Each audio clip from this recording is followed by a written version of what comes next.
studio secured by DFWsecurity.com. This is Sean and RJ on 105.3 The Fan. 41-yard drive for the win. Lutz.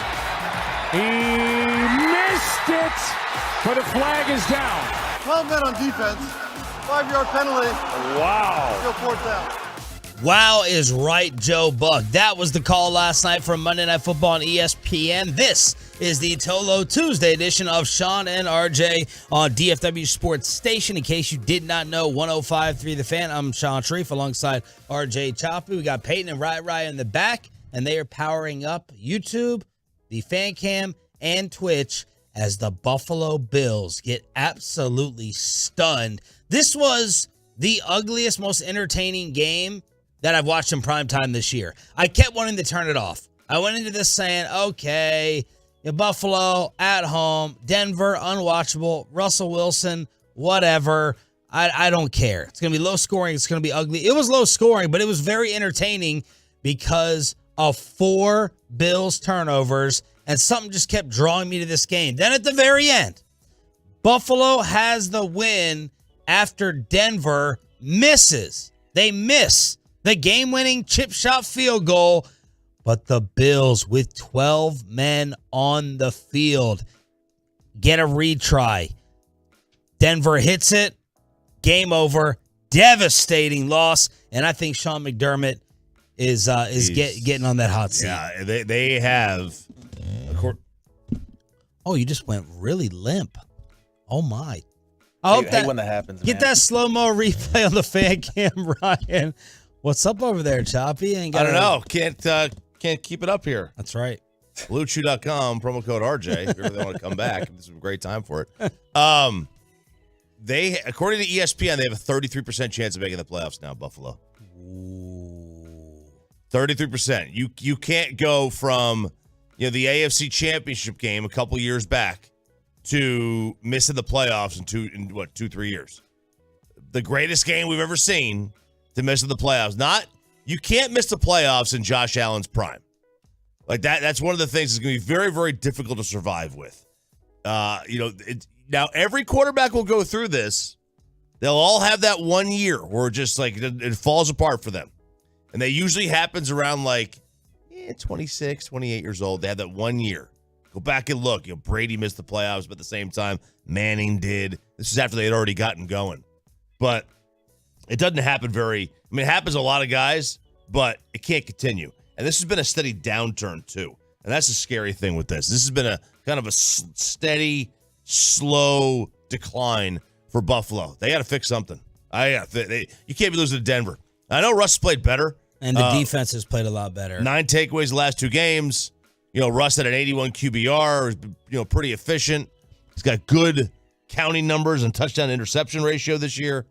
But you can't lose that. You can't lose that game. So a 41-yard field goal turns into a 36-yarder because of a small, stupid mistake. Sean McDermott said, we practiced this during the course of the week, going from our dime defense to the field goal unit. McDermott, people are going to be coming for his head today. What's the mood after this one? Guys are upset. They're frustrated. When you don't get the results you're looking for, you don't have maybe the production you're looking for, they get frustrated. And I can promise it's not from a lack of effort. We got to continue to reset, continue to make adjustments that we need to make. I know the result wasn't what we wanted it to be, but I do think there's some good football times being played, but not good enough. We have things to work on. 4 turnovers. Allen with 3 picks and a fumble. And I'll get to the common theme of my timeline last night. What about Dak versus Allen now? What about Allen versus Dak now, Sharif? Are you and the rest of the national media? First of all, I don't control the national media narrative. We control it on Tuesdays at 8:30 with Jerry Jones when everyone takes our interview and replays it. I don't control what the national media talks about or who they choose to criticize. Josh Allen plays in Buffalo, which very few people care about, and Dak Prescott plays for America's team. Yes, Dak Prescott is playing for Michigan. We'll get to that in a second. Yes, Dak Prescott is playing better than Josh Allen. There's no doubt about it. Josh Allen has a humongous turnover problem. Dak had a fake turnover problem that the rest of the national media made too big of a deal of. Josh Allen has a very real turnover problem. 6th straight game with a pick. Longest streak by Bills quarterback since Joppy's microphone. We're gonna have to get something to get something to wedge that up. There you go, like a tire jack right there. There we go. There you go. Josh Allen, 6th straight game with a pick. He leads the NFL with 11 interceptions, and this has been and is a very, very real problem. I wonder how much he misses day ball. I don't know. And something interesting about the picks, and I was wondering if you're willing to write these off and be happy about them. Jameis Winston, the majority of these are coming on air attempts 10 or more yards down the field. He's trying to do too much. Yeah, and that's, general. I would assume, I have to go back and look at this. I think most picks would be 10 or more yards downfield anyway. Okay. They're a little bit more, it's a little more of a dangerous pass anyway. Look, which I'm more okay with if you're not throwing it up. Jameis was throwing it up the other day. If you're making a 5 to 7 to 8 yard read and you get picked off and you didn't see it, I'm more worried about that. Yeah. So, look, Josh this is a problem. Ain't no mistake about it. It is. Look, Josh is a better quarterback than Dak. Stop. The same guy was talking about Dak's better than Joe Burrow. Dak's not better than Joe Burrow. This is the problem with Cowboy fans. Yesterday, we kept saying the Giants win doesn't mean anything. And y'all are some Cowboy fans are so foolish that they want to come off of a win over the New York Giants and be talking all this smack. That's where Cowboy fans get a fair rap of overreacting. What are you doing? Be quiet. You did what you were supposed to do. There's nothing to sit there and be beating your chest over. Stay off Bobby Belt's Twitter account because you want to do that after they do it to the New York Giants. Yeah, hesitate. The Bengals beat Seattle, San Fran, and Buffalo in 3 straight weeks. He's not better than Joe Burrow. He's just not. Just stop. Josh Allen. Here's one thing with Josh. He finally got paid, and he signed that mega deal 2 years ago, and that money is just now coming in. In fact, it hadn't even really hit yet. Right now, his cap hit this year is only $18 million. Next year it goes to 50. 47 and change. So next year it's even going to be more pronounced. It's it's an interesting situation that they find themselves in. What do you wind up doing because you start to have to lose players around you? You do not really show what kind of quarterback you are until get that max deal. Your money comes to impact the people around you. Yeah, and it's starting to impact the people around them. I had an NFL player tell me that Josh Allen's the best athlete in the league, and he's the dumbest quarterback in the league. That's he looks shell shocked too. He goes over to and I saw this earlier in the year.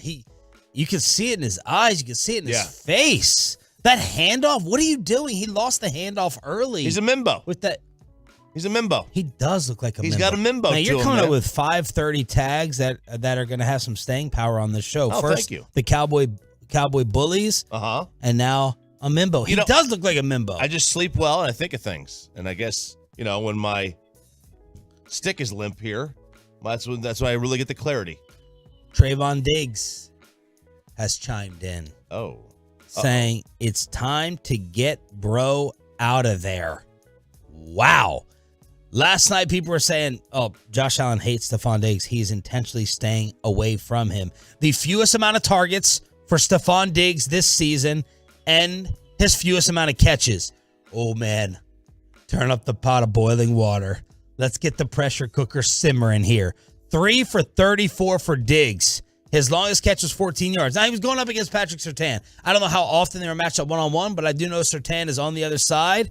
But Trayvon's not saying that. I put more faith in Trayvon speaking for Stephon than I do Tad speaking for Dak. I don't think Trayvon's just saying that out of the blue. So when is Stephon Diggs going to make more noise and make more trouble? I can't wait to sit back and watch the drama. Man, the drama, always with the drama. There's going to be a lot of it. No trades to happen. Nope. It's got to be the end of the year. Now, that end of the year might be coming sooner than later for Buffalo. Yep. 33% chance. That's what ESPN had last night. 33%. Their upcoming schedule. Jets. Oh, God. Oh, no. Easy. Cakewalk. Sean McDermott will be fired in 3 weeks. Home to the Jets. Win. At Philly. Loss. At Kansas City. Loss. Home to the Cowboys. At the Chargers. Home to New England. At Miami. Yikes.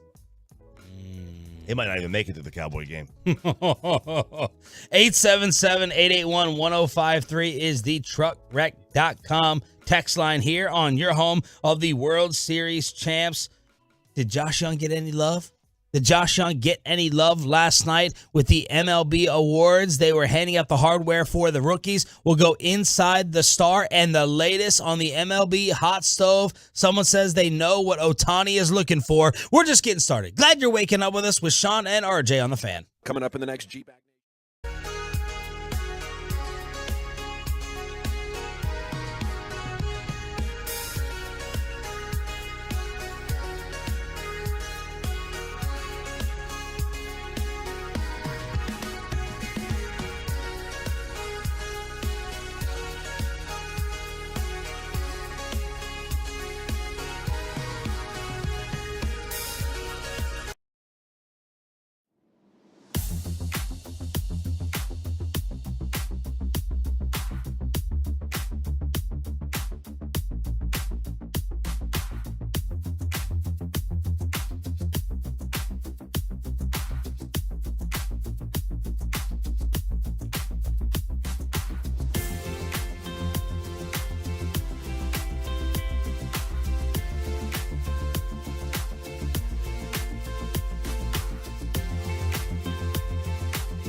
Every night, I sit there. Every day when I go home, I turn on MLB Network. I want to hear the rumors. I want to hear how the world champs are mentioned. And then I see MLB awards a little bit later on. And I keep expecting to just get all the information coming in for all the players to be named for MVP and everything else.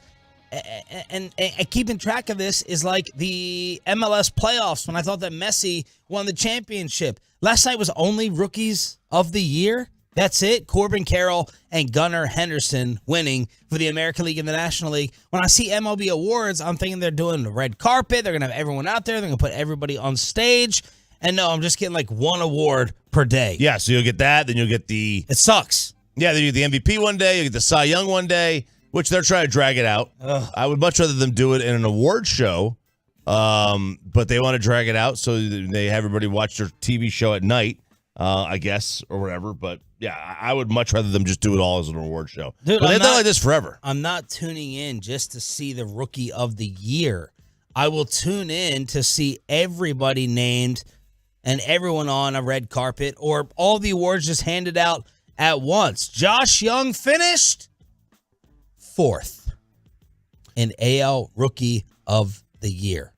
4th. He received 3 second-place votes and 7 third-place votes, finishing RJ with 16 total points. The Rangers' last Rookie of the Year was who?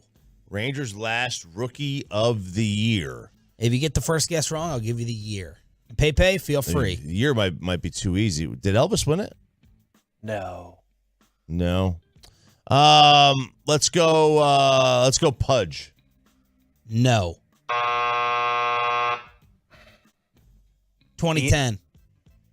Now you creeped up to the microphone like you had a guess there, and then you had dead air. Yeah, you said the year. So I was gonna say Ian Kinsler, but that was not 2010. Matt Harrison? No, it was a pitcher. Relief. Oh, Neftali Feliz, last Rangers Rookie of the Year in 2010. Second player in franchise history to win it, Mike Hargrove. All right. In 1974, but this is Josh Young coming in 4th. Yeah, this is the 5th time now where both Rookie of the Years were unanimous. First in 17 when Bellinger and Judge were unanimous. So it's about every 20 years or so they had it because they had it prior to that. Oh, no, they had it back in 93, so it was 15 years older than that. All right, this is going to annoy me all day. All day. You might have to change your... Armando's still working here. You might have to change your seat positioning. We may have to go diagonal. I can't do that. Why not? My pH balance would be off. Might make you better. It might. You never know. I will say it's Corey, Broadus, and CA in that seat. So someone's to blame. Yeah, I'm blaming Chris Arnold. He's definitely the one that would have done this. Happening. Is this a blame thing or just a wear and tear thing where the microphone stand just keeps giving out? So I've noticed it's tighter. Okay, over here. So I think CA is farting around with this thing. He does move it a lot. He does move it a lot. He moves it a lot. Yeah, we're telling him to keep his meat hooks off. He'll move left to right and he takes the mic with him. Wow. It's gonna be a problem. So where were we? Oh yeah, Rookie of the Year. Yeah. I don't know. Josh Young was like the favorite in like July. And then he finishes 4th. I mean, look, obviously Gunnar deserved it over him throughout the course of the season. He had a better full year. I don't think it's really debatable. I mean, for crying out loud, the dude was unanimous. But 4th seems a little low. Okay. UVA replay. As we're always trying to figure out if replay is good or bad for sports. This happened. This was crazy. Yeah. This was incredible to watch with a University of Virginia basketball game. Yeah, so this is a basketball. Tony Bennett is the coach of Virginia. And there is a replay review. Well, they rule it that the call stands. And then the officials go over to the ESPN TV and Corey Alexander was doing the game. He's a former Virginia player. Yes, Corey Alexander. He's a former player for Virginia. And he's like, nah, we got the review over here. We got the real angle. So they turn it around to the officials. The officials start using their monitor on the other side of the floor, and they overturn the call. Goes against Virginia. And Tony Bennett's heated. He is losing his mind. Corey Alexander turns their broadcast monitor towards the officials to try to help out. Which call gets reversed, and Tony Bennett starts yelling at Corey. Corey, what are you doing?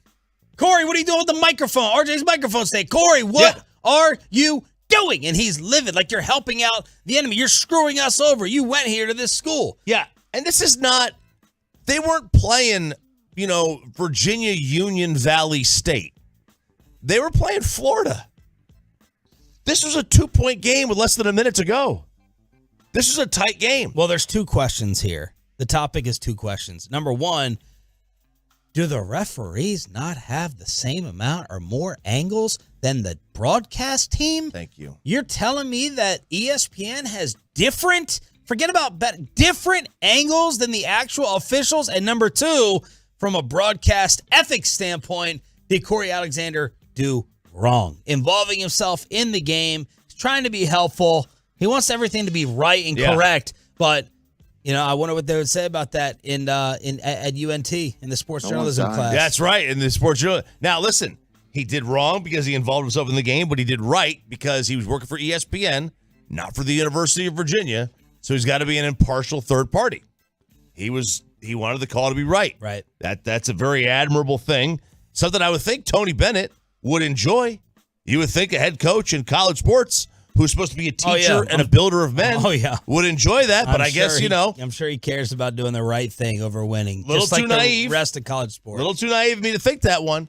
But you're spot on. How does the referee not have the full review? That's scary for the rest of sports. What else don't we know? Exactly. What other calls have not had all? Sometimes you'll be sitting at home and you're like, this is clear. And why is this taking so long? Why did they not overturn it? How did they come up with this after we're all seeing the replay 10 different times? Well, maybe they're not looking at what we're looking at. Yeah, and that's scary. And if that's the case, just stop replay. Stop it altogether. If you don't have, if we have more views at home, if Corey Alexander on the sideline of the game has more views than the referees have looking, then stop replay, because then you're now it's fraudulent, right? Is this not fraudulent? This is terrible. I don't care about the fact that whether Corey Alexander did the right thing or the wrong thing in terms of Virginia's perspective. Did Corey know that? Was it clear that the call was going to go against Virginia when he turned the monitor, or it was still in question? I think it was probably still in question, but no. He said that was the wrong call. Oh, he did. You guys got it wrong, like turning it around. Oh, yeah. So, but again, at that point, he did the right thing. He did the right thing. Well, the right thing is even involving yourself to turn your monitor around. He probably shouldn't have involved himself, but he did the right thing. You're like, hey, I know that you guys missed this, and that's the right thing to do. But far too many people don't do that, especially in the sports world. 877-881-1053 in order to hit us up on the home of, I got to say, the Dallas Cowboys now, because Jim Harbaugh says that Michigan is the new America's team. We're also your home of the World Series champion Texas Rangers. We're going to go inside the Star. Mike McCarthy is changing, but I don't know. And he's changing for the better, but I don't know if we should be a little worried about it. We'll explain next on The Fan. DFW's #1 Cowboys podcast. 1.2 million downloads.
app. From our fan studios secured by DFWsecurity.com, this is Sean and RJ on 105.3 The Fan. From news and notes to the coaches and players for America's team, let us go inside the stars on 105.3 The Fan. Yes, let's do that, announcer man. Sean and RJ on your home of the Dallas Cowboys. Bobby Belt is out for the week. We got Peyton and Ryan in the back live on the Fan Cam, Twitch, and YouTube. Let's do some Cowboys cleanup for the Giants game before Carolina. And, of course, Jerry Jones live at 8:30 this morning. Pro Football Focus with the highest-graded Cowboys on offense for this game. In order, Dak Prescott, Brandon Cooks, CeeDee Lamb, Jalen Brooks, Rico Dowdle, and Tyron Smith. Highest graded from the defense, Deron Bland. Marquise Bell continues to be a Pro Football Focus favorite. Dante Fowler, Mozzie Smith, and Dorrance Armstrong. The Cowboys held New York to 0 for 12 on third down. 0 for 12? That's the first time an NFL team failed to convert a third down this season. On 7 of the Giants' 12 third down attempts, they had between 10 and 26 yards to go for the first down. That is just an abysmal offense. Deron Bland currently has the lowest passer rating allowed when targeted among cornerbacks. He's Pro Football Focus's second highest graded corner. He's allowed 21 catches on 43 targets for 226 and a touchdown. 6 pass breakups, 5 interceptions, and 8 coverage stops this season. So Deron Bland filling in for Trayvon Diggs brilliantly. They only had 3 defensive players who were not in the green. Micah? Micah was one of them. Ooh. Micah was the second to worst starter. Out of the 23 players who got a snap on defense, Micah was 19th.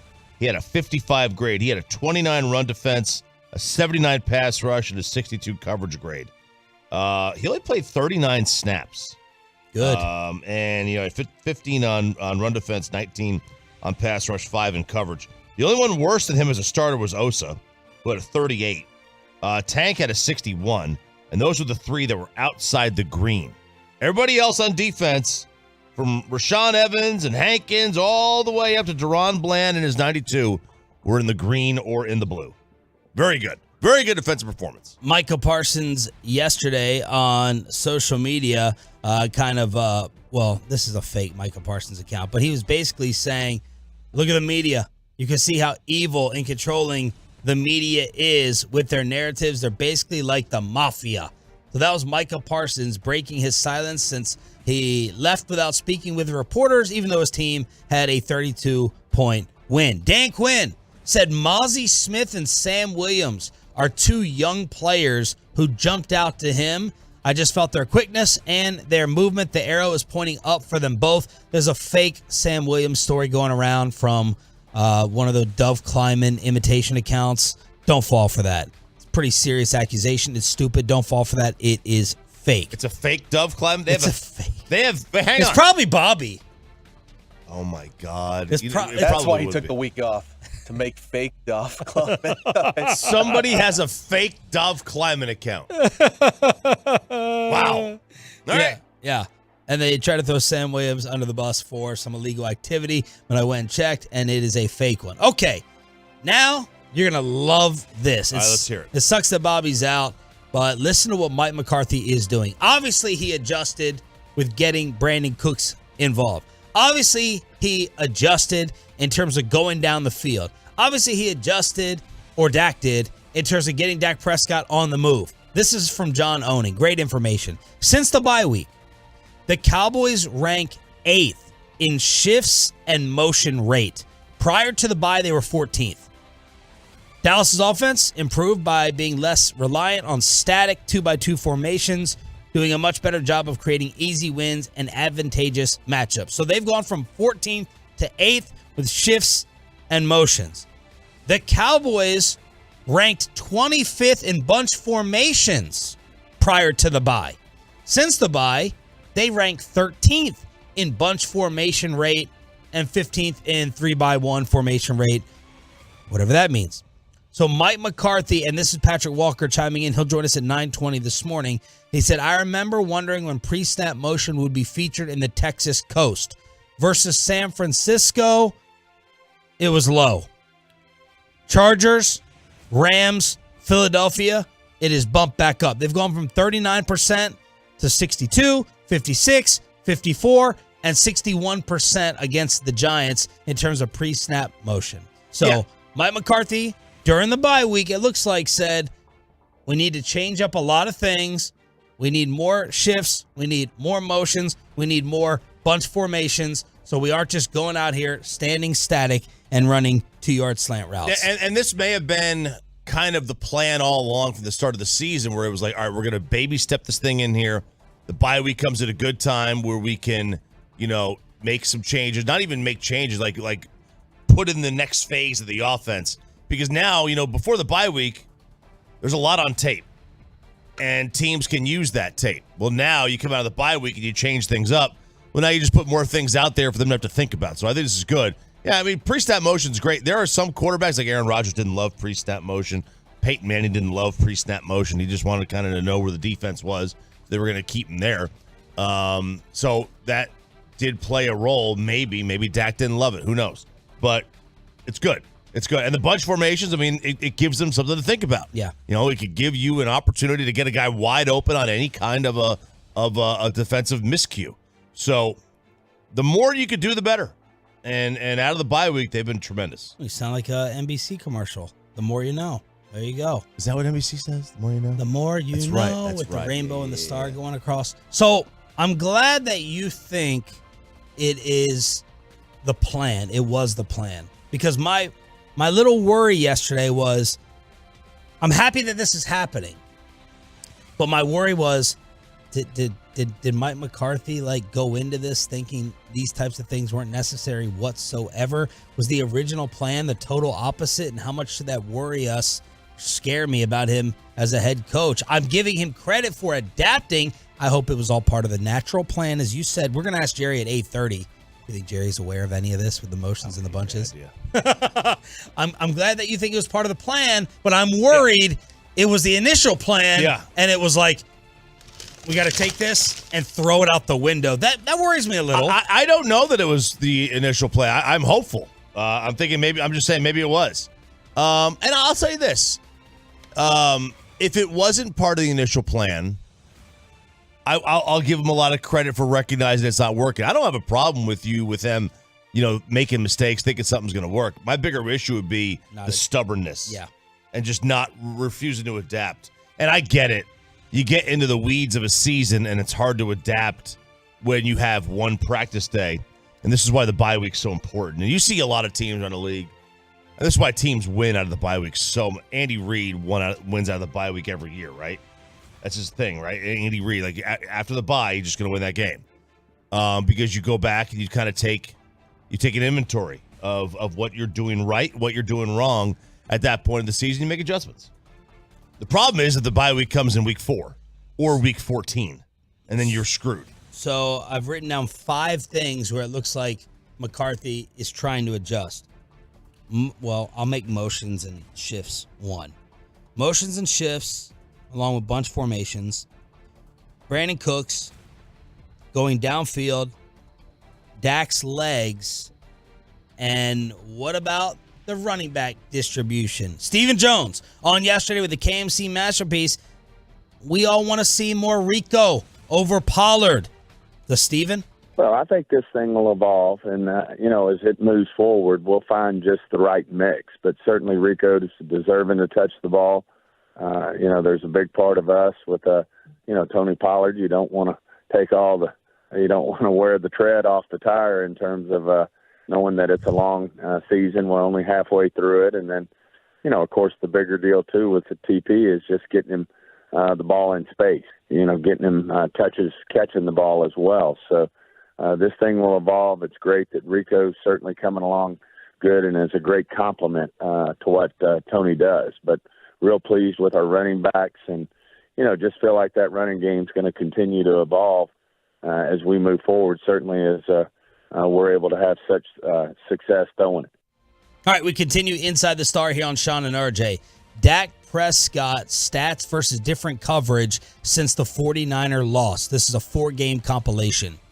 Zone, 61 of 87 passes completed, 784, 6 touchdowns, 1 pick. The rating is a 116 against zone. Against man, it's even better. 40 of 53, 570, 6 touchdowns, 1 pick. The rating is a 139. So he's got a 116 rating against zone, and it's a 139 against man. He is shredding everything. He is. Playing well. Playing great football. He's playing some of the best football of his career over these last, 3 weeks. After the San Fran game. I mean, that was a disaster of a football game against San Fran. And then, he's played really solid football. Zach Wilczuk saying the best football of his career. I would go back and think. It may be. I mean, he's asked to do more now than he was asked to do his rookie year, so it probably is. But when you factor in everything, yeah, I can see that. Most games with 400 yards plus passing. Was Zach even old enough, Dak's rookie year, to know? That's good. That's a good point. That's a good question. Most games with 400 or more yards passing since 2018. Dak 10, Mahomes 10. No one else has more than 5. And after everyone lost their minds over Dak's interception numbers last season, which we said was an overreaction national narrative, he has the best turnover-worthy play rate in the NFL this year. That's great. 1.7%. That's great. 1.7. That's what you look at. That's what I look at a lot more than actual turnovers, is your turnover-worthy plays. You could have. What does that mean? Okay, so like a play that could have been a pick? Let's say you throw a pass into triple coverage and it's not picked. It's probably a turnover-worthy pass. Okay, so someone's judging that as turnover-worthy. Yeah, I remember one year. A dangerous throw. Like Josh Allen last night, Aikman was saying it was an out pattern, and he's like, a lot of quarterbacks aren't going to make that throw. It was incomplete, but there were 3 defenders around. Could have been an interception. That was a turnover-worthy pass. And this is where luck comes in. There was a couple years ago. I think it was 2017 or something like that.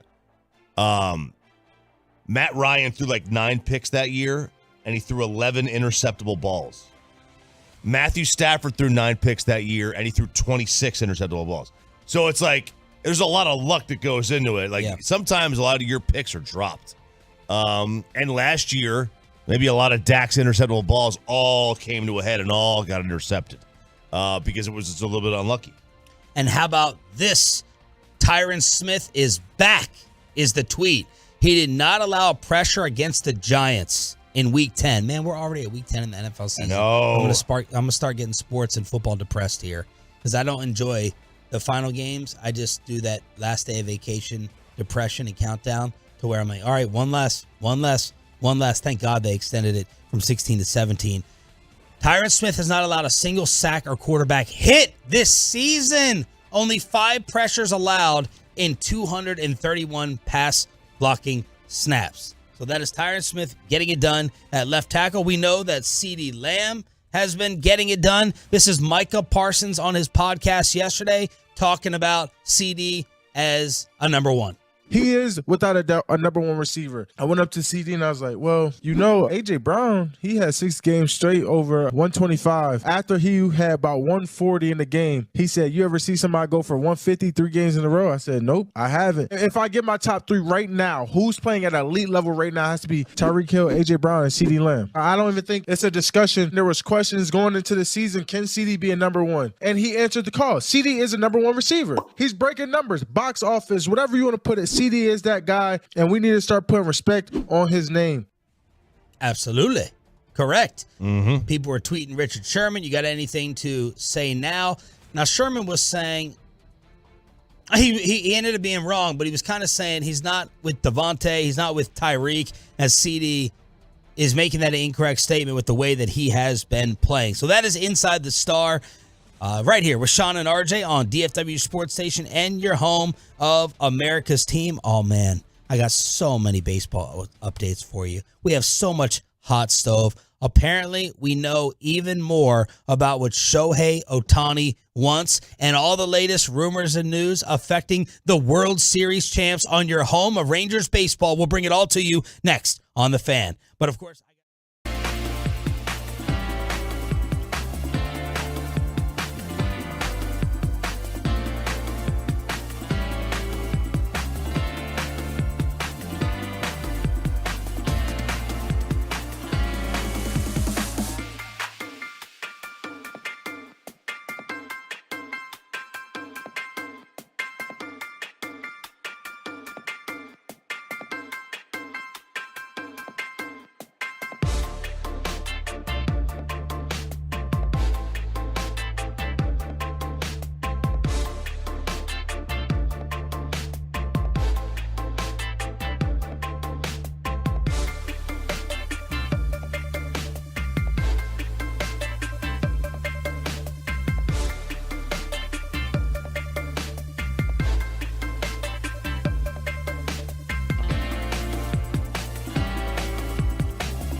and RJ on your home of the Rangers, 105.3 The Fan. Thanks for being a Tolo. That stands for Turn It On, Leave It On. And this is our best audience of the entire show. So thank you for being part of the 6 a.m. club.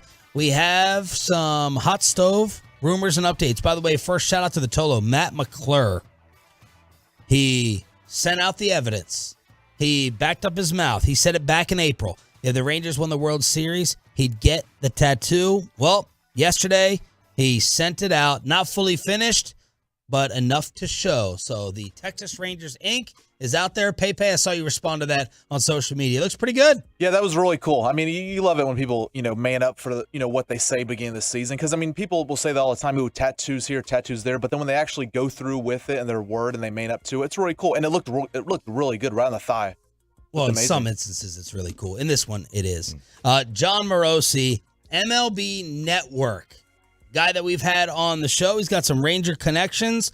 He gave some insight yesterday, 2 different insights on Shohei Ohtani, as again, a lot of people think he's just going to end up with the LA Dodgers. Here's Morosi with the latest. What I'll tell you is this. After speaking with people around the industry and those more familiar with Shohei's thinking, the difference between this free agency and the first time that he came to North America is that he is probably less concerned about geography and more concerned about the quality of the team that he's going to. Yes, money is going to matter. We know that. Yes, the Dodgers probably remain the favorites to sign him, and they are a West Coast team, and they've got the capacity to spend. That's the really key thing with the Dodgers. Not only is it a very quality team that wins the division basically every year in the last decade, but they've got a lot of room to spend and build a roster out around it. Okay, so geography probably doesn't play a role, but he's only really looking at West Coast teams. That's what I took out of that. Geography probably isn't a role, but he's only looking at the Dodgers. Okay. He brought up Chicago, brought up the Braves. Braves, yeah, he did bring up the Braves in a later clip. Absolutely. And Chicago. Chicago is, last I checked, east of the Mississippi, the mighty Mississippi. But, I mean, if the Dodgers are still the favorites, and, I think Heyman's bringing up that it's Dodgers and Giants are the leaders in the clubhouse, and Heyman was way wrong on the Giants last year. Arson Judge. Remember they're going to sign Arson Judge. Maybe Heyman's wrong again. Because last week he had the Rangers as the favorites, and now it's the Dodgers again? Okay. Look, I don't know if any of these people know. Nobody knows. I feel good about that. The fact that we keep getting different things, that makes me feel good. General managers supposedly believe the Dodgers. A lot of these, it's easy to pick the Dodgers. Yeah. It's Los Angeles, it's California, and they have California. Very bad place. And they have a ton of money, and they win all the time. Shohei wants staying power at the top of the standings. And the Dodgers are always up there at the top of the National League West, but the Rangers are also set up to win for a long time. Maybe it comes down to a pitch. Maybe it comes down to your translator.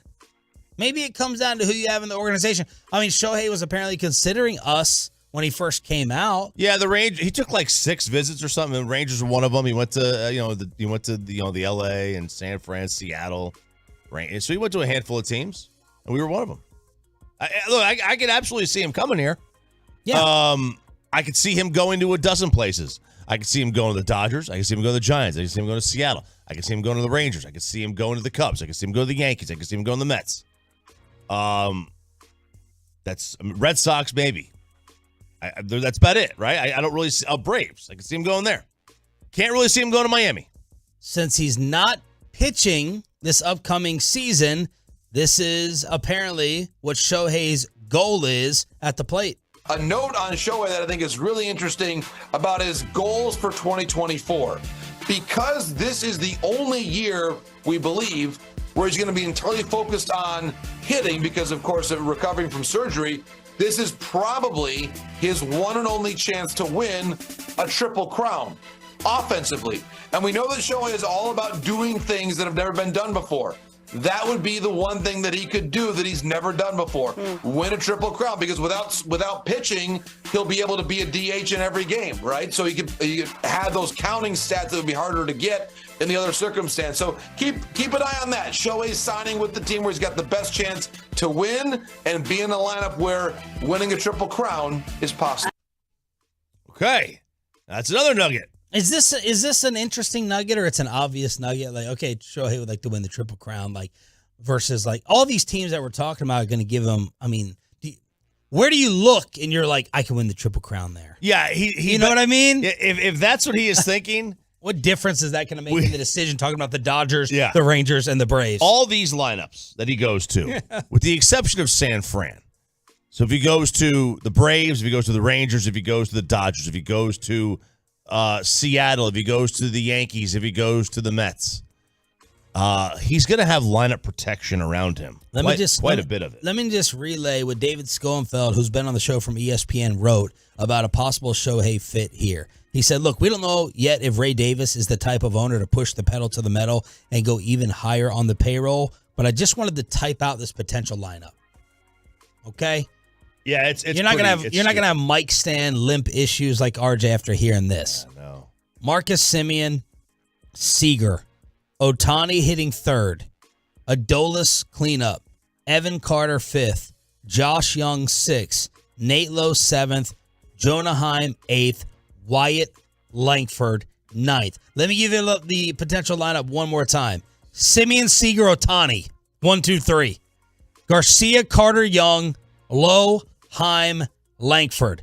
Schoenfeld writes, that could be the first 1,000-run lineup since Cleveland in 1999. The Rangers would soar past the luxury tax in 2024, but Martin Perez, Brad Miller, Mitch Garver, Ian Kennedy, Robbie Grossman, Jake Odorizzi are off the books. Almost $34 million off the books. Scherzer, Eovaldi, and Heaney are free agents after 2024, so they'll be looking for rotation options anyway for 2025 when Ohtani would pitch again. Yeah, it'd be a scary lineup. And it would dominate. I mean, it really would. Semien, Seager, Ohtani, Garcia. That's a hell of a top four. That's a hell of a top four. You're going to put a lot of teams down 3-0 in the first inning with that lineup. You are. Now, does that lineup win a World Series? Who knows, man? Who knows? This team went to a World Series with Robbie Grossman hitting third for like half of the first 2 rounds, and they still went to the World Series. So there's no way of knowing when you get into October where the Braves have lost with that lineup in the division series in back-to-back years. It's going to be the Rangers and the Cubs exclusively on ESPN to open up the season on a Thursday. We got that press release yesterday with our buddies, David Cohn, Buster Olney. Buster Olney said, he's the one who said, look, someone close to Ohtani thinks he already knows where he wants to sign, and it's probably L.A. Olney says, one person in the Dodgers organization said Andrew Friedman is obsessed with Ohtani, and he would make the most sense. He would make the most sense, though, for the Rangers. They have a blank checkbook and the time to let him heal as a pitcher. I think Ohtani, though, picks Southern California again. So Buster picking L.A., saying we make the most sense. Look, yes, Andrew Friedman is obsessed with Ohtani, as he should be. I mean, everybody should be obsessed with him. The guy's amazing. And it makes a lot of sense to be here from Shohei's perspective. I mean, the fit with the Rangers is a great fit. I mean, Shohei's going to be a great fit anywhere, really. Yeah. I mean, let's be fair. He is going to be a tremendous fit. That's the big question. Where does he want to go? Nobody knows. Nobody really knows. You know, you could speculate all you want that you hear these things, or you heard this at the winter meetings, or you didn't hear this at the GM meetings. Nobody really knows what's going on, and we never will. We're not privy to the inner workings of each individual. What we do know about Shohei is that he's not really interested in doing anything but play baseball. He found like the nicest, closest apartment he could find to the Big A. If he comes here, I'm betting he lives at the Lowe's Hotel. I'm not joking. Okay, I think that's where he's going to live. He is going to live as close to as humanly possible to the stadium. He might live in the building. I don't know. The guy's obsessed. John Morosi, MLB insider for the MLB Network, said what Bob Nightingale said. The Rangers are interested in Hader. I look at both the Rangers and Phillies as strong candidates to sign Josh Hader. You mentioned him there, the multiple-time All-Star. He is, I believe, the top of the class of free agent relief pitchers. There are some good ones out there, But Hader, when you think about his pedigree, look at those numbers from this past year. A 1.28 ERA, 33 saves. He's the best around. And I think when you consider the Padres and the fact that they're potentially going to move Juan Soto, probably hard for them to re-sign Josh Hader. So I would say, again, those two teams, Rangers, Phillies, top of the list pursuing Josh Hader. I'm now out because of you and others. All right. Price tag from Sandler, quitter from you after what he did in San Diego. Yeah, and the price tag is big, too. I mean, you don't need to spend that kind of money on a single relief pitcher. 20 million. Now, if Ray Davis is like, screw it, I have this high, this unexplainable high from being the champs, and I always remember that parade and the Metroplex celebration with everyone breaking down in tears with the baseball memories, having this finally realize this dream. Cool. But I'm operating with like a little bit of financial restraint in mind that I'm guessing Ray Davis is going to operate on. Yeah, and listen, I mean, you want to spend 20 on Hader and you want to go get Ohtani and you want to give the money to Montgomery? Cool. It's not our money. Why not? It's not my money at all. I don't care. But I will say this. Steve Phillips came on. Relief pitching is the easiest thing to find, and you don't have to spend a lot of money on it. You should be able to develop it ideally.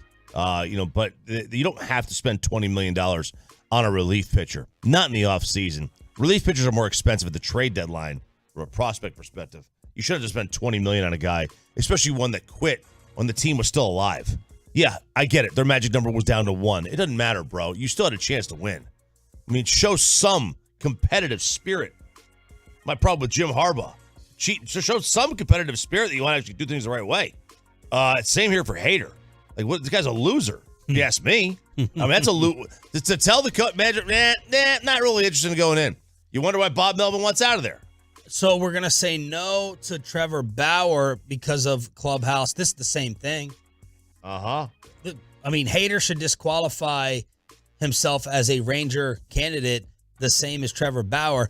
I'm just talking about Clubhouse. I'm not talking about Bauer in the sheets. Nightingale also says the Mets are focused on Yamamoto because they believe they have no realistic chance to land Shohei Ohtani. So that is all your latest with the baseball hot stove. I absolutely love it. I cannot get enough. We have a hot stove this year. And does this seem like it's moving a little faster than normal? I know we haven't had anybody sign yet.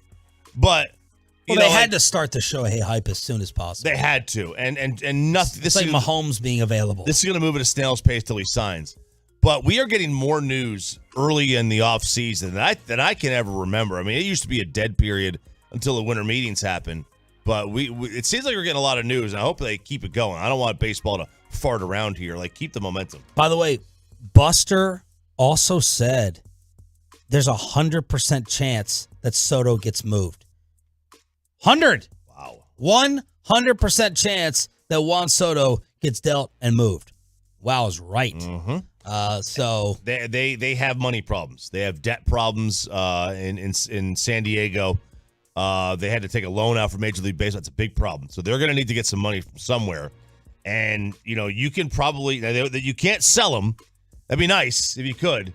Can't sell them as they don't allow that. I mean, you could get cash considerations along with players, but it's not like you could pay $300 million for them. We have some information coming in on youth sports. Why is baseball and football going down with youth participation and tennis, golf, soccer? Me and Choppies of the world are starting to win, and the real actual jocks are backing out. Why is this happening in youth sports? We need you on the TruckRight.com text line after this. But first, let me go ahead.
by Classic Chevrolet. Just announced that Classic Chevrolet in Grapevine is the one-time Equinox offload. A limited supply of excess Equinox models will be sold directly to the public for below market value.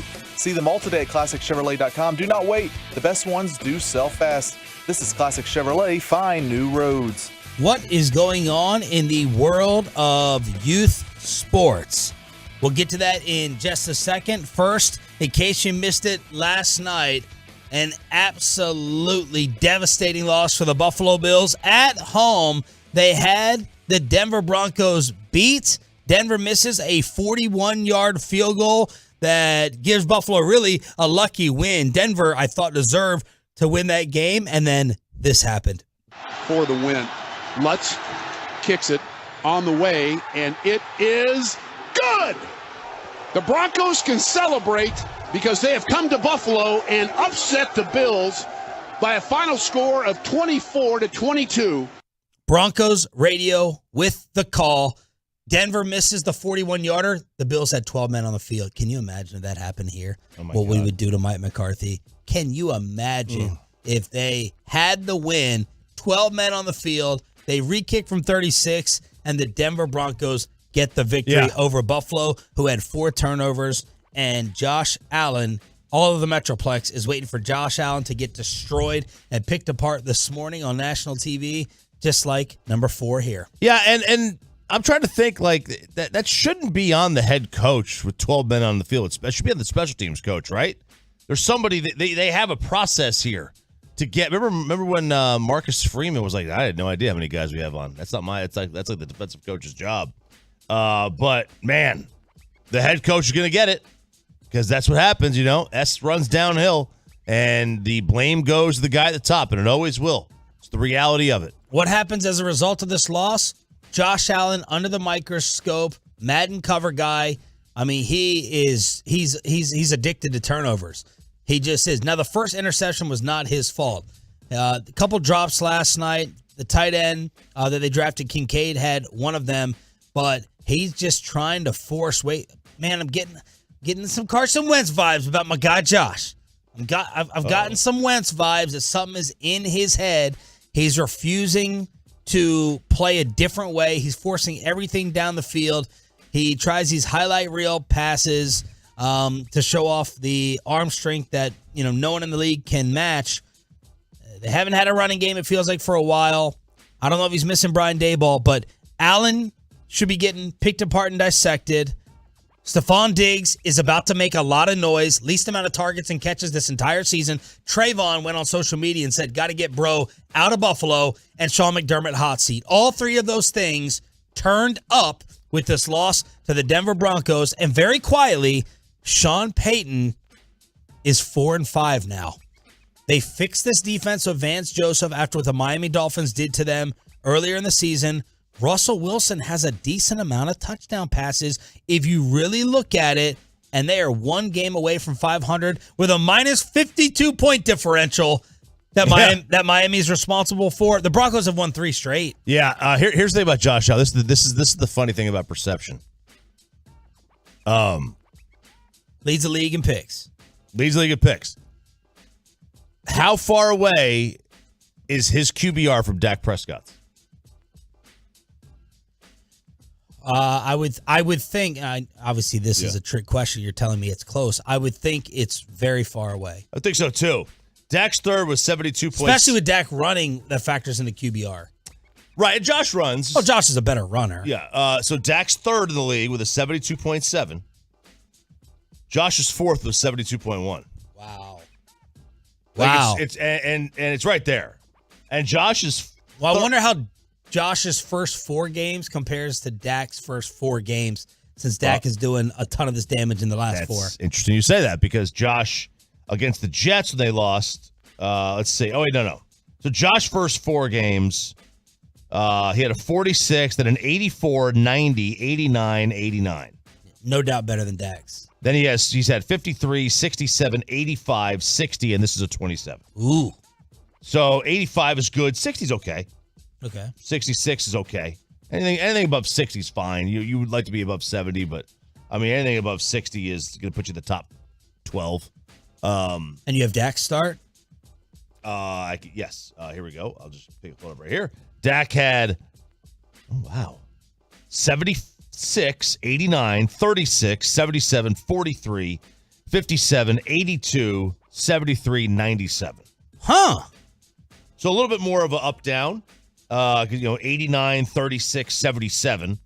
So really, his worst games, I mean, that little stretch, San Francisco, the Chargers, the Arizona was his worst QBR. Yeah. So he's had 3 or 4 games there were down stretch. Josh Allen's had his more recent ones where he's had back-to-back games under a 50 or so. So it's interesting though. I mean, like they're both right there with their QBR numbers. But there again though lies Josh Allen is expected to be elite. Yeah. Every single day. Dak Prescott's expected to be great every single day, and there's a little bit of a difference there. With elite being a higher expectation. I would think so, right? I mean, I put elite as a higher. I put elite higher than great. All right, what is going on in the world of youth sports? This is from the Aspen Institute. Ooh, Aspen. Yes. So the beer flows like wine. Sounds very, very fancy. They're a nonprofit, nonpartisan organization, and they're trying to solve the greatest challenges of our time. And they came out with this info. Youth participation across baseball and tackle football is down a lot over the last several years. Youth baseball is down 20%. Tackle football is down 13%. And my sport and Choppy sports, tennis, golf, and soccer have seen substantial growth. Tennis is up 51%. Golf is up 32%. Soccer is up 4%. Also, boys are still more likely to play sports than girls. That's right. But the two genders are headed in opposite directions. So, what do you make of these numbers? You got 2 boys in youth sports. Baseball down 20%, tackle football down 13%. And the country club sports are going up. They're going up. I think you got a couple of things at play here. My initial thought would be cost, but then you add in golf. It doesn't really jive. But I mean, the cost of playing youth baseball is out of sight. It's stupid. When I was a kid, you had 2 bats for your team. You did that worked until you were 13. You were responsible for the glove. For the glove. That's what it was. You were responsible for your glove, and our manager would have 5 team bats. You could get your own bat, but there were 5 team bats supplied. And 5 team helmets. And 5 team helmets. That's right. Or Wait. Are you telling me that? Oh, everybody has their own helmet. Yeah, you can't share helmets. Lice, all that crap. You can't. See, that's share how it was when I played youth sports. What? Different helmets? Everyone had their different helmet. Yeah. Because some are just different than others. Now, when I was on there's high like school, 5 different ones that are 5 different fits, and you put that helmet. Oh my God! Oh no! I did not know this. If I want one with stripes on it or stars, oh yeah, I gotta get there it. Was what? There was nothing. Can you get worse. your own sponsorships too? You get Big League Chew put on your uniform. That's right. Dude, there was nothing worse though than waiting on deck because the bases were loaded and you only had 4 team helmets. So you're waiting on deck without a helmet, and the guy scores or comes in, and then you got to put his sweaty, nasty, gooshy helmet on your face. Put it over this hat. Yeah, you put it over your hat. It was Your regular disgusting. hat. So wow, and then cleats. You're responsible for cleats, your glove. cleats and a glove. Yeah, so That's now they're responsible. You got to have your own helmet. They won't even let you share. They won't. There's like a lice issue. I mean, oh my God. Our team's like, no, you've got to have your own helmet. If you don't have your own helmet, you got to have your own helmet. Lice, man. Lice, dirt, disgustingness. Flu, Flu, stuff out there. COVID, all my that things. God. And then I'm blown. I'm like blown. you could probably there are some teams I'm sure where you can get away with it, but for the most part, everybody's got their own helmet. Everybody's got their own bat. And I'll tell you this, so there are no team bats. So we played a wood bat tournament, and they supplied us with the 2 bats for the team, but we all bought our own bat because everybody uses like Luca is I mean, he's 6 feet tall now. Like there's kids on the team that are 5'3". They can't use the same bat. So wow. But yeah, you've got to have a certain amount of things, and it's just the cost associated with it, just goes sky high. Tackle football down 13%. That's a safety thing, probably. Yeah. I assume that's a safety thing. Why would tennis, golf, and soccer shoot up? Why would tennis and golf go up? I wonder. Well, I don't know. Tennis is up. Is tennis expensive? Is it expensive to play? Well, you got a racket. That's what? $100, $200, $300? Yeah, like $100 to $200. Yeah. And Now, this is who knows, right? way back when. So I don't know, 100 to 200. And then, I guess you had to get into different racket clubs or country clubs. You got to pay for lessons. If you want to take it to the next level, you go ahead and you get your private lessons. I don't know how they do tournaments around here. That's why we need the truckwreck.com text line at 877-881-1053. And certainly golf is more popular today than when we were growing up. So there's an explanation. I don't know whether tennis viewership, like your kids can't name any tennis players, right? I have no idea. I don't. Maybe Djokovic. Okay. Maybe. Yeah. But Maybe they're not. Maybe Coco Gauff. But they've watched a golf final round before they've watched a Wimbledon, U.S. Open, or French Open championship. They're more. They could name 3 golfers. Maybe they could name more golfers than tennis players. I'm not sure they can name either. I mean, I think they know Tiger. They probably know. I hope they do. They probably know Brooks. But yeah, I mean, I feel like golf has taken a tick up since COVID. I mean, it was basically the only activity you could play during COVID. That was it was good to get out of the house. So on the fan text, 817 makes a good point. The scholarships is why they're going up. Tennis and golf, a lot of unused scholarships at colleges because there's not enough players there. So if you want your kid to get free tuition, in a college at whatever level, it's right there. Any other texts of the millions of people listening? Yes. Let's see. In terms of the helmets, our kid got lice and T-ball. We got him a helmet the next day. Yeah, they're like $40. You can get them maybe for $60 if you want to spend a lot of money. The bats are killer. $400 bats, $300 bats. It's expensive, man. I won't let. So Julian, as a kid, as a teen, always uses his bat and I'm like, dude, your bat has like X amount of swings in it before it's dead. Stop letting kids use your bat.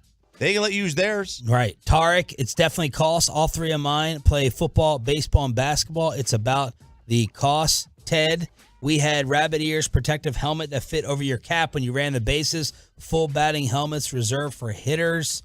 Okay. Yeah, so we just put the helmet on over your regular hat. You did. You don't have to worry about the sweat and all that stuff. You did. Man. Absolutely. So those are some of the youth sports numbers that are out. Thank you for being a Tolo. Sean Sharif, RJ Choppy with you. Bobby Belt is out on vacation this week. We appreciate you turning it on and leaving it on. Dak MVP. RJ Choppy has done the homework. He has all the numbers. Is Dak Prescott a legitimate candidate for the MVP, or is it the other Texas quarterback who is the leader in the clubhouse? Dak MVP with Jerry Jones at 8:30. That's all.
fan studios secured by DFWsecurity.com. This is Sean and RJ on 105.3 The Fan. What timing? What timing from our Cowboys insider, Roberto Bobby Belt. 6:52, he's awake, and he's texting us right in time for the Dak Prescott MVP discussion. What timing. How coincidental. What are the odds? Sean Sharif, RJ Choppy with you on your home of the Cowboys and Rangers, 105.3 The Fan. So yesterday, we expected, Dak, are you okay? Do you smell okay? You know, Is that your second smell test that you've done since you just took off the hoodie? I smell something in here, and I'm like, is this me? Because it's not me. I showered like late last night. Something's going on. Something funky being smelled in here. Yeah, I do smell it. And I didn't smell it the first 90 minutes of the show. Me. No. Uh-oh. Did you smell anything the first 90 minutes? I did. No, yes, I did. I smelled something. I'm wondering. I wonder if it's this. I've got my tuna here. Oh. It's got to stink. You have tuna. Sealed. It's sealed. It's sealed. Somebody may have microwaved something. I opened the Grande? door. Yeah, I opened the door because I did. It smells like like you bring a sandwich on an airplane. Let me look down. All right, go ahead. Something's funky in here right now. I don't smell me. Is it me? I don't think it's me. I showered late last night. And deodorant? You put deodorant on? I put deodorant on like 6 times a day. Old Spice guy or what? Yeah, I'm an Old Spice guy. Swagger. Really? With cedar wood. With the cedar wood. Oh. You smell anything outside? It's touch and go. I don't know what it is. It's not that. I don't know. I know it's not me. It's either your armpits exposed, your tuna fish, or somebody microwaved something. You can smell my armpits right now. I put deods on this morning and last night. Huh? Ryan, get that on the fan. I'm not smelling your. Sure. There's no pit stains. There's no body coloration. I think I've thought this for a while. I think you might be an undercover smeller. An undercover smeller. Yeah.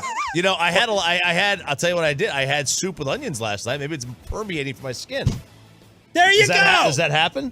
Does it permeate? It didn't have much. French onion soup? No, it was chicken pot pie soup leftovers. But Sarah doesn't use onions when she cooks, so it wouldn't have. Because you talk about celery. You talk about celery. Weekend showering in the pool.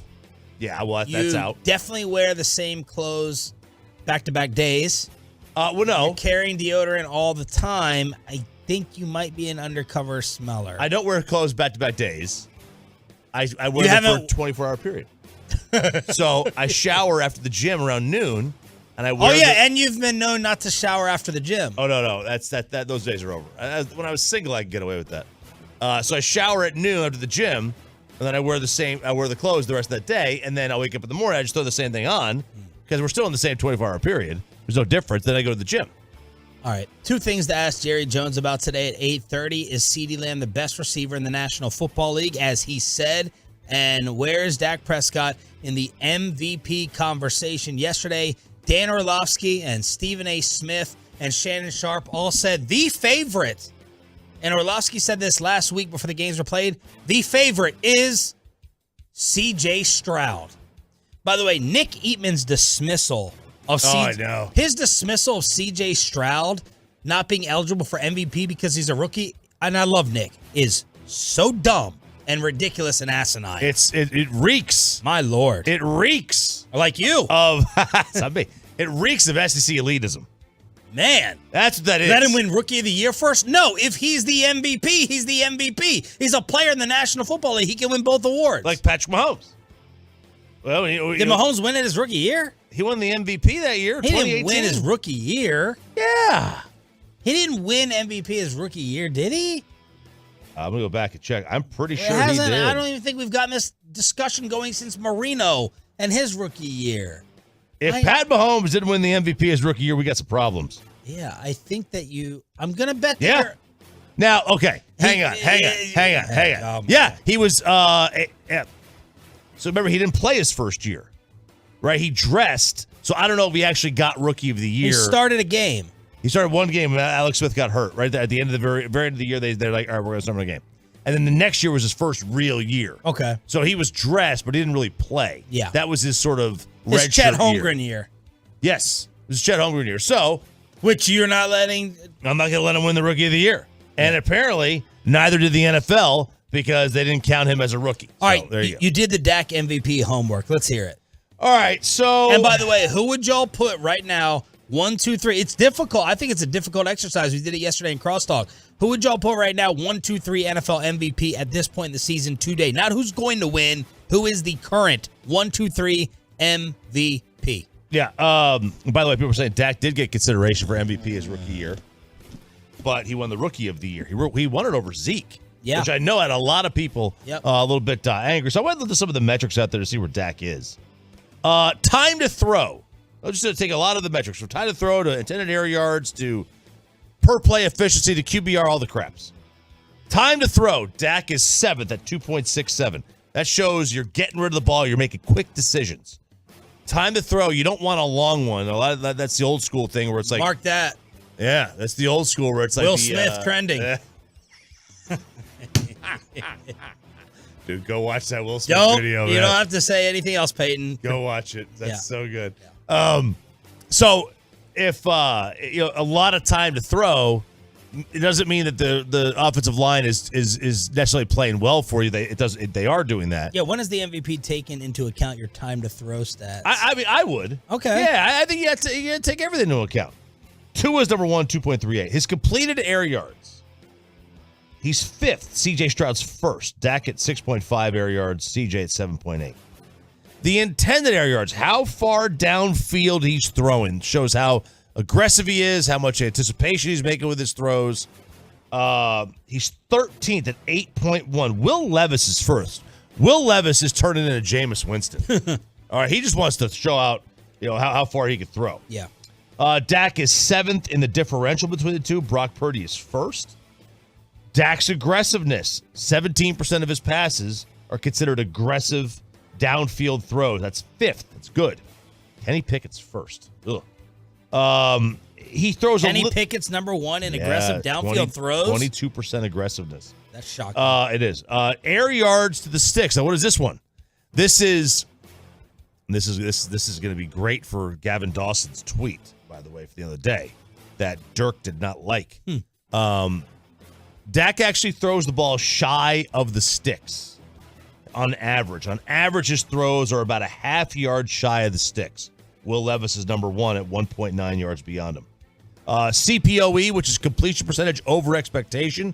It basically means, are you completing passes at a higher or lower rate than what you should be completing them based on the coverage, how open the separation is, the receiver.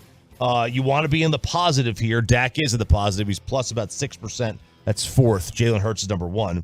And then DVOA, which is a per play efficiency, he is 11th at 10.9%. Brock Purdy's number 1 at 43%. And then Dak's 3rd in QBR, just ahead of Josh Allen. Summarize all this nerdiness. I'll summarize it. When you're in the top 7 and just about all these, it shows you're having a tremendous year, which we already knew. He's having a fantastic year. I think that what the problem is going to be for Dak is the perception is that he's only doing this against bad teams. I do not believe he can win the MVP if he doesn't finish with a winning record against 500 teams. So coming up on the schedule for the Cowboys this year, are they going to be able to beat, Philadelphia when they play them again? And to be fair, none of this really. Go ahead. You can go ahead. Finish it. Yeah. So Philadelphia, Buffalo, Seattle, Miami, Detroit. That's a 5-game stretch. If they go 4-1, he's going to wrap that thing up. If they go 2-3, he's probably not going to win it. And to be fair, Dak Prescott is really the second quarter of the season MVP.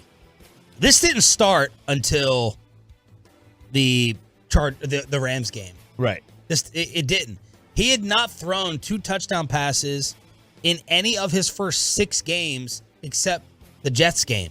He threw no touchdown passes against the Giants. He threw for 2 and 255 against the Jets. He threw for 1 against Arizona, his worst QBR of the year. He threw for 1 against New England. He threw for 1 against San Francisco, 3 picks. He threw for 1 against the Chargers with 272 yards. And then he went on a tear as he's thrown 11 touchdown passes in the last 3 weeks. So Dak Prescott was not playing anywhere close to an MVP throughout the first 5 to 6 games of the season. This is a late push at the midway point. It is a late push. And we'll see. A lot of times it's surprise. So C.J. Stroud would fall into that surprise category. I know Nick Eatman doesn't like surprises. Yeah, he's wrong there, too. He's wrong there, too. That's who wins it. It's the surprise, the surprising guy. Well, surprise is really for Coach of the Years. But USA Today, still, I got to go look at Mahomes' numbers. Mahomes is still the favorite. Like, I thought we were talking about the Chiefs' defense being better than their offense. I got to go look at Patrick's numbers. Number 2 is Hurts. They've already started Eagles-Chiefs promotion Monday night.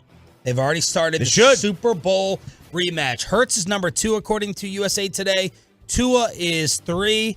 Lamar is next. And Josh Allen, even after 4 turnovers yesterday for the Buffalo Bills. So that's USA Today. Yeah, and one other thing about the Dak MVP, and I said, I think that he probably has to go have a winning record against 500 teams. I'm going to take that back already.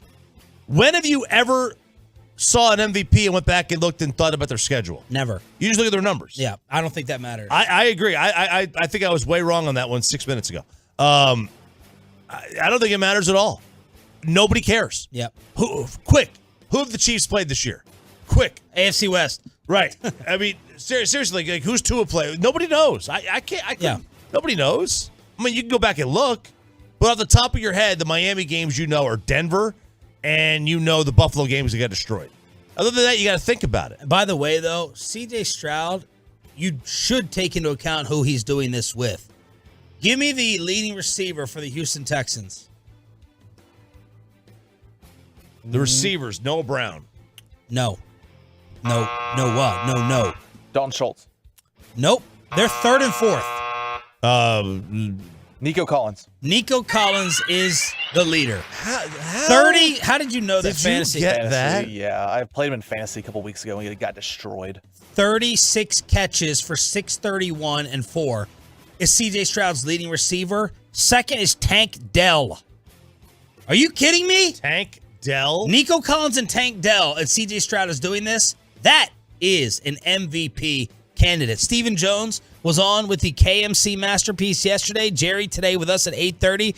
And the fellas asked Stephen, how special is this Dak CD connection right now? Well, you see it just coming together right before our eyes over the last 3 weeks. I think CD now is the first player in NFL history to put 3 games in a row back-to-back of 10 catches and 10-plus catches and 150-plus yards. So, obviously, I think everybody's really, gelling and starting to execute in terms of what Mike McCarthy wants out of this offense. And, you're really starting to see it. And I think as these things start to come together, all it does is give us open up other opportunities for some of our other players. So I think they're going to feed on one another. I think it'll be a big plus as we move forward. You can see people are getting really comfortable in what we're doing. And like I said, I think we will continue to build as a team.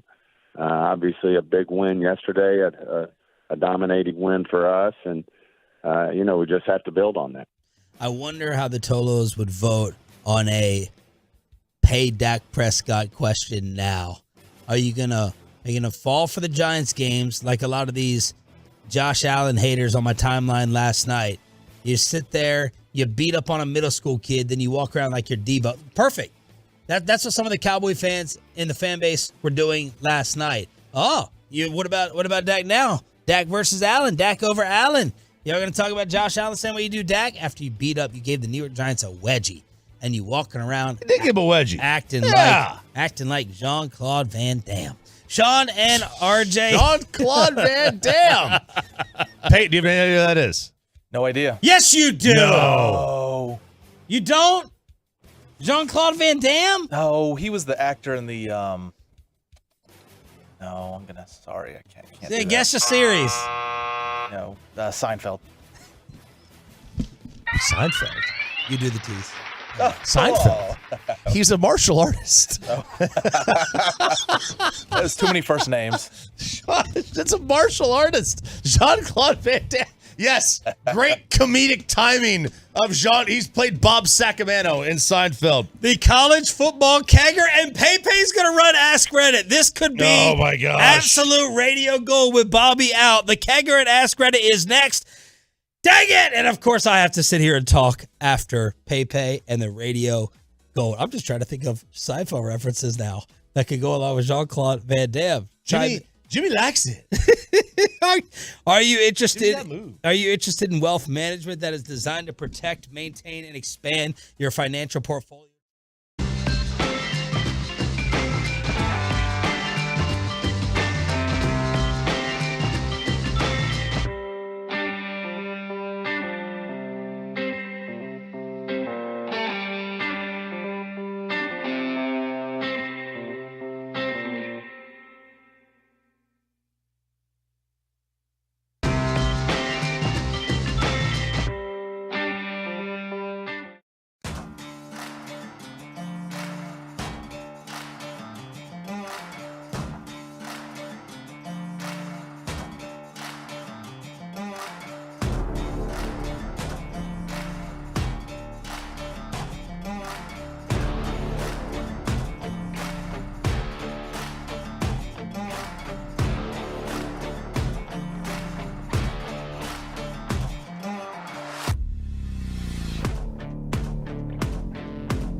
forced Carson to move up in the pocket and found grass. Kendall Milton's got a lot of grass. See, he's gone to the house. Touchdown just like that. 32 yards on the burst right up the middle. Huge hole on the right side, and Milton hit it like a tank and just sprinted for the end zone. Daddy's home. That what you say when you walk in the door? Daddy's home. Mm-hmm. You know it, Peyton. Yeah. Daddy's home. Georgia Radio with the call. They put it to Ole Miss and Lane Kiffin, 52-17. This is a matchup of two teams in the top 9. Yeah. And Georgia made them look. They were embarrassed, and all the talk that they were not the same Georgia. And they look, and at a point in the year they weren't. But they were breaking in a new quarterback, and they had lost a ton of guys in the draft. Guess what? They're just like Alabama was a couple years ago. They'll figure it out. Yep, they're the new Bama, and they have figured it out, man. This is the best team in the nation. If they're not number one this week, I think the committee's got some problems. I get why Ohio State was there. I had to put Ohio State there prior, but not anymore. Not no more, as they say. This Georgia team is for real. What was the 1, 2, 3, 4 last week in the football rankings? It was playoff rankings? Ohio State, Georgia, Michigan, Florida State, Washington, and then Oregon. So Ohio State was 1. Ohio State was 1. And I thought they were. I was fine with that. You know, they beat Michigan State 38-3. Everybody beats Michigan State 38-3. I think Georgia absolutely has to be the number 1 team in the nation. And then Ohio State will be 2. Maybe they'll be 3. Maybe Michigan will jump them. That was a good win Michigan had against Penn State. And they get your Vols next. They get my Vols this weekend, who they do not play well on the road, and that was evident this week. They play very well at home. They got one of the nation's longest home winning streaks. They got 14 straight at home. You know what the spread is for that game? I'm going to guess it's Georgia by 8.5. 10.5. Okay. I can see it. I can see it. Over under is 60. Oh. 59.5. Yeah, That over under is that high because we play very well. Again, we play very well at home, but I don't know. Like they've got to play their best game to win. They have to play their best game to be competitive. Yeah. All right. The way Georgia's playing, and then the way that we don't really have a quarterback right now.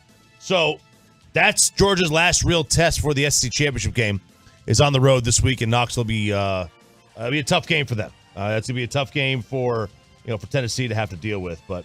We'll see. We'll see what winds up happening there. Georgia is going to, I think, be the number 1 team in the nation. What happens after that, we will find out. How about the Texas Longhorns giving it to the Frogs? 21 seconds remaining in the half. And it's a handoff. Brooks breaks outside. Brooks to the 10, to the 5. GB. Touchdown, Texas. That's the Longhorn Radio with the call. It was 26-6 at halftime. Yeah.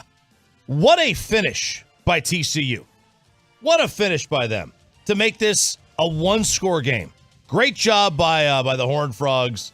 They lose, though, 29-26, and Texas is in an interesting spot. I think Texas has got to be scared out of their minds about what's going to happen with Alabama, Sean. I really do. I don't think there's a single way if Alabama wins out that the committee takes Texas over Alabama, even though Texas won that game. The way Alabama's playing right now. Yeah. The way they're dominating everybody, the way they're playing their football games, I don't know. I don't know how it happens. Texas at Iowa State next. So that's going to be this upcoming Saturday. And look, this kid, we don't call out a ton of Nick Saban mistakes. Him going away from this kid at quarterback is one of them. Why did he try that stupid, foolish experiment again earlier in the year? Then he quickly went back to him. This kid's an athletic freak running around. He just is. And this is supposed to be where Alabama's going to get picked off. Bobby Belt was going to have his victory wine to go ahead and pour on Nick Saban's grave. It has not happened while breaking in a brand new quarterback themselves. It hasn't happened at all. We'll see. We'll see what happens. Does Texas feel like a top 4 team to you? No. Yeah. No, they don't. But look, the top if 4. Texas played Oregon tomorrow, who would you pick? If Texas played where? Neutral field. I'd pick Oregon. I'd probably pick Oregon. I think Oregon's a better team than I think Oregon is going to be the team that gets left out, and everybody's like, that's the team. The big gripe. That's the team that could have won it all. They're tough. They're physical. They play a good brand of football. They got a good quarterback. They got an old man at quarterback. So does Washington. Washington's great too. So those are two teams that when this thing is all said and done, I wonder where this thing is going to end up for both of them. Oklahoma 59-20 over West Virginia. Michigan beats Penn State 24-15. Did not throw a pass in the second half. Did not throw a pass and still beat Penn State. James Franklin is, I don't think he's going to be on the hot seat, but they're starting to circle around James Franklin. Now, there's a situation here. James Franklin in the fourth quarter. By the way, that Michigan coach got destroyed by Stephen A. and Shannon Sharp for crying. Yeah, he didn't die. They're playing victim. Yeah, they are. They're playing victim, and that's what Stephen A. and Shannon went off on them about. Right? Yeah. Didn't Harbaugh say that's why we're America's team? Yeah, basically. That's why we're America's team. They are playing the victim. So let me paint this scenario for you. Michigan is on defense. Penn State's got the ball. They score. But 2 minutes to go in the game to make it a 24-15 game. There's two options here. Now, the traditional is kick the extra point, make it an 8-point game, try to get the onside kick or try to get a stop, whatever, and then move on. The way they've sort of figured it out now that's better. I almost said more better. I didn't. I stopped myself. But the way they figured it out now is to go for 2 when you're down 9, because that way you know with time remaining that you need 2 possessions or 1, as opposed to going for the 1, getting the onside kick or stopping them, scoring late, and then failing on the 2-point conversion and having no chance to make it up. At least it gives you a chance to make it up. Well, James Franklin took that option where they're going to go for 2 down 9, and now the media is starting to circle. They're starting to circle, and this is a little bit of him disagreeing with the reporter's question. I don't understand the logic there. You're making an 8-point game to keep your team alive. Okay, you don't agree with it. I'm just telling you that's the decision. I didn't think the answer had anything to do with the second one. The first one I understand. Yeah, we're trying to get back. We're trying to get points. We felt like points were going to be hard to come by. We wanted to get it back. Well, there's 2.5 minutes left in the game. All right, Dave, I've answered your question. I don't think you did.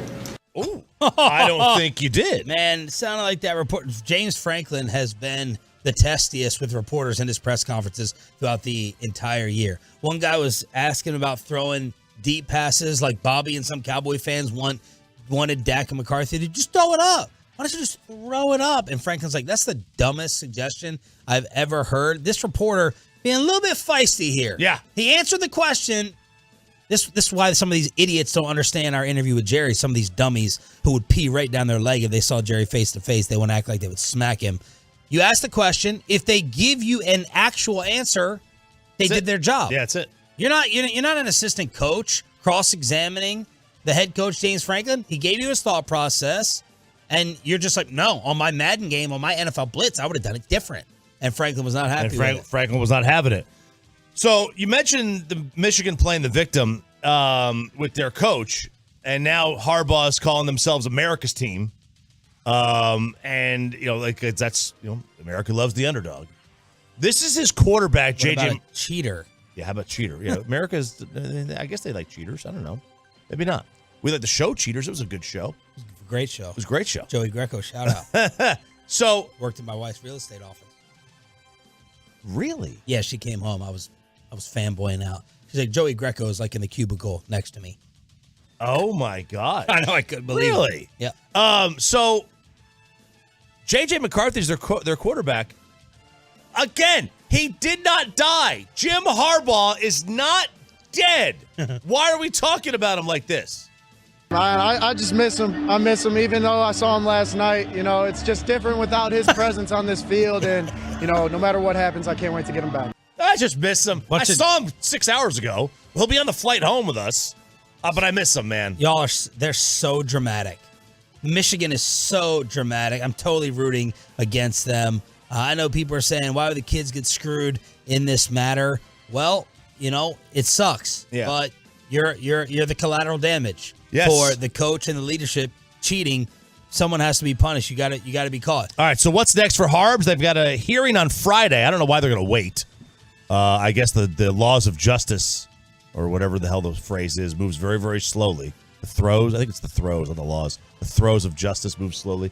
So hearing on Friday, he is going to speak on his own behalf on Friday. Michigan, there was reports that they were going to threaten to leave the Big Ten if they got suspended. Give me a break. You guys are charter members of the Big Ten. You basically founded the Big Ten. You're going to leave? What? Talk about taking your ball and going home.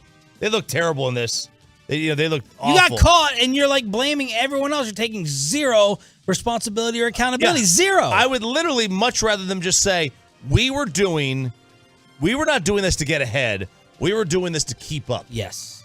We were doing this because everybody else is doing this. Right. And the NCAA has got to change their ways of not allowing advanced scouting. They could have said that. It would have been much better. Let me ask this other question. Ask away. Are they not talking to the quarterback in the headset? No, they don't have it. No, they're not. They're putting up. You'll see some hold Why? up signs. Why? I don't know. The most archaic thing in all of sports. High school teams. My buddy is a high school football coach. Well, they have the headset communication. Why is there not headset communication? I have no idea, dude. This is like me finding out that the referees don't have the same replays as ESPN for the University of Virginia basketball matter. My mind is, they're not talking in the headset? Yeah. Dude, Why? Luka has a pitch comm. This whole thing would be solved. I know. Luka has a pitch comm for 14U baseball. Shut up. He's a catcher. He keeps it in his. Shut up. It's in his ear so he can hear it. The coach will call the pitches. Well, yeah, he's got pitch comm. So the Texas A&M has $76 million to pee away and just give the Jimbo Fisher to leave, but we can't institute the technology for headset communication? Someone please on the TrentRight.com text line explain to me what I'm missing. Please. My guess is that there's a large disparity between. Because that makes what Michigan did worse. That, you have to just rely on hand signals. And again, real quick, it doesn't matter that everyone else is doing it. You got caught.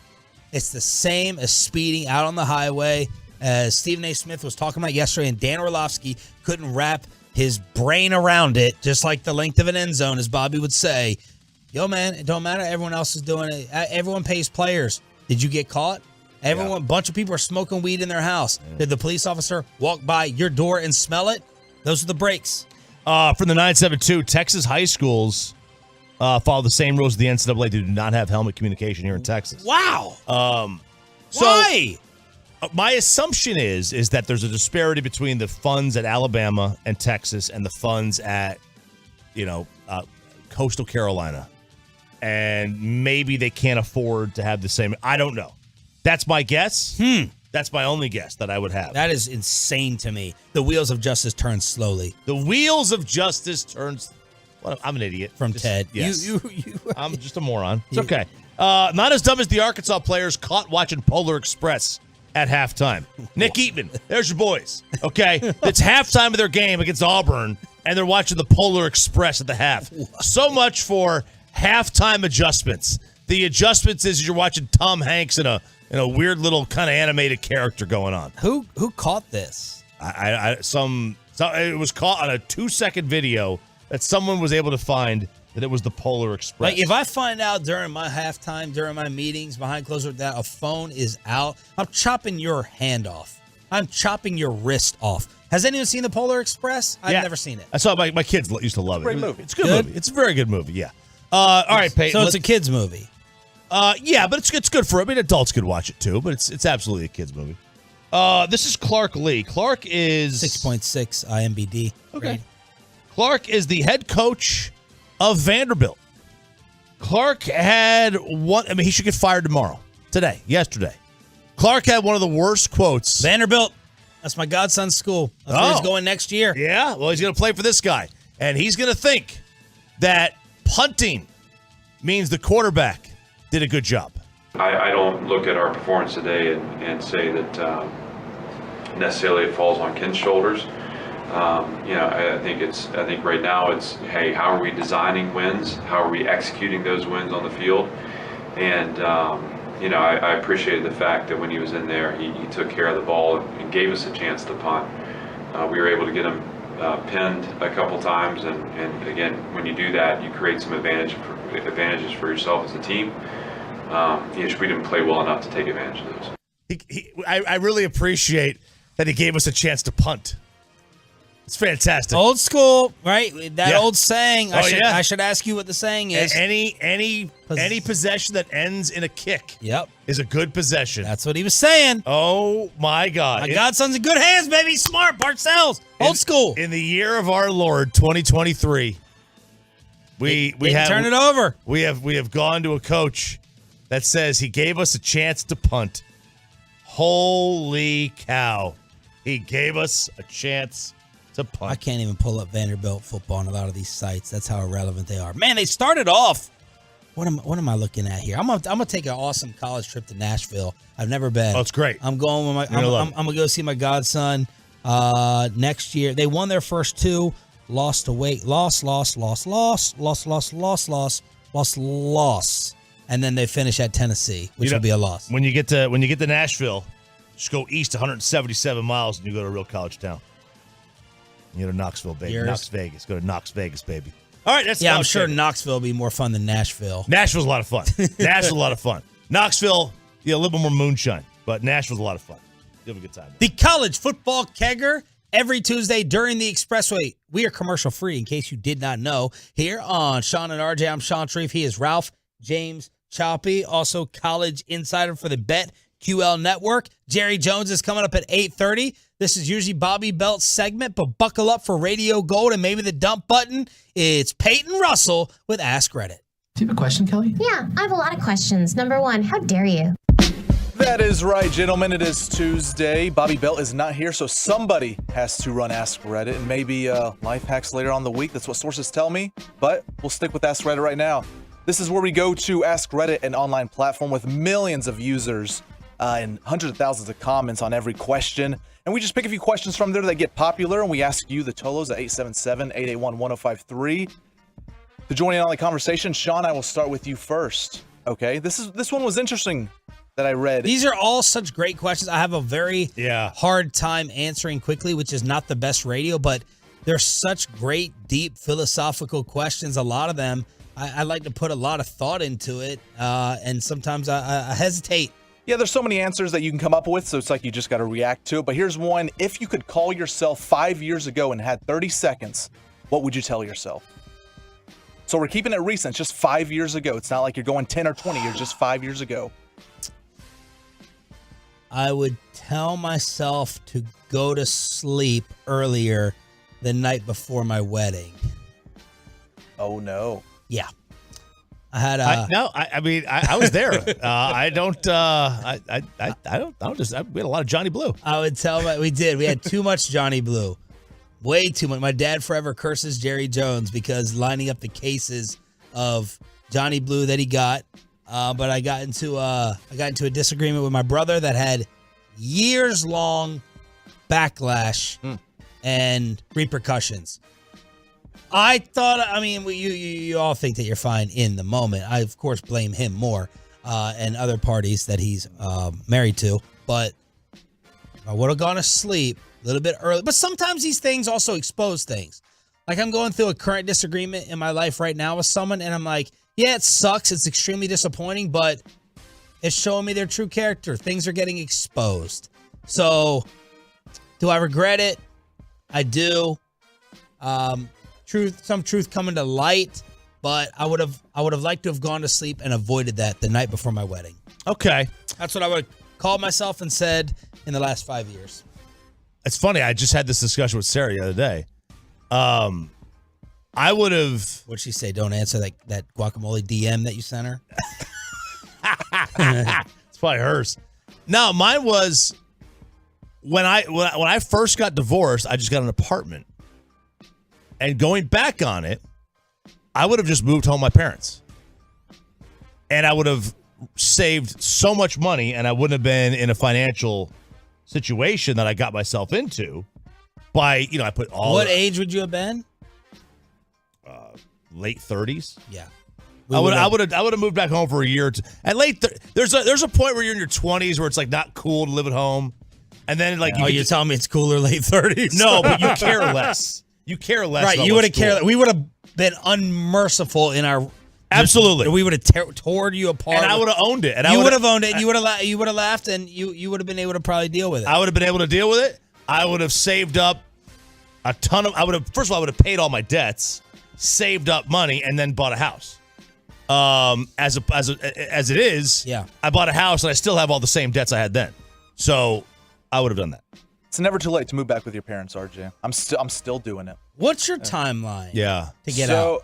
Because there comes a point where, like, if you still live at home, you are on like the first person people come to, the police, when there's a serial killer on the loose. So it's a race because I don't want to be the last one to be living at home, but I still have another friend of mine who's living at home. So it's like if he's living at home, it's like, okay, if my other friends are going to flame me up, they're going to blast him too. So it's like I just got to stay put with him. When he moves out, then I got to move out immediately. No, the most important thing for you is your girlfriend lives at home, right? Yes. She's younger. That's your saving grace. Mm-hmm. What's y'all's age difference? How old is she? 3.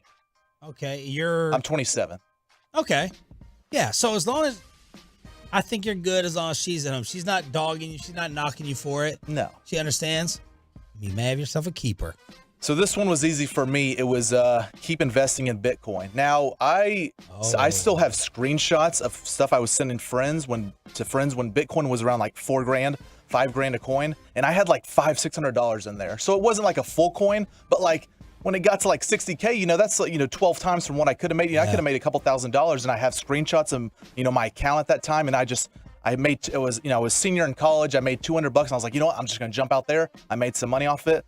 Should have left it in. Some Ask Reddit question or answers that were popular. Depending on your age, take school more serious. Some people slacked around late in college, and it kind of, they didn't get that internship, didn't get involved with school. It kind of backfired on them. And a popular one, go talk to that girl. That seems like that's always the one. Just you got to go talk to that girl. Okay. 877-881-1053, truckwreck.com text line for the Ask Reddit answers from the Tolos. All right, RJ Choppy, you're a recent engaged man. What is the worst place to propose at? Sporting event. Yep, I agree. I think a sporting event's just not the way to go. I don't know any girl that actually likes it. I do. Oh, really? Okay. Oh, yeah. We have two. Let me give the shout outs because two diehard Tolos, as Jesse Holly is texting me right now. Jesse and Issa, they are diehard sports fans. And I saw them get engaged on the 50-yard line, Cowboys Stadium. So it was just their dream. They attend all the Rangers playoff games, go to all the Cowboy games, die-hard sports fans. They listened to our show for the longest time. All right. So shout out to both of them. And he proposed right there, 50-yard line, middle of the star. Now, okay, so the game wasn't going on. No game. Okay, I think that's different. Okay. I think when you put on the Jumbotron, yeah, you put the girl in an impossible spot. She has to say yes. Everybody thinks if she says no that it's fake. Yeah. It's for the gram or whatever. Right. I don't know. Can you really have bad engagement spots? Doesn't every guy basically know a place to like take them? I saw someone on Facebook like, oh, my favorite place. He took me to my favorite place. I think it was like the Perot Museum. Like, you're going to do it on a beach. You're going to do it, at a resort. You're going to do it on a vacation. I think you're going to do it somewhere meaningful. I'd love to know from the ladies. We won't say your name in case the fella is listening. I'd love to know from the ladies if you're not happy with your proposal and where was it done? Where did you do it? And you're like, seriously, this is what you did? Are you kidding me? Because I see a lot of women on TV, they'll interrupt the proposal and be like, no. Not here. Yeah. So let me know, some of the female Tolos, if you weren't happy with it, you don't have to put your name on it, and where was it done? Man, Trucker.com text line. I had a friend propose to his girl at a WWE match. Oh. Someone else's wedding. Kevin Hagelin, bad job. Yeah, someone else's wedding. No. Oh, it's terrible. That's happened recent. People that I know have done that. Someone else's wedding? Yep. You selfish, insensitive, you know what? I proposed at a hot air balloon. What's wrong with that? That's awesome. Well, if she says no, you just jump. Oh, yeah. I proposed at Luby's. No, you didn't propose at Luby's. Would you hide it in her prunes? I've still never been to Luby's. Man, someone coming at me on a golf course is the worst. No. Ruined by Mackenzie. It was supposed to be somewhere else. Wait, did you do it? You did it on the balcony at Gaylord, right? No, I did it on the golf course in the woods, right where we had taken care of business the previous year in the same spot. How romantic. Man, I want to be as romantic as we got out of the you car. one day. She thought we were going to do the same thing. And and this time I went to the knee. And and we proposed. I pulled the old switcheroo on her. Yeah, a lot of this is personal preferences. 972 says anywhere in public around a crowd of people. Some people just like to keep it private. I know girls that as long as there's a camera person there or their family, they're fine with wherever. But mine was sporting event as well. I don't like it being in that kind of environment. What is something you learned way too late in life, Sean Sharif? Man, what a deep question. Yeah, it's very deep. Something I learned. Mine are very deep cutting things. You don't have to, in my opinion, you don't have to do everything in your power for the rest of your time to make it work with family. I know they say, it's family. Well, and we talk about this sometimes with BetterHelp. Sometimes it's just not worth it. It's not worth the stress. It's not worth your headache. And it's you go your way, I'll go my way. But that whole family is everything. That's the only reason I'm having kids. The only reason that I want to sit there and have a kid, I want to grow my own new hangout group because of the snake skin that I'm shedding off year by year as I get older. Yeah. I threw the word snake in there. I still haven't learned how to say no. That's something I would like to learn. Yeah, you need to say no to a current situation you're in. Badly. Badly. Very badly. And you're not going to do it. No, I'm not. You're right. I'm not going to. And you're going to be in jail, probably. I don't think I'm going to be in. Just not go that far. Okay. I might be on probation, but I'm not going to be in jail. You're going to be investigated by the government. Yes, probably. FBI, 100%. I think saying no would be the number one thing that I've learned way too late in life, and I still haven't learned it. I don't say no to people very well. I don't like to let anybody down. That's a problem. Ooh, okay. Except Monday through Friday, 5:30. That's true. That's true. So mine is writing cursive. I am trying. I got made fun of by my girlfriend with my signature after paying for meals. Do you not sign your name? Oh, it's just cursive. It's just a cursive name. It's a first name and last name in cursive. Wait, hang on. Yep. Reset the question. What's the question overall? What is something you learned way too late in life? So you're saying you learned cursive way too late. Right. It's like the letters, I just add them together. If I connect them, I don't really know how to write in cursive. I just connect the letters together. All right, write down your signature on a piece of paper. And Ryan, get that on the fan cam for us. So she's making fun of you for signing the bill in cursive? Because it's not like a signature. Usually, if yours was S and then you do something else in a big S, like you were signing a baseball. And so that's what she's saying. Mine is literally just my first and last name in cursive. Okay, well, I'm dying to see. I mean, a lot of people write their first and their last name in cursive. Yeah, that's everyone write down your signature. I don't know if this is going to show up well, but if I'm signing a bill, I'll hold mine up. Everyone can hold it up. Yeah, that. I mean, that's a signature though. Yeah. Yeah, exactly. Like mine, you see it. Can you see it? I'll go up to the fan cam to look. Oh Barely. Man, you wrote that like a 7-year-old, baby. Yeah, I mean it is. It's just first and last name, and I know it's. I got the S's cute. right, the S's and L's right, but the P and the E, they just connect. That's how I learned cursive. Okay, so you're saying it's got no sig swag, right? It is. Yeah. I might as well write in plain. It's like you're English. writing an essay. It's like you're filling out a black and white notebook in cursive, like you're writing an essay. That's how it looks like. Kind of neater. It's no sig swag. You gotta have sig swag. If people can't look at your signature and not be able to tell what 6 of the letters are, you don't have a cool enough signature. The only point of the signature is that and my dad, was signing, medical documents all the time. It's just bam, bam. You don't sign, you don't write out the letters. You go right. Yeah. You swipe right with your pen. Mm-hmm. That's the point of the signature, to be and feel and look cool.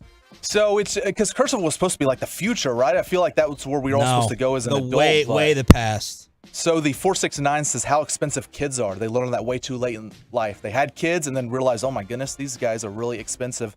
Investing was a popular one on Ask Reddit. If you didn't get in on GameStop, or AMC, Sean, you lost down some money.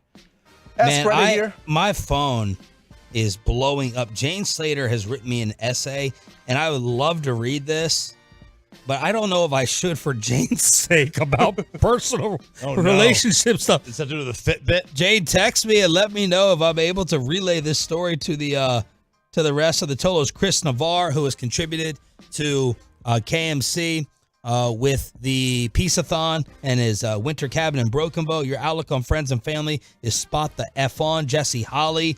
If she lives at home and Peyton lives at home, where are they having relations? Home. In the car, getting a hotel? I have some questions. Are they sneaking in the garage? Nope. Sandler has hit me up. Would you like to answer this? No. We'll move on. She might be listening. Good. Okay, last one here. Wow, he's never moved on from something. I've never heard that. What's something you know is real and is proven, but still can't wrap your head around it? So it's real, it's proven, but you're like, I still don't know how that happens. I still have no idea how the hell. Like, I get it. I know. I can't tell if Jane meant to send this to me. This is amazing. Is it okay? The last message is, if you're not in a good spot, don't ask a girl to marry you with a location or situation. But the stuff beforehand is riveting. It's so riveting.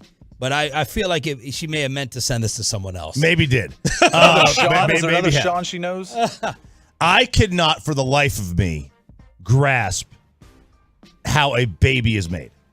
What's the question? I'm sorry? What is something you know is real and is proven, but still can't wrap your head around it? How that little thing joins with an egg and creates life. I still, for the life of me, have I have no frame of reference on how that is humanly possible. That is, it really is a miracle. It truly is a miracle. The fact that it is, because did you know that I saw this online that the first part of the body that is formed outside the heart is the butt. Is it really? Yeah, that's what I heard. That's what I heard. Here, you want unbelievable? Take my phone. You can read it. All right, there it is. Online? No, Ask Reddit during the Expressway, commercial free with Jerry Jones at 8:30. What Vegas thinks the Rangers are going to do in free agency, and all the baseball insiders on the best fits. Do the World Series champs line up with any of the big names on the market? That's next on Sean and RJ. Let's get some.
and studios secured by DFWsecurity.com. This is Sean and RJ on 105.3 The Fan. 8 o'clock hour on your home of the Cowboys and Rangers. Jerry Jones coming up live at 8:30. Is CD Lamb the best receiver in football? Does Dak belong in the MVP discussion? What did he get Mike McCarthy for his birthday that we forgot for number 60? I'm working on something. I don't think it's very doable, but I'm working on an idea to make it up to Coach for Friday at 6:30 when he joins us. I don't think my idea delivers nationally, but I'm going to try. I'm going to place a phone call right after the show. It'd be nice. See if we can make it up I to know Mike. I know where your head's at. Yeah. I know where your head's at. It'd be nice, but yeah, that was a miss. That was a miss on our. I really blame the firemen. They should have been more on top. We were at the firehouse. What was his favorite type of Pittsburgh beer? Is there a certain beer there? Is there a certain beer or vodka? We asked him about Pittsburgh vodka. We asked him about a certain type of beer or something one time. Y'all let us know if you have any familiarity. Pennsylvania's probably a Yingling guy. Not Yingling. It was something. Stroh's, Rolling Rock. Who knows? Schlitz. Slater said I can read her story, by the way. We were talking about relationships. She said, we had just got back together. This guy I was with proposed to another woman and was denied.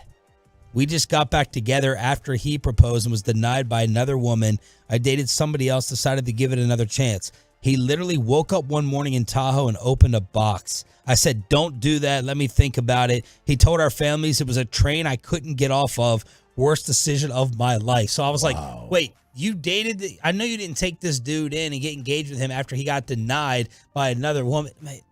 Jane Slater, I swear to God, she is one of the most complex relationship case studies I've ever heard of in my entire life. It's very complex. It's very complex. And complex, I think, is the best word for it. But I heard Jane's mom is doing better, so that's fantastic with her health battle. Let's see. People are saying Iron City beer. Iron City. Maybe that's it. Maybe we can ship some of that on over. What do they do? Favor? Is that what it is? Drizzly? I don't know if they have Iron City locally, though. No, but you can probably get it shipped.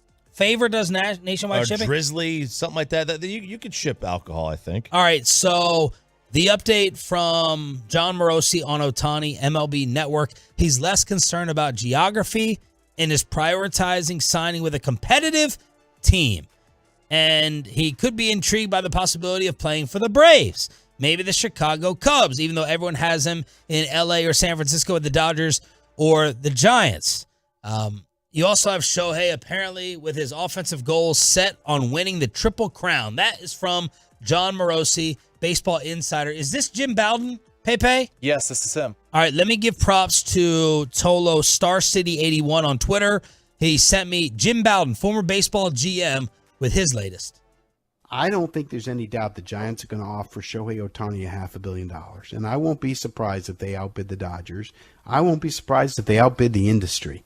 My question is, will he sign there? My intel has told me clearly, and I think Shohei has said it publicly through his translator. I'm not 100% sure, but I think he has. But it's been very clear throughout the process that winning is going to top everything. It's not about the most money. It's about the best chances of the most times on the World Series stage. And I believe that the Texas Rangers have the best shot to land them.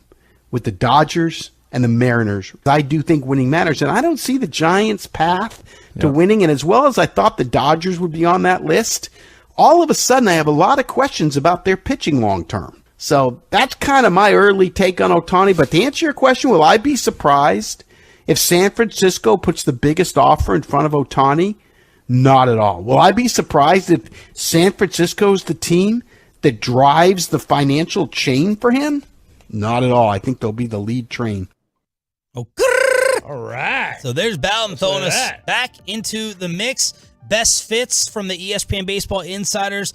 Doolittle said Dodgers. Buster Olney says Dodgers. That's where he thinks he's going to go, but he says the Rangers make the most sense. Jeff Passan, Dodgers. Schoenfeld, Rangers, with a frightening lineup that could be the first to produce 1,000 runs since the Cleveland in 1999. Other free agent targets. Yamamoto, the 25-year-old from Japan. Doolittle said best fit, Red Sox. Buster Olney, Yankees. Passan, Yankees. Schoenfeld said the Mets. Let's move down to another target, just bigger names. Aaron Nola. They say Phillies, Braves, Cubs. Blake Snell. Jordan Montgomery replacement, big-time name. Doolittle said Cardinals. Olney said Cardinals. Passan, Phillies. Schoenfeld, Dodgers. Jordan Montgomery. Doolittle says Dodgers. Olney says, I'm sorry. Doolittle says Rangers. Buster Olney says Rangers.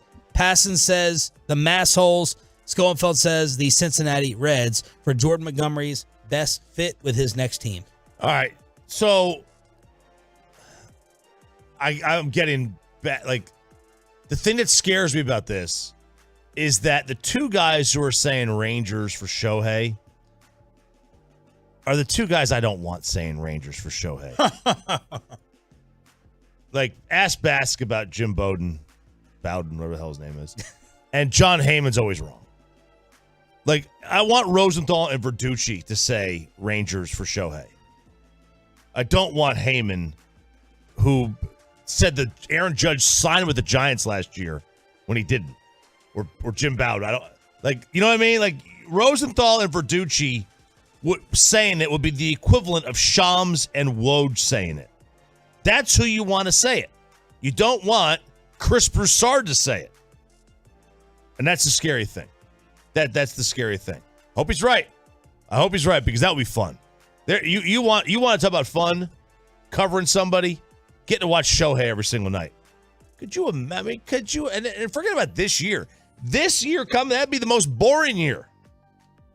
That would be the most boring year. The 2025 and beyond would be the fun. Yes. Because you see him pitch every 5 days. You get to see him hit. That's the fun. This year, this would be the tune-up boring year. Here's what Buster Olney wrote about why Montgomery should stay here. For many years, the owner who was most willing to spend from his personal fortune rather than within the revenue constraints of the team was Mike Ilitch in Detroit. Then in recent years, that has been the Padres, and then Mets, Steve Cohen. Quietly, Ray Davis has joined that group. At 81, he has decided he wants to win baseball championships, and he's doing everything he can to make that happen, like signing Simeon and Seager, like outbidding the rest of the industry for DeGrom by about 80%.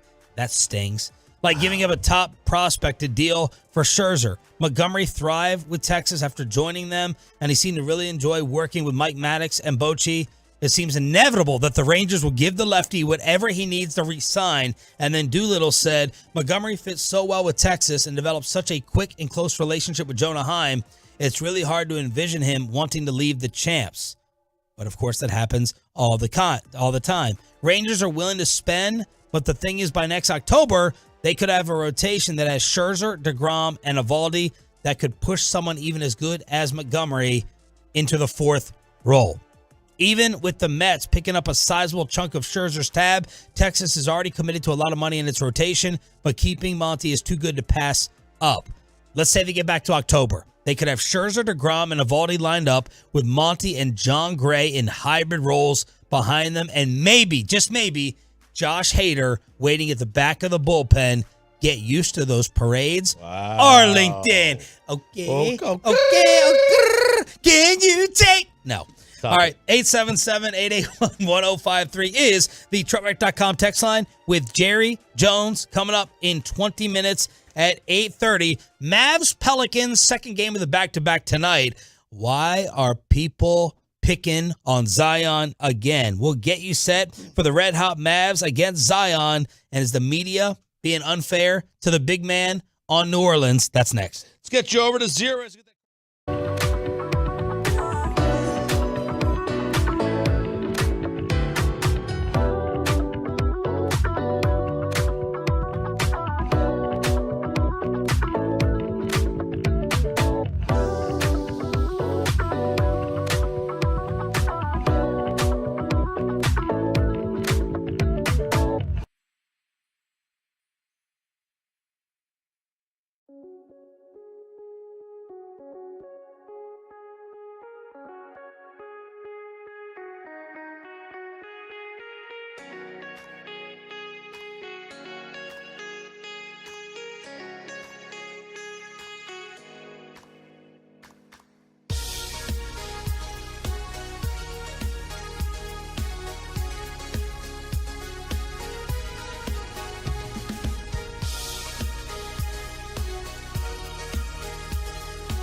Segment here brought to you by the personal injury lawyers Frankel and Frankel. Life is unpredictable. Accidents happen. Frankel and Frankel are the go-to attorneys for car and truck wrecks in DFW.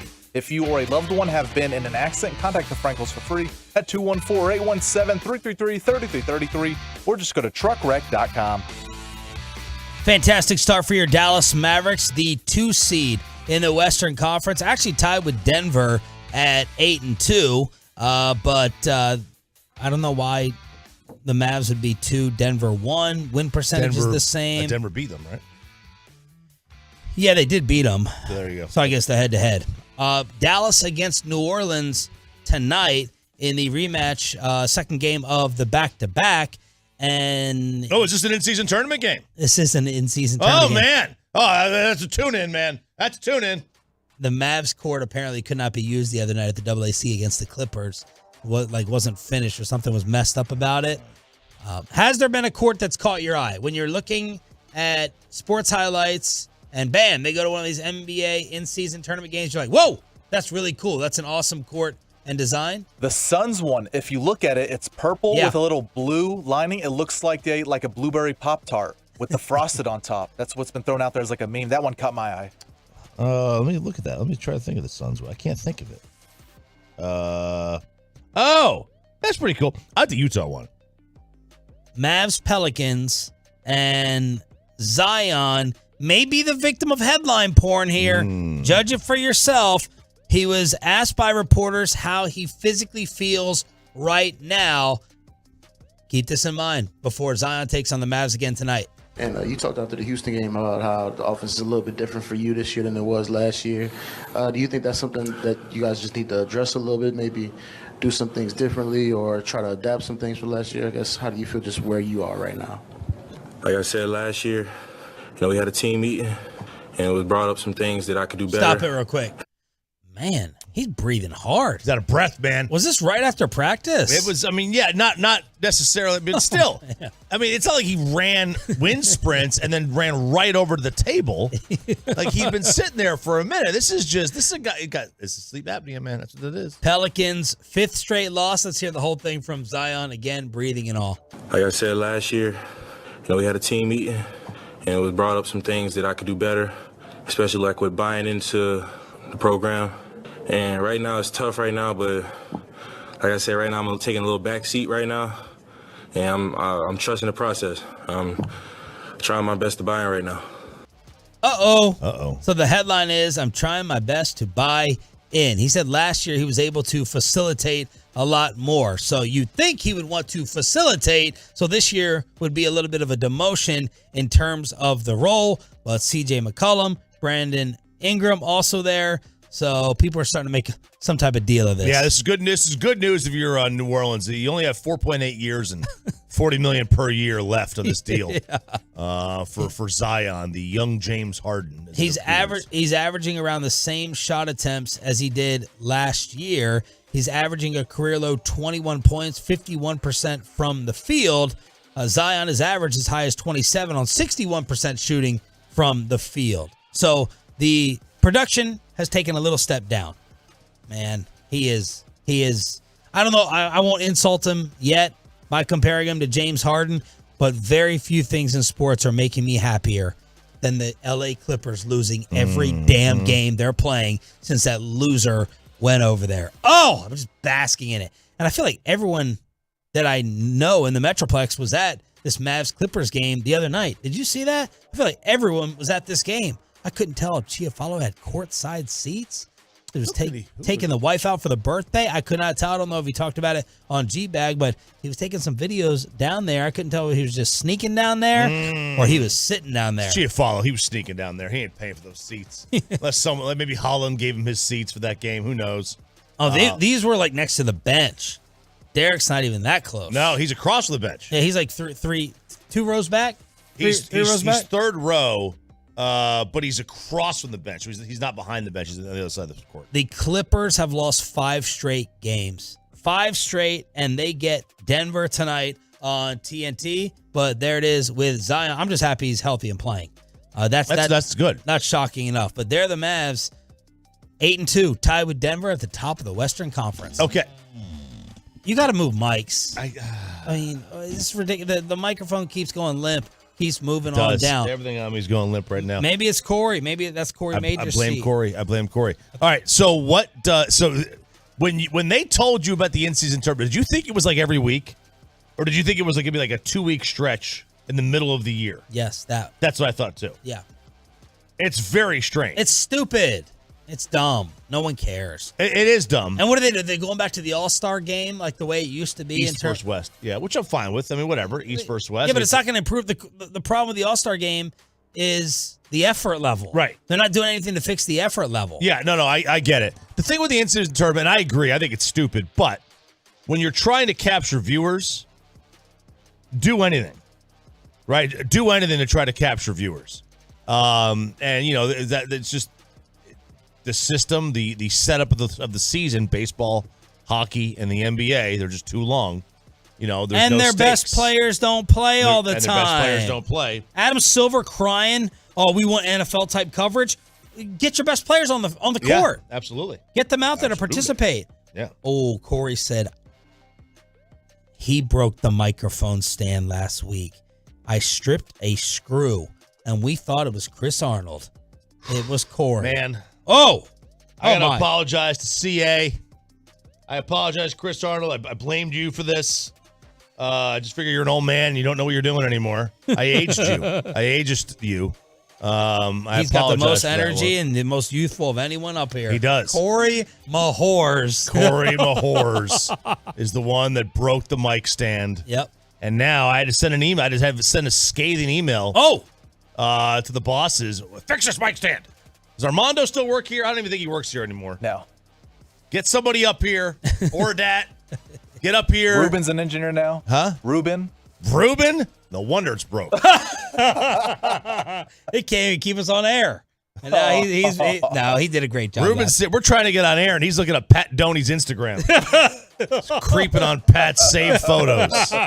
877-881-1053 is the truckwreck.com text line. You can see RJ be limp on the fan cam, Twitch, and YouTube. Patrick Walker from DallasCowboys.com is going to join us at 9:20 this morning. Oh, maybe the first question to Jerry is about this girl you've been stalking that's now moved to TCU. The transfer has happened. Oh, the transfer has happened. You and Peyton, you guys are like Woj. You guys are like Woj and Shams on this story. Yes, we are. Consider us Woj and Shams.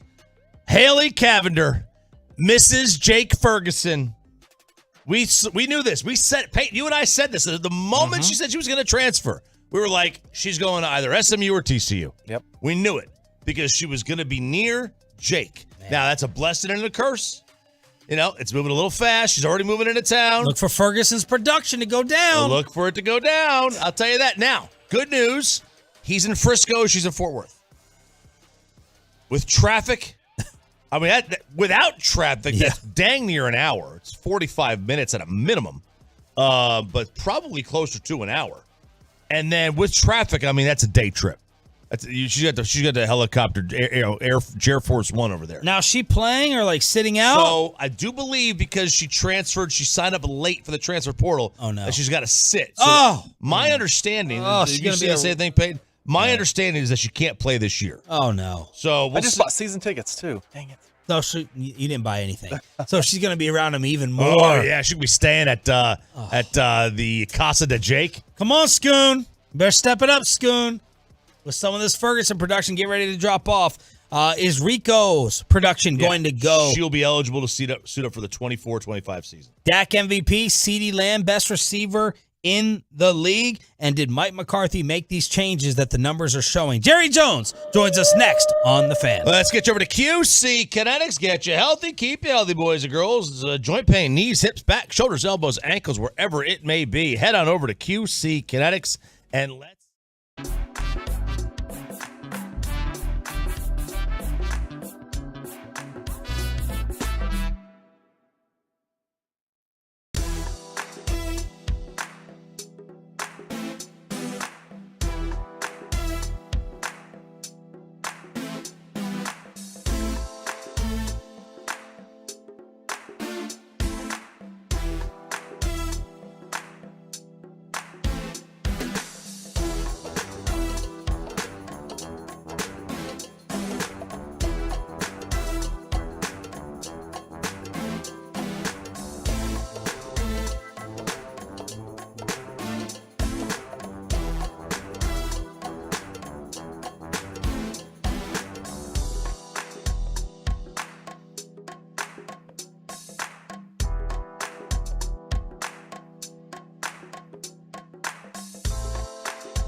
And it's back to Sean and RJ right here on 105.3 The Fan segment here, brought to you by Classic Chevrolet. Just announced that Classic Chevrolet in Grapevine is the one-time Equinox offload. A limited supply of excess Equinox models will be sold directly to the public for below market value.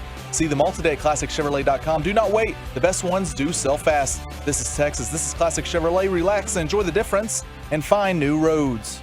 We are getting set for the Jerry Jones Show every Tuesday for 12 years at this time here on Sean and RJ, your home of America's team. Of course, he joins the KMC Masterpiece Fridays at 10:30. Did you hear what Mike Bassick asked Jerry on Friday? You were not Toloing on the way home from the firehouse. Tuned in. I was on the phone. And, well, that's safe. And it's a Bluetooth. You got a speaker thing. I'm not holding it. Dude, Bassick asked Jerry like his diarrhea question at NFL owners meetings. And normally Jerry plays along with that type of stuff, but he's like, he laughed and he's like, what are we doing here? Well, what type of questions are we asking here? But that was part of Unhinged Bassick Friday before he went on vacation.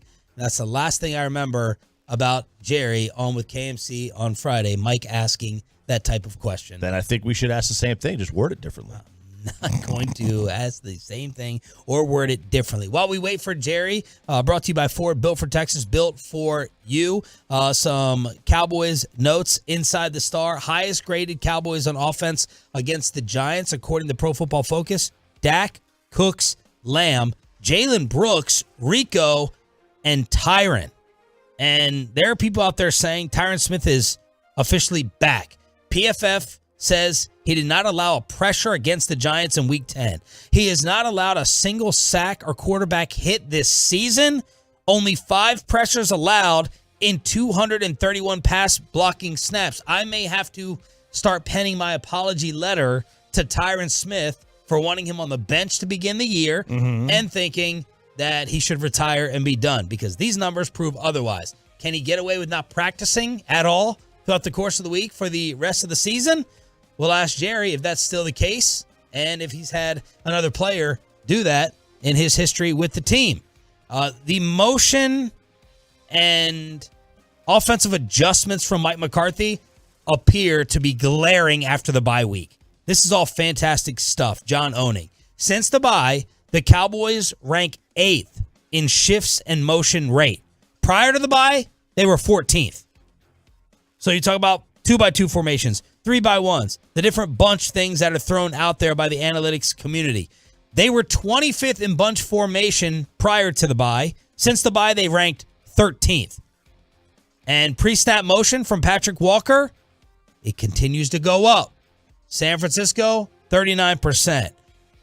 The Chargers, 62%. The Rams, 56%. Filthy, 54%. The Giants, 61% in terms of pre-snap motion. Are those adjustments? Was this part of the plan moving along the entire time? We'll ask Jerry today and Mike McCarthy on Friday, but this is great evolution and adjusting with this Cowboys offense that has Dak Prescott now being mentioned as an MVP. Yeah, it is. And, anytime you go to a bye week, it's a chance to reset. It's a chance to figure out what's working, what's not. Back to the drawing board if you have to. Some teams make coaching changes during bye weeks. This team decided they were going to make some changes. Now, were these changes that were planned all along?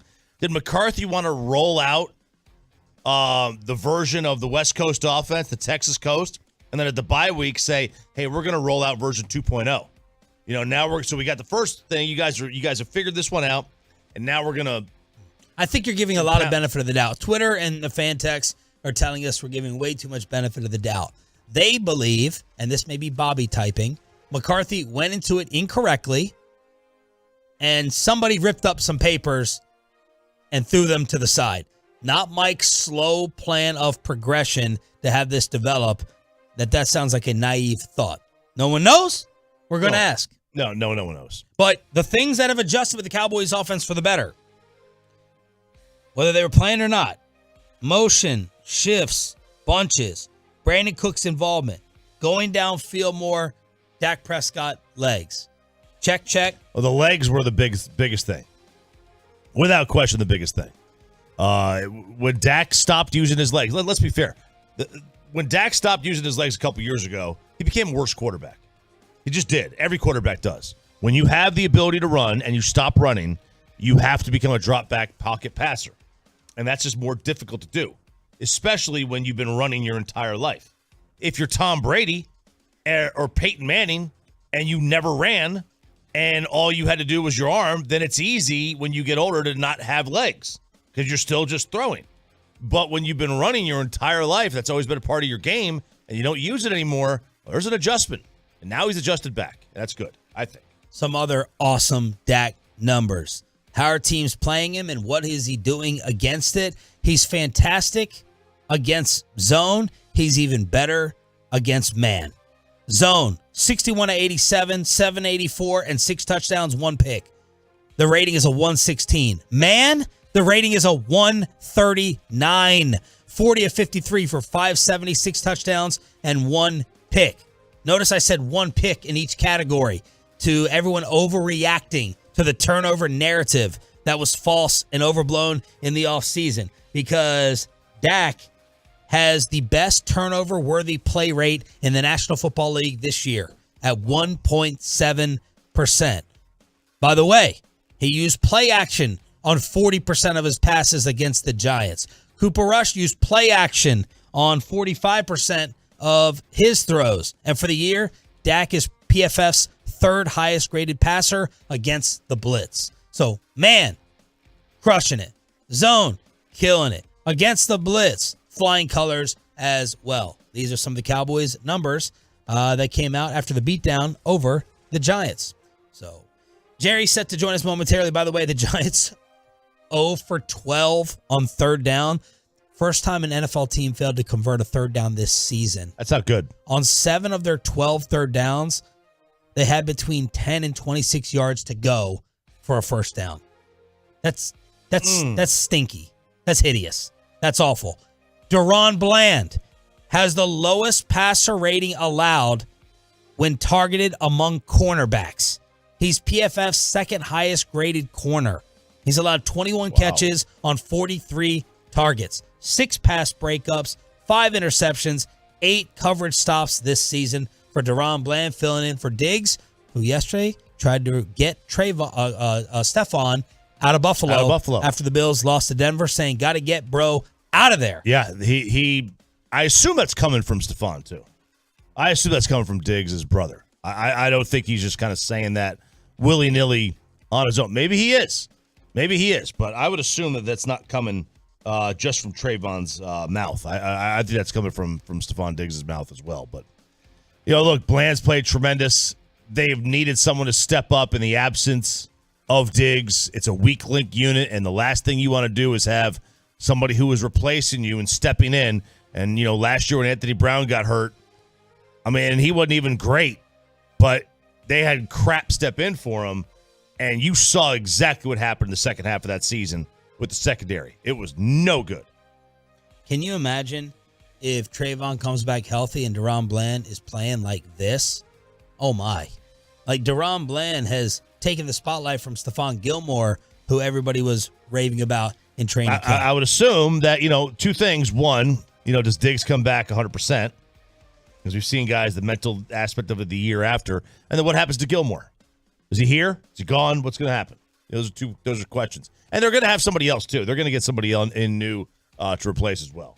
Live on the Fan Cam, Twitch, and YouTube. While we wait for Jerry, last night, a debacle against Denver for the Buffalo Bills. Boy. A lot of Josh versus Dak tweets on my timeline. What do you have to say about Josh Allen now? Is his head fried from that Kansas City loss, never recovered? Is he missing Brian Daboll? 4 more turnovers for the Bills offense. 6 straight weeks with an interception for Josh Allen. The Bills are in trouble. Sean McDermott's about to be on the hot seat. Stephon Diggs probably going to blow up soon. And Josh Allen is being dissected as overrated and not belonging on the Mahomes or the Burrow level. Yeah, look, do we not just willy-nilly go up and down with guys too much? Of course. I'm sorry. Like, if you have somebody in that tier, and they've been in that tier for years, one season does not drop them off that tier. Just like one season doesn't put them on that tier. Like, Jalen Hurts should not necessarily be on the tier with Allen, Burrow, and Mahomes, who have done it for half a decade or more in Mahomes' case.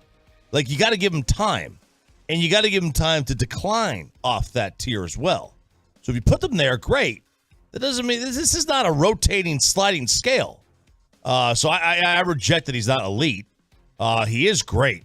Is he? I had an NFL player tell me that he's the most athletic quarterback in the league and the dumbest at the same time. He's a mimbo. He is a mimbo. He's a male bimbo. And that's look at him. He had that. His eyes looked like he saw a deer in the headlights right there. So I mean, what's Josh Allen going to be when his body falls apart? Josh Clark, part of our web team, fantastic job here at the station, just sent us this. The Dallas Morning News is reporting Leighton Vander Esch ruled out for the year. Whether or not his career is done is the next question to resolve. So this from the Dallas Morning News, Leighton Vander Esch officially ruled out for the year. What does that mean for the career? Perfect timing with Jerry Jones now joining us here on Sean and RJ 105.3 The Fan. Good morning, Jerry. How are you? RJ, good to be on, man. Good to be on. Jerry, the Dallas Morning News just reported, and we would like to see if you can confirm that Vander Esch has been ruled out for the year. Well, I would say that's accurate. We had just completely left it up to how he was evolving, but of course it's such a significant, a very significant loss for us. He's an integral part of that defense out there, but we just wish him well. And just the nature of his potential injury here causes me to really think longer term and beyond what it means for next week or beyond what it means for next month relative to the team. It has everything to do with what's in his best interest. Jerry, do you have a strong feeling one way or the other on whether Leighton will be able to play again? Let's just put it like this. I don't know, and there are a lot of factors involved, but he just really needs to see how this continues to heal, and then go from that point as to whether or not he would want to continue to, let's say, expose himself to injury. I know the trade deadline's come and gone, but is this something that you scan waiver wires on and try to see who else is out there, if anybody? Not at all. As a matter of fact, if I had to pick an area on our team of strength, I would basically pick this area because of the way we played the linebackers. Now he can't be replaced, but we've been, of course, in the game since he's been injured, we've made the kinds of adjustment that you'll see in the future. Jerry Jones here on The Fan. A fantastic, impressive performance against the New York Giants. You guys have done this to lesser teams, Jerry, just absolutely blown them out. Your thoughts on the game and what you guys can actually take from it with a team like New York that's struggled so much this year? Well, I'm going to say I don't know why my response would be I still remember Arizona. And so my point is I might have to take issue with how we set up the situation, how we define a lesser team. By the record, okay, I'll go with that. By just our evaluation of the talent, I'll go with that. But as we know, you can get in with a team that's not playing at the level that maybe you are, and you let that team stay with you, which was my fear the other day, and you let them stay with you, they become emboldened, and next thing you know, you've got a situation that's much different than the result of these games where we're really got a big differentiation in the point spread. But, boy, you got to earn that. You got to get up on them early enough, got to get up on them. You got to be playing well, and then you've got to then execute, and that's what our team's been doing. No time in my time in the NFL, and for that matter in college as well, have I ever seen us involved in one season as many games that have the differential that we have between our opponent and us. That just has never happened in my life. Jerry Jones joins us here, 105 through the Fan. Y'all have been tremendous at home. Dak especially, now 12 of the last 24 home games for him. They've scored over 40. Do you think because of that home field is even more important for you guys to get in the postseason as opposed to maybe any other year? Well, I would say that, and yes, and I would go along with that. It's always been very important how to equate a more to it, but without catching on every word, without going on every word in your question. But still, it is extremely important to get a home field advantage, and boy, that's what we're playing for. Jerry, Dak Prescott is being launched into the MVP conversations with the tear that he has been on. Do you think that Dak is an MVP candidate right now? I do. I certainly do. He's put games that are together here, a series of games that are the best of his career, and in my view, and at the best of right at the tops of any that I've seen. It's the fact that he's doing them back-to-back, and it's the fact that really, of course, his play, how he's impacting those games. I don't want to use the word he's making it look easy because it's not at all, but boy, is he really in a position where it's not only physical, but it's mental. He's really showed us that all of that hard work, all of that time that he's put in, and frankly, the adjustments that have been made over the past year, we're really seeing the fruits of that. And there's no question which is supposed to happen, if you will put the work in and you'll take it to the practice field and then you'll take it to the practice field, you're good at taking it to the game, then it pays off. He is the best that I've ever seen of taking it from its inception in a classroom all the way to practice on the field, and we're seeing the fruits of that. Absolutely. Jerry, speaking of the classroom, some of the numbers and the metrics show that offensively, your motions, your shifting, bunch formations have all increased since the bye week in San Francisco. Would you say that's accurate on your end? And was that a major point of emphasis for you guys to increase those on offense? Well, I think you're very astute, but I think to see us do things in the coming weeks that we haven't been doing is the trick. We have got to have a portfolio of things to do, offensively especially, that is different when we get to the playoffs to some degree, to a significant degree, than we did in the regular season. That's the trick. And you can't go into the playoffs with the same stuff. And in a general, that's arm wavy, but in general. And so you've got to have enough in what your capabilities are to expand into the playoffs, plus to have really refined what you want to do, let's say, basically. That's his team. That's what you see. Jerry, my favorite thing from the game was Brandon Cook's involvement. We had all been calling for it, and bam, he comes out with a great first half and obviously the final box score line. What was the difference in Cook's involvement Sunday? I think the fact that he got the ball, you say, well, what a trite answer.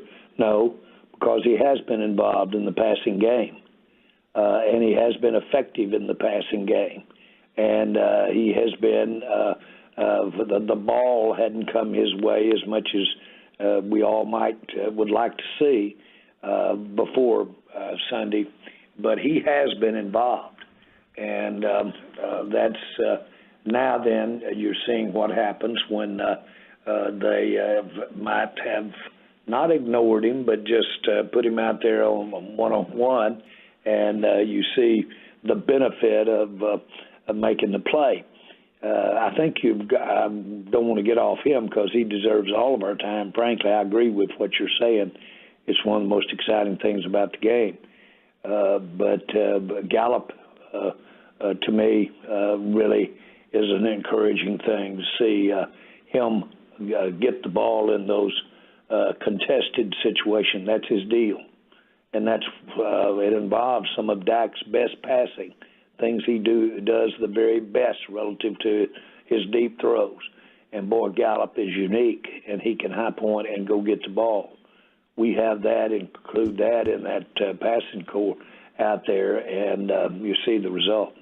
And speaking of receivers, the hottest one in the National Football League says he's the best one. CeeDee Lamb saying you're looking at the number one receiver.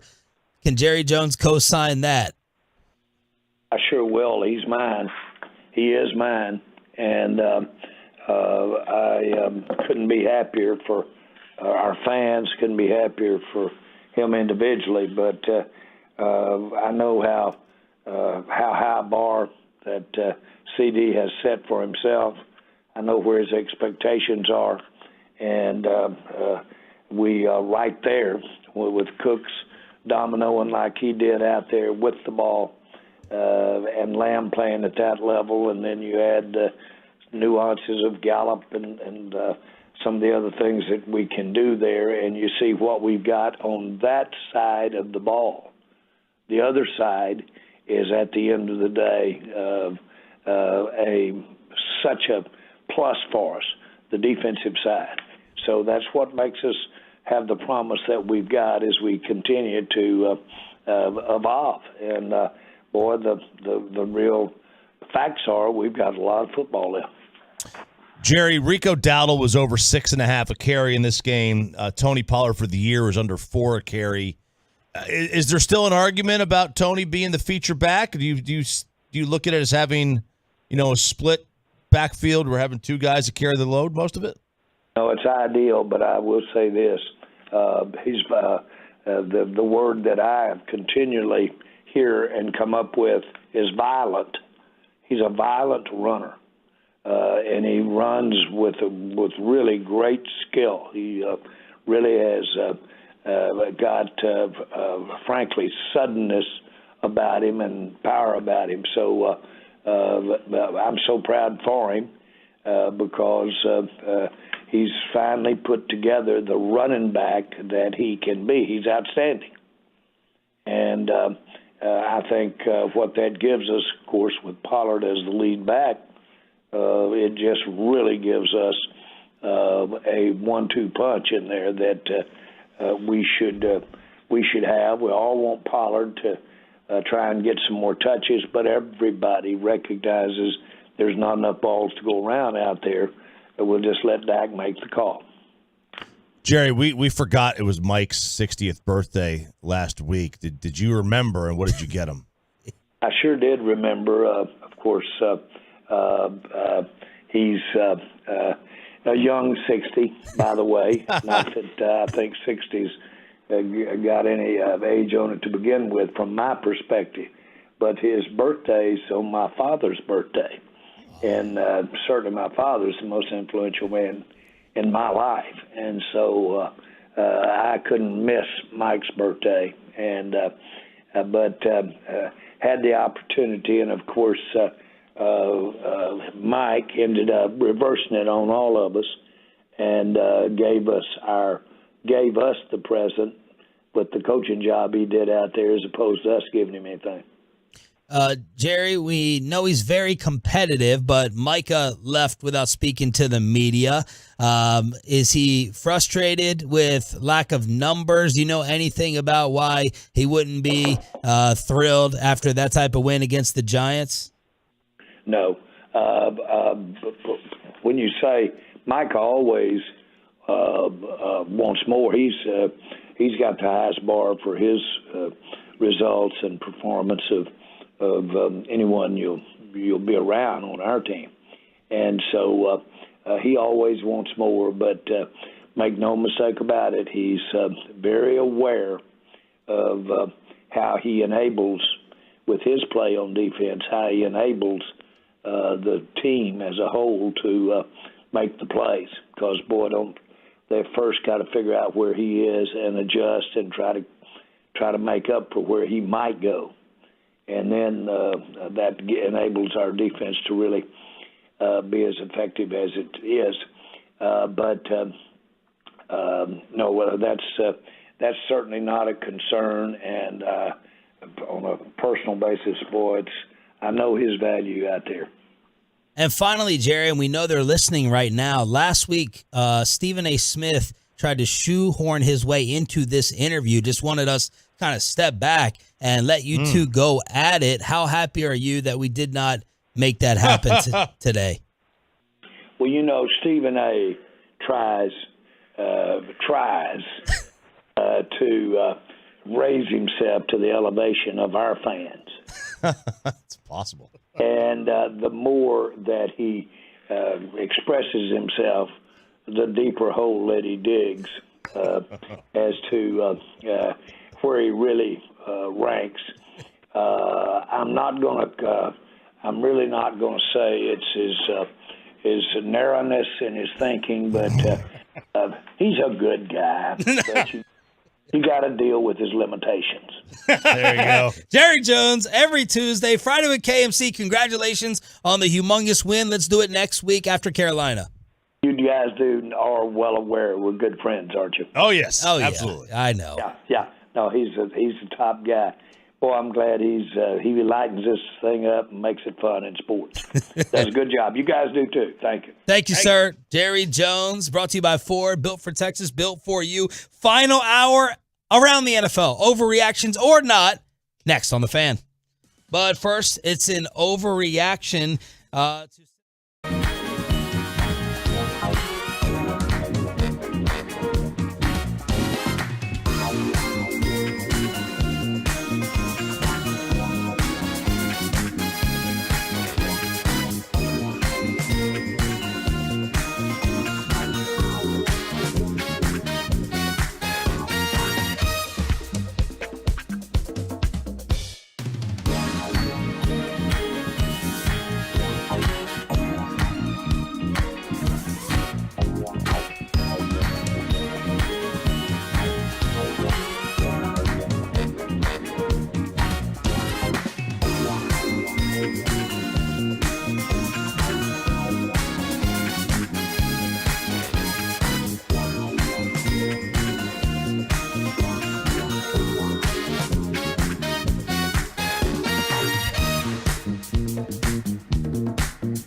Studios secured by DFWsecurity.com.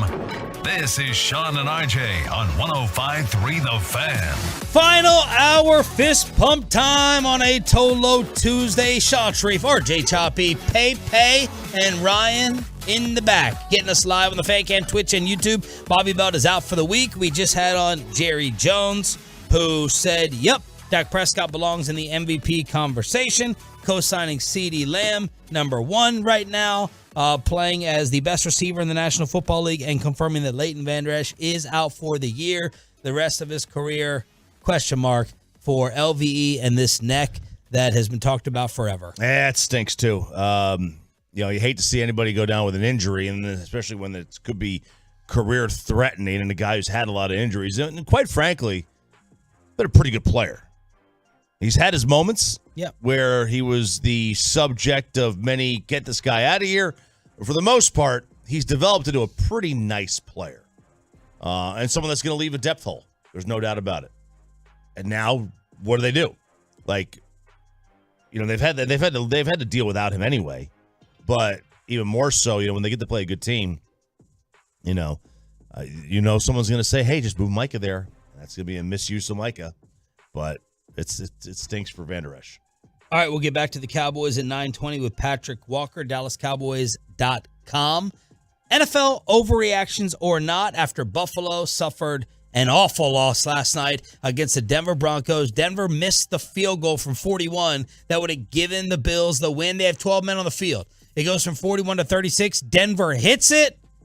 The Bills lose. More turnovers for Josh Allen. 3 straight for Danger, Russ, and Sean Payton. All right, let's just do Buffalo here. I'll add this one. This wasn't even on the list. Let's just add it. The Bills' window is closed. No. Unless you believe that Josh Allen is just as good or even worse than Dak Prescott, he's 27 years old. Sorry, forgive me. Every single general manager and talent evaluator in the offseason had Mahomes, Burrow, Allen. Mahomes, Allen, Burrow. Some mix at 2 or 3 of those 3 guys.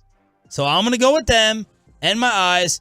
He is trying to force too many things. A lot of these interceptions are air intended yards of 10 or more down the field. And Sean McDermott is on the hot seat. Someone has to rein him in a little bit, man. I don't know whether this is more Jay Cutler or Carson Wentz that I'm getting a feeling of when it comes to Josh Allen. But no, of course the window's not closed. He's 27 years old. The window is always open with a guy that good, that talented, and that young. Your answer. Oh, I don't think their window's closed, but I do think they are outside their best chance window to win a title. Wait, are you talking about this current group of players? Because, yes, Stephon Diggs is probably out of there soon, but when you have a quarterback like Allen or Burrow, you always have a window. Yeah, you do, but I think what the point I was saying is, like, their best window was before his contract hit. Like, their best window of opportunity has come and gone. I do believe it to be the case. There was a stat, I have to go back and look. There was a stat that the amount of quarterbacks, very few win after their rookie contract if they haven't already won. I mean, we are talking a minute number.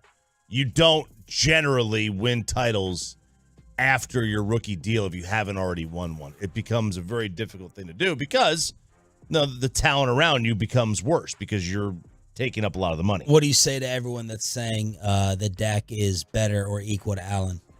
He's not. Why? He's not. I mean, he's just not. I mean, nothing throughout the course of their career would say that he is. Josh is a better player. Now, that doesn't mean that Dak can't be better today in terms of having a better year. Oh, Dak is better right now. But even still, even knowing that, the perception is that Josh Allen's having a bad year. Josh Allen and Dak Prescott have essentially the same QBR. And Josh Allen has a better DVOA, which is a per-play efficiency number, by a lot. Like Josh is third in the league, and Dak is 10th. Typically when you have a low DVOA and all your other numbers are high, it means you're beating up on some pretty bad teams. And that's a sign. So, no, Dak is not better than Josh Allen. They're on a different tier, and that's the reality. Yeah, are they on the same? Yeah, that was that's a good follow-up. Okay, so, I mean, to me, tier 1 is Mahomes, and that's it. And then tier 2 is Burrow, Allen. Allen's still on tier 2. Yeah, I mean, I'm not going to go up and down off of a hand, 1 year or even a year and a half. I mean, to me, it's got to be more than that. Yeah. I wouldn't go down there. I mean, I wouldn't throw Hurts up there yet. I'd like to see more than that, but I think he's kind of banging on the door there a little bit. So but then Dak is in the Lamar, Hurts, Herbert, Goff, category. I'm trying to think of anybody else, but probably not. Okay, I agree. Lawrence, I think, is too up and down. He's too up and down yet. Let's see. San Francisco is the team to beat in the NFC. Yes. Not an overreaction whatsoever. Pepe, you can weigh in here as well. But they bounce back.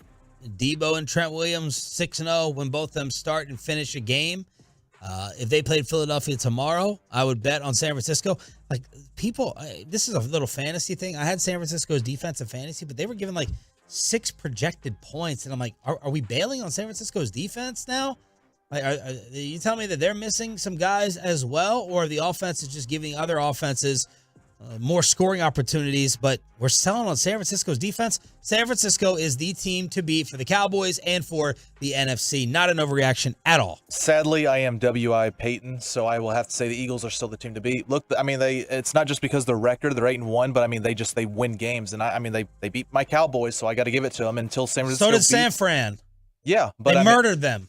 Yeah, but that's why I have the Eagles right now, because I mean the Eagles and 49ers have to play each other, and they will. And the winner of that game, I think, will then be the lead dog in the NFC. But right now, I give it to the Eagles. Do they play each other this regular season? Please tell me yes. Yes, they play in a couple weeks. They do. Mm-hmm. San Fran and Philly. Yep, and Philly, I believe. Philly, Kansas City, this upcoming Monday night, and yes, you're right, December 3rd. Afternoon game on Fox. San Fran at Filthy. Man, it's interesting, man. This is gonna be a fun December. Yes. In the NFC. You got Philly and the Eagles playing each other. I'm sorry, Philly and San Fran playing each other. Cowboys are going to play the Eagles coming up here. Cowboys with the Lions. Those are good games in the Real NFC. Fun. Real fun. And your answer to this? I think they are. I think they are the team to beat. If they don't get home field, I do think they're the team that they could travel well. Yeah. I think Philadelphia would travel well. I don't think the Cowboys and Detroit would travel well. Yeah, I agree. I think Detroit and the Cowboys really have to have home field. I think San Fran and Philly can win anywhere against anybody. If Detroit has home field, I think they're a real live chance to make it. If they don't, I don't see how they win on the road. I just don't see it happening. All right, next one. A non-quarterback will win the MVP this year. Oh, I hope so. I really do hope so, but I will say that is an overreaction. It'll still go to a quarterback because they have made Offensive Player of the Year the non-quarterback MVP. I would love for Tyreek Hill to win this. So here's what they need to do. They need to have they need to separate the awards out. Just like they do in baseball for the Cy Young versus the MVP. Now sometimes it could be the same. But you've got to be so special that year. It's got to be one of those Mahomes. But they do separate them out. What? Offensive Player of the Year, MVP. What do you mean separate them out? Yes. They already the Offensive Player of the Year is the best non-quarterback. Yeah, but it doesn't have any cachet to it. Yeah, I don't think it does. Right? So Cy Young and MVP in baseball has the same cachet. They need to change the name of the title. The stupid value thing. Who had the best year? Like best player. They need to change the thinking of the title of the award. Not value. Every quarterback has the most value. And the award is who had the best season. It shouldn't be the value thing. It should be the best season. So whether it's McCaffrey, whether it's Tyreek Hill, whether it's A.J. Brown, you want to throw Jalen Hurts up there, okay, fine. But, like, the two top leaders in passing yards are Sam Howell and C.J. Stroud. Like, should Sam Howell, has anyone mentioned him as the MVP? Most value? Obviously, he's the most valuable to Washington. He's leading the league in passing yards. But it should be thought of as the best year. The best year, not the most value. Kind of like the Heisman. Like how college does it. You know, that it's not always quarterbacks, but it's something like that. Exactly. It's like I can't stand when people with a Hall of Fame argument. They're so literal with fame. Can you tell the story? You tell the story of the sport without this person's name in it? No, it's the best players who have ever played. It's not about fame. It's not about how many stories are written about you by the tabloids. You know, it's not you had a big scandal that made you famous so you get in the Baseball Hall of Fame. No, it's the best players who ever picked up a bat, ball, and a glove. That's what it's really about. But people give them a chance to be literal, and they'll be literal. Yeah, they will. Look, again, maybe you have the Tom Brady Award or the Johnny Unitas Award. It's just for the best quarterback of the year. And then your MVP is like in baseball where it's open to everybody. And for the most part, you've got to be super special to give it to a quarterback. I don't know. Have you looked at Mahomes' numbers, by the way? Are they MVP leader worthy for a team whose offense we're talking about and questioning so much?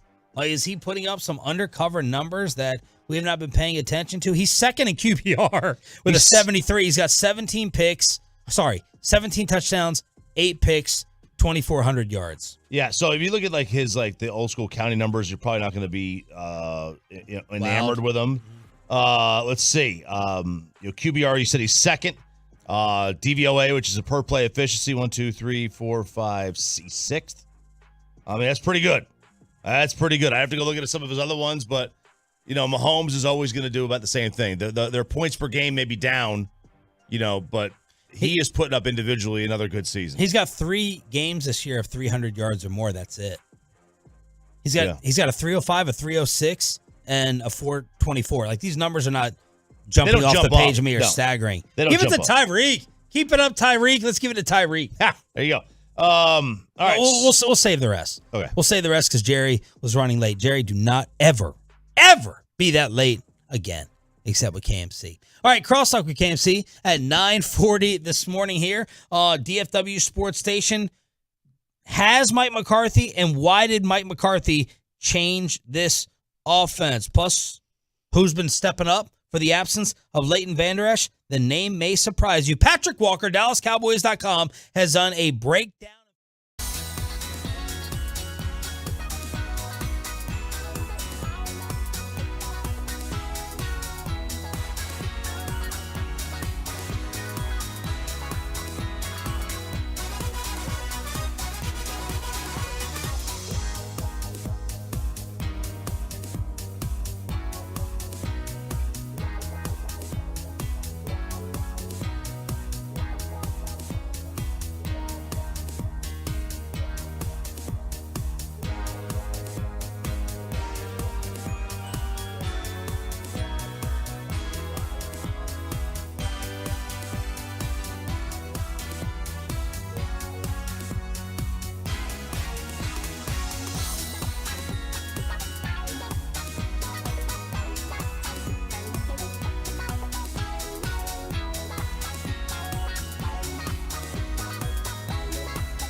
free at 214 or 817-333-3333 or go to truckwreck.com.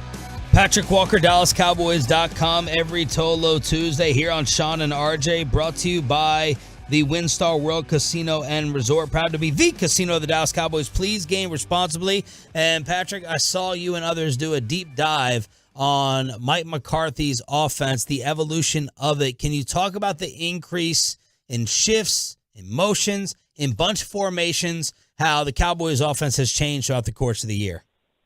Yeah, absolutely. When you go back, Sean, and you look at what the Cowboys offense looked like from week 1 through week 4, you could tell they were still trying to figure some things out, still trying to tweak and turn some knobs here and there. But what it was severely lacking offense as a whole was not simply something that we talked about several times before it actually happened, which was the lack of Dak Prescott's mobility and how that could help the offense.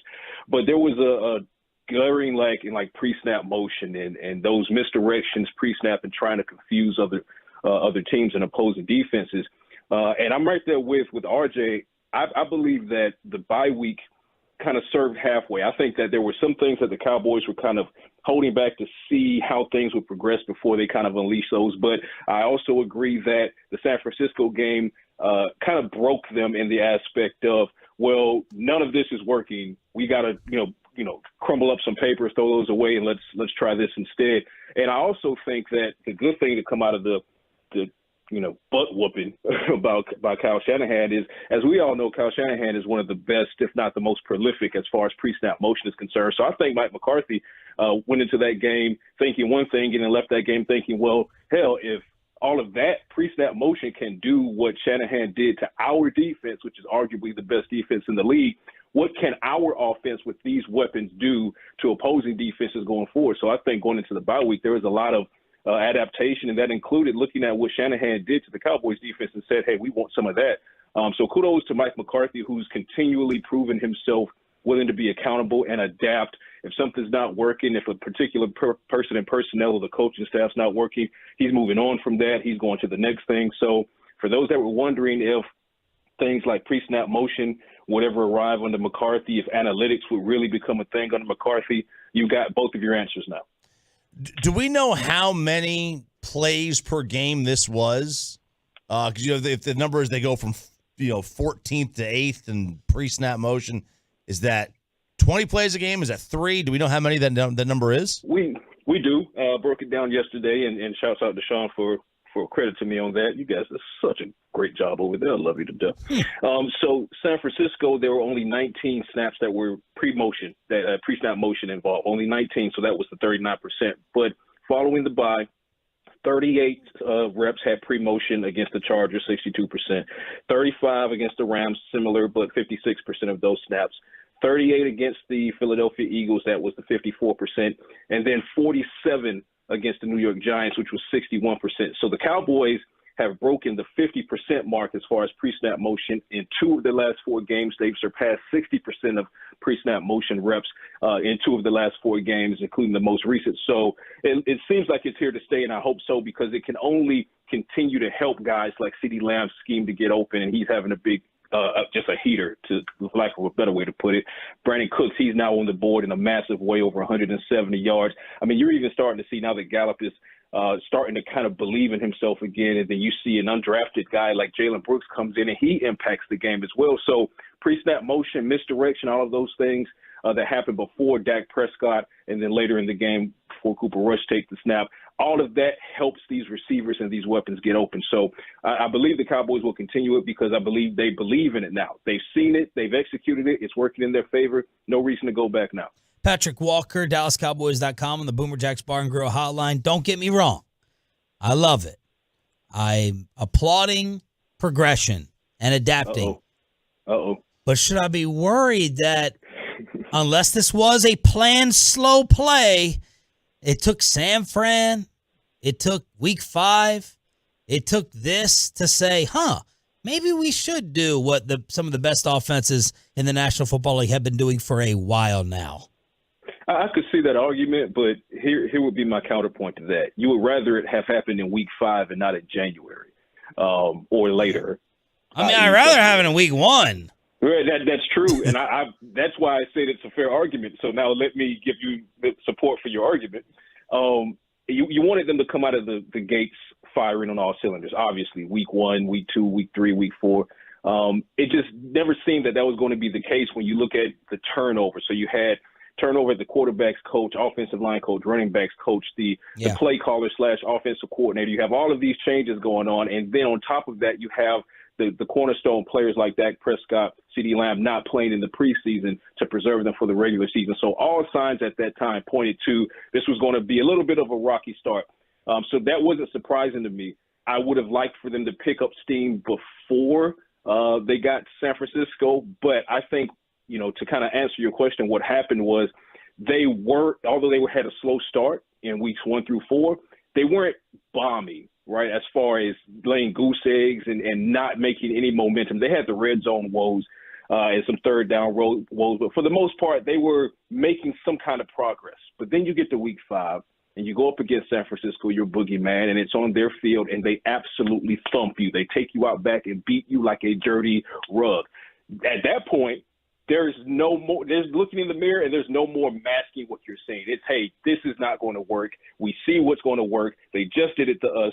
Do we have the weaponry to do it? Absolutely. And then again, kudos to Mike McCarthy for saying to himself and saying to his staff, hey, we've seen the promised land. Now let's march toward it. Now we know what the roadmap looks like, as opposed to some of the other ball coaches, and particularly those who have as much tenure in the NFL as McCarthy saying. It could have been easy for him to say, no, this is my way. I believe in it. This is what we're going to do. Mike looked at that Santa Clara film and said, you know what? Enough with that. he reached to John Parks and Sarah, his new analytics team, and he reached to Schottenheimer, and he got with Dak, and he unleashed Dirty Dak, and Dirty Dak started running, and Dirty Dak is feeling comfortable and in control of the playbook, and all of this plays into it. So the question that we would pose ourselves that will never be answered, but it's a fun question to pose. If you don't lose in the fashion in which you did in week 5, does this Cowboys offense look like it does today? Are you guessing or heavily with knowledge suggesting that San Fran had that much of an impact? It's not guessing. I mean, this is me having conversations with people around the building. This is me seeing what happened in that locker room after that game. I mean, it was just – to say it was a dark cloud is a gross understatement. I mean, those guys, those locker room – the players in the locker room, they looked defeated after that game, confused, what happened. And then you talk to some of the coaches, and they were kind of deer in headlights because nobody inside of that building, obviously the fans didn't expect it. We as media didn't expect it, but nobody in that building believed that they wouldn't at least be competitive against the 49ers. So to see that they weren't and to see the steps they need to take in order to be even competitive with that team, it was the definitive wake-up call for this Dallas Cowboys organization, top to bottom, players, coaches, front office, and everybody's doing a great job and has done a great job of progressing this team. But it was something about that game that was just basically the overhand slap in the face that said, if you guys are serious about being a Super Bowl contender, you have to make these moves as far as how you're calling plays, some analytics, some pre-snap adjustments. You have to get on this level, this being the 49ers level. Otherwise, you're about to waste what could be a special season.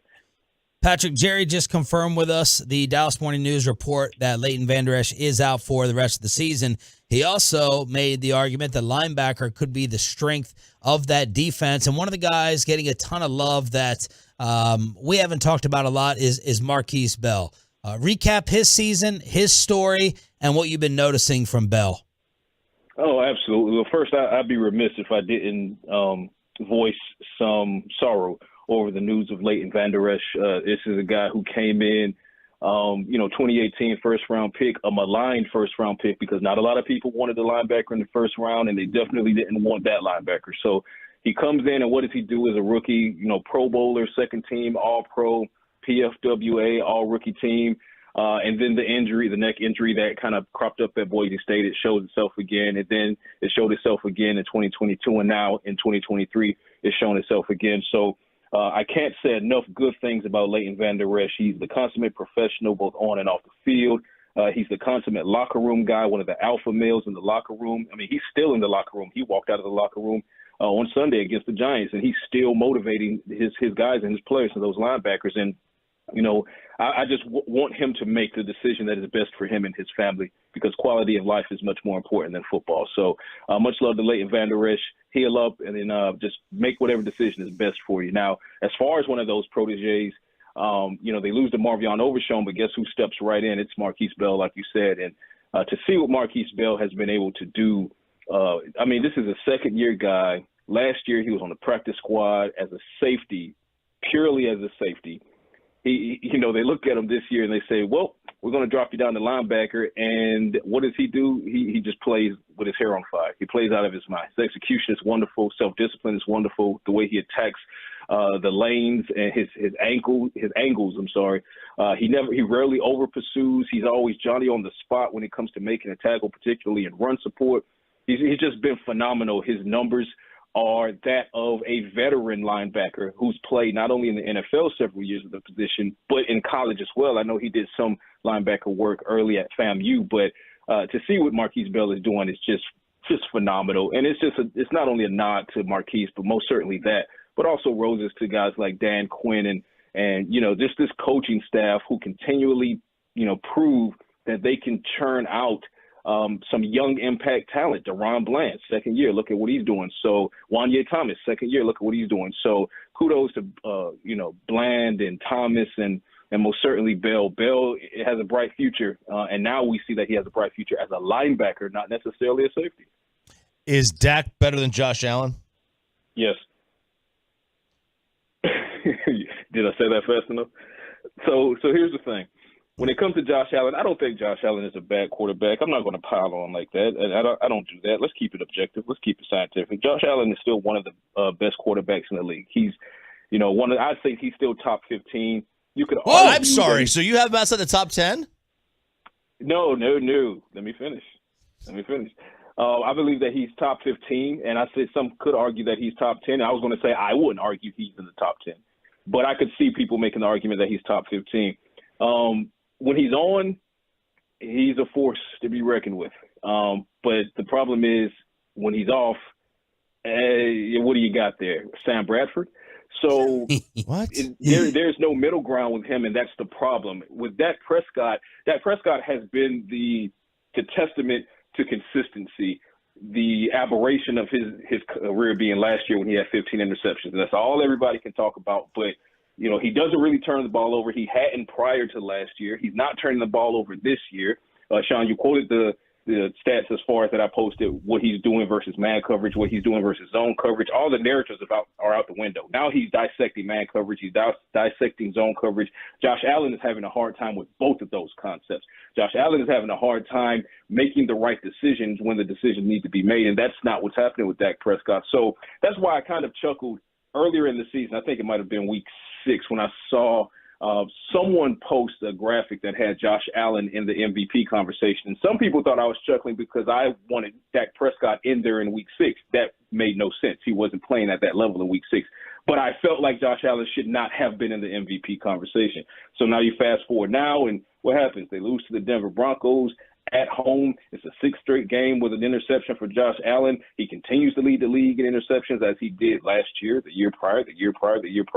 So, yeah, he'll get you a lot of touchdowns, but he'll also give up the ball a lot of times, and it'll cost you games.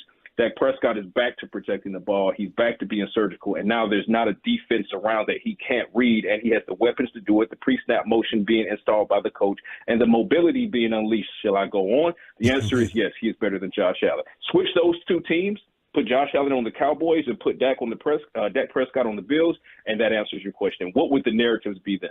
Patrick, thank you so much. We appreciate it. We'll talk on Thursday. Pat Walker, brought to you by the WinStar World Casino and Resort. Crosstalk with the KMC Masterpiece, and we'll try to revive Choppy after that next. Let's get you some time.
Chevrolet just announced that Classic Chevrolet Grapevine is the one-time Equinox offload, a limited supply of excess Equinox models will be sold directly to the public for below market value.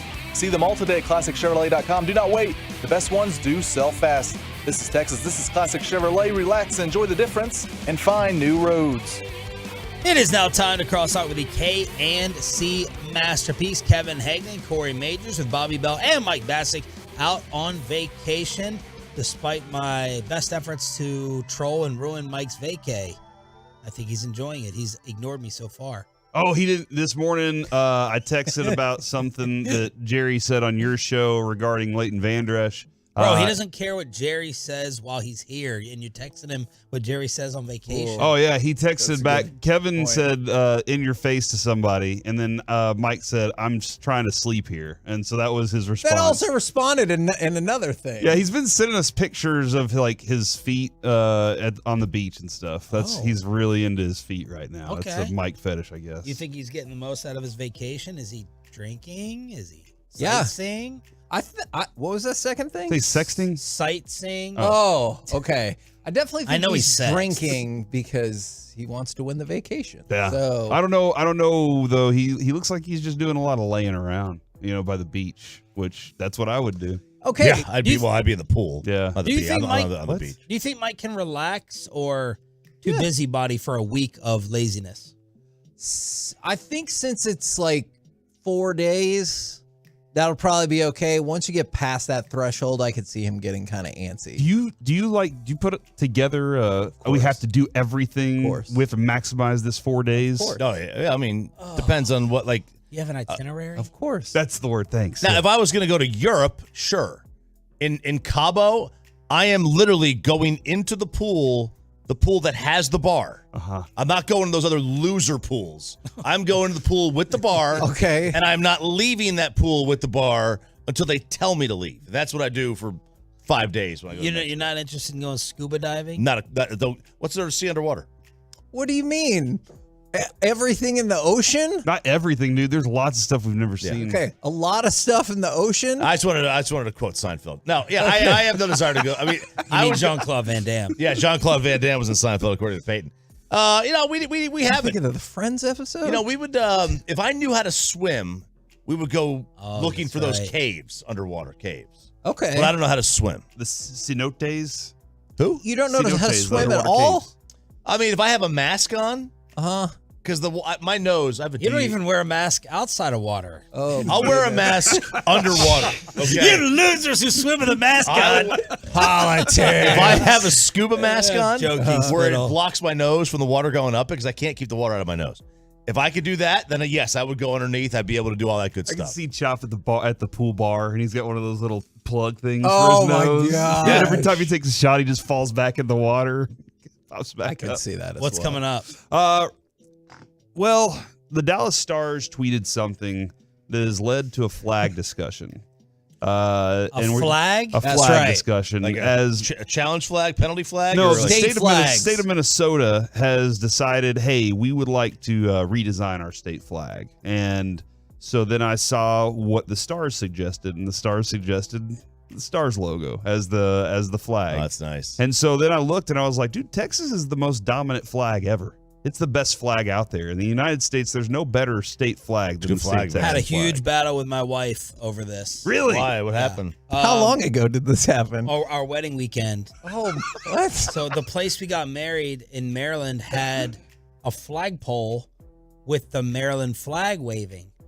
She despises and hates the Maryland flag. It is kind of ugly. It's very busy. busy. It's busy. I like the flag. It's a good flag. She ordered a Texas flag Oh, hell yeah. to be put up That's right. on this flagpole for our wedding. Love her. And then we're having a Awesome. debate over Oh, my which Lord. Is this it? Yeah. That is a lot happening on that flag. Just watch a Terps football game. Yes. It's the whole end zone. Golly. And I said, this is your Texas arrogance sitting here saying our flag's the best. It's the best, blah, blah, blah. We're on. And you got to crap all over my Maryland busy flag. Look, Maryland's got nothing else going for it except for crabs. Can we at least have we got to make our flag as busy as possible so people talk about it? But she ordered a Texas flag to be put up for our wedding weekend on the flagpole. I can pick out 5 state flags off the top of my head. The Maryland flag is easy to pick out because it's so busy. The Texas flag, obviously. The Tennessee flag, it's just the red with just 3 stars in the middle, very easy to pick out. Yeah. California the flag? California with the bear. Yeah. California. And Arizona with the sun poking out everything in the middle. Yeah. Like I think that's it. Colorado's my number 2 flag. What is that flag? I don't even know what that flag has is. the big C right in the middle. Oh, yeah, it's a good flag. It's not somebody smoking a joint. Did you Tennessee guys flag, end up Tennessee putting? flag's great. The Colorado flag's great. The Arizona, California, very bad place, very bad people. But good flag, wonderful flag. Did you did the flag end up going up for Texas for your wedding weekend? Yeah. Okay. It did. I'm wife's looking. a genius. South Carolina's flag looks really Oh yeah, stupid. the palmetto. Oh, it's palmetto. That's a great flag. There's a- oh yeah, It's on my list. I love that I'm flag. looking at these right now. Tennessee's looks very Confederate. I'm sorry. What? He's not wrong. I know. I don't think you know what the flags look like. I expect I you know to know the all the Tennessee flags. flag is the circle inside the red. Yeah, it looks like a Dukes of Hazzard car. That's the stars. That's the bars. Yeah. It's a straight there. It's a circle. Oh wow, another Seinfeld. Right Alaska's flag's pretty dope. New Mexico's flag's pretty Corey, cool. do you know your geography very well? I do you mean- think you could beat Choppy in a geography test? Yes. I'll challenge you. Just pick it. Go. He knows more flags than you do. I know. Okay, flags are nothing. Flags are nothing. If it's like, hey, name the capital of the state, no, I suck at that stuff. Okay, but I know where most places are. Like my wife, I'm like, hey, we got to go to the kids' school, and she points the wrong way every time. Yeah. She has no clue what direction anything is. And The Arkansas flag looks very Confederate, Sean. That's the Tennessee one.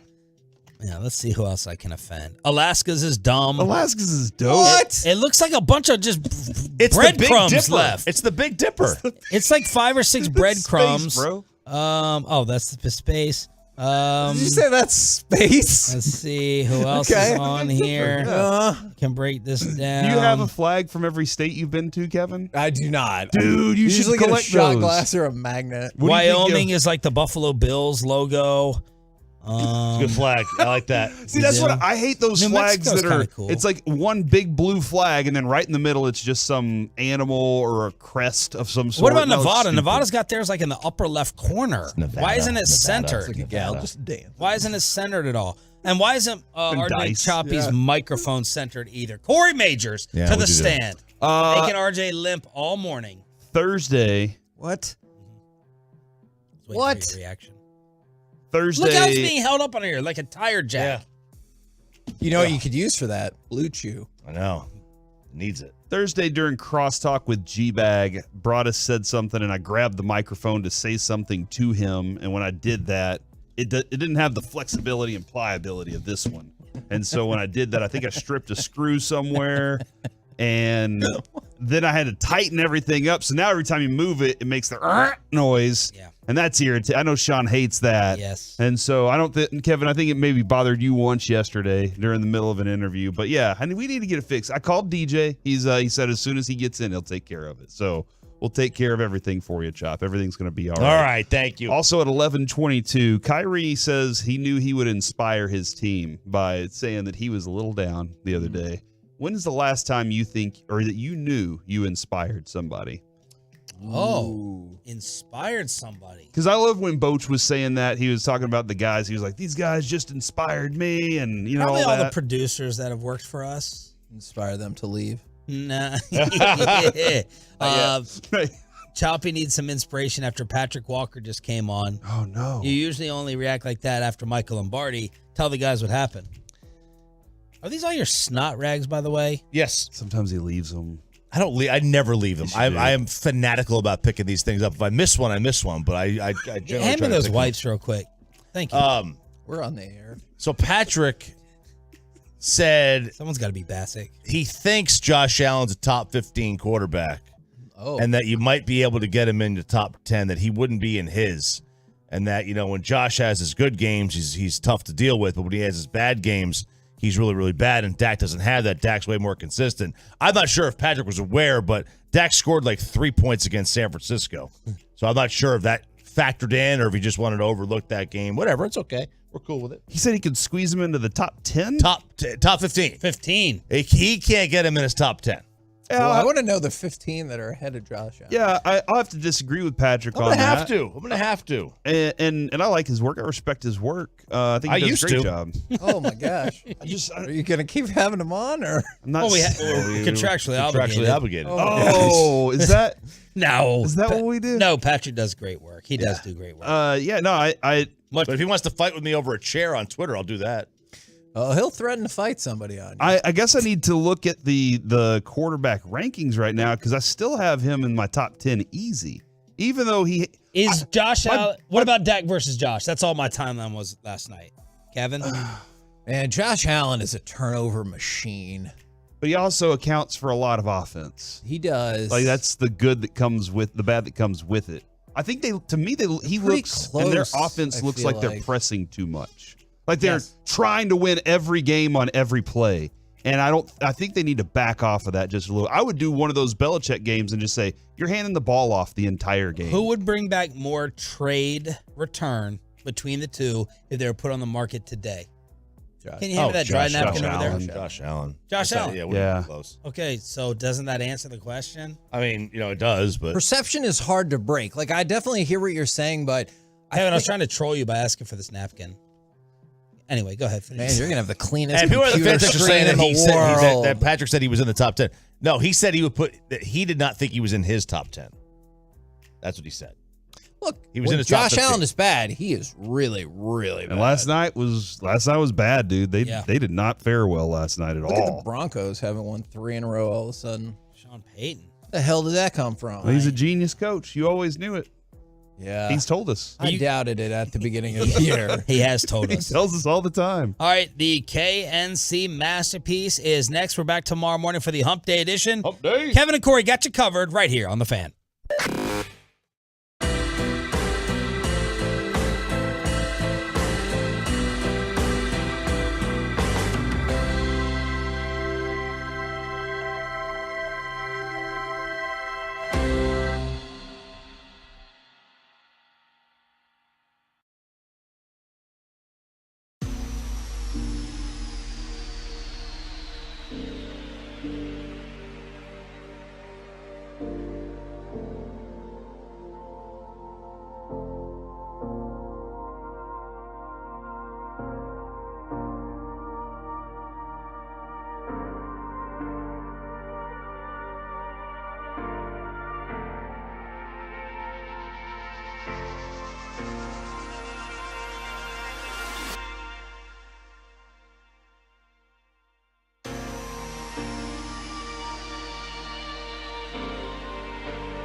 Secured by DFWsecurity.com, it's the KNC Masterpiece on 105.3 The Fan.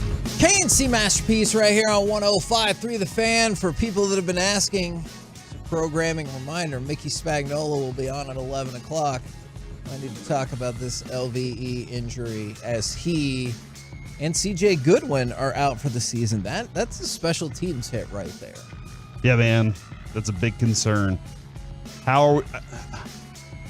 You being sarcastic? I am. Well, I think that like Bones is gonna. Yeah, he's one of those guys that's looking at his group and going, "Hey, look, I need important players on my squad."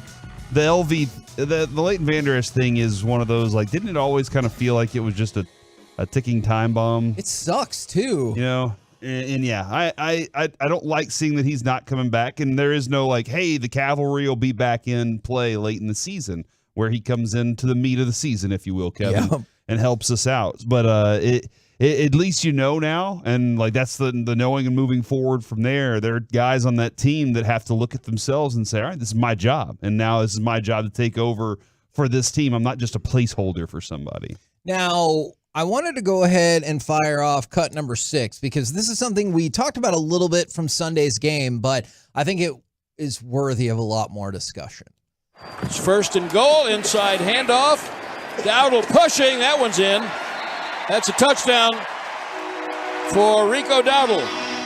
Did we finally get a look at the Cowboys backfield that you would like to see? Now, I realize 15 carries for Pollard, 12 carries for Dowdle. I think we all realize the blowout nature of this game probably led to a lot of the additional carries from Dowdle. But it does seem like when you put him in there, he is usually fairly efficient.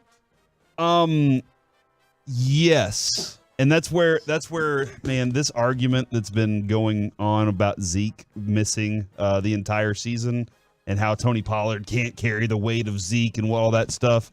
This is where I don't want everybody to get too far ahead of themselves. The balance of the two running backs is good. I don't need to go, well, he's my lead back. I mean, Tony Pollard is the one making the most money right now. That's the contract that Jerry Jones gave him this offseason. They're going to try to give him the ball a lot more often and give him the opportunities because they believe that he can be the home run hitter for them whenever that time comes. But Cowboys fans will be like, hey, look, man, Tony Pollard ain't it. We got to move on and go ahead and get Dowdle more carries. No, this is the balance of this team that it needs to be right now. And I'm not sure if let's say Kevontae Turpin is missing again and Deuce Vaughn gets another active day. Does he get more opportunities to go do something like that? That's where I'm looking at this, though, Kevin, is everybody wants to replace a guy.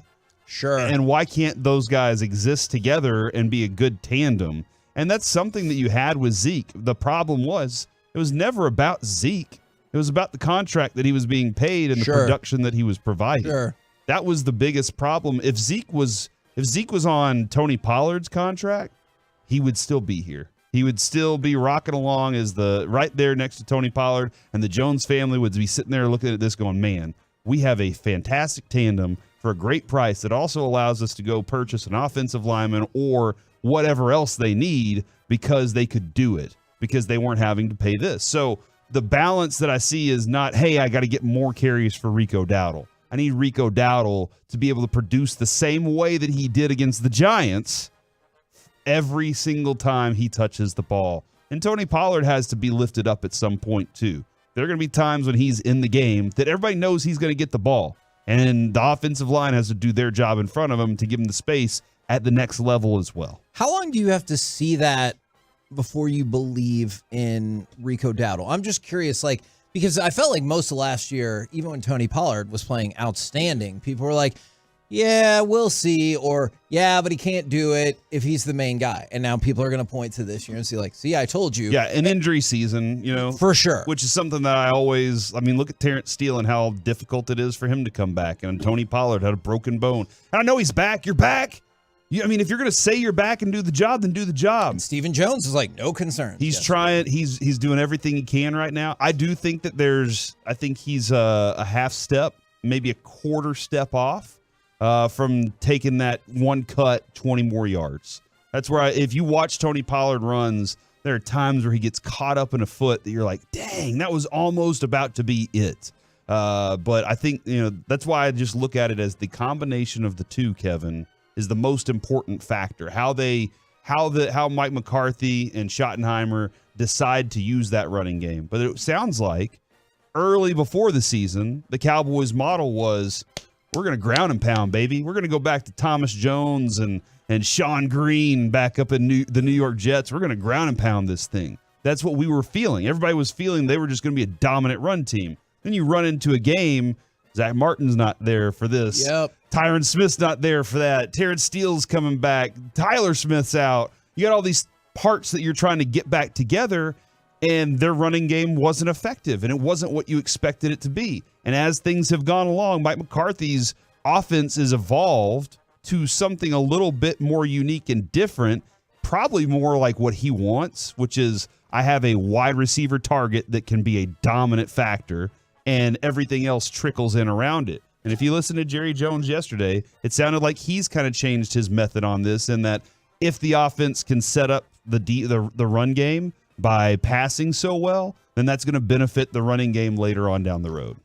Look, this text from the 469, I'm with you. I don't understand this either, but it is the way that the sports world goes. I know $10 million says so, but why does it have to be a 1 and a 2? Why can't we just know when to use each one?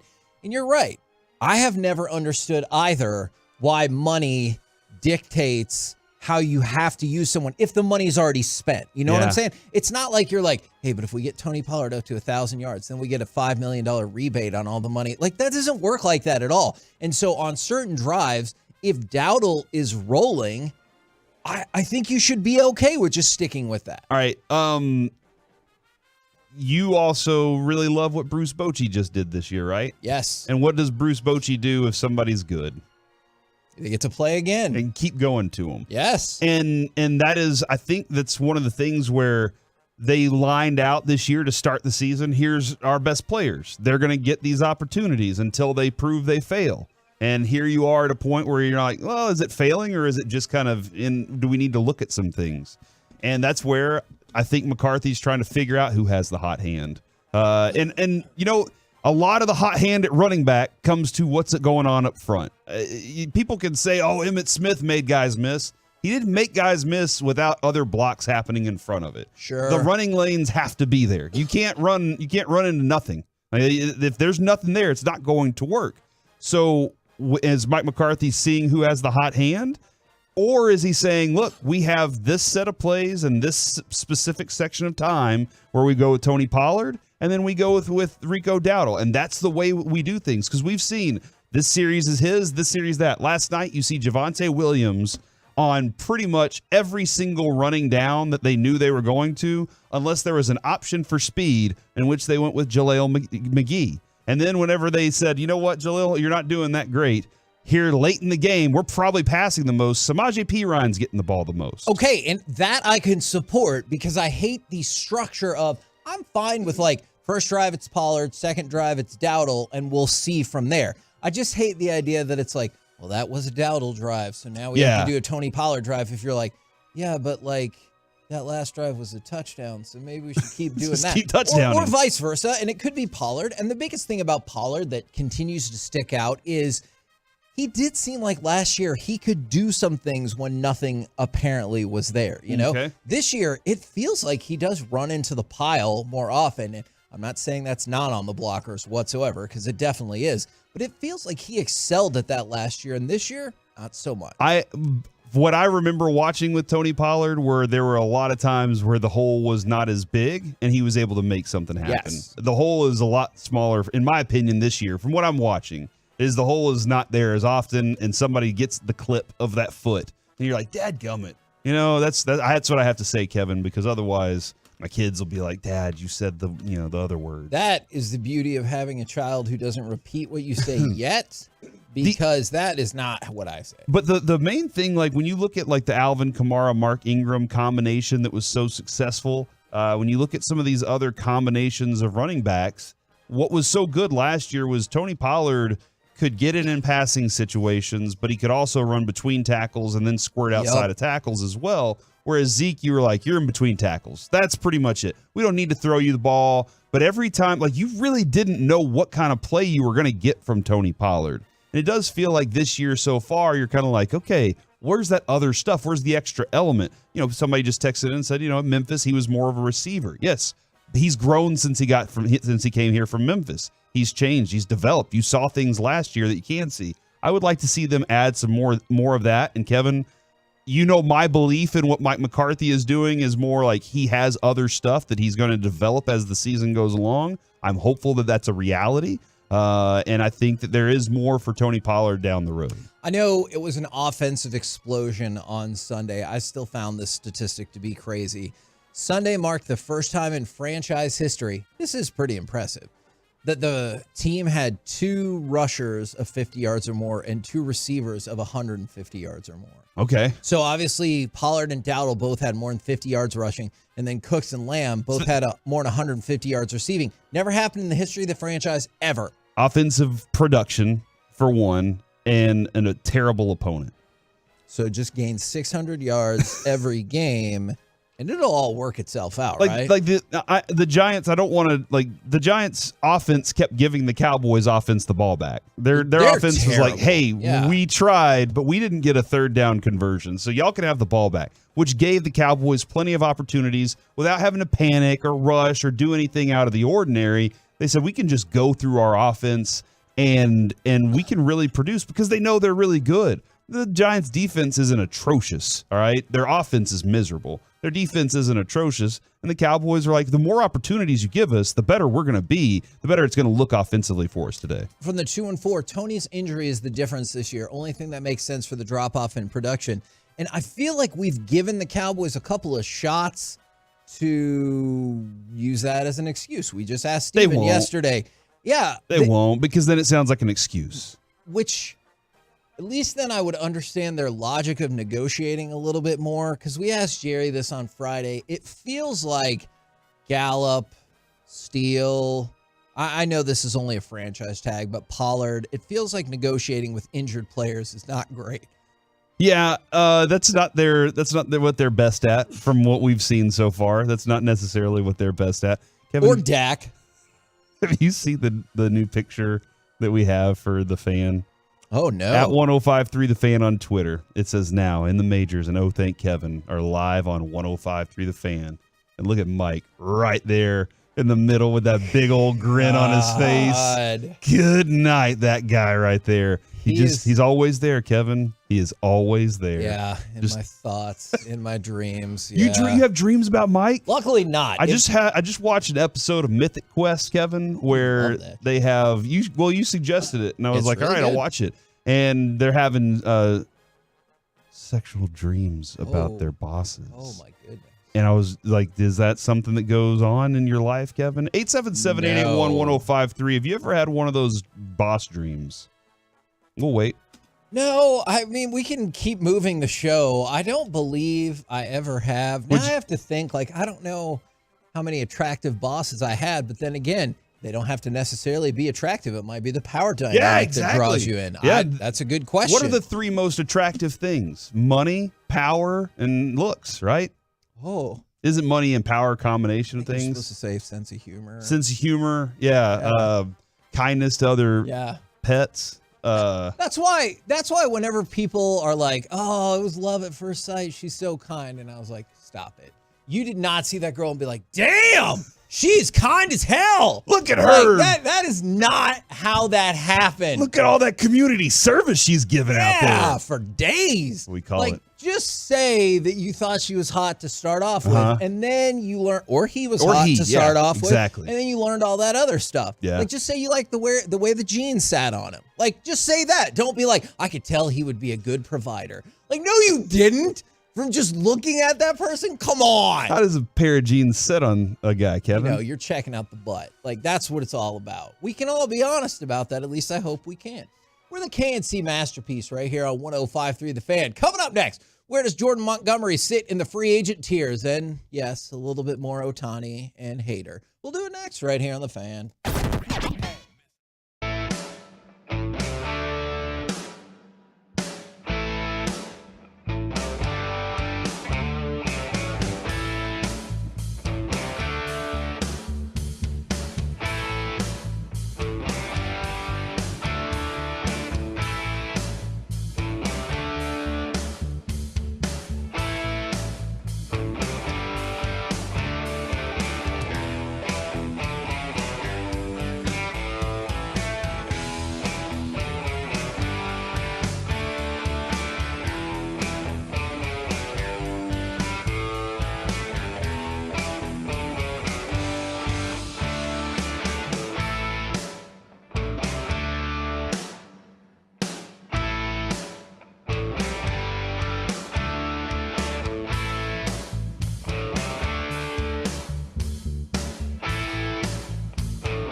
This segment of the KNC Masterpiece is brought to you by Window Nation and the personal injury lawyers Frankel and Frankel. Life is unpredictable. Accidents happen. Frankel and Frankel are the go-to attorneys for car and truck wrecks in DFW. If you or a loved one has been in an accident, contact Frankel and Frankel for a free consultation at truckwreck.com or call 214-333-3333. Siri having a fine year in terms of power production. Shows bunt here and pops it up toward first. Diving for it, Montgomery. He makes the catch. Jordan Montgomery, the pitcher, comes off the mound and makes a diving catch midway between home and first, just inside the line to retire Siri. KNC Masterpiece right here on 105.3 The Fan. Talk a little Rangers baseball here, and there's a lot to get into. Is what tier of free agency do you think Jordan Montgomery fits on? Oh, that's Let's interesting. say there's 5 tiers. Man, I'd definitely put him right there on tier 2. Tier 1 person alone? I think so, and I did see this, and I do think that he stands above. His contract's going to be ridiculously insane and not inflated by like other things other than that dude is who he is, and that's Shohei Ohtani. Shohei Ohtani, he's all by himself on tier 1, and I know Choppy has a really like that's his approach on tier 1. It should be just one person. That's not necessarily my approach, because if Mike Trout and Mookie Betts were the top 2 free agents out there, I wouldn't say that Trout's the only one on tier 1. I would say multi-person. I would say, 1. yeah, that one is. But this year specifically, I do think that Ohtani stands out above everybody else, and that he does 2 very specific things very well. But I think Jordan Montgomery, left-handed pitcher, just won a World Series, showed dominance in the playoffs, and gets you 6 innings per game with really good numbers and a chance to win. That is an ace-type pitcher.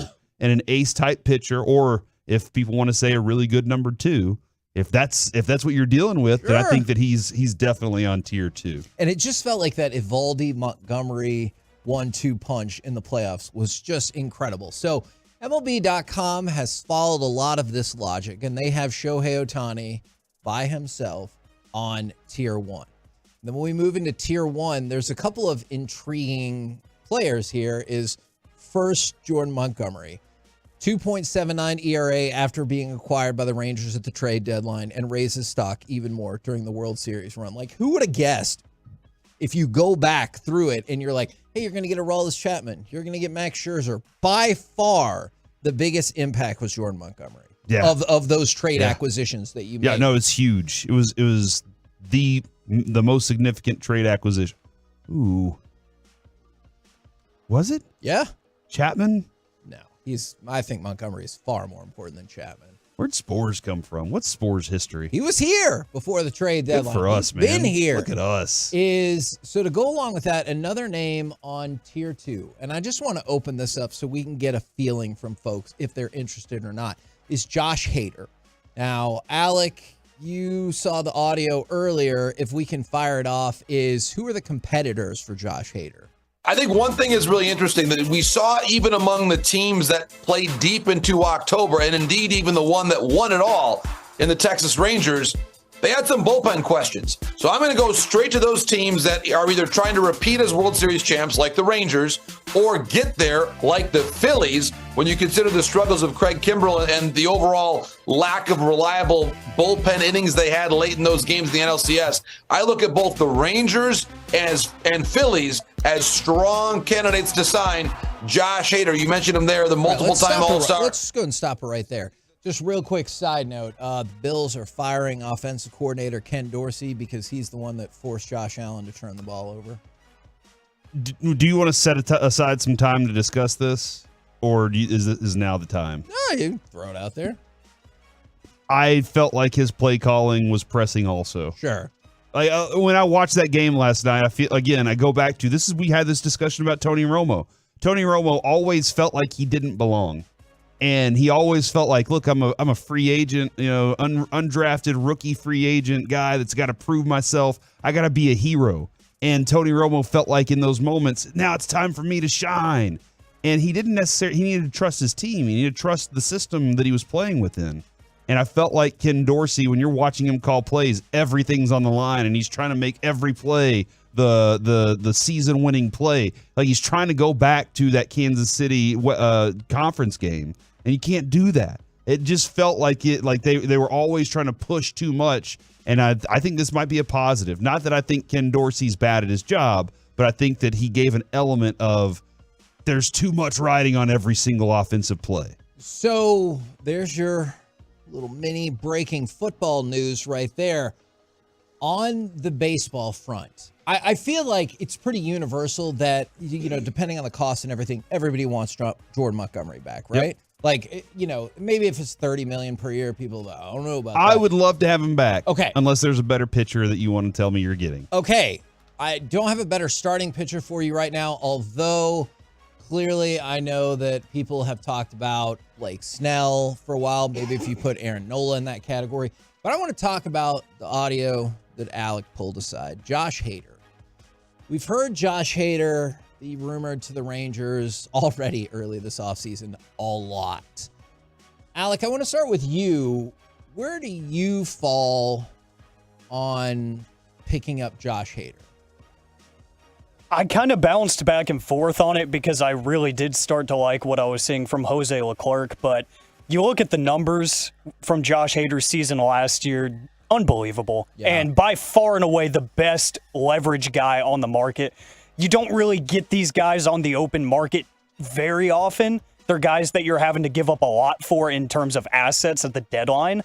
So I'm more than okay with saying if cash is the only way to get a guy with a sub 1.3 ERA, and he's got like, I want to say almost a 14 Ks through 9 last season, he's incredible. I think if you have the willingness from ownership to do it, you got to make those moves. Those are winning moves. Okay, and I might be in the minority here then, because I'm glad that you said that. Look, I know there are lots of people, we've discussed this before, who have a lot of thoughts about the tweets from the past. And we can chop that up as well if you want. 17-year-old with some just really vile things that he tweeted out there. Some people are going to hold that against him. Some people are like, he's a kid, move on. I'm not going to litigate that part right here and right now, though that is discussion worthy.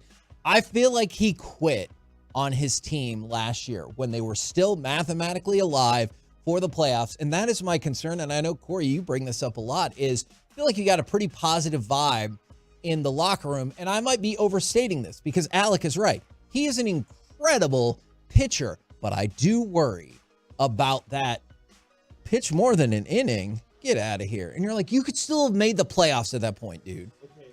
So, and I think I'm going to echo a little bit of Alec here on this, is we have to go get bullpen. Sure. Because of what happened this past season. Agreed. That's it. Like, that's the only reason we feel like we don't think we can do anything else other than pay bullpen, because the number will be very significant. It might break records, right? Yeah. For him. Yeah. Just because of what happened. You still won the World Series with the patchwork bullpen that you were able to put together this year. Okay.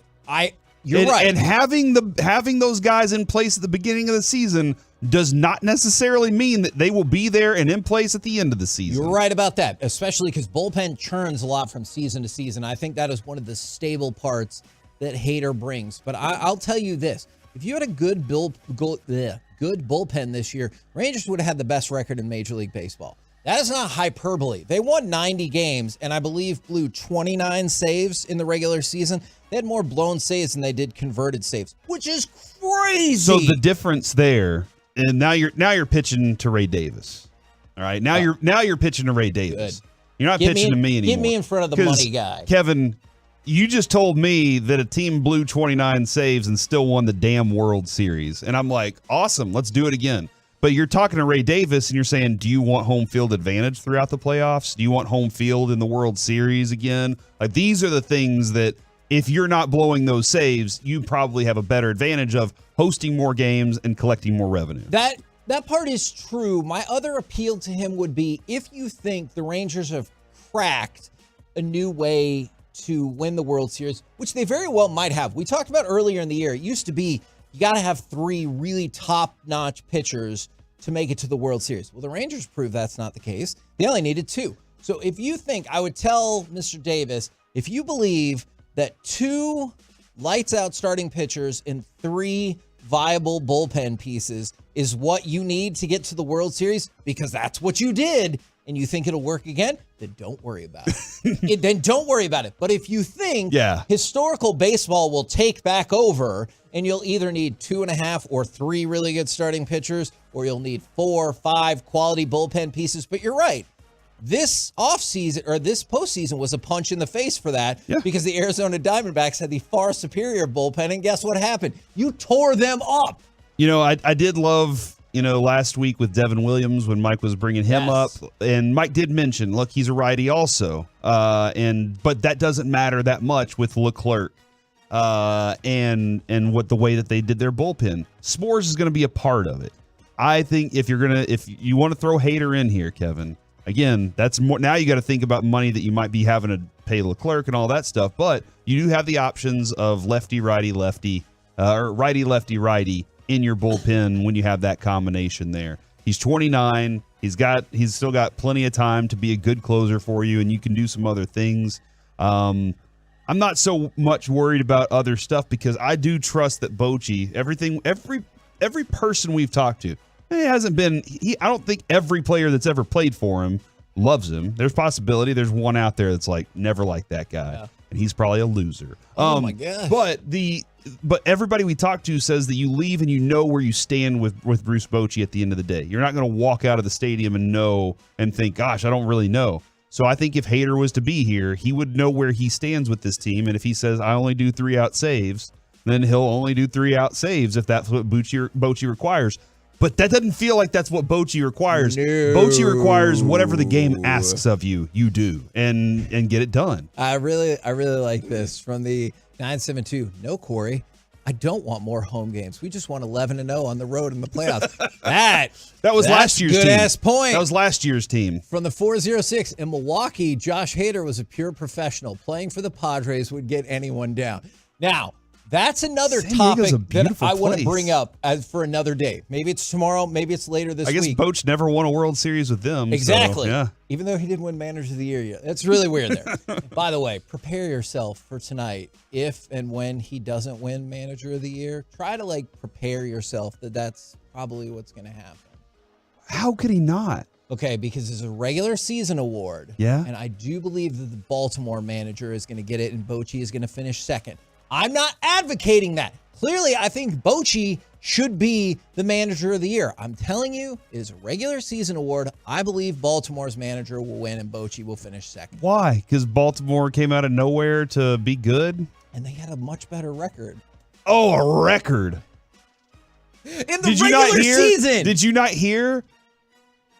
The GM for the Rangers didn't give the Rangers manager the bullpen to work with in the regular season. You just pointed it out. Somebody said it was 33. 33 blown saves, Kevin. You told me it was 64. What's he supposed to do when he doesn't have the bullpen?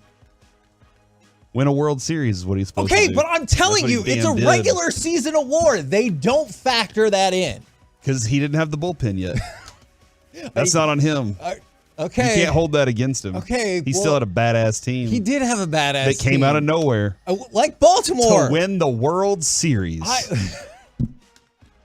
All right. They couldn't have done it if they weren't good in the regular season, too. too. Say win the World Series, I'm definitely going to lose this argument. Yeah. I'm just telling everyone to Doesn't matter if prepare it's a regular season award, Kevin. Guess what happened at the end of the damn season? mentally. I'm on your side. I'm just telling you to prepare yourself mentally. It's the same kind of bull crap that got Josh Young 4th in Rookie of the Year. Prepare yourself mentally for that. This is from the 682, and this is why I love this texter. That bullpen is also why Bochy should be manager of the year. I agree. I'm with you on He had that. to deal with that crap and still win a damn World Series. From the 2 and 4, Kevin's just a straight hater. Why is this falling on me? Or does that mean they want Josh Hader? Also, with that other person who texted in about San Diego, I kind of want to do a segment across all the sports. What is this situation that is so hopeless it would make you unprofessional? Because here they're like, the San Diego Padres would make you unprofessional. What are the other teams in sports that you're like, I'm out? From Swaggy Booties on the chat, Kevin, he said, "Why does K-Dog hate Boch?" These are the questions, Alec, that we just don't know the answers to. If I had a vote, deep in his soul, I would vote for Bruce Bochy for Manager of the Year. I believe this evening he will end up finishing second.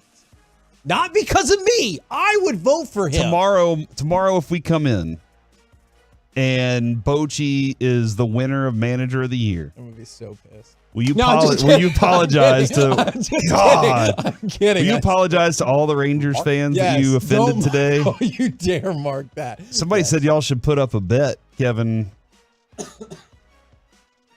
Would you bet against Bochy tonight? Well, I mean, as long as there's something in return. Good God. He doesn't care. It's the love for Boch. That's what matters the most, Kevin. That is an irrational way to make bets, to ignor logic in front of you. You got to go out and bet on teams I don't care about? No. For the love of the game. Make bets no, that is irrational, Thank you, Alec. We're the KNC Masterpiece right here on 105.3 The Fan. Speaking of irrational, coming up next, this is a real sentence. A Dallas Stars tweet has led to a state flag discussion. Are most state flags weak, and is Texas the best? 877-881-1053. We'll do it next right here on The Fan. Coming up in the next G-Bag Nation, Jerry Jones with Sean and RJ will react to that and get you ready for the Mavs and Stars both in action on a Toxic Tuesday on 105 through The Fan. Let's talk about PSA and trading card world. If you're into the hobby, you might be like, ooh, I know.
Classic Chevrolet is racing to finish the year #1 in America. They're leading the way with an unheard of 400 Silverados with their best Black Friday savings all month long. Shop them all at ClassicChevrolet.com. This is Texas. This is Classic Chevrolet. Find new roads. Duchesne has it.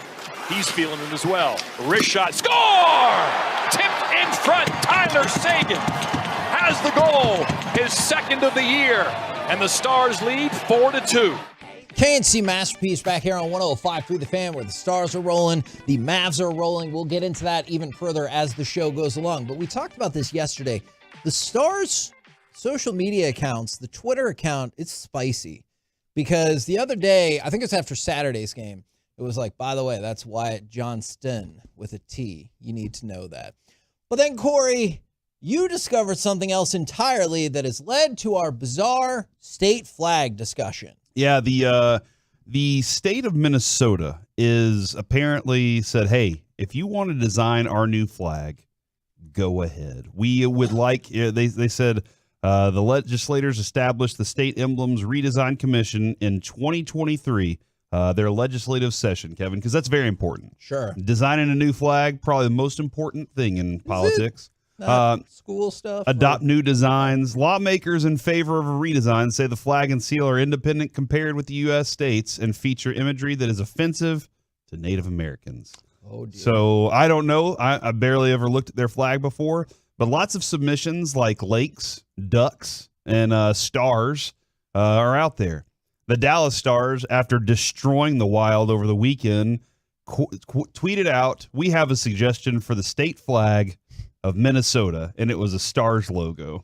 And I was like, yeah, because that's what you do. You go to somebody's Wikipedia page, say that you own the team, and now it's because you've defeated them, kind of like the Rangers or the owners of the Astros. So like it's a good feeling, and I love that the Stars did that. That brought about my question, though. What does Minnesota's flag look like first, and why are they redesigning it? Because I remember the city of Plano spent like $65,000 or something, maybe 35. Redesigning their logo. And I was like, the old logo was kind of okay, and the new logo looks just like it, except for it's slanted a little more. I don't understand. Never forget that college football hired an advertising executive and a marketing firm, and they paid $60,000 to come up with a college football playoff. That's a real thing. That actually happened. Alec, somebody got paid 7 times more than we get paid to come up with college football playoff. It's tough. The math ain't mathing. That doesn't make sense to me.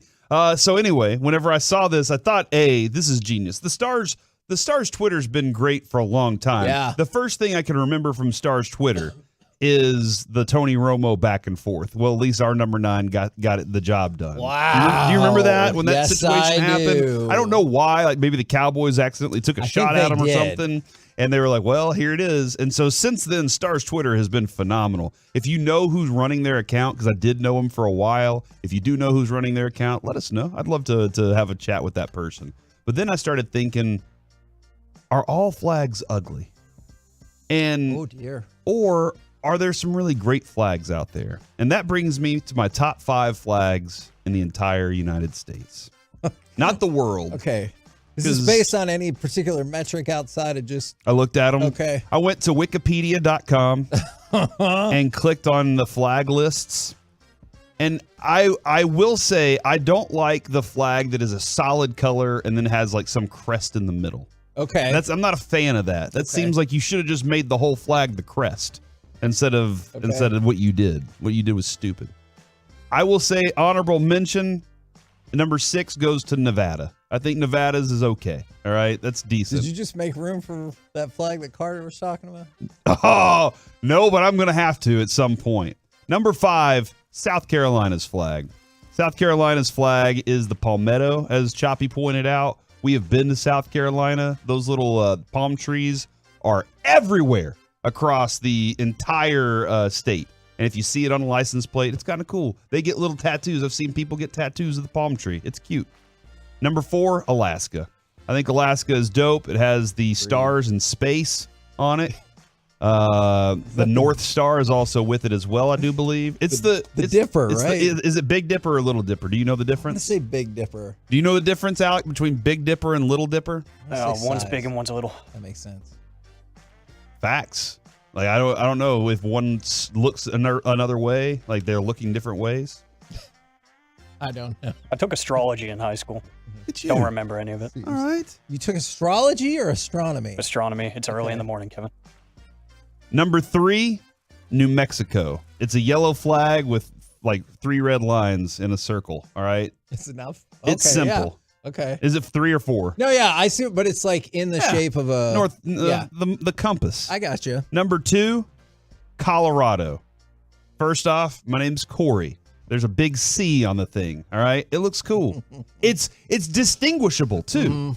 It is. That's true. It's a flag that if you look at it, it doesn't look like Washington. That also looks like Virginia. Man, kinda. I'm telling you, I'm looking at like Maine, New York, Michigan. Can't it tell all the difference. kind of looks the same. Yeah. I'm not gonna. Your crest might be a little different, but it's pretty much the same. If your flag's a square, you did it wrong. It needs to be a rectangle. It can't be a square. That's not a flag. Although there are triangle flags, and I'm cool with that. Okay. I don't know what state that is, but that's kind of a cool flag too now that I'm looking at it. Is it Indiana? How is that helpful? What's the state next to Ohio? You don't know? You're gonna lose. Number in 2 the is geography of Colorado, and number 1 Yes, RJ. is the state flag of Texas. Texas state flag is easily the best because it's the most distinguishable flag, I think, in the world, aside from the United States flag. I don't know. Then people might disagree with me about that.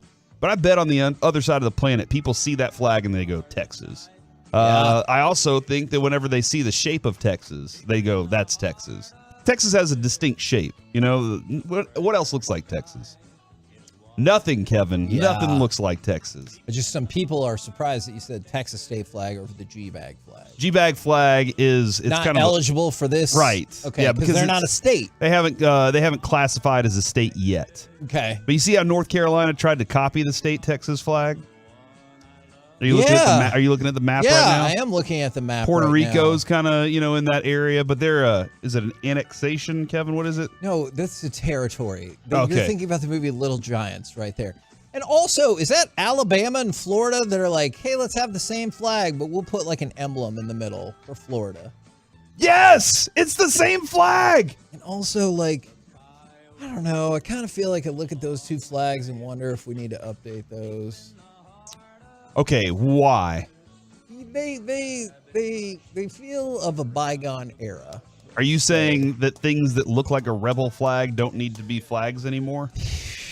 That's going to get me in a lot of trouble, isn't it? I don't know. I mean, I'm just asking a question about that. I just feel like we can do better. The Tennessee flag, actually, I mean, I understand what Choppy or what Sean was saying this morning. I get it. Still kind of a cool looking flag. It is a cool looking flag. Logo, right? Is that what that is? Or the Titans logo, I guess, is probably the flag, not vice versa. Who knows? Maybe they changed the flag. A lot of these flags are not great, though. New Orleans has just like a pelican, or Louisiana just has a huge pelican on it. Like, what is that? Okay, so is that the thing? You just take your state bird and you just throw it on the flag, and you're like, there it is. We'd have a mockingbird, right? Because that's the state bird. I feel like in this state, though, wouldn't you go bluebonnet over the bird? Ooh, or pecan tree. Maybe. Yeah, that makes a lot of sense. But the way the state flag looks, distinguishable. I mean, I think if you go, what's above? Is that Wyoming? Wyoming's kind of distinguishable, too. It's got a big old buffalo right there in the middle of it. But, Kevin, we learned something about the Virginia state flag today. I'm going to need to look this up more. It is the only flag, I do believe the only flag in the United States that does support nudity. And that was something new to us that we did not know. There's a picture. A naked person on there? Oh, my goodness. Is that a woman or a dude? I thought that was a man. And why do they have to, like, signify the... Can I say nipple on air? Yeah. Yeah, why do they have to signify the nipple? Like, you didn't have to add that into the element. You could have just left it bare and not been like that. You know what I appreciate? Whether it's a man or a woman, their boob is hanging out, and they still murdered that tyrant.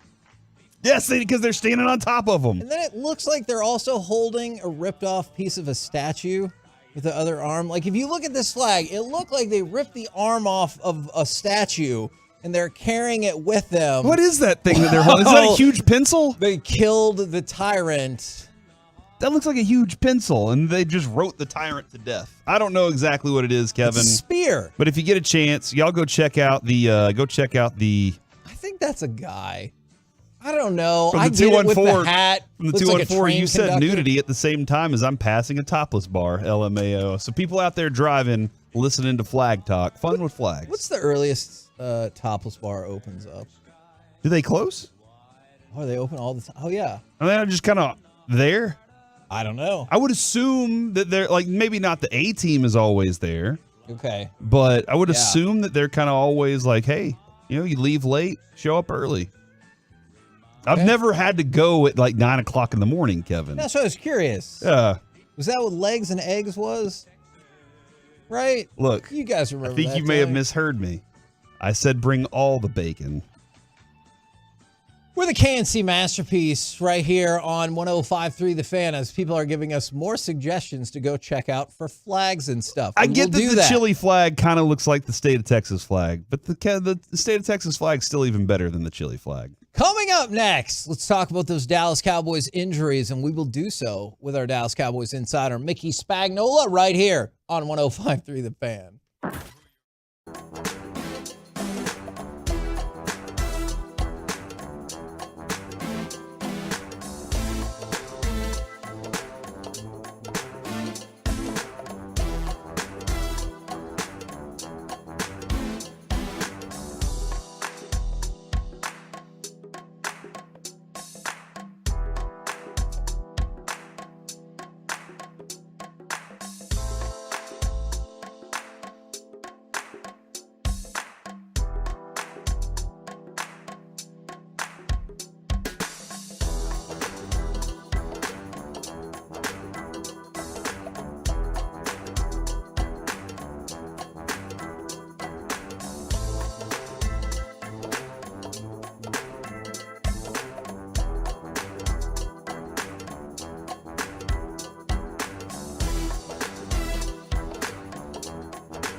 and studio secured by DFWsecurity.com.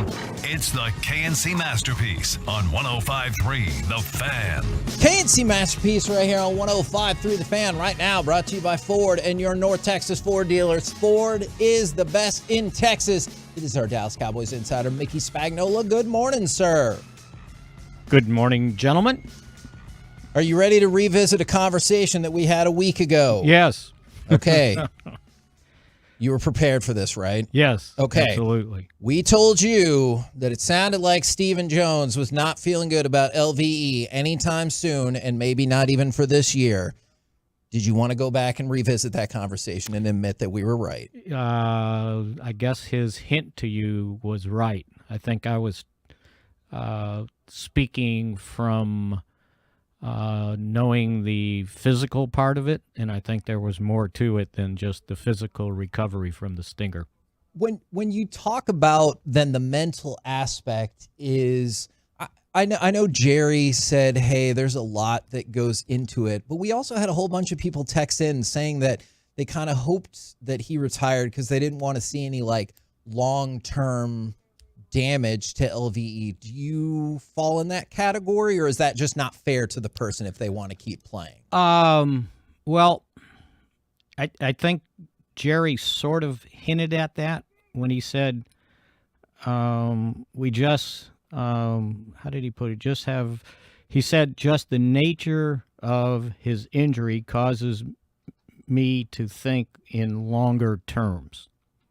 And so I think that's what maybe Leighton was considering, like longer terms, quality of life, things like that.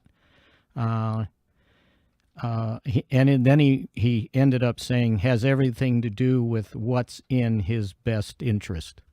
So I think that might have something to do with it. And I was told last time I asked about it, since we had that conversation, that it was complicated. Oh, man. So not the injury was complicated, just the situation. Decision. Yeah. And, knowing that, he signed a 2-year deal this year, and it was worth $8 million. So, he would be on the books for next year, but not for very much. If he didn't play next year, the cap hit would only be $2.25 million from a accounting standpoint on how it would affect. I think it'll be very interesting to see what he decides long term on if indeed he wants to continue playing football. I think you're right about that. The other part of that then is, how does the team change, evolve? Have they had to change a lot to adapt to not having him around, and have they found that right solution from what you've seen so far? Well, if we look at this past game, Rashaan Evans started, right? Yep. Ended up playing 49% of the snaps. Now he's out of elevations. That was his third. And while he played 28 snaps, Marquise Bell, who had been doing that until Evans started, and that was his most snaps he's played, Bell played 22 snaps. So they kind of changed it up on depending on what if the other team was in, 2 tight ends, or they came out. And I assume the Cowboys figured the Giants' intent was to run the ball, right? And we better stop the run. And it was one of the reasons why they played at times 5 defensive linemen.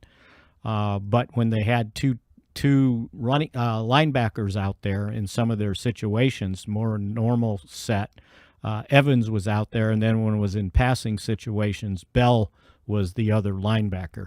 I mean, everybody keeps saying that, that Damone Clark took Leighton's place. Well, Damone Clark was starting when they had 2 linebackers on the field, so he continued to start. And now it was, okay, what do we do to replace Leighton Vander Esch? So Damone Clark basically would have been considered the Van Der Esch guy, I guess, even though he was already starting. And then they were using Bell, who did a pretty good job, just undersized. And when teams are going heavy, you want somebody out there that weighs more than 215 or 220. Right. So that's why they went to Evans, who, let's remember last year, and it's still kind of a mystery. I don't know why it turned out that way, but he had 158 tackles last year for Atlanta. So to me, if he's the answer, then they got to make a spot on the 53-man roster for him. Yeah. So that's where the complication comes in. It's like, well, who can we do without? Who's the 53rd guy on the 53-man roster? Because Van Der Esch was already on IR, right? So there's no spot there. C.J. Goodwin was already on IR, so there's no spot there. And I don't see that they have had another injury that you'd say, okay, we can put that guy on IR for 4 weeks. So that's what causes the complication. The other part of that then is because I'm going somewhere with this, Mickey. So I'm trying to get to a place here. How much has that changed Micah's job or role? Has it well, changed it did much? change it a little bit because I would imagine there was at least a dozen snaps at linebacker. And, back in training camp when I posed the question, well, what happens if Leighton Vander Esch or Damone Clark gets hurt? What would you do? And the answer was, well, Micah can play a little bit more linebacker. And it did take place in the game. I'm guessing about a dozen times he lined up as a linebacker, and there was a couple times when they were in 5 defensive linemen. Parsons was the lone linebacker out there. So that's always a possibility, and he can still rush the passer from that linebacker spot if they, and you saw him drop into coverage too. And did a nice job. Now I know he zeroed out, and I know he wasn't happy. That's where I was going. About that. But again, you can make tackles from the linebacker spot, right? And I think he's more versatile as a linebacker than lining up as a defensive end, where they can just put 2 guys over there and say, "Hey, buddy, we're doubling you." Yeah, there's this idea that if he's not on one tackle, that he's just ineffective, and I don't think that's a reality. But he did have some frustration, right? Well, I guess. I mean, it's unlike him not to be in the locker room after the game to do an interview. And I guess, I'm always careful of reading into what everybody does on social media. Yeah. But he can play some linebacker too, and and be very valuable to him. At that spot, because it's hard to double a linebacker, right? Mm-hmm. It's easy to double a defensive end when he's got his hand on the ground or standing up as the 4th defensive lineman. You got 2 chances. You can run right at him and say, hey, you got to play the run, or you can double him with a tight end, with a running back, and the offensive tackle. And that's why you see so many times they move him around inside, or he's flipping inside from the defensive end spot to rush against a guard who is not as mobile maybe as an offensive tackle.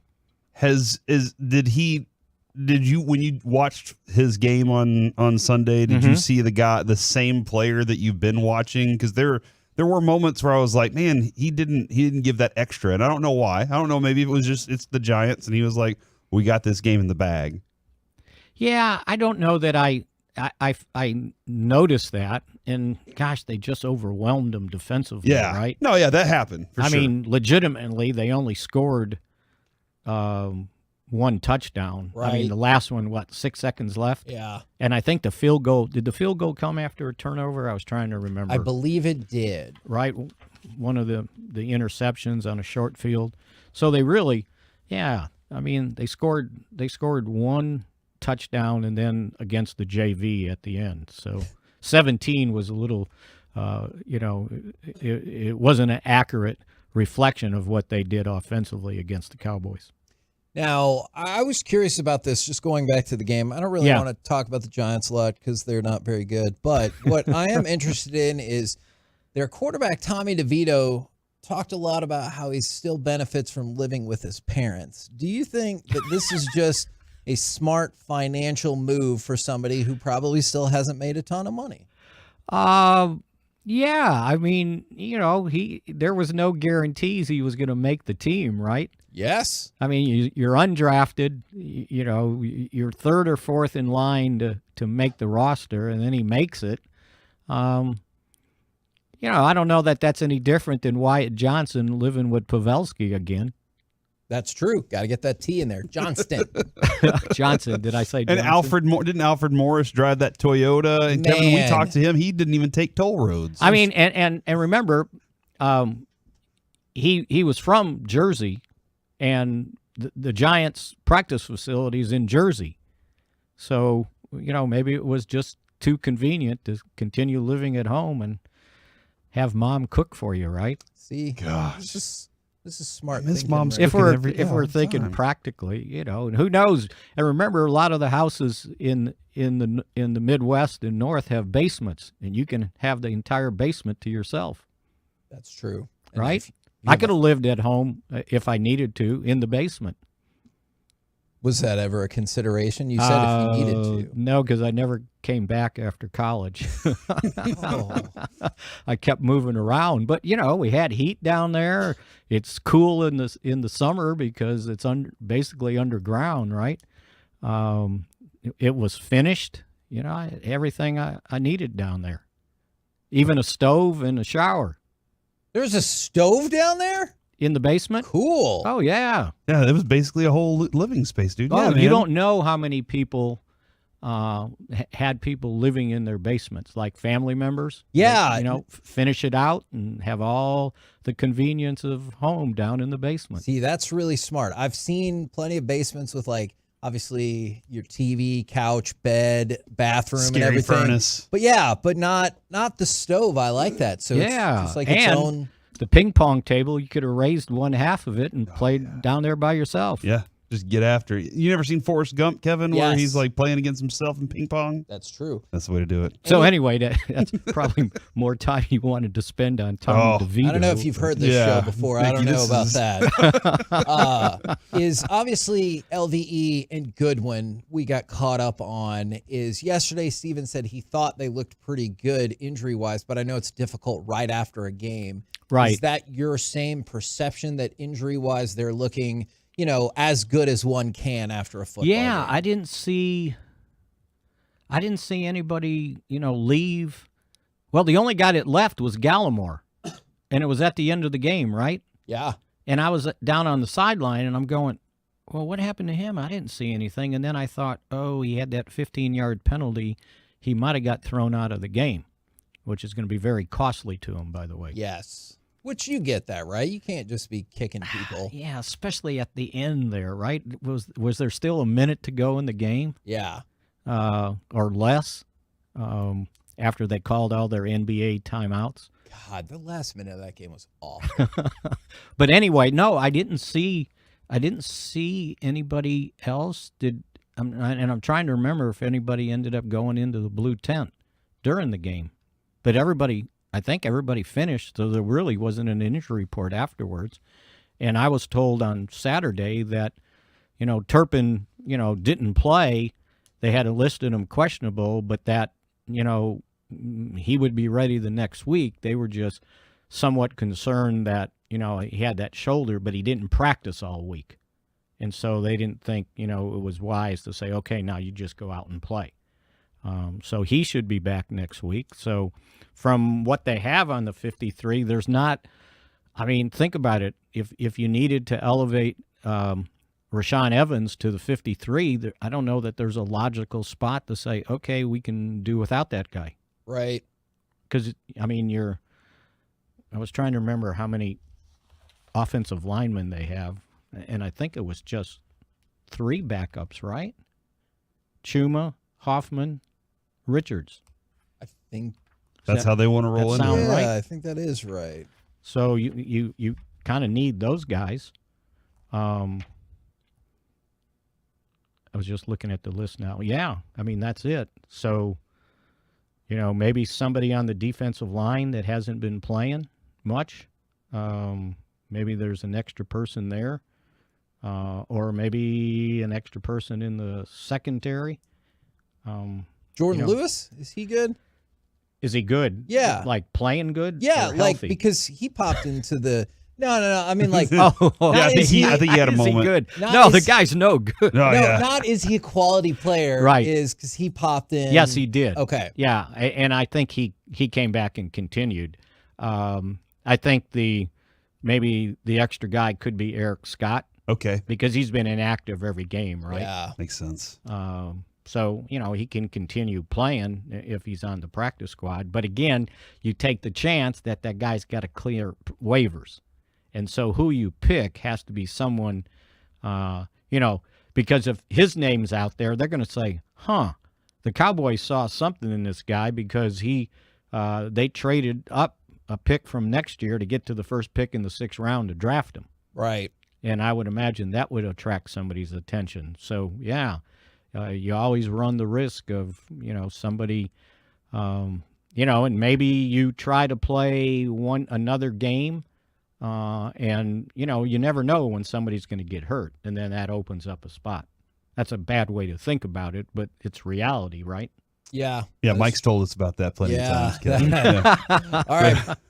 Appreciate it, sir. We'll catch you again tomorrow. All right. Hope that kind of clears up things. Yeah, absolutely. There All you right. go. Good Mickey job. Spagnola from DallasCowboys.com. By the way, from the 940, what's wrong with staying at home as long as possible? As long as you're not married, you can help out with bills and save money towards buying your own place. Yes. Not at all. I wasn't kidding when I said I thought it was smart. Yeah, no, it's a great move. Absolutely.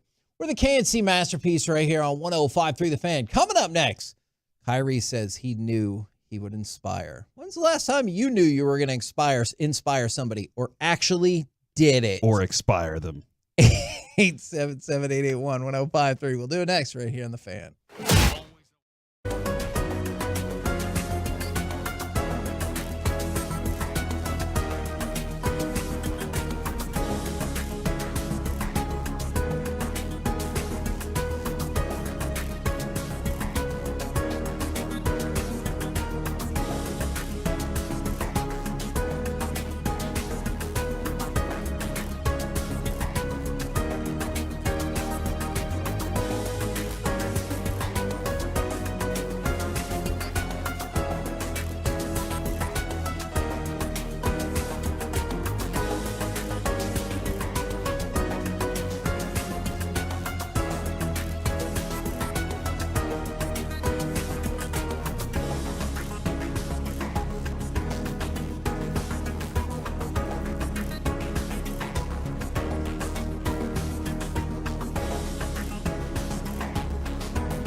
Segment of the KNC Masterpiece is brought to you by state-of-the-art weight loss and the personal injury lawyers Frankel and Frankel.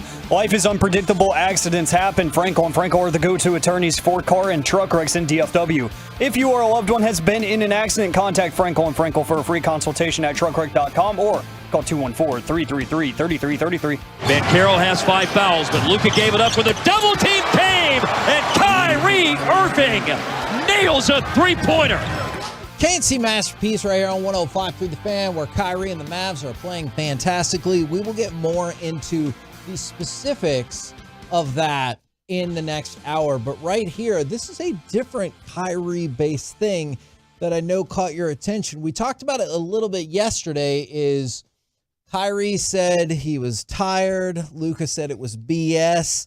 And essentially, that was all a masterminded strategy from Kyrie to fire up the Mavs. Yes? Yeah. No, and oh man, was it though? Like, here are the quotes. Okay. All right. This is Luka after the game against New Orleans. He said he said he was tired before the game. That was how you say BS. And they didn't put a question mark on there, but Kyrie, that wasn't a question he was saying. Kyrie said he called BS. I was tired. I told him before the game I was tired to humanize what I was dealing with. And I mean, we all have to humanize that, right? Look, I'm tired. It's just fatigue. I didn't feel my absolute best. And we've all been there. We all walk into a place sometimes and we're just like, not 100% today. But I'm going to give everything I got.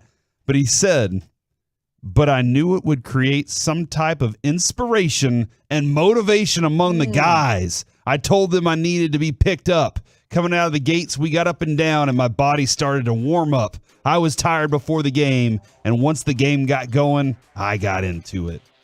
And I can't say that every player walks in just stoked.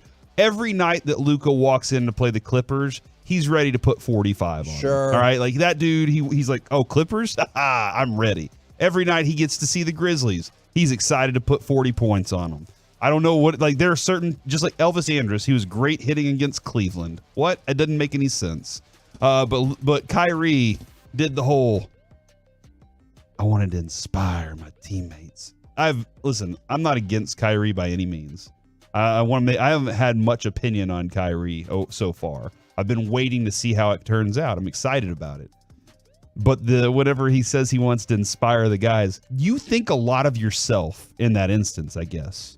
That everybody looks up to me and they know that I need a pick-me-up, so they're going to be better tonight. Do you think that you might just believe that is a particular talent you have? Like, not that you're full of yourself or anything like that, but you're like, hey, I can get people to do stuff. Okay, maybe that is a talent, because I think it can be for sure. I will say, okay, one of the most recent inspirational stories I've heard from local sports, not Kyrie's story. I hope that he inspires them all season long. Being an unselfish player and helping set up everybody. But when Adolis Garcia injured himself and was out for the rest of the World Series, he brings everybody in and has a hitters meeting and tells everybody, look, I'm out and y'all got to pick me up. And he tells everybody, look, and they went out and scored the most runs they had in the World Series. Yep. They were awesome that night. On a night where you were missing your home run crushing hitter. I know Corey Seager was still there, but Adolis was right there in the mix for MVP conversation, I get too. you, for sure. He could have won ALCS MVP. He did. And World Series MVP, and then demanded any amount of money he wants from the rest of the world, right? Like, he could have just been like, what do y'all want to give me? I'm the best. But he needed a pick-me-up from his team, and his team went out and played inspired baseball. So that is the most recent inspirational motivation. I did also, Kevin, I don't know if I've ever told you this. I saw a story, a study recently where two different teams were playing basketball against each other. One team was told to say like what they were doing. Okay. Hey, I'm doing a pick here, like have conversations about the mechanics of what they were doing. The other team was told, talk to yourself as in you're great. Just constantly give yourself motivational pick-me-up speeches throughout the game, before the game. And the team that had the motivational speeches performed better than the team that just needed to know what they were doing. And because they were thinking I have to achieve greatness rather than I have to do this job. That is interesting to me because I would imagine it varies quite a bit from an individual to individual basis. Because like I need the opposite. Just for me personally, I need to be like, hey, way to go, dip ass. But what if? Why don't you step it up? But what if you found out, like somebody told you to do that study, and then after the study you were done, they were like, you were performed 9% better when you did this. Hey, would you then believe that I have to do this from now on? Absolutely, I would. And this is going to be a little bit of a selfish shout out, but I just want to read this, and I've got a lot of stuff just like this for our show. This is from somebody on Twitter. When you talked about inspiring, I don't want to sound like too high and mighty or anything like that, but I appreciate you replying to me. I listen to y'all every day, and people like you give me hope for the world. I only talk to people that don't judge me, which isn't a lot. I'm a veteran from the Army, and most people just don't understand. I will continue to support y'all, and I thank you for being honest, because we've talked about a lot of mental health stuff. And so I like to think like at least a little bit we're helping out some people or directing them to NAMI or to a talking doctor or whatever the case might be. My personal story, Kevin, is when we were working weekends, Lucy's situation had just happened. Yep. And the boss sent me over to a Specs. I was doing a remote at a Specs, and I'm standing there just hanging out, passing out fan stuff. And a lady walked up to me and told me that she worked at the burn unit at Parkland Hospital and Children's Hospital. And she said, all day long, I listen to y'all's show because we actually were nights at the time. Yep. She said, whenever we get done with our shift, it's around the time y'all come on radio. Okay. And I'm so busy thinking about saving lives or losing a patient. When I get in the car, y'all just make me laugh. Yeah. And it helps me take away from that. And she was like, you guys inspire. That was the first time I realized I had a responsibility, that we actually inspire people as opposed to just goofing off and doing our thing and having a good time on radio, which we do. But Alec just told us no show can pivot from from flag talk to sports the way that we do.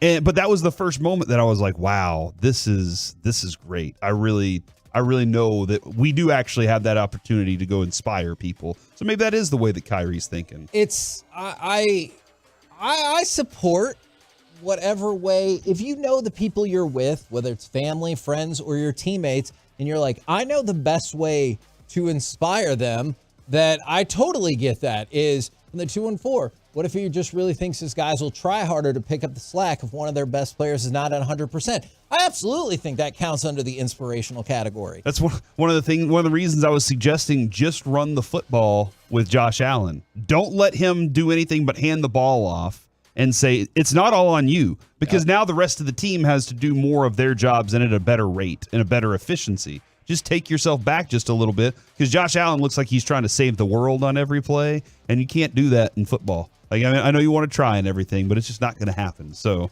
sometimes people inspire me to want to work harder, because Alec is one of those people that he doesn't work on Fridays for us, but he's also going through school. And I appreciate that, man. I think he works super hard, and sometimes it makes me feel a little lazy. So I will try to step up my game on behalf of you.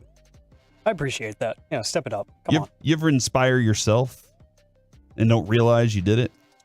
So one time Kevin put out there in front of one of our old bosses. Our old boss was like, hey, like if you guys had to go somewhere else, that would be the thing that would be your decision. And Kevin looked at him in the face, looked him right in the eyes and said, and we would spend every day trying to destroy you. And I was just like, oh my gosh. But I think Kevin inspired himself right there, because he was just like, I'm just going to work hard here so you don't ever have to lose me. And so we can just be like that. I was like, well, I'm in for that, dude. Our old boss seemed on the same page as that. Yeah. Because I said, and guess what? When we make it, and we will, the first person I'm going to call is you to let you know that you made a mistake. And he laughed and he was like, I would be glad to take that call. Yeah. And so you might be right there. He has enjoyed that call every time, by the way. I always think that like people doubting me is what inspires me, but everybody is different, right? Like you brought up the study of people need a speech or they need positivity to inspire them. Whatever you're doing, man, or if you have the possibility today, if you know you have the possibility to inspire somebody or you want to try to inspire somebody, take it. You know, like I don't know what's going to happen the rest of the today or tomorrow. Take that opportunity. I recently got inspired by hearing something about Deion Sanders. When we had John Jock Taylor on, he was like, hey, you know, this dude, he's a main commitment to detail. Yep. And you know me, Kevin, when it comes to details, I let things slip through the crack pretty easy. I'm not going to lie. I'm not going to act like I'm a real big detail person.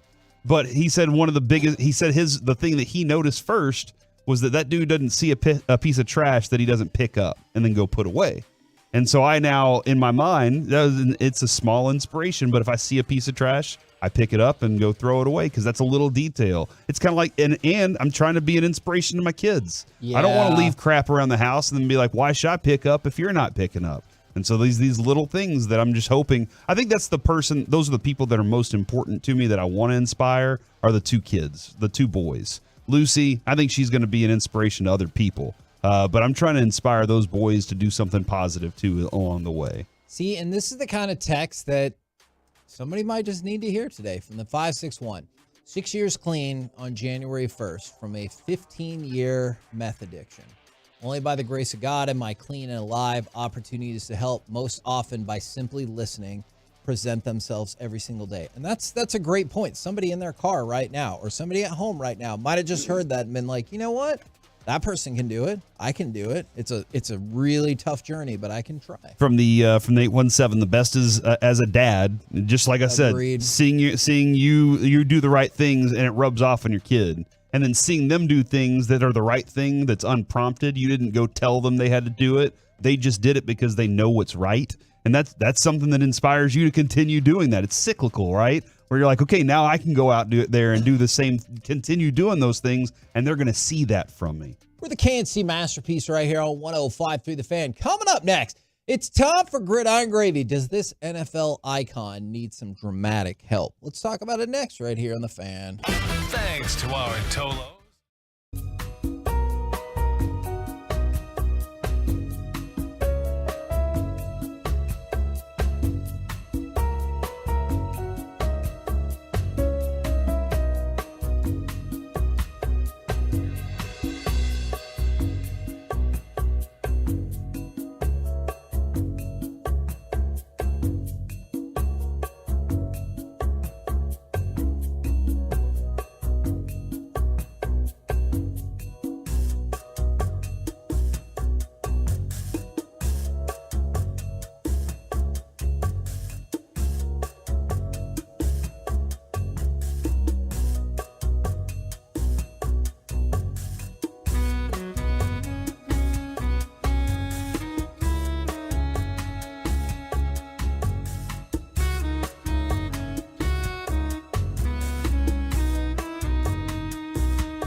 In America, they're leading the way with an unheard of 400 Silverados with their best Black Friday savings all month long. Shop them all at ClassicChevrolet.com. This is Texas. This is Classic Chevrolet. Find new roads.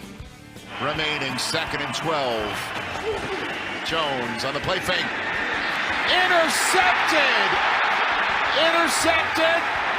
And returned just for a couple yards by Blackman. Oh! Matt Jones with his 10th interception of the season at a back-breaking moment. KNC Masterpiece back here on 105.3 The Fan. Right now, it's time to go around the entire NFL and dip into some gridiron gravy. Let's start with those Patriots. Then we'll get to the Bills, who have all kinds of problems. Robert Kraft is disappointed with the season. Duh. I've never been 2-7 in 30 years of owning the team. Now, I know a lot of people have speculated about Bill Belichick's future. My question for y'all is not, is Bill Belichick going to leave the Patriots, but do you think he would stay and should stay with the Patriots if they're like, hey, brother, we're going to hire a GM for you? I don't think he would. I think that goes back to Parcells. A very long time with Parcells. Whenever he went to the Jets back in the day, he was like, remember he had that stint where it was like 4 hours with the Jets. Yeah. And it was definitely once the Patriots called him and said, hey, dude, we'll give you everything. He was like, all right, see you later. I don't think he would stick around if he can't do that part of it. But at some point, you have to admit that you stink at something. And I don't know why head coaches get so caught up in that all the time if they're not good at it. Instead of just saying, look, I have a really good GM who has a really good eye. He's a former scout, or, he's going to give me good players. I guess it is the whole process of you always have somebody that's trying to just get rid of you. And if you have that job, then they can't get rid of you. It's the owner that you can continue to try to manipulate into whatever your vision you're trying to sell. I'm interested to see how this scenario plays out. I guess I just don't think he's going to leave the Patriots. I know what the betting odds say. I know what people think. I think somehow, some way he'll stay with the Patriots and they'll be like, hey, let's figure it out. Yeah, I mean, he has Robert Kraft's ear, unless somebody else is now in his ear. Kevin, you go watch Game of Thrones, right? Game of Thrones had Littlefinger, right? Who's always in somebody's ear. Mm-hmm. You guys, and that is whoever has think about Ray Davis and John Daniels. For the longest time, John Daniels had the ear of ownership, and they were like, all right, this is what we know because you got us to a World Series. We'll give you every possible chance. And then he ran out of options. So I think that's as long as Robert Kraft is listening, but I do think that Robert Kraft is on the verge of stopping listening, and there are other people in his ear right now. Is there any of those people that you think could kind of massage the situation to make it turn out differently? I'm not really sure who can really, rub that the right way to get that information there. Well, we'll find out. Hopefully it all has a happy ending. All right, let's go from that to too far? Monday Night Football, where not only did the Bills lose 24-22, it facilitated them firing their offensive coordinator, Ken Dorsey, today. If you missed that from earlier, Josh Allen continues to be a turnover machine at times. And if you look at this team where they're at 5-5, they're a half game better than the Broncos. If you would have told me midway and they just lost to the Broncos. Yes. You'd have told me midway point or a little past the midway point of the season, they'd be half game up on the Broncos. I would have said, holy crap, maybe Sean Payton is a genius. Yeah. I did not know this is how they would get there. No, I didn't. I wouldn't have thought that either. Is this more Broncos correlated or Bills? I don't know. That's a simple question that I should have an answer to, but I don't know. The line that Josh Allen said was, the clock is ticking on us. And with Trayvon Diggs out there saying, get bro out of there. And yeah. I think the one I just saw was, don't forget, he wasn't going off until bro got there. And I did look at the stats, by the way, and that is pretty true. Josh Allen was not significantly better until, I mean, he was fine. He had 20 and 9 touchdowns, but the next year, 37 and 10.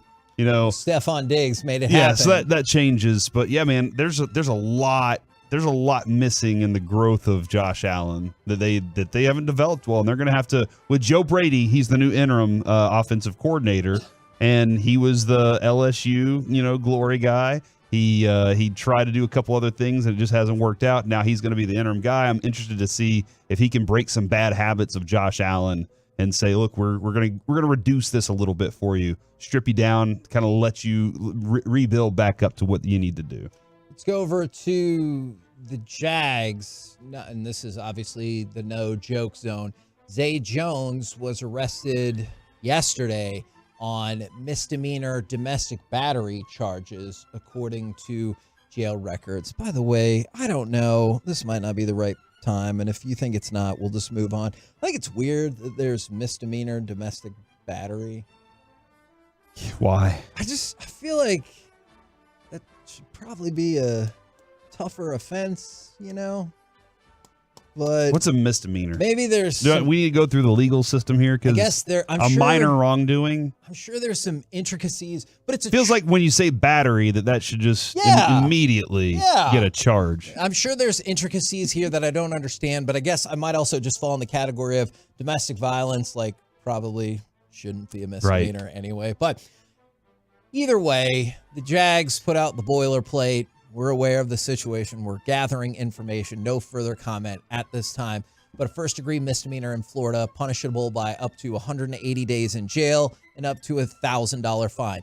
I don't know if this is absolutely the case. I know we have a lot of law enforcement or, legal type people. Whenever I see the fine is that low, I always think that person's not going to jail. I don't know if that correlation is actually there. If people are like, oh, not necessarily. But whenever I see the fine's $1,000, I'm like, they're going to get a $1,000 fine and like deferred or probation or whatever. But when the bond is really high, usually aren't they out of jail too because they're really rich and they can afford to get out on bond? But then I think in the trial, you might have to serve some actual time because look how expensive that fine is. If it's $1,000, it kind of feels like they're like, either way. And then Chico's bail bond shows up and is that's a different movie. All right. That was the Bad News Bears. Thank you. All right. I want to take you back to the Ravens-Browns game. And I know you might be thinking, you talked about that yesterday. You're right. But I still want to bring this up. The Ravens, we talked about how bad the Chargers are at losing close games. Well, the Ravens are the worst at losing games in which they have a lead. And this will cost you every season, and it will definitely cost you in the playoffs. Since the start of the 2021 season, the Ravens have lost 9 games when they were ahead by a touchdown or more in the fourth quarter. Think about that. In the last 2.5 years, they have lost 9 games in which they held a lead of a touchdown or more in the fourth quarter. Seems like if you're a really good team, that's not going to happen to you. No, that's the most by any team in a 3-year span in the history of the NFL. They still got half a season to go about. Yeah, this is why I don't really buy into the Ravens all the time, Kevin. We had this discussion this morning as we were kind of looking at the NFL and going, God, the NFL has a lot of 6-win teams. Like it's right in that window where at some point you really think you're going to see some separation, but you're not seeing it right now. And the Ravens, I don't buy them as an elite team all the time. I get it. I'm looking at their schedule and they've beaten some good teams, but like they're in a weird place where I think they should just be. They are exactly what I think they are. A really good team. They're kind of in that window with the Cowboys that won't do anything in the playoffs. They're really good, but whenever it's a better team, they probably will blow it. Do you know how long the Browns trailed in that game? I'm gonna say up until the last point. It should. I mean, I think if I remember correctly, they were down 17-0 by the time I looked. Really quickly. 59 minutes and 20 seconds they were losing that game. Keep in mind, that includes the beginning of the game. So the only time they weren't losing this game was 40 seconds. Awesome. That is the lowest number for a team to win a game since 1999. You did something right then. I guess. You did. I know you were losing the whole time, and maybe people are like, you should have lost that game. But you won. Yeah. And so you did enough to stop them from scoring points, and you were able to come back. And then, a lot of times with PJ Walker as your quarterback. in those games against an AFC North team, the Browns had been 0-59-1 when they trailed by 14 points or more that late in the game. So look at them changing history. Man, what an awful loss for the Ravens. And then C.J. Stroud, second straight week, C.J. Stroud led a game-winning touchdown in the final 2 minutes. Only rookie quarterback to do that in the last 40 years in back-to-back games. Really? The only rookie quarterback to do that? 40 No T-Law? years. Nope. No Dak? Nope. No Josh Allen? Well, Dak was always winning in 2016. That's right. Was awesome. He did. Except for in the playoff game, they started slow. You know what? Okay, you're right about that. And then if we're throwing out weird factoids of the day, Robert Saleh said that he's sticking with Zach Wilson because, quote, he's actually playing pretty well. All right. For what standards? Here's just a reminder. The standards of Joe Namath? Well, I'll let you decide if he's playing well, Corey. Okay. The Jets have gone 36 straight possessions without a turnover. Well, excuse me. No. Yeah, that's awesome. No. I said the wrong word that's going to change the total meaning of that sentence. He meant touchdown. The Jets have gone 36 straight possessions without a touchdown. But he's playing pretty well. Kevin, look, man, in the last 3 games, he has thrown for at least 240 yards. Mm-hmm.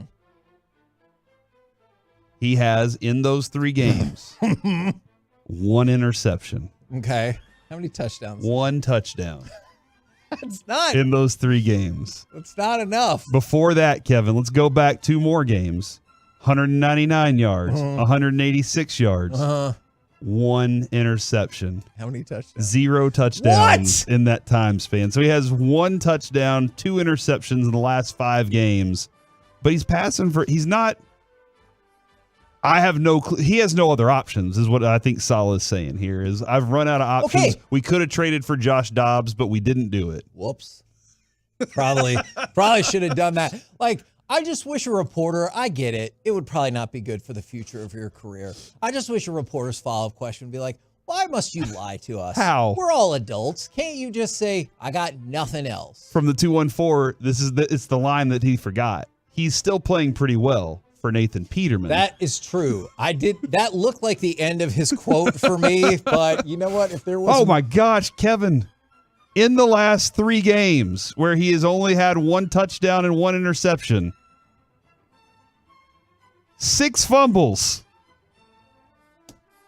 Like, we're all adults. We can take it. Now, some of them were recovered by his own team. Okay, well, that's But nice. he's fumbled the ball 6 times. So you're 6 times as likely to see Zach Wilson fumble the ball as throw a touchdown pass.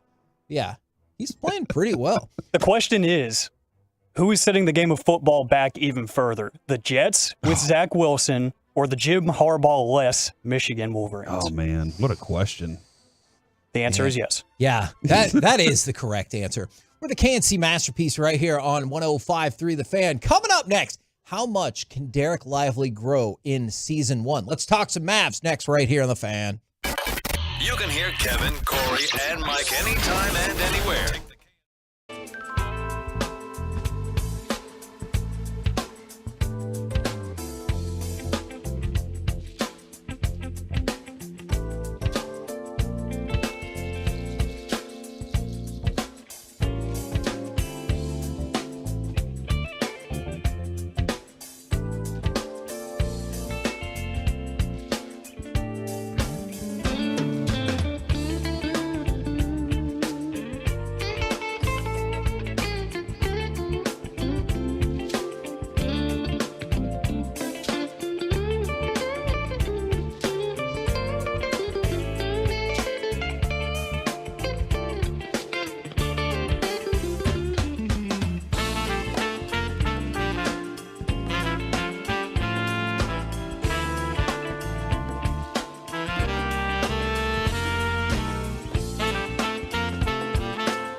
and studio secured by DFWsecurity.com.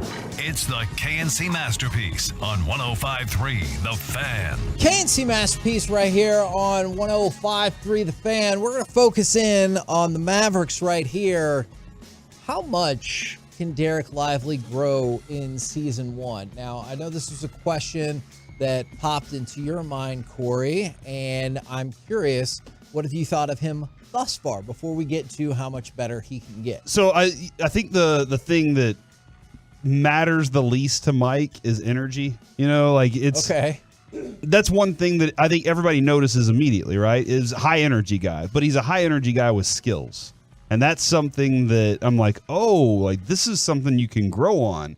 And I watched his body, Kevin. When you saw him in college at Duke, you could see that he was thin. You could see that he had a lot more to add to it. And that was every time we talked to Nico, when we talked to Jason Kidd, no matter what, immediately those guys were saying, we got to work on his body first.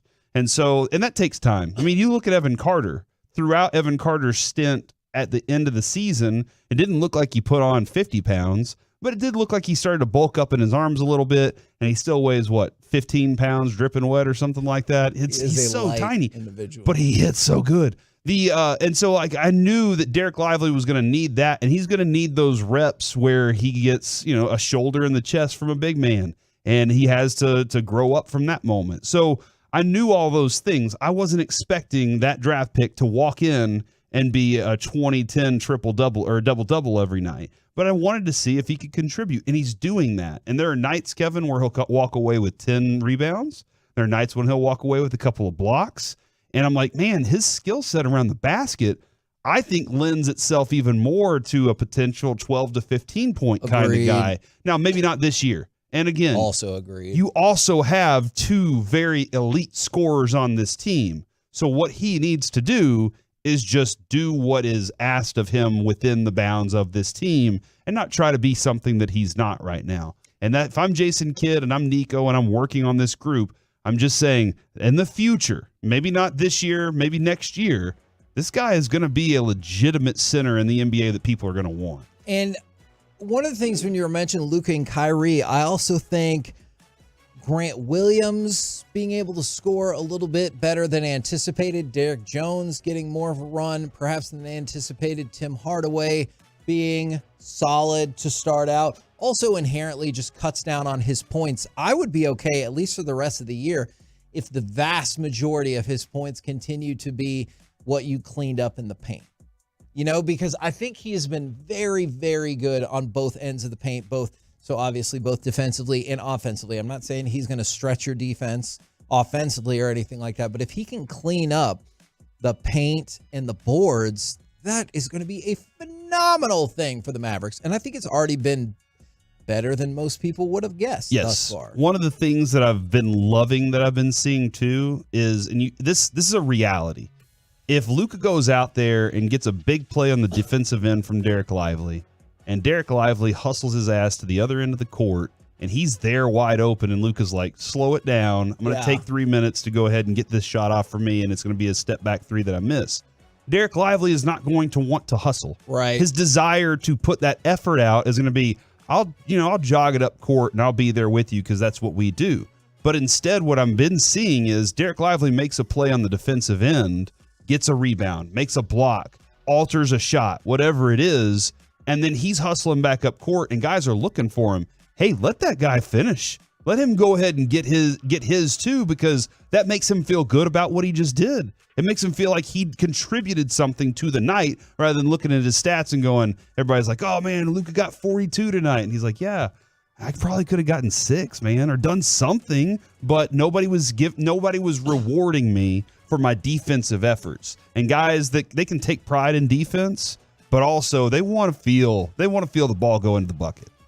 I think the number one thing you're going to have to watch out for that could derail all the things that we're talking about, and this is something that we discussed going into the season.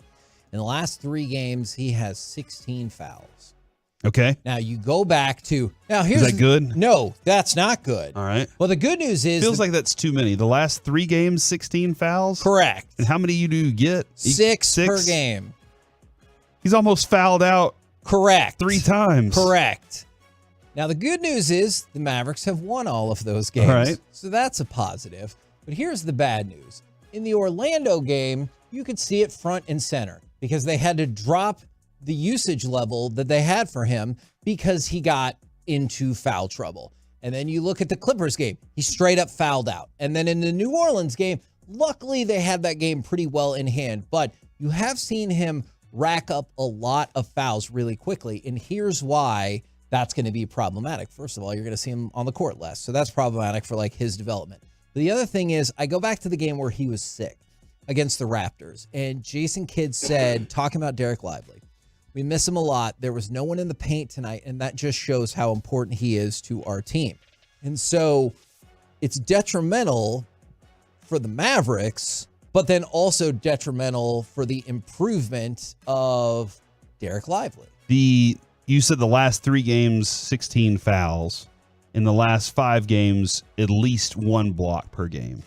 And he had 2 in the last one against New Orleans. And you're talking about the just altering shots, just being a guy in the paint, not only the rebound part of it. That's important. That's huge. We know Luka can get 12 rebounds too, but if you can get 6 out of him, man, you're feeling pretty good on that night. But the blocks and the desire to be a guy that can block and take that on and also say, hey, little guy, you're not coming in with that shot right now. You need to go ahead and kick that out to the perimeter, and then knowing that you have good perimeter players to try and help stall that. Now, I'm not saying, Kevin, that the Mavs are a good defensive team by any means right now. But they're better. Are they? I think they are. Okay, I just look at, I pointed this out yesterday. 100 points a game. There is not a single team in the NBA that is not scoring 100 points a game. And I think it's like 101 is the lowest. So that's even weirder. And it's early in the season. Those things can change throughout the year.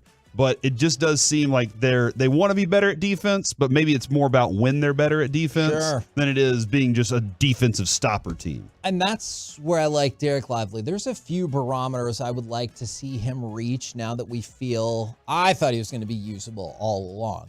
But now that some people have been able to see that he'll be more usable than maybe you thought. I would love to see him get to the 10 points, 8 rebounds per game. When? By the end of the year. Okay. And so... What about next year? I'm looking 5 years down the road, Kevin. Do you think he can be a dominant center in the NBA?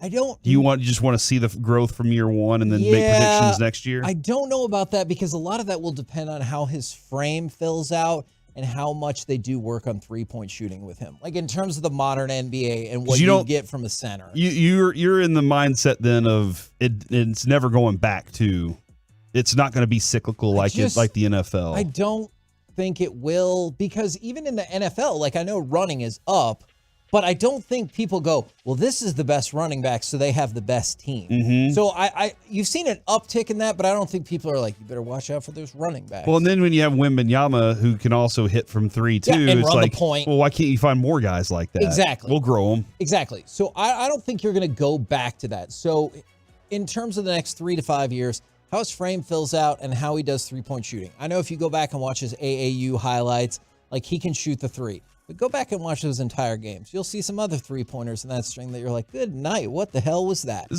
Go ahead. I was just going to say, what I would love for him to do in the short term is I want double-digit rebounds at least every other game. Now, obviously, that will also be a product of can he stay out of foul trouble? Because you go back to the Orlando game, there's no way in hell he was going to get 10 rebounds with the fouls coming that fast. Right, and he still had a solid game, but he wasn't able to stay on the court because foul. So I would like to see every other game hitting that 10 rebound spot. And I would like to be like, you just take it for granted that he'll get you 6 rebounds a game.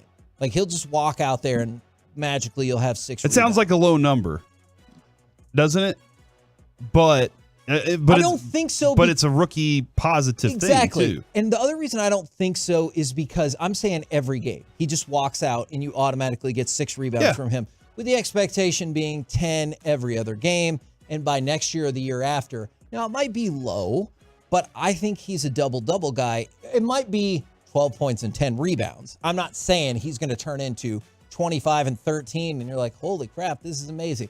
But I think he can be a 12-10 guy. If you can get that guy who can also play defense, which he can, I feel like that's a revelation for the Mavs. As part of the passing attribute of his game, how do you feel about what he's done so far? Because I do feel like what I've seen from him so far this year is the ball's in my hand. It's time for me to put it in the basket. Yes. I'm not a navigate through me guy. If you're more than which Jokic is. Oh yeah, I'm honestly, if you're more than 6 to 8 feet out of the basket, he's not necessarily the person I want facilitating your offense. But one of the good things about having good hands and good feet is the ability to get rid of the ball and move to your spot better than some big men or some rookies, or however you want to put it. I like this. From the 8-5-8, I'm amazed at Lively so far. I was devastated on draft night, happy to be wrong, because now we can finally put away our annual trade rumors for Capella. That is Hold on. That's a really Is good that not point. going to happen again this year where we're like, oh, here comes Clint Capella? I can't rule it out. I just can't. From the 2-5-4, I want my big man living on the edge with fouls. No easy buckets. Just means he's playing hard on defense. And I do agree with that. That was one of the conversations that we had with Mike on the night he got drafted. I think he has an elite defensive skill set. That does not mean he is already an elite defender, but when you look at his ability to block or alter shots and how quick he can move, he has elite defensive traits. Somebody did text in from the 858 Kevin again and said, take a look at how some of the fouls happen. Sometimes it's because teammates are getting blown by or poor defense in front of him. Okay. That does need to become a calling card of his, because that's something that Tyson Chandler demanded of the guys around him. I will communicate. You guys have to do your part too, and by the time it gets to me, I'll take care of business. But I can't be stuck in a bad position because you weren't playing good defense. I definitely agree with that. And you go back to the Orlando game, which obviously he fouled out really early. I understand some of those fouls a little bit more because you were already losing.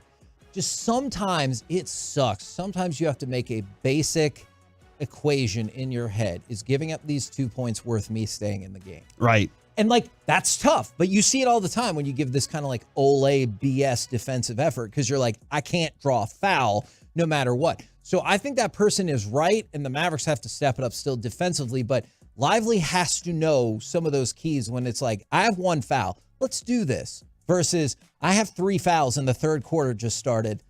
Might have to let this one go. I think, Kevin, I'm probably on the far positive side about this. I do think there is a potential down the road, next year, a couple of years after that, for him to develop into, if, like you said, if his body develops a certain way, but on top of his skill set, that he can develop into a 15-10 kind of guy. And if you can get that to go along with Luka, and Luka has a big man that he can now play 2-man game with that guy, in addition to whatever Kyrie's contributing, you have an element that people have to deal with. And that's something that I'm hoping down the road for him. We're the KNC Masterpiece right here on 105.3 The Fan. Coming up next from the mind of Corey. Oh, man. Is this the best time ever to be a DFW sports fan? 877-881-1053. We'll do it next right here on The Fan.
And the Expressway is brought to you by QC Kinetics.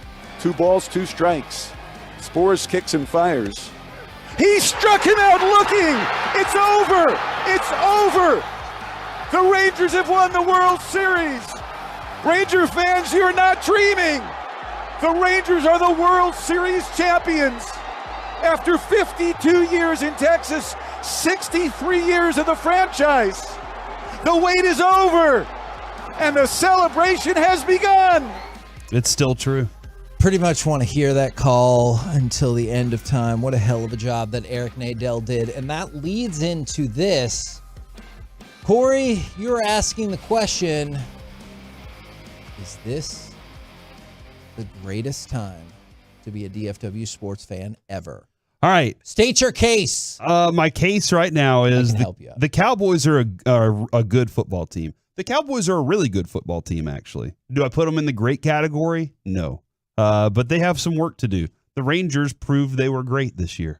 You can't say that they weren't. They won the World Series, Kevin. Never. But I say the Cowboys, I'm sitting here like looking at them. I still think they're a really good football team, and they have room to grow and improve.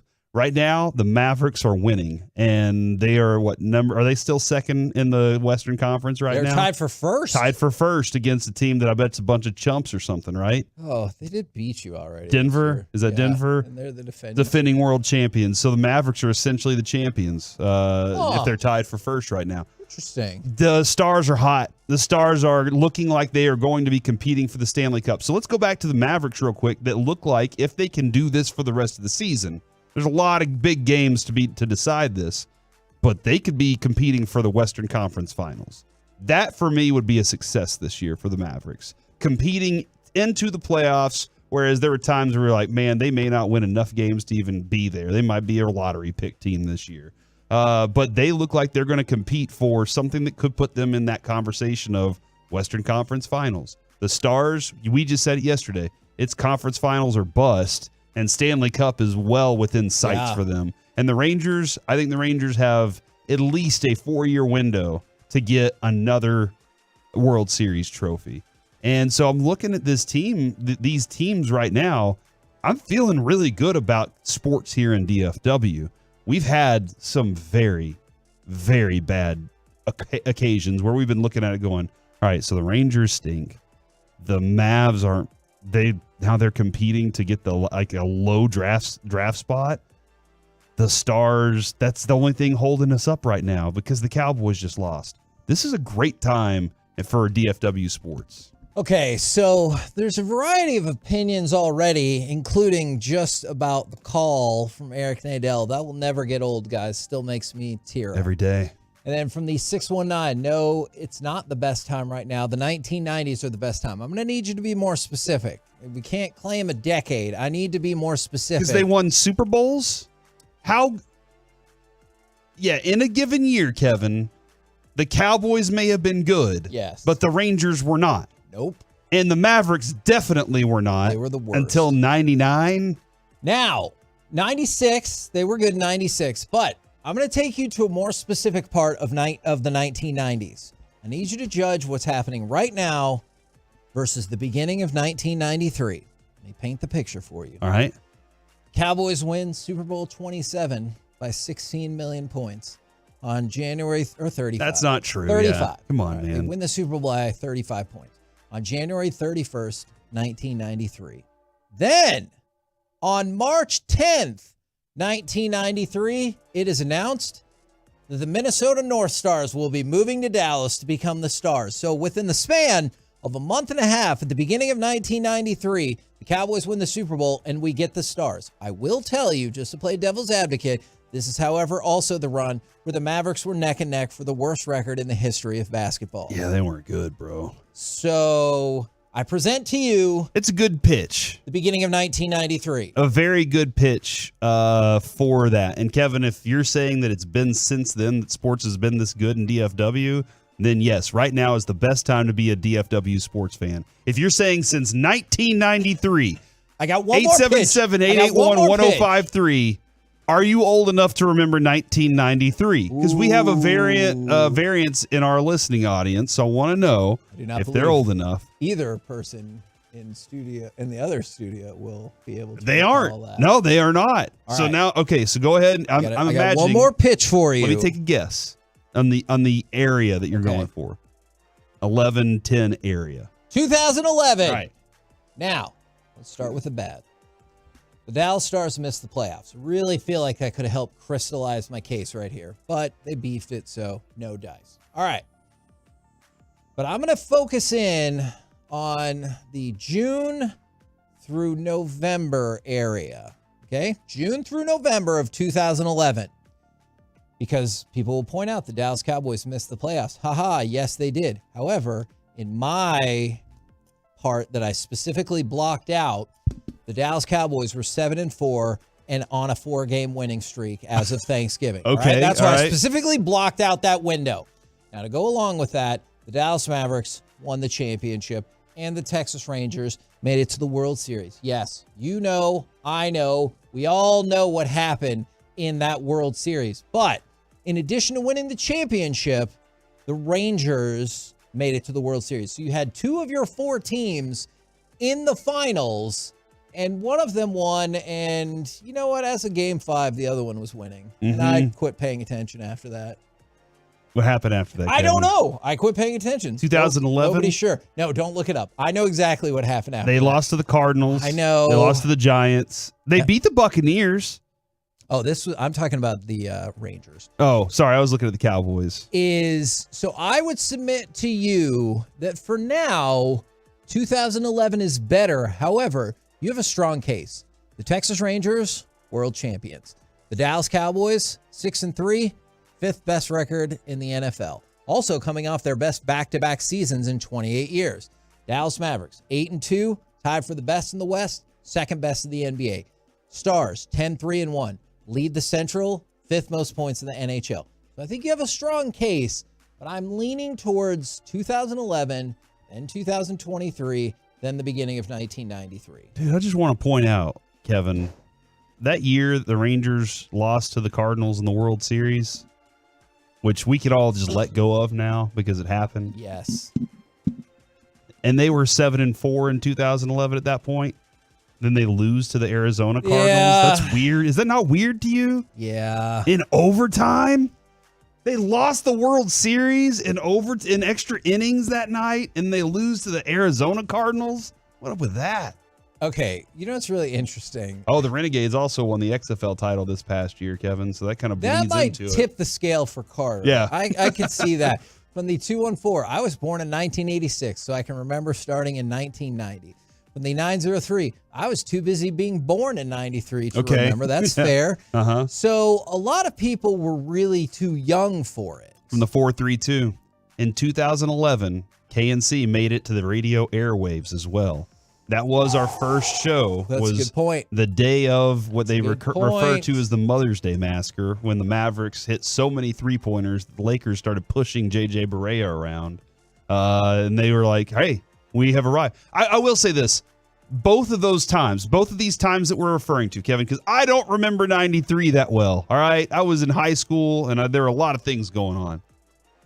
But as I'm looking at 2011 and now, 2 teams that we have historically rooted for that we always thought were just not big enough to be champions. We never thought the Mavericks would do that. We were always hoping. We got a guy. We love Dirk. Sure. But everybody else looked at Dirk as the soft Euro, right? Like that was what his true. moniker was for a very long time. And the Rangers, it was always like, they're like a good farm system for the Yankees. That's all it really ever was. Going back to when we traded Rougned Odor and Joey Gallo, I wasn't mad that we traded those players. I was mad that we were giving them to the Yankees, and that was going to probably help them in some way, shape, or form. It didn't. But the team we rooted for all this time finally won it. Now, if the Cowboys can add something to it, that's what I'm saying, though. Right now, all 4 teams are at their best. To go along with it. It does feel like the Cowboys are going to go. Are they probably going to win 12 games this year? Ooh, maybe 11. 11 games? That would be 3 straight seasons of double-digit wins with the Cowboys, and something that they haven't done in a long time. Correct. That's huge. So to add those things to it, this is the best your sports teams at the same time have been in most people's memory, Kevin. Most of our listeners that I'm looking at here most of their memory is bad sports, but for one team at least. Right now, it's not. All right, I'm okay. And then I see on the flip side, you're selling fool's gold. Cowboys and Mavericks will not bring you playoff joy.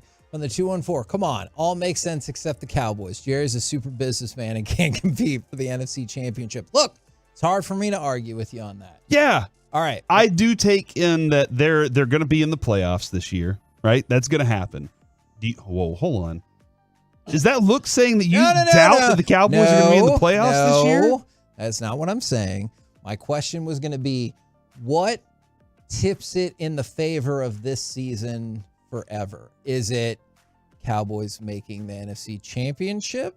Is it they got to go further? Is it Stars in the Cup final? If no team wins another championship this year, but all of them make it to their conference championship, that would be the best time we've ever seen. Yeah. The best time we've ever seen. That's true. Just think about that, Kevin. What's the most fun? It's playoff sports. Yeah. There's no doubt about it. Last year, if you were just a casual hockey fan, you probably got hooked in watching what happened on that run. Even if you saw them lose to the Vegas Knights the way they did, you were like, man, I'm in. Look at Hockey Mike getting invested because he's like, they're a good team right now. Now, does he believe that the Mavericks are this good of a team? I don't think so. I might be the more positive one on this front because I'm looking at the Mavericks and I see some things that I'm like, you can build. Everybody expects a team just to be good right out. Hey, we just threw it together and it's good. The Cowboys are having to develop their offense and maybe even break some things down that Dak didn't do well before and add some new elements. One of the things that Dak's doing so well right now is running out of bounds at the sticks. How many times have you seen Dak Prescott try to pick up an extra yard and a half by lowering his shoulder in somebody? Yeah. And you're like, dude, why didn't you just run out of bounds? He's doing so well at that, and that's extending drives. It's making such a huge difference. I think Dak is growing right now. But there's other things amongst your other teams that I think that they will grow, or maybe they just fall apart and implode at some point. And this is what I want to figure out. How do people factor in which teams is mattering at the same level? Because you brought up, a lot of people brought up TCU. Somebody said, hey, FC Dallas was a playoff team too. And then another person from the 940 said the tipping point would be the Stars winning the cup. And so another person said, don't forget, the Sidekicks were running wild in the 80s. Look, if you want me to go back to 87, 88, when the Mavericks were in the Western Conference Finals and the Sidekicks were running wild, maybe. But I don't know if everyone values, let's say, the Sidekicks or FC Dallas like that. I mean, if you want to, just tip this bucket over, Kevin, give me SMU and TCU and UNT all running wild. And you're like, hey, they're in their conference. They're at the top of their conference. So SMU's rocking. TCU's doing their thing. Like, was it 10 that they had the undefeated season? And then, UNT grows up into some big boy pants too. I mean, I've been watching a lot of UNT football as I went to college there. Kevin, I don't know if you know this or not.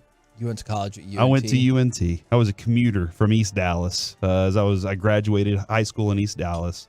But yeah, man, I look at that. If you add that, that's icing on the cake for me. And somebody brought up 98, 99. I think here's the problem that you're going to run into there. The Stars won the cup, so obviously incredible. The Mavericks stunk that year. That was the shortened season when they only played 50 games. Terrible. And then the Cowboys were mid, and this, I think, felt like their last stand when they lost to the Vikings. I don't know if it actually, I think it probably was their last stand, but in 99, they made it to the playoffs, got smoked by the Vikings, and that felt like the Cowboys' last stand for a while. Can we just also add this too? There have been times where a team is good, yeah, and then the other ones are middling, whatever you like to say, Kevin. And so there've been times when that's happened, and in some of those moments, the Mavericks specifically, they won the one title and then were never to be heard from again.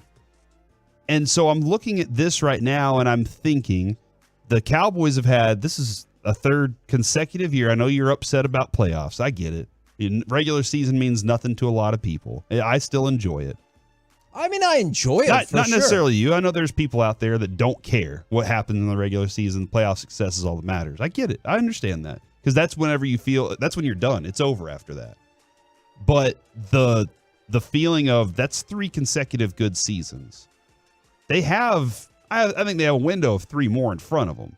The Rangers, a World Series championship, a window for me that's about 4 years, could be 10 years with other things. The Stars, they look like they're going to be good and set for about 10 years. Maybe there's a window for some of these veterans like Pavelski and Jamie Benn to get their title, and you really want to close that up. But with Heiskanen and Robertson and Wyatt Johnston, Kevin, and everything else that you got with your core and the Stars, you have a good 10-year window here. And with the Mavericks, I'm not sure. Maybe Luka does decide he's done here. I don't know. But it does look like they are trying. They want to build something that is longer than just a few years. It's not like we're getting. That's why I'm saying the best time is kind of in this window that we're seeing develop. Last year was not it. Right now, we're heading towards it, though. Because it's the beauty of the situation, right, is it could happen. It hasn't happened yet, but it could happen. Yeah, well, and what has happened? The Stars won a lot of games last year. Yeah, they're in the Western Conference Finals. This year, they lead their division. The Mavericks are tied for best in the West.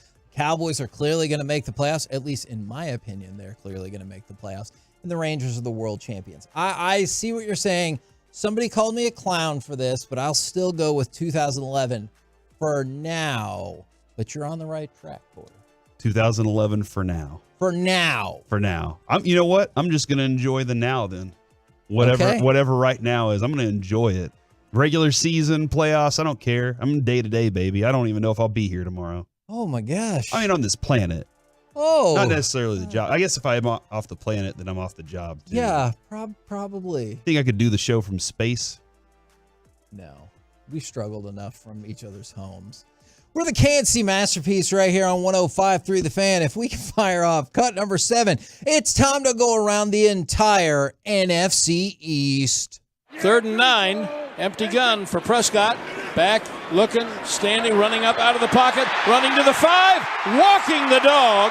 Touchdown, Prescott, with 16 seconds left in the half. All right, it's always choose your own adventure. In around the NFC East, would you like to start with the Cowboys, with the Giants, with the Commanders, or with the Eagles? You know what? Let's reverse this week. Let's start at the bottom and work our way to the top. Hit the Giants, Kevin. Let's talk about the Giants. This is going to be sad. Tommy DeVito, look, it was always going to be a tough game for him. But the Giants in a single possession did not gain more than 17 yards until the 9th time they had the ball. Just think about that for a minute. 9 possessions. Not 9, like, no, it took plays. The 9th possession wow. for them to get more than 17 yards in a possession. I don't mean on a play. Mm-hmm. In a possession. That is sad, which it probably won't surprise you to know that the Giants GM has been spotted attending college football games at North Carolina, at USC, and other such schools, seemingly scouting out the top quarterbacks in the upcoming draft. Why? This is a stupid thing to do. Oh. Unless you're thinking like 3 years down the road here.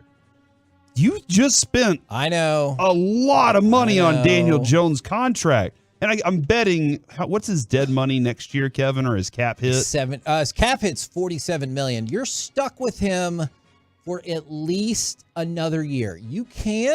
I will tell you this, you can wiggle out of this deal and take a $22 million hit after the 2024 season. So if you want to draft one of those quarterbacks, let him sit for 1 year, or you just let Daniel Jones sit, and you're like, you know what, the money's spent already, screw it. I will say that, like, kind of looking at that, at the numbers that you can mess with a little bit there, that in a couple of years, if you want to take a tough one and then go, all right, we're rebuilding with a rookie quarterback, that's fine. And maybe he's looking, maybe this GM is going to watch these guys because he wants to see, does he have the potential to be better than Daniel Jones? Also, you got to keep Daniel Jones standing, or whoever that quarterback is. No kidding. I would say build that part of your team first, then find your quarterback. But you might not be in position to get that quarterback again if you have the offensive line. Do you want to go? All right, so next up, Commanders. Yep. All right. Are you ready to believe in Sam Howell? 29 of 44, 312 yards, 3 touchdowns, 2 fourth-quarter touchdowns. Have you caught Sam Howell fever? I have not. But Oh. I was kind of curious about the quarterback rankings at the moment, and NFL has him the 12th quarterback. Do you know he has more yards passing this year than any other quarterback? Are you serious? You know, it's weird. C.J. Stroud's next on the list. That is weird. It doesn't feel like those guys should be at the top of that list, but I here would they not are. have guessed that going in. The Washington team's just baffling to me. I thought they were about to do the dumpster fire, getting rid of Chase Young, getting rid of Sweat, and I was like, why are you getting rid of that talent? And then they're still trying so hard. And I'm like, why would you? But yeah, Sam Howell, it's this season, right? That's it. You think he's out after this year? I don't know. I just don't think he's, 14-9 at this point. I know he has a lot of yards, Kevin, but 9 interceptions. I wonder if he's going to get more of a shot. Like, I really... Because they have no other option? Yeah, or maybe because they're like, you know what? Good enough. See, and if I'm the owner of that team, that's my problem. I'm immediately going, that's not good enough. Good enough's not good enough. enough. Good enough isn't good enough for us anymore. Good is the enemy of great. But I mean, that is kind of you kind of want them to be that mindset of let's just grow this thing. If you had the opportunity to watch the Commanders-Seahawks game, it was something, especially down the stretch. The game was tied 3 different times in the second half and wasn't decided until the final play. If you like offense, the last 5 drives of the game, field goal, touchdown, touchdown, touchdown, game-winning field goal. I love that stuff. Those are my favorite kind of games. So if you're into defense, this fourth quarter and part of the second half might have made you sad. But if you're just like, I want to see the skill players do skill things, this game was for you. I saw Geno Smith make a couple of really good throws down the stretch in that game, too. Like, I don't think he's had the best year. I'm still kind of like, okay, obviously last year was what is the hell? Geno Smith. But right now, what I saw a couple of times, he wasn't perfect the whole game. There are a couple of really good dime throws from him, though. Do you still look at the AFC North as the best division? Well, Harbaugh does, right? He demanded everybody listen, and he was like, look, guys, I need to take some heat off my brother real quick. You know what? Sometimes Harbaughs demand things, and it doesn't work out for them. I guess you have to go based on the fact that division has the most wins, I think. Probably still them. Yeah. Okay. Let's go to the Cowboys. There are all kinds of amazing Cowboys notes in here. Dallas has scored 160 points in their last 4 home games. Last time they did that, 1973. Wow. They did not win the Super Bowl. Why not? What happened? I don't remember. I'll look it up. I do not remember what the 1973 Dallas Cowboys did. All right. Hold on. You said they scored the most points? In their first 4 home games. All right. In 1973, Kevin, the first 4 home games, they played against New Orleans, St. Louis Cardinals, the New York Giants, and the Bengals. I'm presuming all those teams were miserably bad. They went on to finish that season 11-5 and lost to the Vikings in the conference championship. So, hey, if I tell you right now, Cowboys are making the conference championship. I'm in. But we're going to lose to the Eagles 49-0. That just put me out to pasture, bro.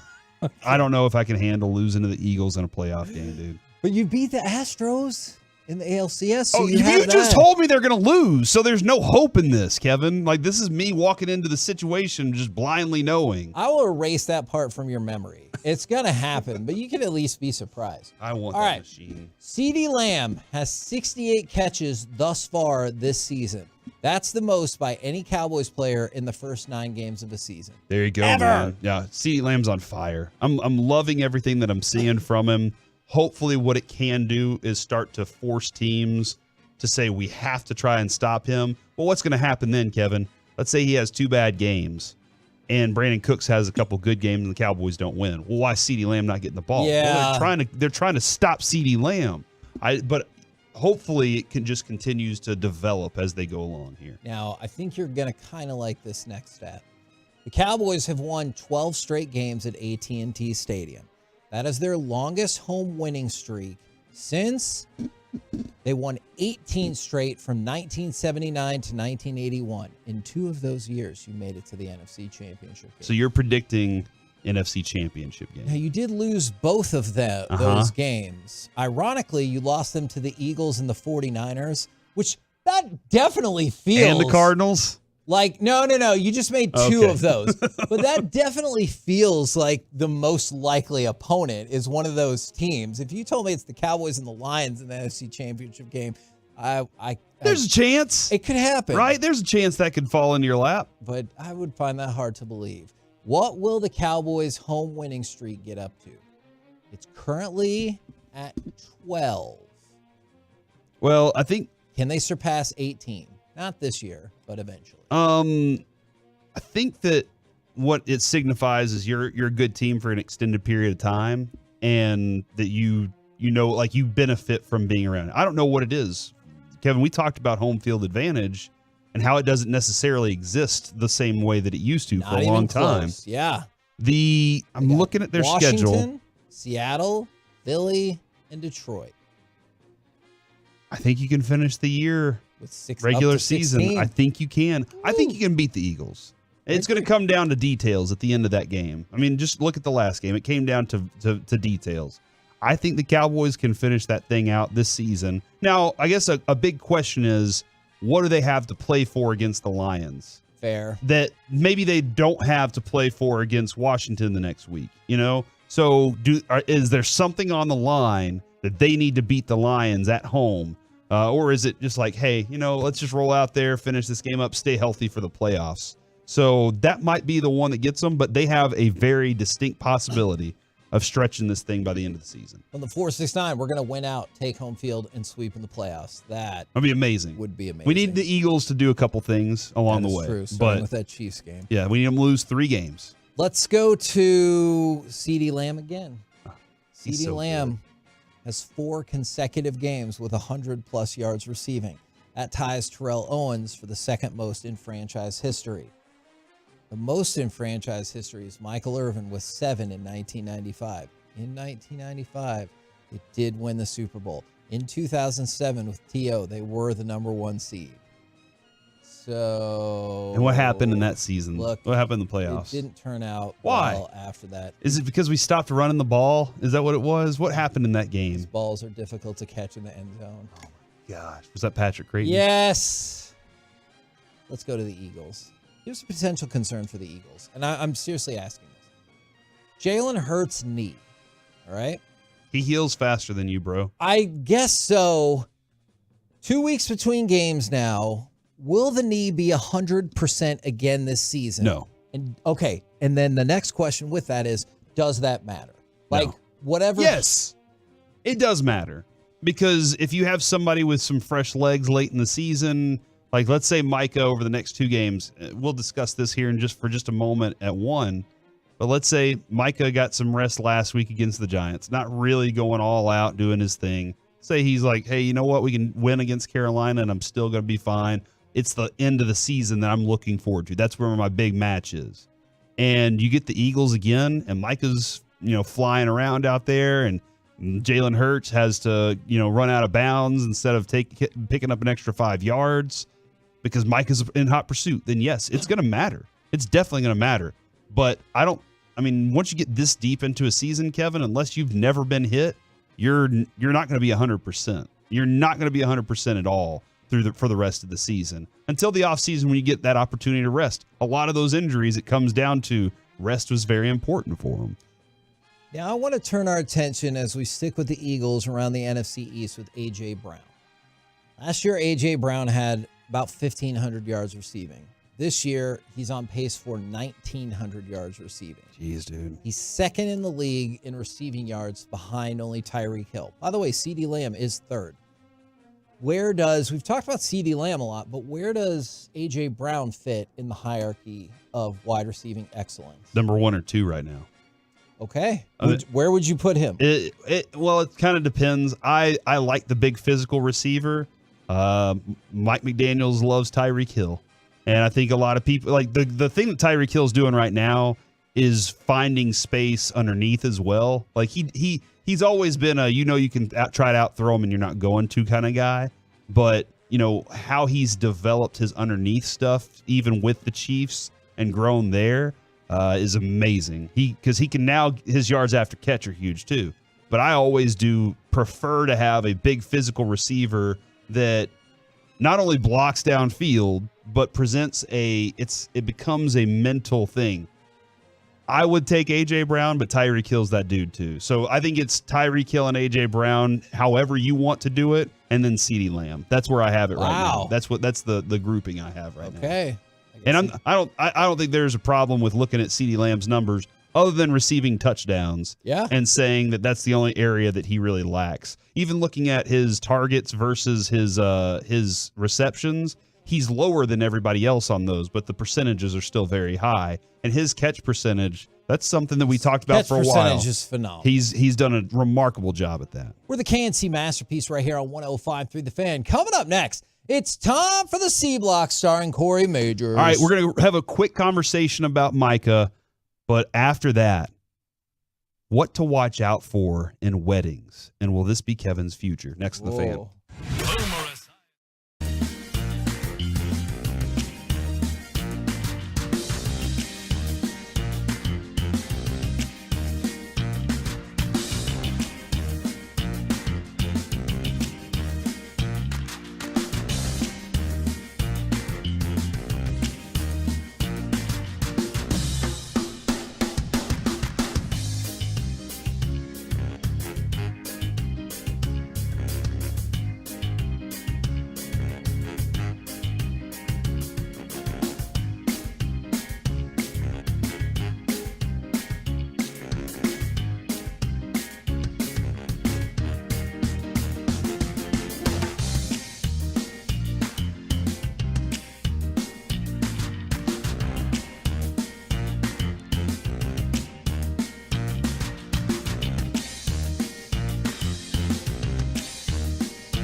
and studios secured by DFWsecurity.com. It's the KNC Masterpiece on 105.3 The Fan. KNC Masterpiece right here on 105.3 The Fan right now. It's time for the C Block starring Corey Majors. Thank you very much, Kevin. I don't want to make too big a deal out of this, but I want to ask everybody out there what they noticed regarding Micah on Sunday. Okay? Because, Kevin, I don't know if you saw this a number of times yesterday. It was during our Stephen Jones interview. It was even during Mickey. It was the questions about what was wrong with Micah Parsons. Did y'all see Micah Parsons? He was mad on the sideline. Did you see Micah Parsons didn't talk to the media after the game, which isn't typical of him? Is it because he didn't get a sack? And that's where I want to say, if you're out there and you are thinking this, what made you think about this specifically? And I do know Micah Parsons was tweeting about the media today and how, or maybe it was yesterday. I just wanted the context to that, because I know he was like, the media shows you who they are. I just wanted to know what specifically it was that led to that part, because I know what he said in the past about people being lighter on like Philly and breaking down every single thing that the Cowboys do or don't do, and I understand all of that. I didn't know the context of what specifically this was about. Was it because they were nitpicking his demeanor? All right, so I'm having a hard time finding his Twitter right now for some reason, so I'll get back to that. But when you watched him on film is kind of where I'm going with this. What I watched is a guy that didn't seem to be doing all the things that he says he is. And that is, my motor never stops. I'm always doing this. I just didn't see the dude chasing down plays. Okay. And going all the time the way that we're used to. Yeah. I'm used to a certain standard from him. He said, I have to be this guy in practice because I got to make these guys better. And I'm asking, and somebody just said he didn't really show up on the stat sheet. And that is a reality. And if you watch the game, there were moments where I'm watching him specifically. I'm like, why? Why is he not? Remember, Kevin, that a couple of years ago, I was like, when I watch him in practice out here at training camp, I see a dude that looks disinterested. And then I learned more as we went along. We even talked with him about it. He's like, I just don't like hitting the pads. I want to hit people, and so maybe he was just looking at the Giants going, we're going to win this game without me. I don't have to pad stats in this game. All these other guys do have to grow, though, and I need to give them that opportunity to grow. And I don't know exactly what it is that when I watched, I just didn't see the typical Micah Parsons that I'm used to. Okay, can I ask a question then? It's a question, not a statement. And I hope that we played the Giants. He didn't have to. Agreed. If he didn't, they still beat the crap out of the Giants. Okay, so that kind of ties into my question. Do you think he gets upset? Is he a player that gets upset when he doesn't have the stats? I don't know. That's a good question. I don't have the answer for that. Because the Giants would theoretically be a team where I'm sure all the defenders thought they could pad their stats, right? Yeah. And again, I'm not saying that this is something that I'm freaking out about or panicking. I'm asking, did other people notice this too? That it just looked like an atypical Lion game.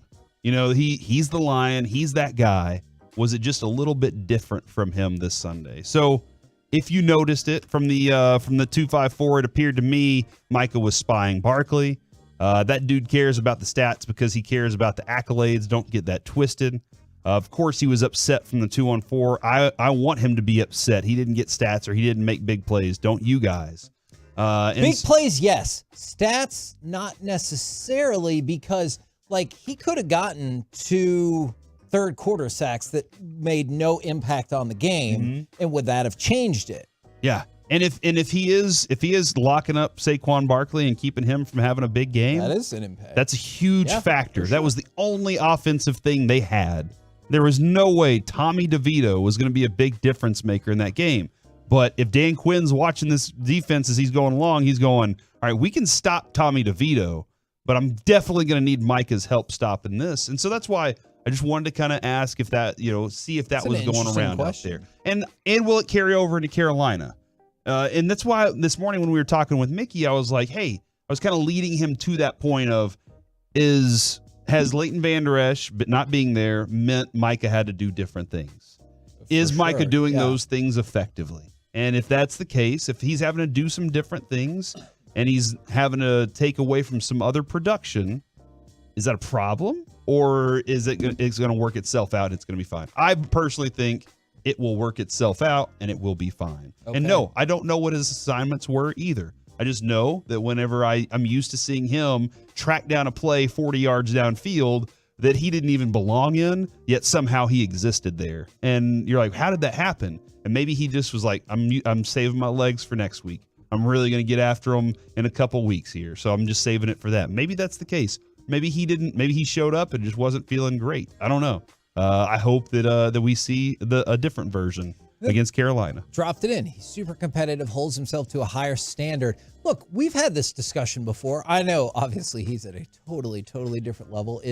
There's been shows where, like, we've probably disagreed about the quality of the show, and one of us has been mad, and the other one's been like, I thought it was solid, and that doesn't have to mean like you're a bad teammate or anything like that. You could just hold yourself to a really high standard. And I'm gonna revisit the all 22 one more time just to see, because maybe it was just him having to be near Barkley, and that was his assignment, and he was just glued to that guy.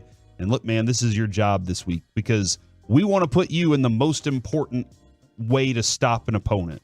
And looking at the Giants, the most important way to stop the Giants was Saquon Barkley. Yes. You're going this week as you go up against Carolina. We'll start preparing for them.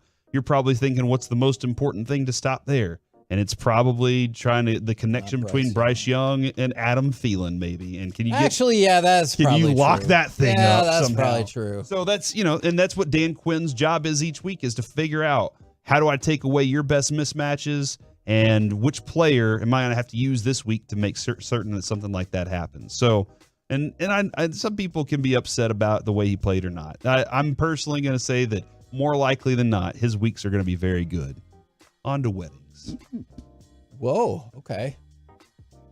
Wedding crasher Sandra Lynn Henson, 57, stole tens of thousands of dollars in cash and presents during a 6-year crime spree of attending strangers' nuptials across 3 states. And she's still free. She's from Belden, Mississippi. On September 30th, at a wedding ceremony in Belden, Mississippi, she was caught eating a piece of cake by the bride's sister before she handed over $200 that she stole when family members started to threaten her. Authorities have tied Henson to a string of thefts in Alabama, Mississippi, and Tennessee dating back to 2019. Now, Kevin, wow, you've been to a lot of weddings in your time. That's true. Tolos have just reached out and said, I'm getting married. Kevin, that has happened. Will you come to my wedding? We have done that. And you have said, I don't care if we have a show that day. I'm going to your wedding. I love weekday weddings. I still remember Colby said it was the dumbest thing he'd ever heard that I went to a wedding that I wasn't in. He's like, why would you even go to that wedding? Doesn't make any sense. That's your friend. Then if they were your real friend, they would have asked you to be in the wedding. You know what? That's a good counterpoint. Mm-hmm. This woman, though, would show up at weddings of people that she did not know. Yeah. Like, I don't mind wedding crashers if you're there and you create more party. I'm perfectly okay with that. So a couple things that trip me out on this is also she was older. It's probably you just assume it's old aunt, whatever. It's probably, I just assume because of the movie Wedding Crasher, it's young fellas trying to hook up with gals and everything, but they at least like participate in the things and they don't steal. I didn't even think about rolling up there and stealing stuff. Members of the bridal party reportedly caught Henson red-handed, not Hanson, not Scott Hanson. She was eating a piece of cake, rummaging through personal items that weren't hers. And the groom and the bride, Lexi Butler and Bradley Butler, because they're married now. He took her last name, obviously. During this wedding, the bride's sister noticed that Henson was alone during the reception. She saw her. She entered a room shortly after, and she saw Henson looking through some of the purses that were left behind. No. And she asked her, "Hey, who are you here to see?" And she said, "I'm here for Lexi." But then, like, she obviously noticed, like, "Oh crap, you can tell. I'm not. I don't know, Lexi. You're the damn sister here." And she caught her, and she was like, "All right, hey, what did you steal?" And she said, "I got $200. There's no way that she only had $200. She said, "I'll give you the $200, but I'm keeping the rest of this in my pocket." Okay, that's an interesting philosophy because I've always thought about it. Whenever you see some like movie or whatever and somebody finds a briefcase of money and they think, "I'll just take the briefcase." This is dumb. You reach into the briefcase, you take a stack or two and move on with your life, all right? Because whenever that person finds the money, sure, they're going to be mad that it's not all there. But if it's like, "Hey, it's 20,000 of my million," then I don't have to go on a revenge spree. They're like, "You lucky dog." And like in Cocaine Bear. Yeah, you just move on with your life. If you take it all, it's trouble. Yeah. Because that person They is want it all looking back. for it. Yes. And they're going to want every dollar back on that. I'm inclined to agree with you that that person did not just steal $200. I'm inclined to agree with you on that. In 2021, Henson crashed a wedding in Marshall County, Alabama. She stole gift cards, including money and other gift cards. They were able to identify her after seeing her steal the items off the gift tables in a video. It ruined her special day, according to one bride. In 2019, which makes sense, Henson was accused of taking girl gifts from 2 weddings in Alabama, charged with 2 counts of property theft. And in 2021, indicted on grand larceny. Grand larceny sounds like the worst thing to me. Like, murder's probably the worst. All right? Murder's bad. Grand larceny, I don't even know what it means. What is a larcen? It's when you set something on fire. That's arson. On That's arson. Okay. So I've never known what grand larceny is, but she stole wedding Isn't gifts, that like cash, theft over a certain amount of money, and gift cards over $1,000 worth. And so this is where I'm saying, all right, if you're gonna do this, when is a good time? Is it during the cake process? Because what happens? You go to a wedding, everybody drops their present off at some table, some random table, right? And it's usually, Kevin, why is the gifts are in the cards? Oh, for sure. The money's in the cards. I didn't learn that until I was older, is because you used to think, like, I need the big stack of presents. Yes. But then you realize, if somebody shows up, it's like, "Oh, here's all these boxes." You want a giant stack of envelopes because that's where it's at. Yeah, that's where you get gift cards, cash, checks. They're probably going to bounce based on which uncle it is or cousin or you know. Yeah. Everybody has that one in the family. Yeah. And so like that's what that stack's going to be. So that's what you're doing. You know that if you're going to crash a wedding, you go to the table and you start looking for the gift cards. You don't try and walk out of there with a box. What is the biggest thing you've ever taken from a wedding? 877-881-1053. I'm going to say I watched my grandmother once Somebody's heart. put a bunch of rolls and ham into her purse. And I was like, "Grandma, what are you doing?" What? And she was like, "This is a snack for later." It's not like she just shoved it into her purse. Hold on. She wrapped it up in paper towels. But that's not stealing, is it? That feels harsh. Or is it? She just needed a snack for later. But I guess that lady She who went stole back. a gift card was like, "I just need a snack for later." She went to the table, right? She went to the food place, got her food, then went back for extras. But instead of eating that at the party, she took that home with her. So I'm going to say Grandma was thieving that day. She was stealing and thieving at the same time. Oh my gosh. Did you ever confront her about this? Right then, I was like, "Grandma, what are you doing? We can eat on the way home." But also, here's another thing. Once we went to Ryan's. You ever been to Ryan's before? Yes. It's like a Furs, Kevin. Yes, I have. And I did see her as she was sitting down finishing up her food at Ryan's. I did see her put all that food into a napkin and roll it up and put it in her purse. So that's just the way she was. Okay. She was always going to take some extras home. My biggest question, though, was, are you eating it in the car on the way home? Is that a snack on the drive? No. Or is this a situation where you're waiting until you get home, heat the thing back up so you don't have any bacteria? That's another growth? meal. No, that's another meal. And now I do believe she was a thief. And we grew up at a different age. Oh. old people. Did you just different age this for your grandma? Are you saying my grandma and I didn't grow up in different ages? No, you definitely grew up in a different age. I remember something that my grandma said in the car once when I was with Brandon's mom. I almost ran the car off the road because I was so shocked at what she just said. I cannot repeat it on air. It's terrible. From the 817, I stole a bottle of champagne and borrowed the bride's sister. From the 469, people steal the cake. Nothing's off the table. And from the, I always see people take the centerpieces. Why? Why are you taking centerpieces? What's the point of that? I'm glad that you asked that because we've unfortunately been to several funerals as well. And they're like, hey, do you want to take the flowers? Now, if it's just like a nice Those bouquet, are dead people sure. flowers. But also, they're like the big giant things. And I'm like, where's that going to go? Living room. Are you embarrassed? Yeah, above the mantle. Right above the mantle, just R.I.P. Tom. I don't know. Who died recently? Was his name Tom?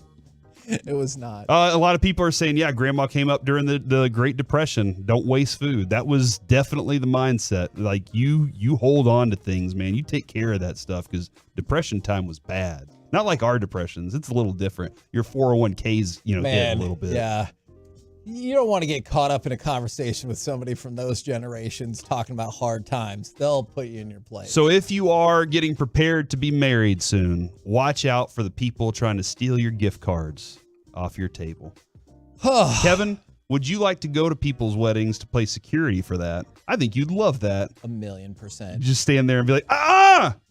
Are you leaving or are you taking? I'll tell you this. The other thing security-wise I want to do, I've told multiple people at their wedding, if they think somebody might show up to profess their love, I can be in the back of the church ready to take that person down. Why are you going to take them down? Because they're ruining these other people's special day. I don't know this random person. What if the real love is supposed to be between the two people? Yeah, well, I don't know that person. You're there for the bride and groom, okay? Exactly. Yeah, that's a good point. We're the KNC Masterpiece right here on 105.3 The Fan. Coming up next, any given Saturday.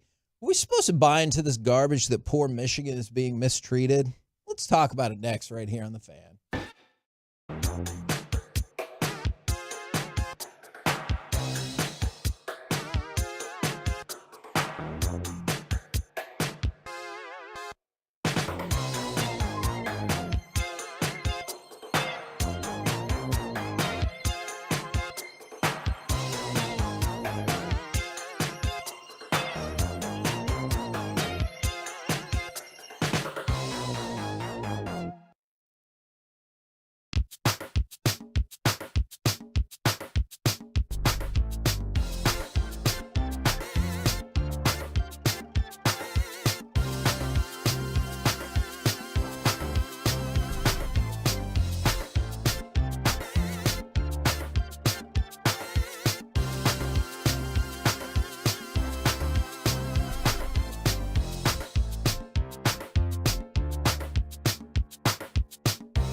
Blake Corum in the backfield, 3 receivers split wide right, 4:21 to go. Michigan up 8. Handoff Corum. He's got some room. 25, 20. Blake Corum. Blake Corum to the 10, to the 5, 4, 3, 2, 1. Touchdown, Michigan.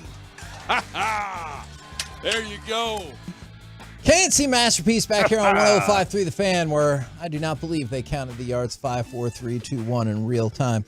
Right now, it's time for Any Given Saturday, and as always, we bring in one of our college football experts, Carter Freeman, who's no doubt glad that we didn't start this segment with OU losing somehow. Yeah, it's first time in 2 weeks. It's awesome. Yeah, I told you could have come back with any of Dylan Gabriel's 8 touchdowns that he had. He had a lot to pick from. We will talk about him in just a second, but I want to take you to, let's go to cut number 9. Here's part of Jim Harbaugh, and my question is, am I supposed to buy this nonsense that Michigan is some poor, mistreated team and all of this? Because I don't. Take it away, Harbaugh.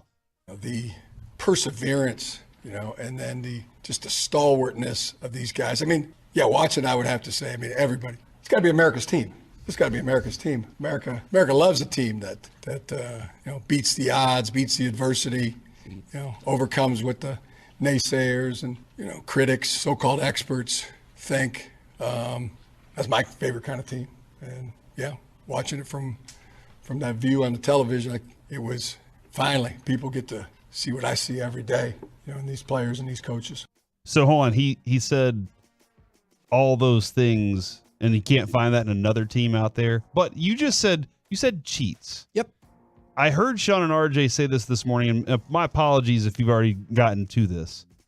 If they just came out and said, we're just trying to keep up with everybody else that's cheating, instead of I think that trying to defend themselves, would you be like, oh, well, everybody's cheating? I don't necessarily buy that as an excuse either, but I know that is in the Lance Armstrong wheelhouse of excuses. Everybody was cheating. I just got caught. They did kind of the opposite, where after this whole cheating scandal started, that's when the news came out that, Purdue and Ohio State had our signals, So they got to it too late. Now there shouldn't be any sympathy towards them. Sorry, Derek Holland. Now, also in this same press conference, he said he's not sure if he's going to testify at the hearing on Friday because, quote, that's not my dance floor. I've watched a lot of shows. I've watched Judge Judy a lot.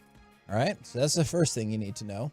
Next thing, also he sounded kind of raspy. Question was, is he sick? Quote, I'm the iron wall that viruses bash against and shatter. I'll do more push-ups and eat an apple. And a steak and some milk. Probably. Right? Probably. Just one apple. I think that's all he needs. They're trying to portray themselves as heroes when I'm like, you were doing something you weren't supposed to and you got caught and you got a slap on the wrist punishment. Make no mistake about it. They did not get a real punishment. It's like, oh no, Jim Harbaugh can't coach. Oh, can he be at practices and stuff? For sure. Oh, well, then I don't really feel like that's big of a deal. Oh, are they out of the college football playoff? No. Conference championship? Nah. So they got a slap on the wrist. Just go. But if you're trying to do something special or do something different this year, because there aren't the questions constantly revolving around whether or not he's there forever or fired this year. Yes. Then or take a pro job with the mindset that most colleges, most of these kind of football program type things are culty, if you will. Sure. Then if you're trying to get the Michigan guys to buy into that cult this year, then selling that we're superheroes against everybody else is the way to go if I'm a head coach. That actually is probably true. It worked on their acting head coach, I think dropped an F-bomb in the post. And an S-bomb, Yeah, in the post game, talking about how they've had to overcome the most things that have ever existed. So good for them. And they've been using this motivation since the very beginning of the year too, because I think it hasn't been talked a lot about with this new controversy, but Jim Harbaugh was suspended for the first 3 games of the season, too. Yes! For another violation that he personally had with recruiting during the COVID dead period. So they've been able to be this, they're going against us from the very beginning, and now they have this on top of it. And it's goofy, but Harbaugh's a master motivator, and it seems like it's really, really working. How often do you think we see a situation in which both head coaches from the teams involved in a game get fired, because after Jimbo Fisher got fired, Mississippi State was like, not so fast, my friends. And they went ahead and fired their head coach after just 11 games. Both coaches from opposing teams in the same game got fired. That's amazing to me. Well, one maroon Adidas school couldn't let the other maroon Adidas school That's a good point. outdo them. So. That's a very good point. Yeah, do you think they caught wind at halftime? They saw that $160 million check, and they were like, "Oh, they're about to fire Jimbo. We got to make sure we slide ours in there too, so that we can just kind of go under the radar and go about our coaching search." Get $16 and a six-pack or something. Yeah. All right, now I don't believe we've ever done this in college football before. It's existed. We did not invent it, but I want to bring your attention to the Kansas State Baylor game. Final score on that: 59-25. College football has been in existence for 154 years. But that, my friends, is college football scoreagami. For the first time in 154 years of college football, the final score of a game was 59-25. Congratulations to those two schools. But probably not Baylor. Especially as much, right? Baylor. I'm sure they feel really good about that. I mean, when you can put the scoreagami pin on your jersey that week, there needs big to deal. be Helmet that. sticker. Yeah. You just need one of the helmet stickers. There needs to be that. See how many scoreagami helmet stickers you can get each year? I'm in. Do you guys want to talk about Dylan Gabriel or Jaden Daniels? Can I ask a question? Yeah. It's neither one of those. Okay. Is Florida State You've been for denied. real? Look, I think Florida State might be actually not. Let me try that again. I think Florida State is the most vulnerable of the undefeated teams. But that doesn't mean they won't still make it into the playoff. Them and Washington, I think, are very, very close in terms of talent. And I wrote about it this week when I sent you my notes, is both Florida State and Washington, they're number 4 and number 5 in the college football playoff rankings right now. They both have a stud quarterback and two of the best receivers in the country. I think outside of Marvin Harrison Jr. at Ohio State, Florida State's Johnny Wilson and Keon Coleman, and Washington's Rome Odunze and Jalen Polk, awesome. And they really, really have to outscore you to beat you, because and they kind of won in opposite ways this weekend. Washington's down at home to Utah. They come back, hold them scoreless in the second half, end up winning. Florida State's up, I think, 14 on Miami. They allow like an 80-yard touchdown pass late in that game and give Miami the ball back with a chance to win at the very end. But Miami's quarterback, Tyler Van Dyke, I saw a post that said he looks like he closes his eyes when he throws the football. Oh, no. Because he just threw it right in triple coverage at the end of the game. They lost. But Josh Allen. I think it's a coin flip of which one you want to think is the better team. But I think of the undefeateds left, the two of those, Washington and Florida State, the most vulnerable. And they didn't lose to Miami by kicking one wide right, so everything's good right now. God, remember that was like every year, dude. It would happen. Man. I was at the gym watching the lead up to it, and that was going on. I was like, "Oh my gosh, this is wild." So for Dylan Gabriel, 59-20, Oklahoma wins over West Virginia. Dylan Gabriel sets a total touchdown record of 8 touchdowns in that game. Are you more surprised it happened, or more surprised that was the record? I'm more surprised that was the record, because I've only been an OU fan for 12, 13 years since I went to school there. But even in that time, you've had plenty of Heisman winning quarterbacks, teams that scored a lot of points. The program has tons of history of being good. So you think at some point in the Big 8, they would have beaten Colorado, 80-20, and somebody would have had 8 touchdowns. But that blew my mind when I saw it. Are you ready to believe, Corey? Oh yeah, 1,000%. Let's go ahead. Not. Let's go ahead. No, and get this. you're not. I'm more in on Tulane right now, though. All right, let's go. Dude, the American's fun. And I want to take a second here. We got SMU right up the road. Yes. They're undefeated in conference play. I was at that SMU UNT game last Friday. Their offense looks awesome. Tulane is undefeated in conference play. UTSA is undefeated in conference play. Memphis is sitting there with 1 loss. Memphis and SMU play this week. You've got Tulane, UTSA next week. If things go the right way, the American Conference Championship game will be here in Dallas. See? Kevin, I was just talking about that. The best stuff to go on in DFW sports. You throw Tulane or SMU as a good team in there, and they're playing it in Dallas. Moving to the ACC next year? Maybe so. It's a great time. Do you ever think SMU and UNT would combine forces? No. So there was a girl with a shirt that it was a House Divided, which I never thought I'd see a UNT SMU shirt, House Divided, but it was UNT SMU. And I'm like, you should switch it, and then it can be something else. Yes. No, both of y'all are terrible. No. Okay. Both of y'all. Jaden Daniels. I'm ashamed at you. One of the top candidates, but probably not the top candidate for the Heisman.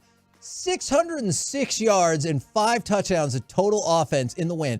First FBS quarterback ever to have 350 yards or more passing in a game, as well as 200 or more yards rushing in a game.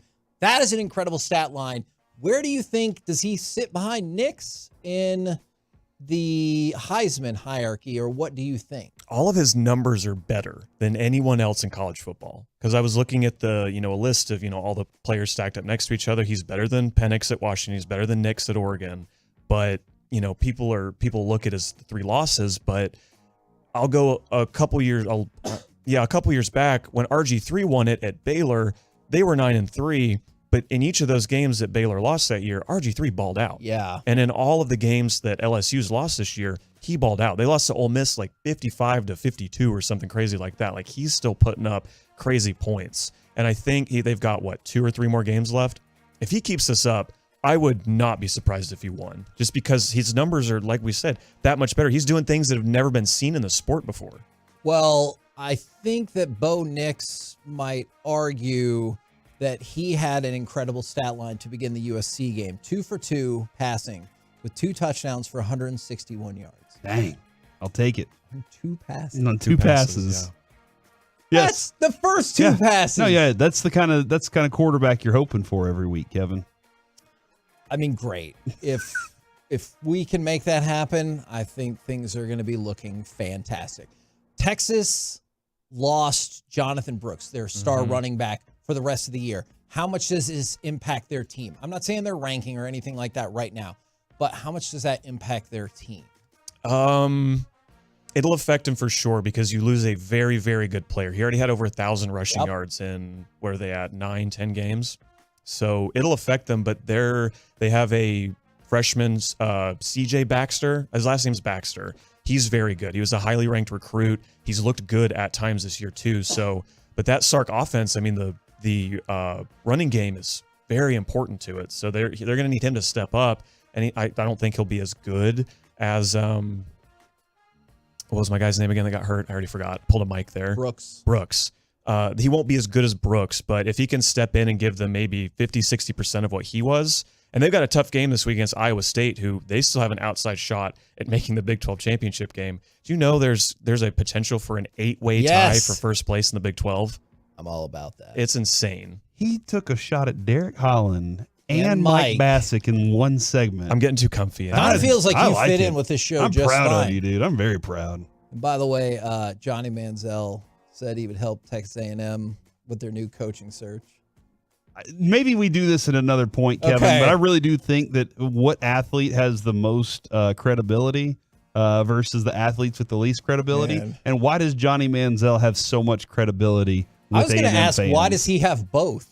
Can you simultaneously have the most and the least? Yes, because what is it, Tom Hanks in The Simpsons? They're like, hi, I'm Tom Hanks. The government's using my credibility. True. And so I always wonder, you use athletes for their credibility all the time.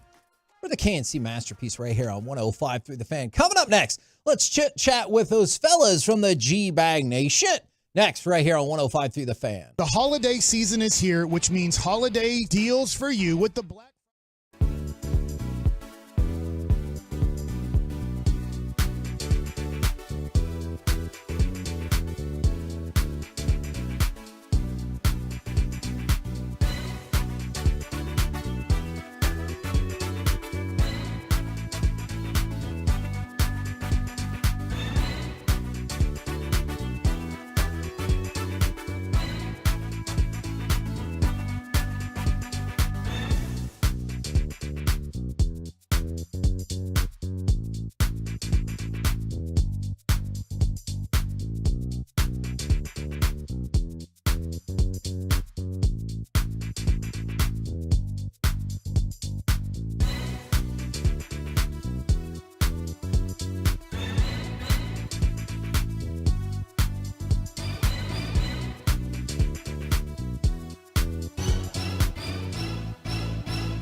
Racing to finish the year #1 in America. They're leading the way with an unheard of 400 Silverados with their best Black Friday savings all month long. Shop them all at ClassicChevrolet.com. This is Texas. This is Classic Chevrolet. Find new roads. K&C Masterpiece. Woo! Back here on 105.3 The Fan. Right now, brought to you by D&M Leasing. It's time for our chit-chat with the fellas from the G-Bag Nation. Gentlemen, how is you today? Man, I'm doing great, Hagee. We are doing excellent as well. Do you guys have strong opinions? Not Corey? at all. We don't on this show. No opinions whatsoever. Oh, you definitely have strong opinions on Nope. this show. I've heard it. About state flags, because Corey has brought this into my world, and Carter got into it, and people super got into it. Do you think most state flags are kind of weak? Are there ones that you like, and is Texas the best? Give me. Have you ever looked at Alaska?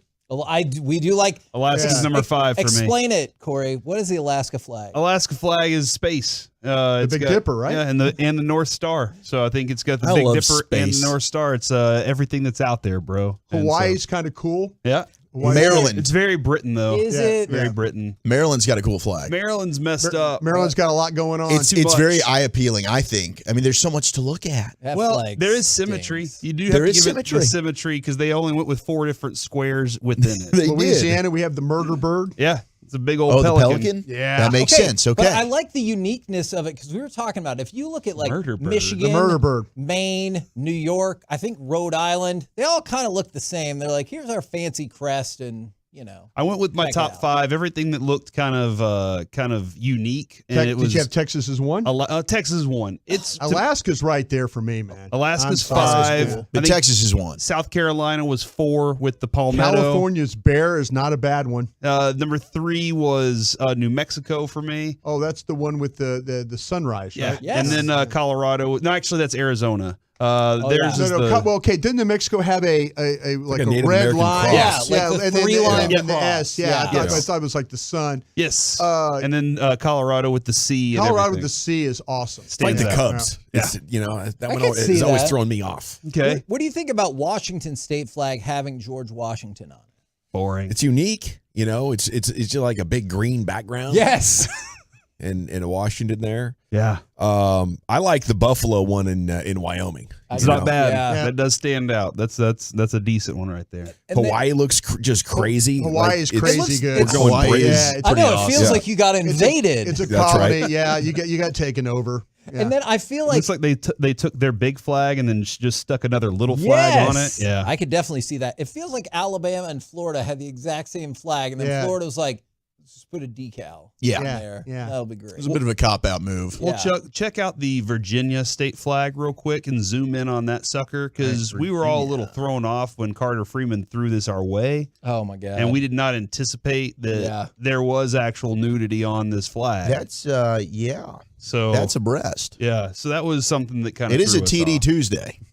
but that lady also has what appears to be part of a stone statue arm that she's holding, and then she has a spear that she's murdered someone with that hat on and her boob hanging out. That might be the new 1C. That's a busy flag, That man. is very busy.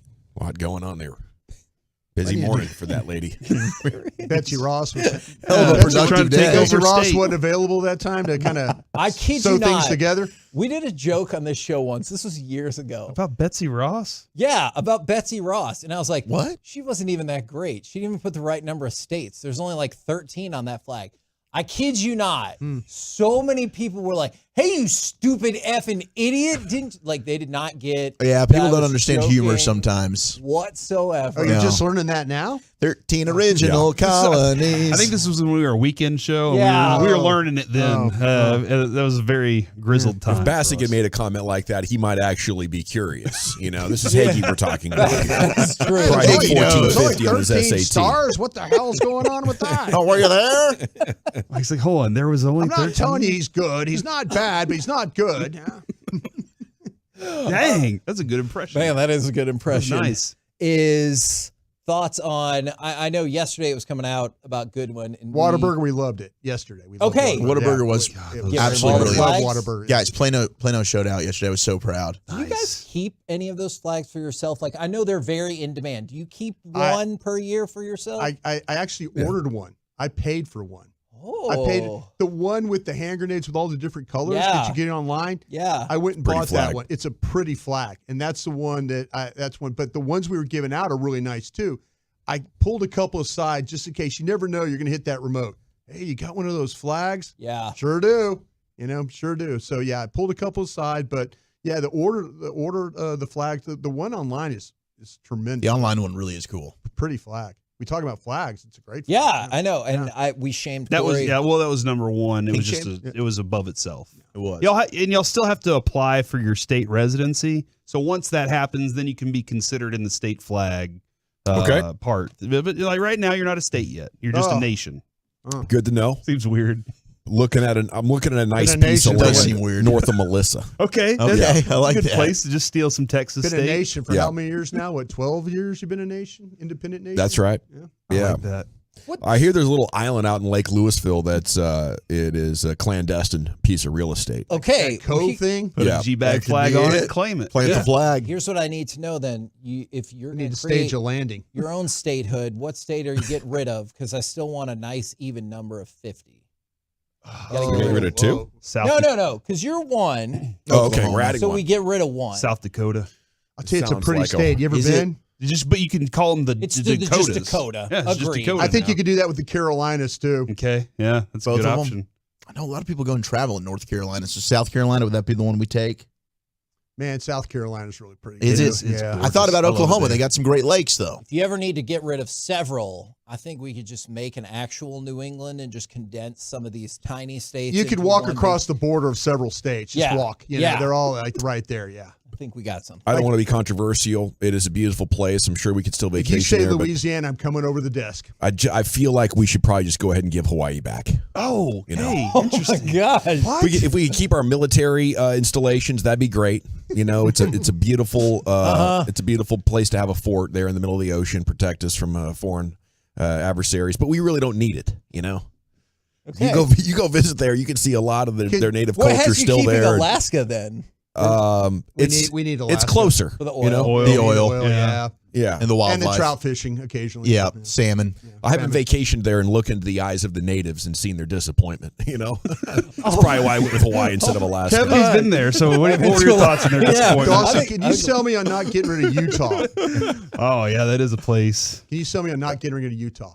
I Big like chunk of land. Utah. I like Utah. You know, I've driven through there a couple of times, and it has some of the most majestic scenery that you'll Okay, get through. well, I then think it gets shorted on that. I've been I through really do. I've only been through the airport there, so I need to reconsider When that I one. went to Utah, I thought I had seen the main government building, but it was the worldwide headquarters For the Mormons? Yes, for the Mormons. Ah. But then I realized some people told me while we were there, yeah, no, that's pretty much the government. Like, don't get it twisted about who's elected. It is or Mormon whatever. land. Yeah, The Amish country. it was really interesting. As are two different things. I know, yeah. I do wonder sometimes if you can just chisel out part of another state. Just and say chisel. this is- Just borrow. Yeah, just this is a section that we're keeping here, like we were trying to do with the Louisville Island. Like Highland Park inside Dallas. Yeah, exactly. That's Yeah. weird. It's always Should have weird. chiseled this part out. Yeah, this is ours. We thought about getting rid of maybe Nebraska. A lot of corn. Look, Lincoln you on just- a game day is a tradition unlike any other. Yeah, Did but you they, just but they don't phase them in circle with Kansas and just they don't erase the circle the line? wagons like Buffalo. Where you Bills playing the do. College World Series though? I'll find a park. Okay. Omaha. I'll find a park. I feel like this would be huge for the map business. They haven't been able to update a lot of stuff in a while. So if we could just change some states up, man, map and atlas business would be booming. Yeah, you're gonna have Did to you get a guys new ever globe. travel with a triptych thing? Would you highlight with that map? Did you ever travel like Like on when you a put road? the pins in there? Not that, but no, like it was a book where you actually was the highlighted route. Oh, no. You ever done one of those? No. When I was a kid with my grandparents, we had different state stickers. If you saw the license plate, Oh, no. but no, I'm not talking yeah. about bingo. I'm talking about. Oh, I was actually a taking kid, map. Broadus. Stupid bingo here. Stupid game you played. Gosh. License plate. You can do that in Dallas. Shut up, Kevin. To do it on the road out there. Wow. To get back on topic here, I do feel like it's important that we pick a state without a Power 5 school. Okay. They're not going to miss out that much. They might even like the upgrade. Like if you're sitting in Idaho and they're like, "Hey, oh, wait a minute, guess now, Coeur what? d'Alene's beautiful. You're part of Oregon now. Go Ducks." They might be like, "You know what? We upgraded." Oh, got the Vandals. Or do you want Washington? Which one? Yeah. This is not a bad approach. We got some choices here. I like this. What do you guys? I'm hoping a continuation of this conversation. What else do you got coming up on the program? Pure Gold as always. Thanks for asking. Bobby Carella, we're talking Mavs with him at 4:00. All right, looking forward to that. Roll home with the geographically inclined G-Bag Nation. We have been the KNC Masterpiece. Nebraska. That's what the G stands for. Nevada. Make your way back Geography. with us tomorrow, 10 a.m. to 2 p.m. right here on 105.3 The Fan. Say Buffalo Wild Wings and Irving on Friday, Kevin. You better be there. The Fan continues.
our fan studio, secured by DFWsecurity.com, you're rolling with the G-Bag Nation on 105.3 The Fan.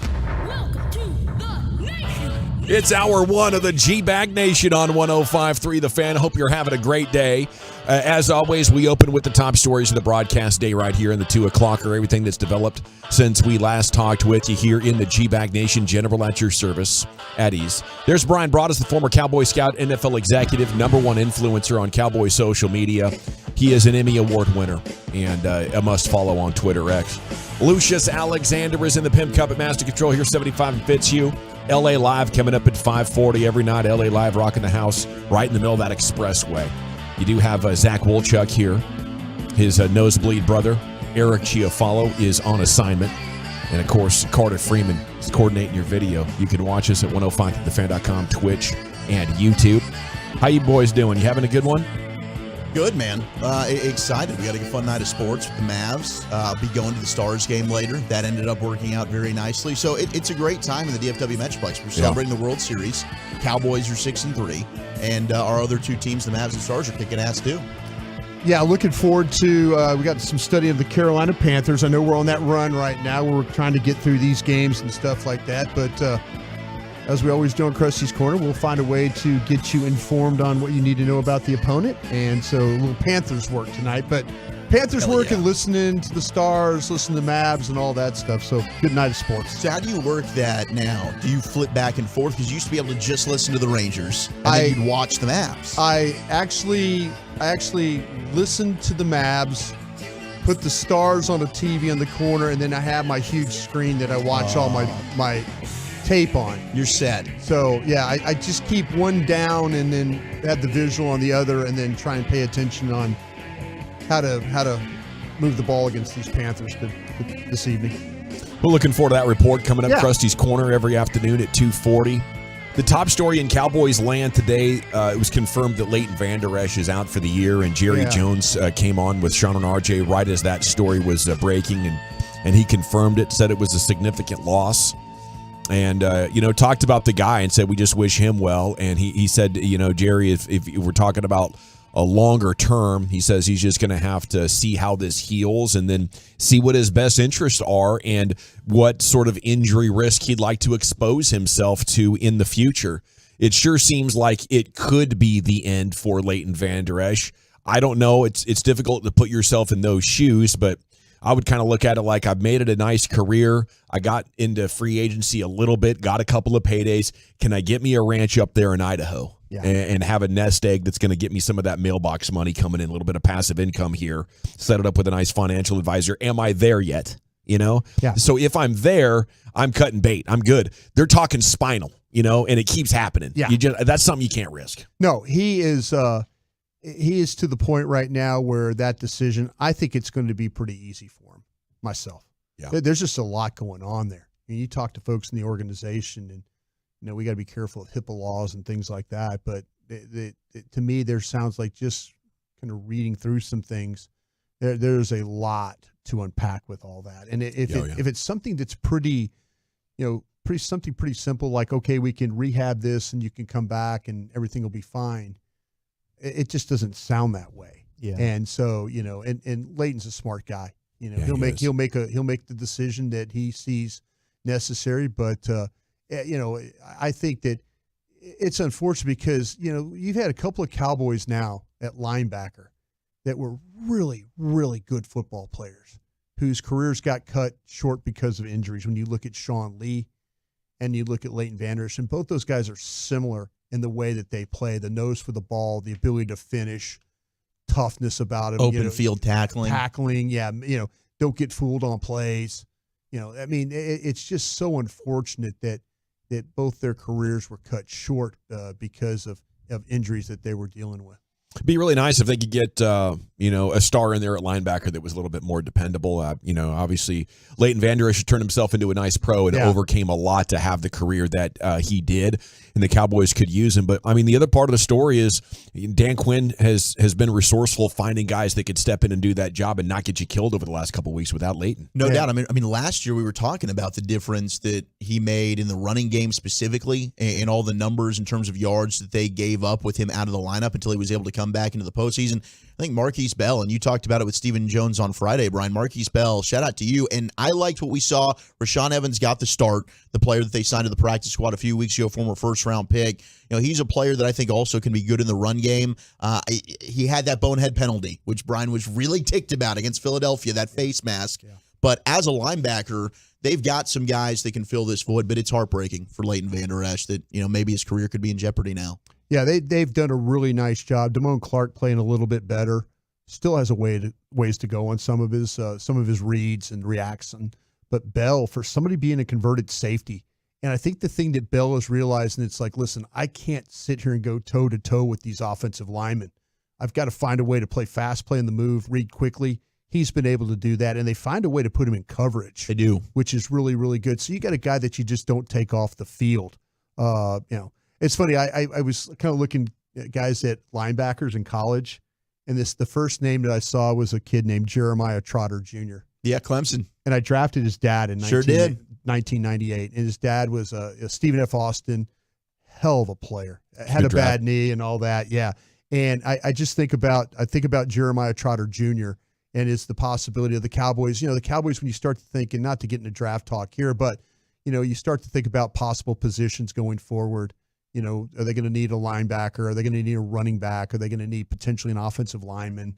There's a lot of different ways they can go, but it's so funny to see a kid that, you drafted his dad. His dad played a long time too. God, he was a tough player, but we'll cross that bridge in the springtime. Well, we'll talk more college football later, but in our own backyard that grew up here at Frisco Lone Star, now playing with the Texas Longhorns, Jalen Ford is another kid that's going to be a high pick here in the upcoming NFL draft. And you got Overshown too. I mean, you got Overshown. You do. But this is now my thought about guys like Overshown, and I'll say this because of you, Dawson.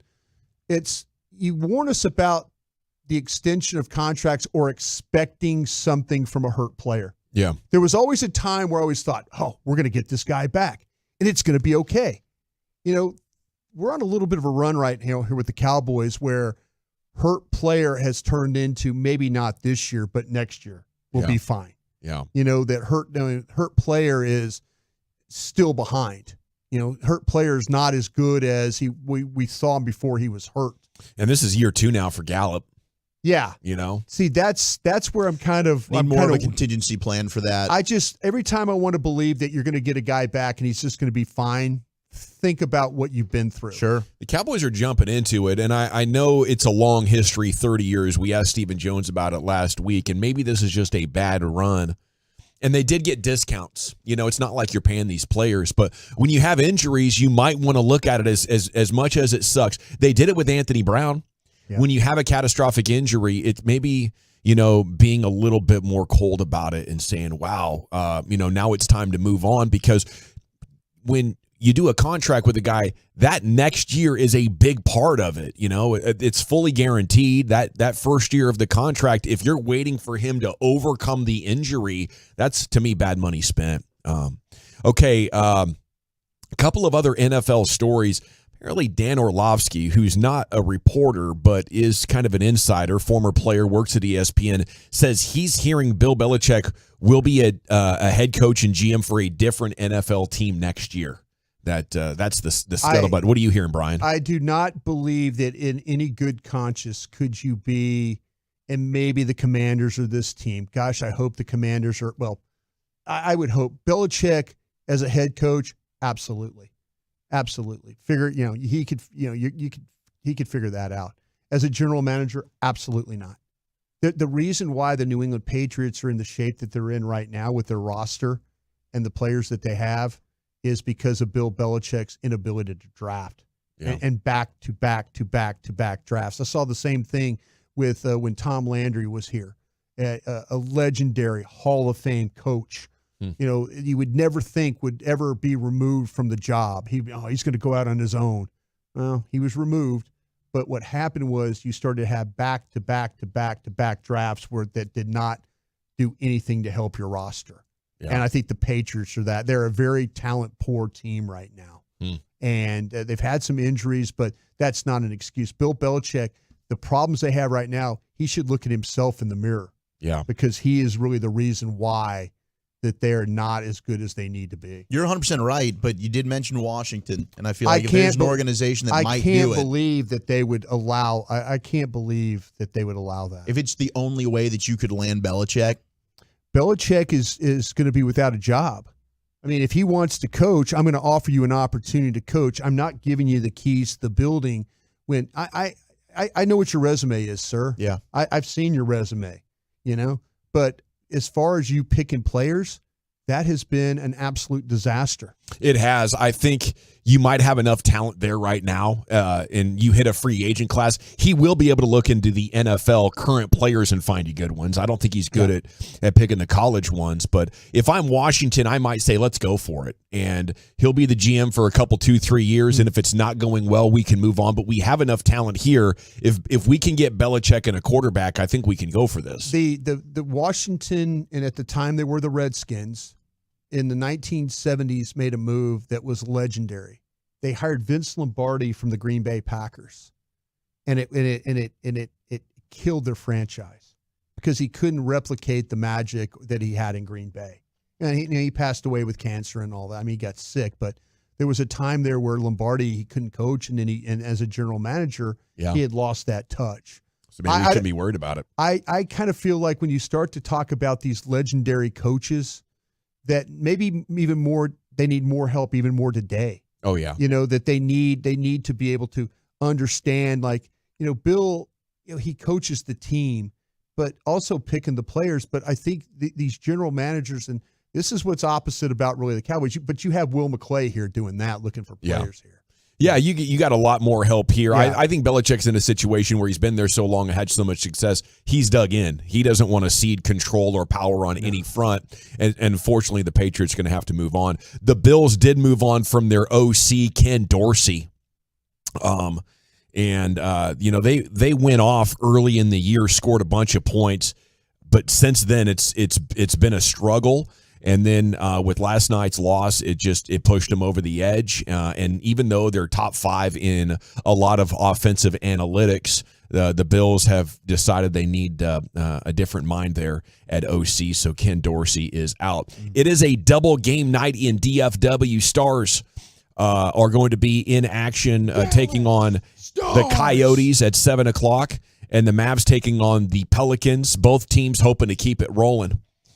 This Zion story is amazing, and I didn't talk about it much last year. It kind of gotten a little bit overdone.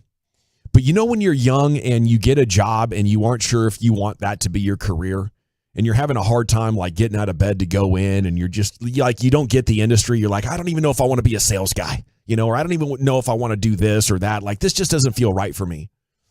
Apparently last year, Zion says, we had a team meeting and we brought up some things I can do better, especially with buying into the program. Right now, it's tough. I'm taking a little bit of a back seat right now. I'm trusting the process. I'm trying my best to buy in right now. This was after Sunday's loss to the Mavericks. Through 8 games, Zion is averaging a career low 21.6 points per game. He's shooting 51.5% from the field, well below his career mark of 60.5. He's a good player still. But, you know, you have... I think the big narrative has been the eating, right, and his fitness. Yes. Now we see why. Right. They're trying to keep him under 295 pounds. If you watch the games, too, you can see the athleticism is different. Yeah. He has moments where it looks the same, but if you watch the entire game, you're like, wow, he can't start or stop like he used to. Yeah. And it's unfortunate because I really feel like he is a top talent, you know, and could have like a LeBron James type of impact. But I feel like that is why he has the injury history and the difficulty, you know, keeping his body right is, you know, basketball is just not his thing. But he is blessed beyond belief. Blessed beyond belief that, how dang good he is. Statistical oddity for the Stars and Coyotes, by the way, each team is scoring exactly 3.36 goals per game. Pretty neat. It's very rare.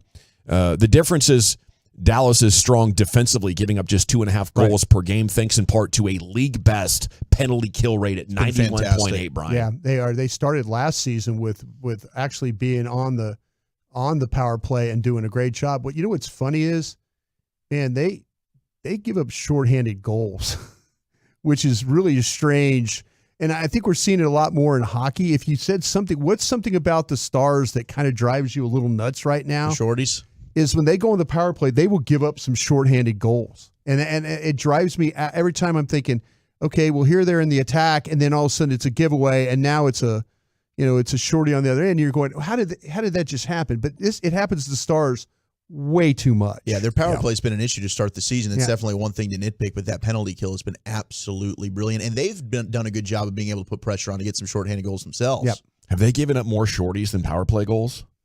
Wouldn't be surprised. They might have. It might be. Well, Chuck, G-Bag of the Day is coming up at 2:30. What would you like to do next? So I got some NFL True or Fart for you. Cowboys edition. Is CD Lamb about to win this award? That's next.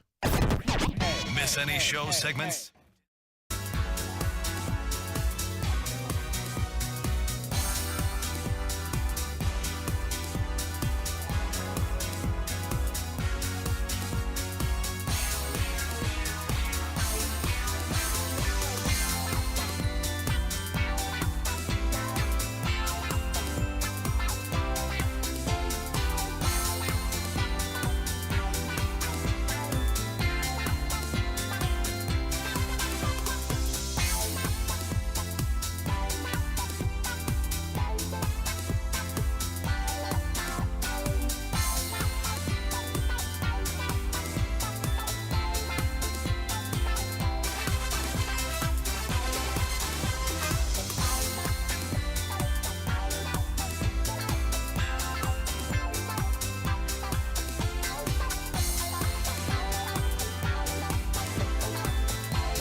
Nation.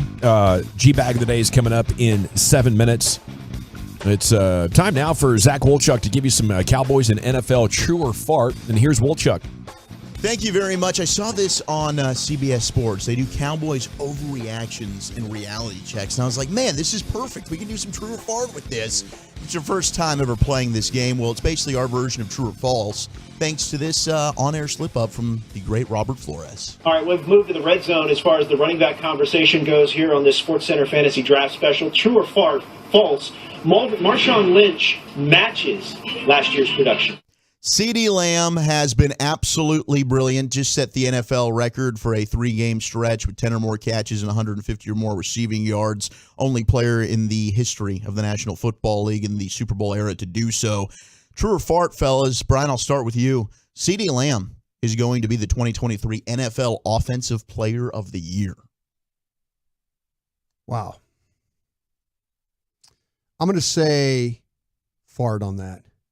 God, I mean, because I don't know. I mean, I feel like that teams are going to try and take him away. Like it's not a sustainable run that he's on? Yeah. I mean, yeah, he's very capable of having 7 catches for 95 yards every game, that kind of thing, or 6 catches for 85 yards. He's capable of that. I just don't think you're going to get the 10-plus and 150 yards. I think that's not sustainable. I think that we're going to get to a point in time where teams are just not going to let him catch the ball. I mean, I just think he's going to see – he's seeing some double coverage, but I think he's just going to – it's going to be – if the Cowboys especially can't run the ball and that turns into something that they're, having to deal with, and then he becomes really the only offense that they have, it's going to be a lot tougher for him to catch the ball. So I'm going to say no, I don't think he'll be the Offensive Player of the Year. I think he could. I think he stacks up. He's every bit as good. But he's like holding his own in some statistical categories. Touchdowns, he's way behind. And I think that one is big. We'll see, though. It's within range. And if he keeps playing the way that he has, 8 or 9 catches, 125 yards. He's going to pile up so much. We still have so many games to go. I'm not going to put it out there, but if I had to bet him or the field, I'm clearly taking the field. Yeah, I think I'd go fart on this as well. I think Tyreek Hill is going to end up winning this award because I think it's very likely that he could get 2,000 receiving yards there with Miami. But it is 15 touchdowns or something. Yeah. But it is a fun conversation, and CD now has 22 catches of 20-plus yards, which is the most in the NFL, as you mentioned, ahead of A.J. Brown, who has 19. So, I mean, this is a serious conversation that I think we're going to actually end up having, which we didn't think that we would. But I would lean Tyreek Hill is probably the favorite right now. All right, true or fart, Gavin? Yeah. Cowboys right now undefeated at home. They've won 12 straight. They're going to finish the season undefeated at AT&T Stadium. Oh, geez, you're going to make me look up. I know they have a number of games here against quality opponents. The tough ones left are Commanders, Seattle, Detroit, and Philly. Philadelphia. Yeah, those are the ones you got left. Yeah, so they'll play Washington, as you mentioned, on Thanksgiving, followed by Seattle. Then they've got Philadelphia. They've got 3 straight at home there. And then their final home game will be against the Lions, which is a Monday night game or a Saturday night game. I would be very shocked. I'm gonna call fart on that. I think they're a good home team, but there's a little sample size thing going on here. You're fortunate to be on this run. They've had years where they were 12-4 and were 500 at home. And I think these quality opponents going to be too much of a gauntlet to run for them. I'm going to say that's true. I'm going to say it's true. I do like. I think they play with a different pace. I think they play with a different attitude. I think the defense feeds on it. They turn people over when they play. Teams kind of fall apart offensively when they play against the Cowboys here. So I'm going to say Dallas is going to win all the remaining home games. True. I'm leaning true on that as well. The one that I'm nervous about is Detroit because I think they're going to get revenge on the Eagles. I think they'll beat the Eagles at AT&T Stadium. I think that Seattle game is going to be tough matchup-wise. I think Seattle's got a good defense, and that'll be a good test for them offensively. But I think the Cowboys can handle the weapons that Seattle will bring to the table. But that Detroit game, the way they run the football with David Montgomery now back and Jahmyr Gibbs, just that style of play could be interesting for the Cowboys to handle. But I'd lean true. I agree with everything you're saying. They do play different at home. Silver and blue colored glasses, guys. Yeah, that's maybe, what you're rocking right maybe now. I got some hope. They haven't played a good team at home all year. Yeah, they really have not. All their games they've luckily had at home have been against crap opponents. Now, Brandon Cooks, Gavin, what we just saw from him this past week is sustainable, and he will break out the second half of the season. I'm going to say fart. I'm pulling for it. I love what everything that Brandon Cooks has going on. He's my favorite pilot in the world. But we just have so many games where they struggled, and a lot of things went great for you this week. But I'm going to need to see it probably 3-4 more weeks. You get through the Panthers, Commanders. Let me get through Philly. December 10th will be the next opportunity that Brandon Cooks has to convince me that they figured something out. I'm going to say it's true, and I say that because on the flip side of that, the first question you asked me is about CeeDee Lamb. Mm-hmm. And I think teams are going to try and take CeeDee Lamb away, and I think that's going to help Brandon Cooks get back into the kind of the mode that we saw. So I'm going to say that's true. I'm hopeful, but I'll lean far. Just need to see more consistency there. I'm very, very hopeful, but I think there'll be certain games. I think we'll get the Brandon Cooks pop-up game. I don't know that it'll be a consistent breakout the entire second half of the season. And then final true or fart here, and we'll go back to the NFC, and this is the Cowboys' Achilles heel. It's the San Francisco 49ers here, Gavin. 49ers are back to being the favorites in the NFC after what they did to the Jags. Oh, yeah. Yeah.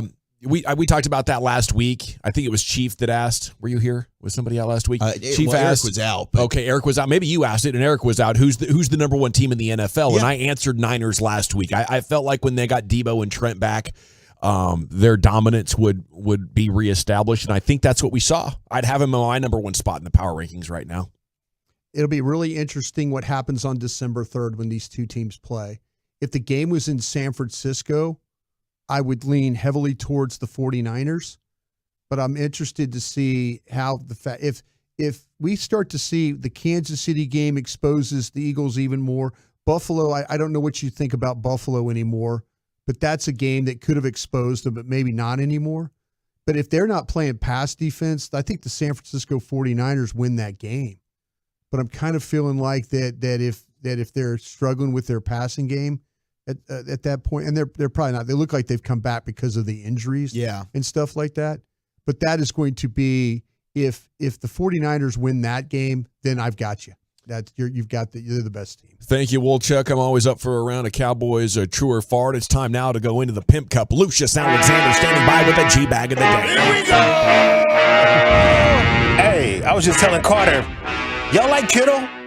Yeah. I like Kittle, bro. I like Kittle, dog. He's a funny guy. Yeah, he gives it his hardest for a pause.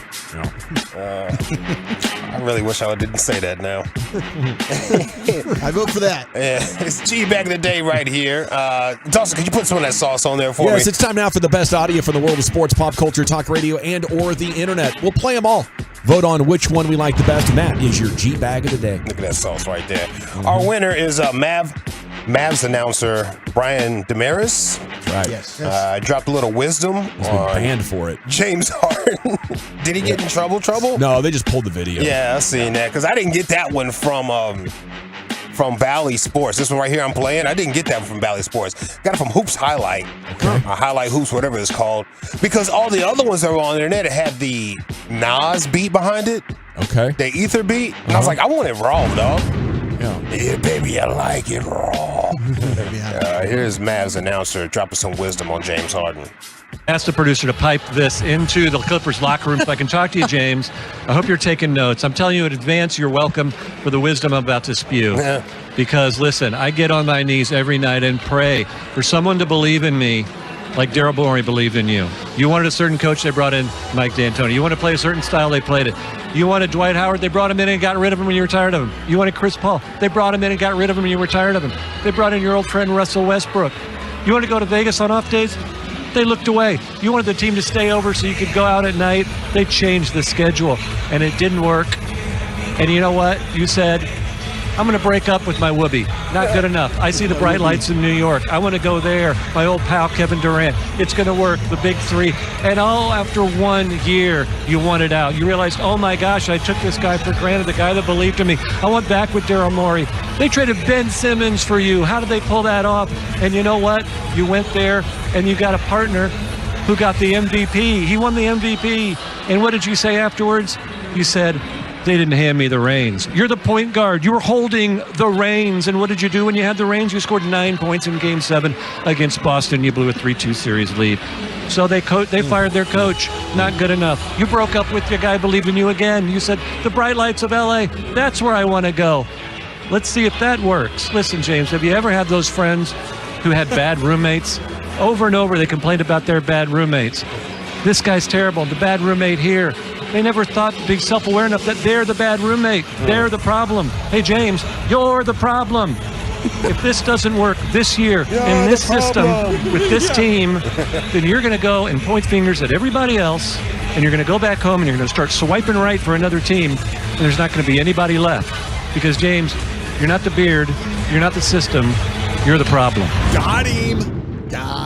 Yeah, that surprised me from Damaris. I tuned into the post game and they were alluding to the pregame, and I was like, wow, apparently Damaris got off. Can't believe you did that, Damaris. Yeah, because he does seem like a monotone guy in a sitcom. Yeah, for him to be the guy ranting is That's So Raymond, whatever his name. What's his name? That's So Raymond. That's So Raven. Yes. And Everybody Loves Raymond put together right there. Good Lord. Yeah, that'd be a fun show. Shout out to Raven Simone, man. Yeah, that clip right there is everywhere. I seen it on headline news. I was like, what? For real? All right, let's see what else we got right here. All right, how about these people? They own a logistics company, and one of their drivers got into an accident. Uh-oh. Let's see what happened. One of our 11 truck drivers got into an accident yesterday. We found out today. You were stoned. No. Drunk. Getting a blow from a hooker while he's driving the car. Oh, that'll do it. And he was naked. Well, I'll do it. It sounds like Ozzy Is that and Sharon. Is that their company? Huh? Is it them? Do they have a company? It might be their company.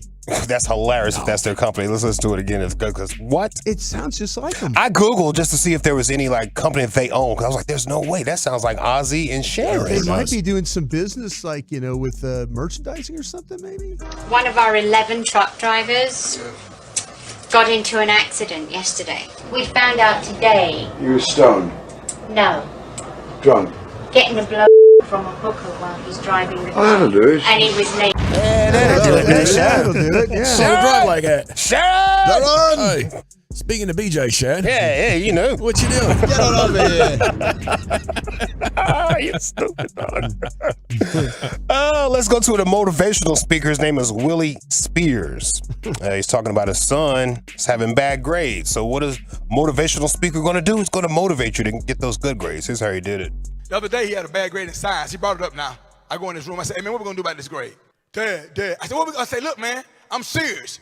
You haven't given me any plans for after high school. You're not staying with us forever. You're going to get me a vehicle when I graduate? I said, you got a car. I'm in a new car. I said, yeah, I got you a car. For real? Yep. What is it called? It's a U-Haul. Got you. I already reserved it.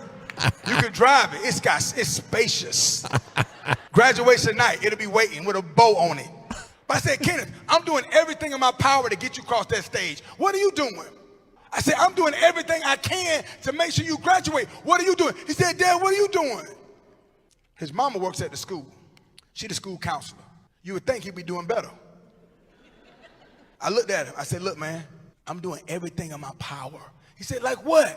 I said, I'm sleeping with y'all school counselor. Every night. Oh, no. I'm doing my part. I'm taking one for the team, bro. At least you can get your science grade up. Your mama sure care about your schooling, son. Yeah. Forrest Gump there. Yeah, Forrest Gump right here. Hey, this is not one, but listen to how this dog barks. This is hilarious. Little chihuahua.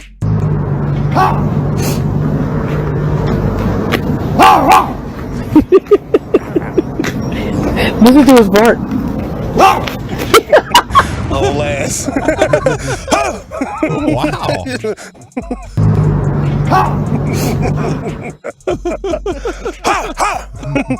Sounds like an old man getting ready to fight. Yeah. Seriously. Is that a dog doing his impression of a human? Yeah, it sounded like he was born with a ruptured disc or something, old ass dog. Listen to his bark. Yeah. Definitely would not scare me away if I was an intruder. Like, I think I could take this old man behind that door. Okay, time to vote, Lucius? Yeah, let's okay. do that. We're up against it again. Is it our champ, Brian Damaris?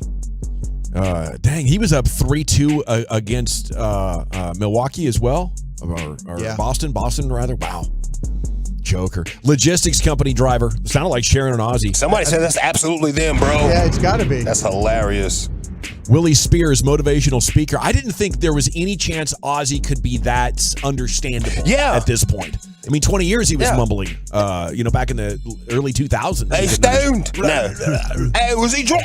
No. Well, that'll do it. Or is it the dog? I think that could get some votes as well. Who are you going with, Lucia? Oh. The dog. Motivational speaker, I think. Yeah. How about you, Wolchuk? Man, I really want to vote for Lucius and the Raw Dog, but I'll go with the Osbournes. Brian? I was going to vote for the champ.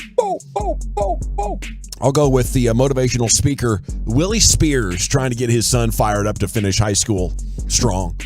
Okay, so by a score of 2-1, your new G-Bang of the Day champion, it's the motivational speaker, Willie Spears. Eric Chiafalo is on assignment. He's taking care of his family today. Okay, where are we going with Krusty's Corner, Brian? Yeah, I've got a question for my guys. Is this guy slowing down for the Cowboys? We'll do that next. Coming up Wednesday morning on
They're leading the way with the unheard of 400 Silverados with their best Black Friday savings all month long. Shop them all at ClassicChevrolet.com. This is Texas. This is Classic Chevrolet. Find new roads, relax, and enjoy the difference. Yeah, there's some Ozzy for you. Black Sabbath, right? Yeah. Yeah, the texter said maybe he got off the pills. Well, he must have been on some serious pills to be talking like that. They said 20 years ago that he just burnt out his brain. Yeah. But apparently. I think one time I told a story how he snorted ants. Yeah. The Ozzy stories are legendary. boy. Dude. Yeah. Nobody is more rock and roll than Ozzy or Brian Broaddus, king of the Crusties himself. Here's Brian. Thank you, Gavin. I appreciate that. We mentioned Jack Jones yesterday, right? The new corner from the Patriots. Just to kind of I asked Gang of Seven about Jack Jones. It seems like this guy's got a pretty checkered off the field thing that he's dealing with right now. Got a lot going on behind the scenes. A lot going on behind the scenes because I'm asking my guys worth a claim and all that. One of my guys goes, ton of off the field issues. And he goes, doubt the juice is worth the squeeze. But he said, I'm not against giving him a shot, but you have to have a really stable locker room for a guy like this.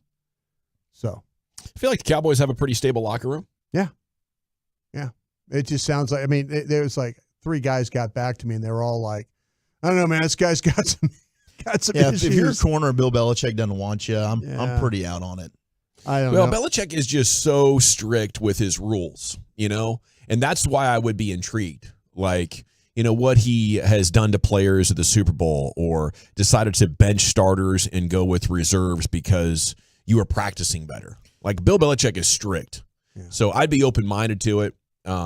I think the guy probably has some things going on that I'd want a commitment to resolving. I don't want to give him a second chance as is. This should be rock bottom. Yeah. I just want to be the first guy calling, saying, right, hey, Mr. Agent Man, how's your guy taking this news? Sure. Be interesting to see. I think we got, if they waived him yesterday, he's subject to waivers. So we'll know after 3:00 today if somebody claimed him, right? With the practice squad now being much larger than it's ever been, it's not a bad option if you liked his tape in college. Right. But I just wouldn't expect much from the player. I agree with you on that. We'll see. We'll see how that all goes. All right. Hey, Zach, I got some Cowboys questions for you. And I teased this if this guy was slowing down. Yeah. Zach, is Micah Parsons slowing down? Okay, so it's interesting that you asked this, and I brought we talked about last year what happened. Remember last year what happened to him? Yeah. We got close to December, and he still has, we could talk about, you could look at the next gen with the get off times and the things like that, the pressures and stuff, but is it going to be another one of those periods where he's wore down at the end?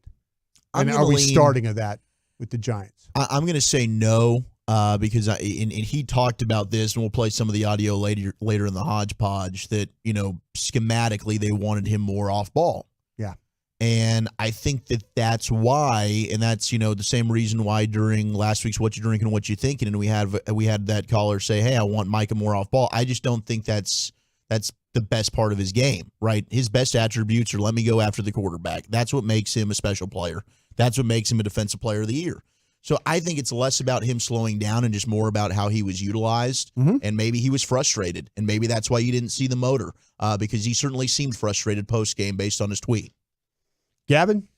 I don't think he's slowing down. I just think that he's being asked to sacrifice for the team, and the team has a lot of good pass rushers. They don't have that many good linebackers, and I know linebackers are pass rushers, but when I say linebacker, I mean the stand-up guy. So we need your help doing more stand-up linebacker things than pass rushing linebacker things, and that happens.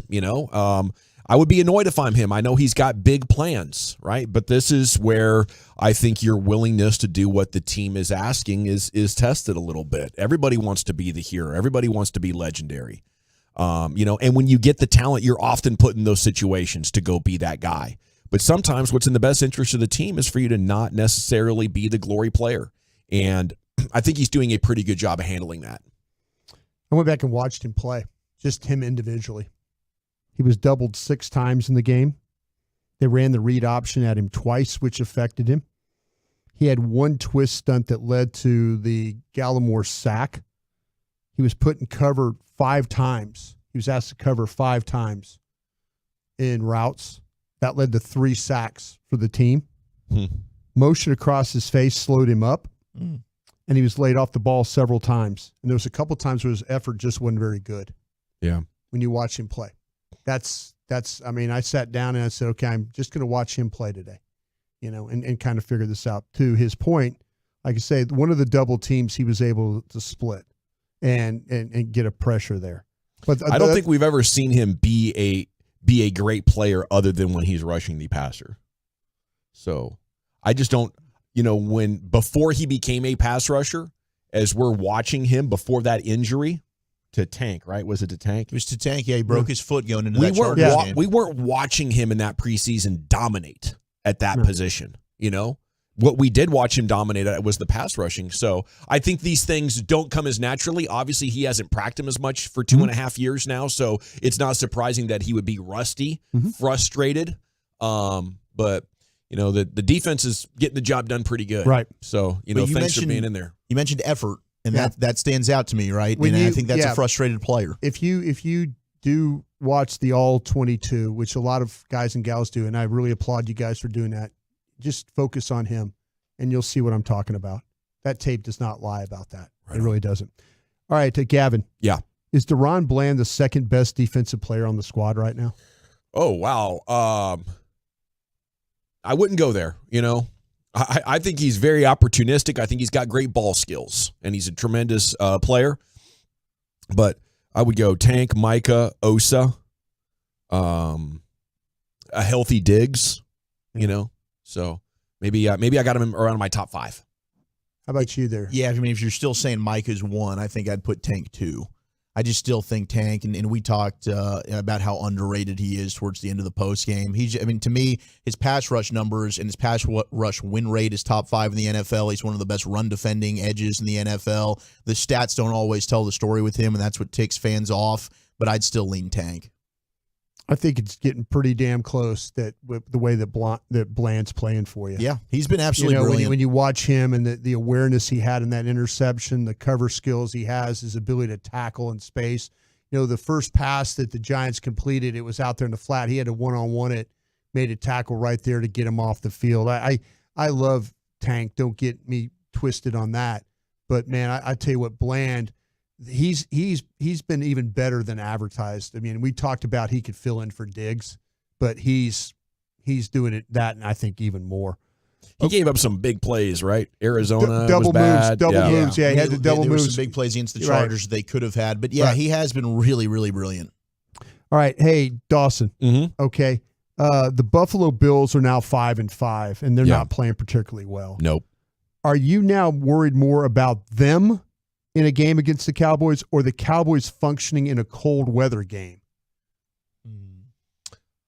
Oh, that's a great question. I'm going to be more worried about them. I think they're going to be desperate. I think they're wounded. But I think they match the profile of a team that if they're going to throw caution to the wind and run their quarterback, I think they could give your defense big problems. So I'm still going to go with them. They're dangerous, even though they haven't looked great. I think it is the weather. I think it's the cold weather. I mean, that's something that we've, I don't know that we've seen Dak necessarily play fantastic or play well. And a lack of a running game. Yeah. At least right now. That environment, I think right now is more of my fear than the Bills. They don't run the ball particularly well either. They don't run the ball well defensively. They've been without their best linebacker, their best corners out for the year. So they've got some holes. They're wounded as well. They're not that team that I think you're as scared of as we were when the season came out. I think it's definitely more of the weather and the environment there in Buffalo. And just real quickly here, your thoughts on the news that Leighton Vander Esch will likely not suit up again? I think it's probably the last time we've seen Leighton Vander Esch play in the NFL. I think he's probably leaning retirement. I don't know that, but I think it's probably the best for him considering the history of his injuries. I agree on that. Man, I think he did a great job making the most of it. When he first got here, I was excited about his long-term development. Then it became clear that his injury was a factor. And he had some moments on the podium and with the media that he really looked to be like emotional and defensive and immature. And he grew through that in a pretty big way to end up being not only a team leader, but a guy you could depend on the field for a couple of seasons. If he does continue, I won't be surprised because I think he loves football and he has a tremendous amount of dedication to the team, and we should salute him if it is the way out. Thank you very much, Sean. Appreciate you. Thank you, Brian. Brian Broaddus, Krusty's Corner every afternoon, 2:40. Coming up next, it's time now for some NFL news of the day. Bully, where are you taking us? Man, we've got an iconic Man Campbell quote, Mahomes game day undies, and what a Monday night football ending for the ages. That's next. But Window Nation.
and studios secured by DFWsecurity.com.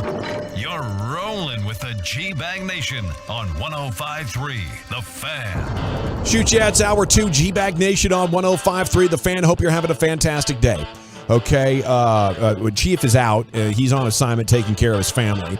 We have an MLB offseason preview coming up at 3:20. Bobby Carrella talking Mavs at 4. We're all over the sports scene. And here's Zach with your NFL news of the day. Shout out to Bobby Belt. He's just brought up some delicious-looking pies from Buttermilk Sky Pie Shop in Flower Mound. And there's a key lime with your name on it there, Brian. Get out of here. There is. Really? Yep, there's a pumpkin. There looks like an apple. We got a pecan? Man, we got... Yes. Oh, like you say pecan. Lucius, why you say pecan? Hey, Lucius, we got a pecan in there. I think you say it the right way, Lucius, with pecan. We got a pecan in there. There's a pecan with chocolate chips. Oh, my gosh. Hello. Love pie. Whoa. That's different. Yeah, it is. But I'm excited to look and smell all of them. All right, let's move into our NFL news of the day.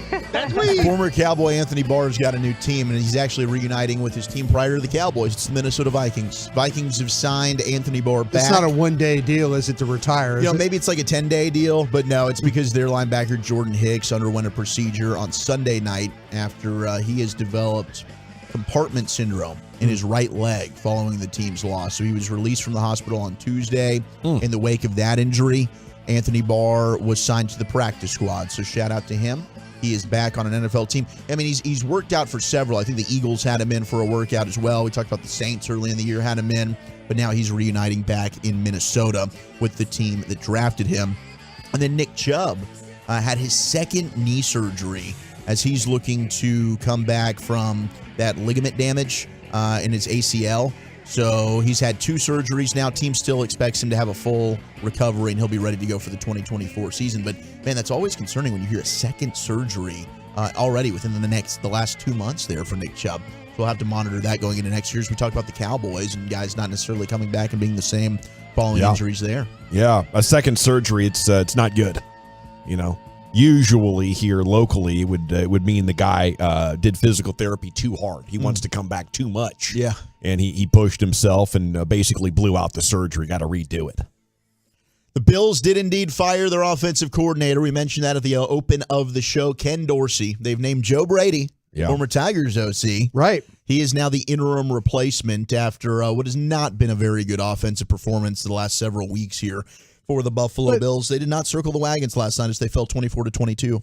Aren't we a metrics team? We talked about that, right? Aren't we doing well metrics with all the categories and stuff like that? Golly, I loved watching all the metrics media people today on NFL Twitter are just like, you got to be kidding me. He could be the fall guy for Josh Allen's ineptitude and all the turnovers that he's been having. There's 7. What are you talking about with ineptitude? They're top 5 in like every analytic. What, you don't like good efficiency? Yeah.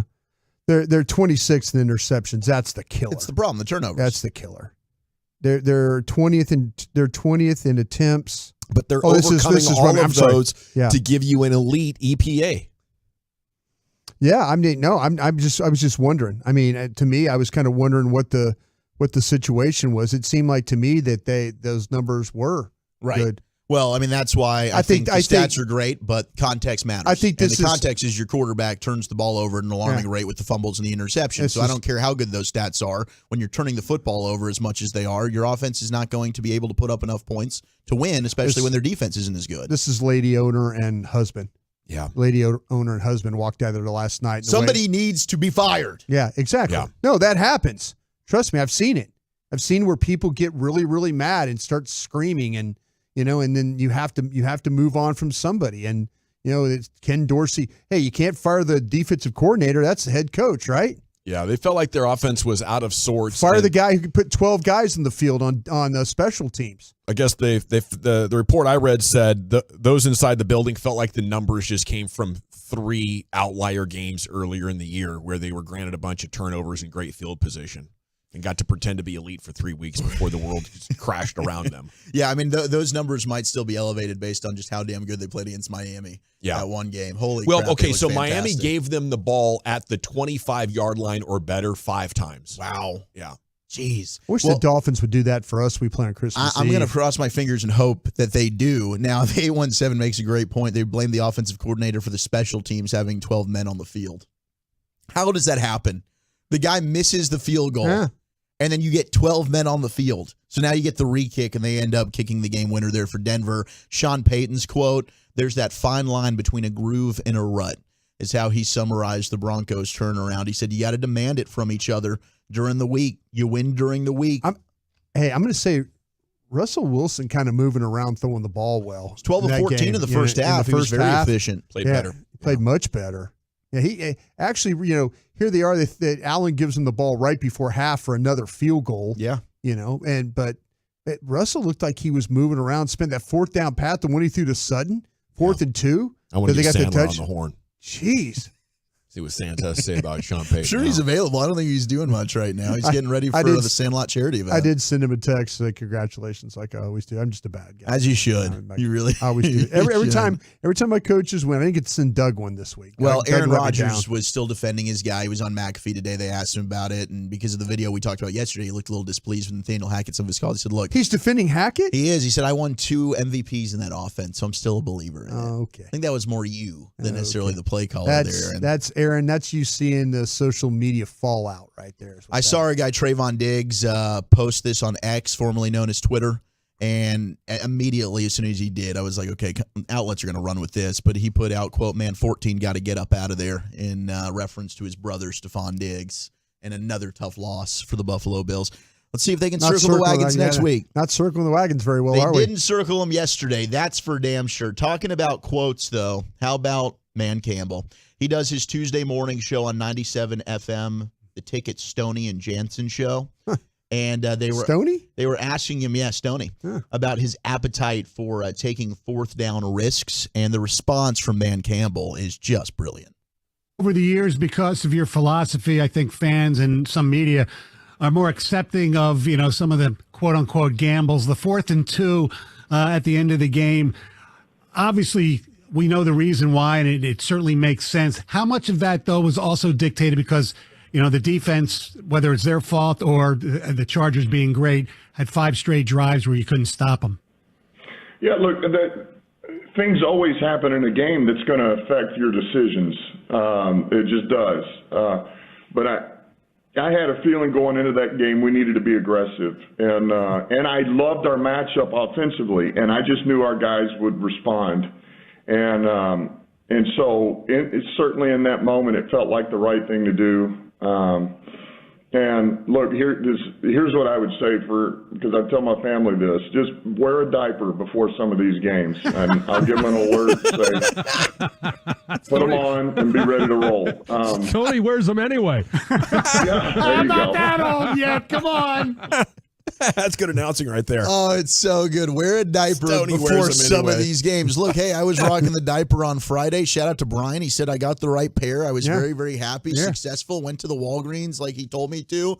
And what a mic drop moment there. I mean, Man Campbell, we can't get enough from him. Just a quote machine. Tell you, Texas A&M needs to go get that man. There's reports out there. Of course there are. I think everyone's getting now linked to Texas A&M. I would doubt he leaves, but man, that would be a home run hire for Texas A&M. Sure would be. Dan Campbell. Now, last night we had Patrick Mahomes on the Manning cast with Peyton and Eli. And they still do that? They still do that, and there was a certain revelation that Patrick Mahomes gave to the world regarding the underwear that he wears on game day. And here's what Pat said to the Mannings.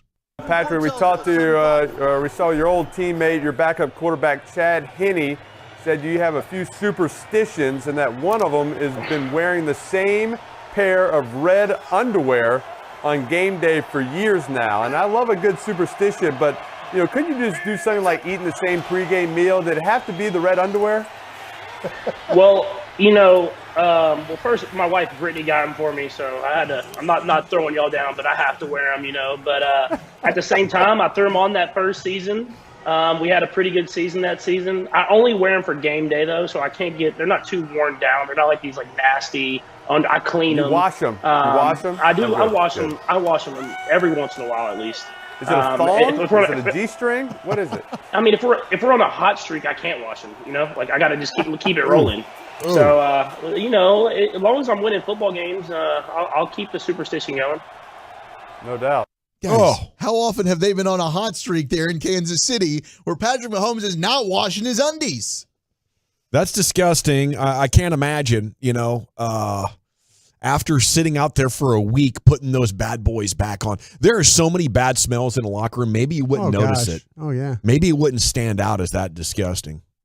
Yeah, the locker room is one of the worst smelling places you could ever imagine, especially during two-a-days. Dude. In the summertime, those practices, oh, my gosh. So they went on a 6-game winning streak from September 17th all the way to October 29th. Once a week.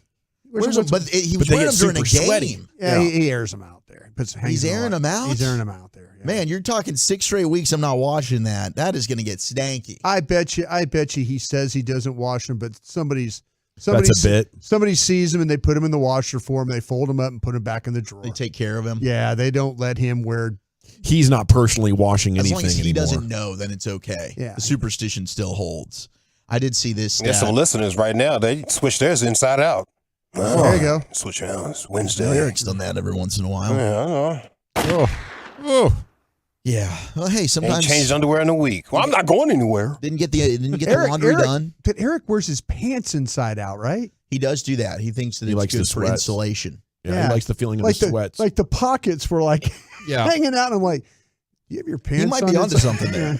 It's possible. Seriously, I'm like, are you really? Yeah. Do you just not care? No, that? he said the fleece on the inside of some sweatpants is too warm. Yeah. Yeah. So he prefers that to be on the outside. Let's flip it out. He was so happy Yeah, I that love it. Whataburger gave us some socks yesterday that Dude, actually matched. I'm rocking the socks right now. Are you really? actually. Yeah. There you go. I got the Whataburger socks on. I don't know By if the you way, can those see folks that. were so nice at Whataburger. We love you These things are guys. freaking sexy. Thank you. They really, really are. Sweater was great. My Sweater's mom took it. amazing. I saw Lucius has his in there. Yeah. Josh Dobbs has not even played 2 full games with Minnesota. He's got 5 touchdowns now as a Viking.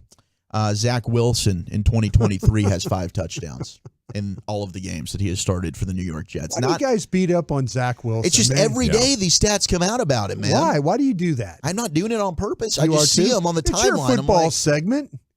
My gosh, it's not poor- very good. They Yeah. need to go to Trevor Siemian. I think Micah Parsons called you guys out for it, for making fun of some of these quarterbacks. No, I think he was calling out the way we talk about Dak.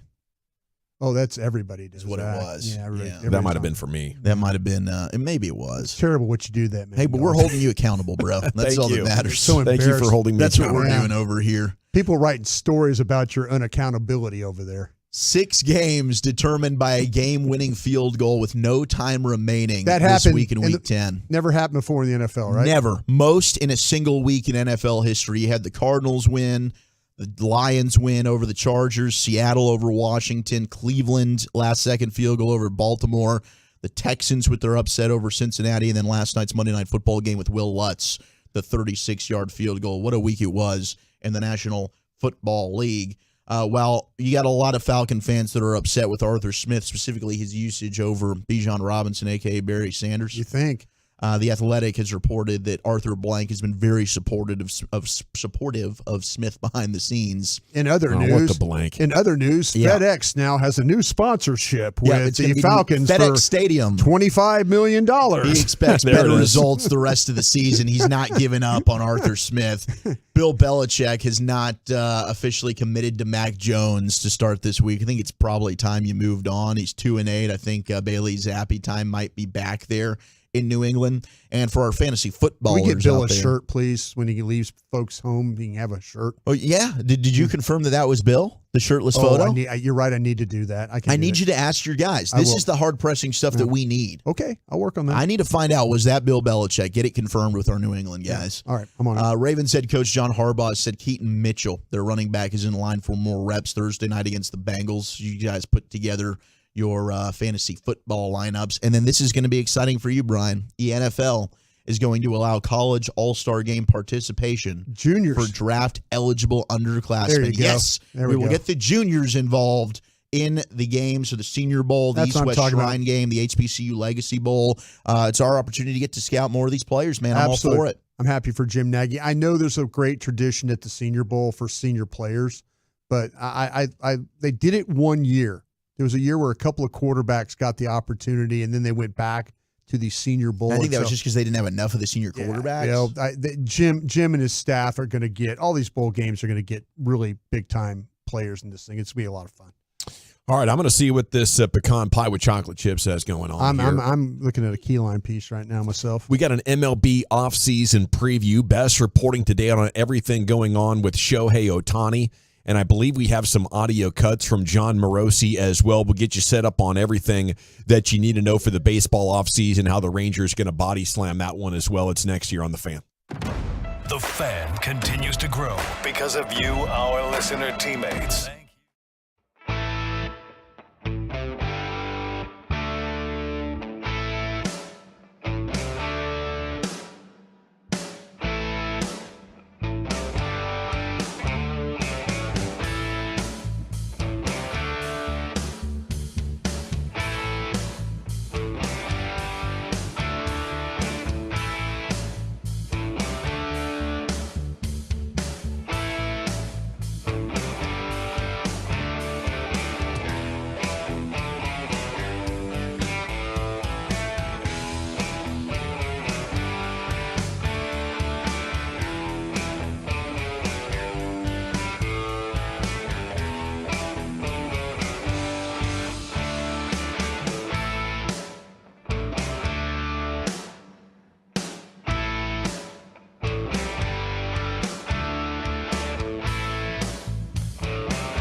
Call 877-BERKEYS or visit us at Berkeys.com.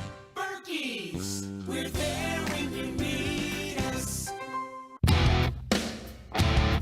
Welcome back, G-Bag Nation. Hope you're having a fantastic day. I just had one of the best pieces of pie I've ever had. That's right. I'm not sure who made this, but Bobby Belt brought it up. It's a chocolate chip pecan pie. Buttermilk Sky Pie Shop in Flomo, Flower Mound. Right on. Salute I'll to tell you what, I guys. just had a piece of key lime pie. They got it figured out. Yeah, they've cracked the pie code. It's the right level of the tartness that you get with the lime. And it's not, sometimes, to me, a good key lime pie, the crust is important. And they hit it. They nailed it. They really did. That's a salute to you guys, and thanks for the pies. Thanks for the pies. You guys are awesome. We have an MLB offseason preview. Best reporting I've seen so far on everything that's going to go into the Ohtani decision. We'll get to that here in just a second. Got some audio from John Morosi, a baseball reporter, and then Jeff Passan, ESPN, wrote a great article about it. Segments brought to you by Soda. That's state of the art. The pie definitely not soda proof. Yeah, that's what I was. No, it's not. It is. It's definitely But taste they smell bud-proof. delicious. Yes, and it's brought to you by the Frankels as well. Life's unpredictable. Accidents happen. Frankel & Frankel, the go-to attorneys for car and truck wrecks and DFW. If you or a loved one's been in an accident, contact Frankel & Frankel for a free consultation at truckwreck.com or call 214 or 817-333-3333. Okay, biggest free agent story in baseball, I think, in 31 years. Last time the reigning MVP signed with a new team, it was Barry Bonds to the Giants in 92, and Ohtani might be getting ready to do that. So let's start with the cuts here, Wolchuk. A couple from Morosi you were telling me you had? Yeah, there's two from John Morosi here. One is just talking about Ohtani and where he would rather play. Is geography a big deal? We kind of had heard, maybe West Coast. Maybe he wants to stay and sign with the Dodgers. But according to Morosi, it's more important for him that he's playing with a good team. What I'll tell you is this. After speaking with people around the industry and those more familiar with Shohei's thinking, the difference between this free agency and the first time that he came to North America is that he is probably less concerned about geography and more concerned about the quality of the team that he's going to. Yes, money is going to matter. We know that. Yes, the Dodgers probably remain the favorites to sign him, and they are a West Coast team, and they've got the capacity to spend. That's the really key thing with the Dodgers. Not only is it a very quality team that wins the division basically every year in the last decade, but they've got a lot of room to spend and build a roster out around him. He must have figured out a way to keep him relaxed up there in the plane if I'm not that worried about geography anymore. I mean, that's like 3.5 extra hours in the plane to come to Texas from Japan. So I don't know. Maybe he's got one of those beds that you took on that flight to Saudi Arabia where you can just like chill and take a nap. I was 3 inches away from being completely laid out in an airplane. Gosh, it's amazing. Yeah. That is a incredible. luxury. But I've assumed that that Ohtani would ultimately end up with the Dodgers. Me too. Because you get a recent World Series champion, you get a mega brand. Your marketing and endorsements is going to be 3 or 4 times as big if you're in LA compared to most any other market. But let's see how this plays out, Wolchuk. Yeah, it'll be interesting. Ken Rosenthal today was talking on Foul Territory, and he said, quote, the one team I expect to be somewhat serious for Ohtani is the Texas Rangers. Are they going to keep spending? He believes, yes, they will. The other team that's emerged that Ohtani has expressed possible interest in playing for is the Atlanta Braves. And that would certainly indicate he really doesn't care about the geography, right? And he just thinks the Braves are a good team. They can win, and he'd be interested in going there. The Giants are expected in San Francisco to make a move to try and get him as well. So there's some other teams to look at. But when Ken Rosenthal comes out and says, hey, Texas is serious, that's just another one of these insiders that are really plugged in that I do think the Rangers are going to be maybe the final 2 finalists. And I think it's important to say that because there was a long stretch of time where the Rangers would reportedly be in for the biggest free agents, but they never really had a shot. And now they do. Now, if you just hear about it, you assume that they have the ear of the player and the agent, and the player is legitimately interested in getting here. I think the ballpark changed a lot, but I think winning changes a lot, and I think Bruce Bochy changes a lot. But I think 100% the ballpark players love it. All the away players that come in here. Ohtani certainly has had a ton of success playing in this venue. We heard from Corey Seager when he signed here. The ballpark was certainly an attractive quality. And, you're not playing in those 100-degree days out there outside in the summer, which really would beat down. We always heard that. That was a big reason why the Rangers weren't able to land free agents. John Morosi also continuing on that the Rangers among the top teams to pursue another big-name free agent.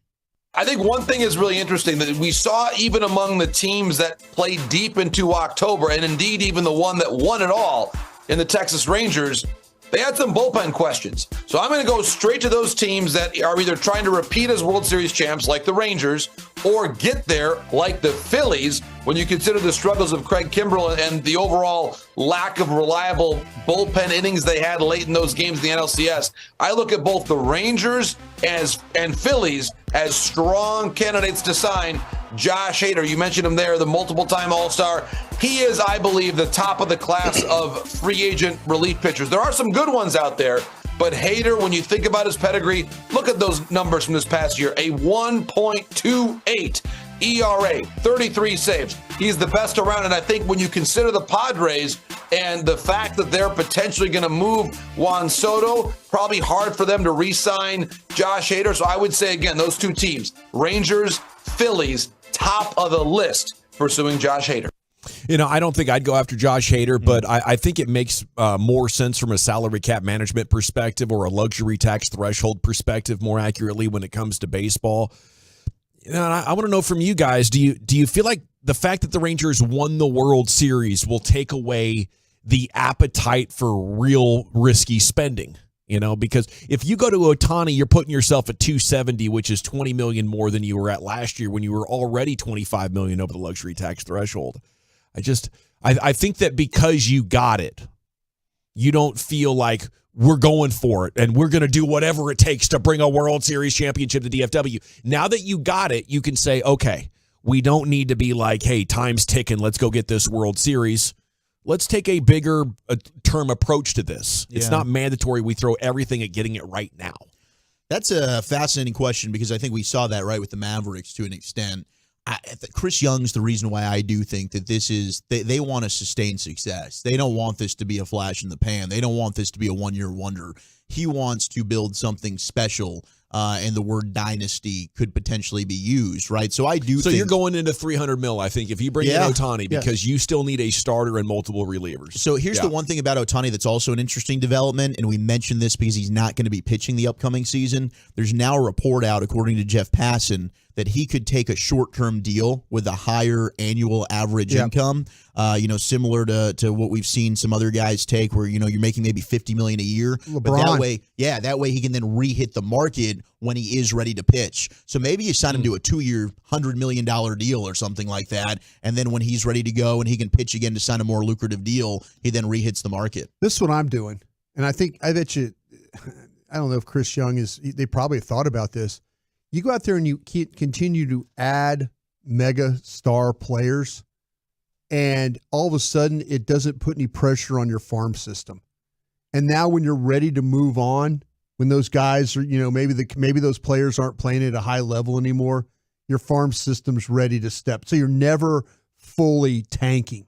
Your guys, if say Ohtani does play for 2 years and all of a sudden, he leaves, but now you've got guys ready in the farm system. Yeah. Wyatt Lang, we got guys, they don't have to tax or push their farm system because they've got veteran players in place already that they don't have to go down there and get these guys, and they can let these guys develop a little more and then bring them up when they're absolutely ready. It would be tremendous if you could add Ohtani. I think, be surprised. Let me see here. 817, Gavin, it isn't your money. Spend that money and bring us a dynasty, says the 817. I know. I'm not worried about spending Ray Davis's money. I'm just talking about what is realistic. And maybe I need to dream bigger.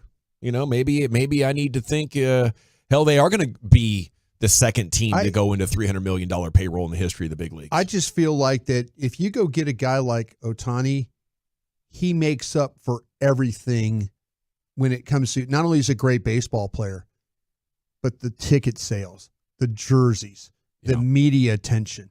I mean, you make the sponsorship opportunities. You get that money back. Okay, more on Ohtani here from Jeff Passan. I'll give you the relevant details here from this piece. He said he does deeply respect the Dodgers' winning ways and their ability to develop players and their coaching. He appreciates the Rangers not just for their 2023 World Series win, but the fact that early in his career when he was playing in Japan, they expressed strong interest in him. Yeah. He loves visiting Boston and has a fondness for Fenway Park. So those are a few insights. Hey, when you bring him here, just put up on that big board out there, just every time he smashes a ball into the outfield. I mean, because he hits, I don't think there's another ballpark. I might be wrong. He crushes. Yeah. This ballpark, he absolutely just terrorizes the Rangers in. So did Corey Seager. Well, Corey Seager terrorized other opponents at this ballpark. Yeah. But, you know, I think you have some good material for making a highlight video for recruiting Shohei. The Dodgers, Rangers, and Red Sox are all expected to be in the Ohtani sweepstakes, according to sources. And though the industry's overwhelmingly expectation is that he winds up with the Dodgers, that line of thinking is perhaps presumptive, writes Passan.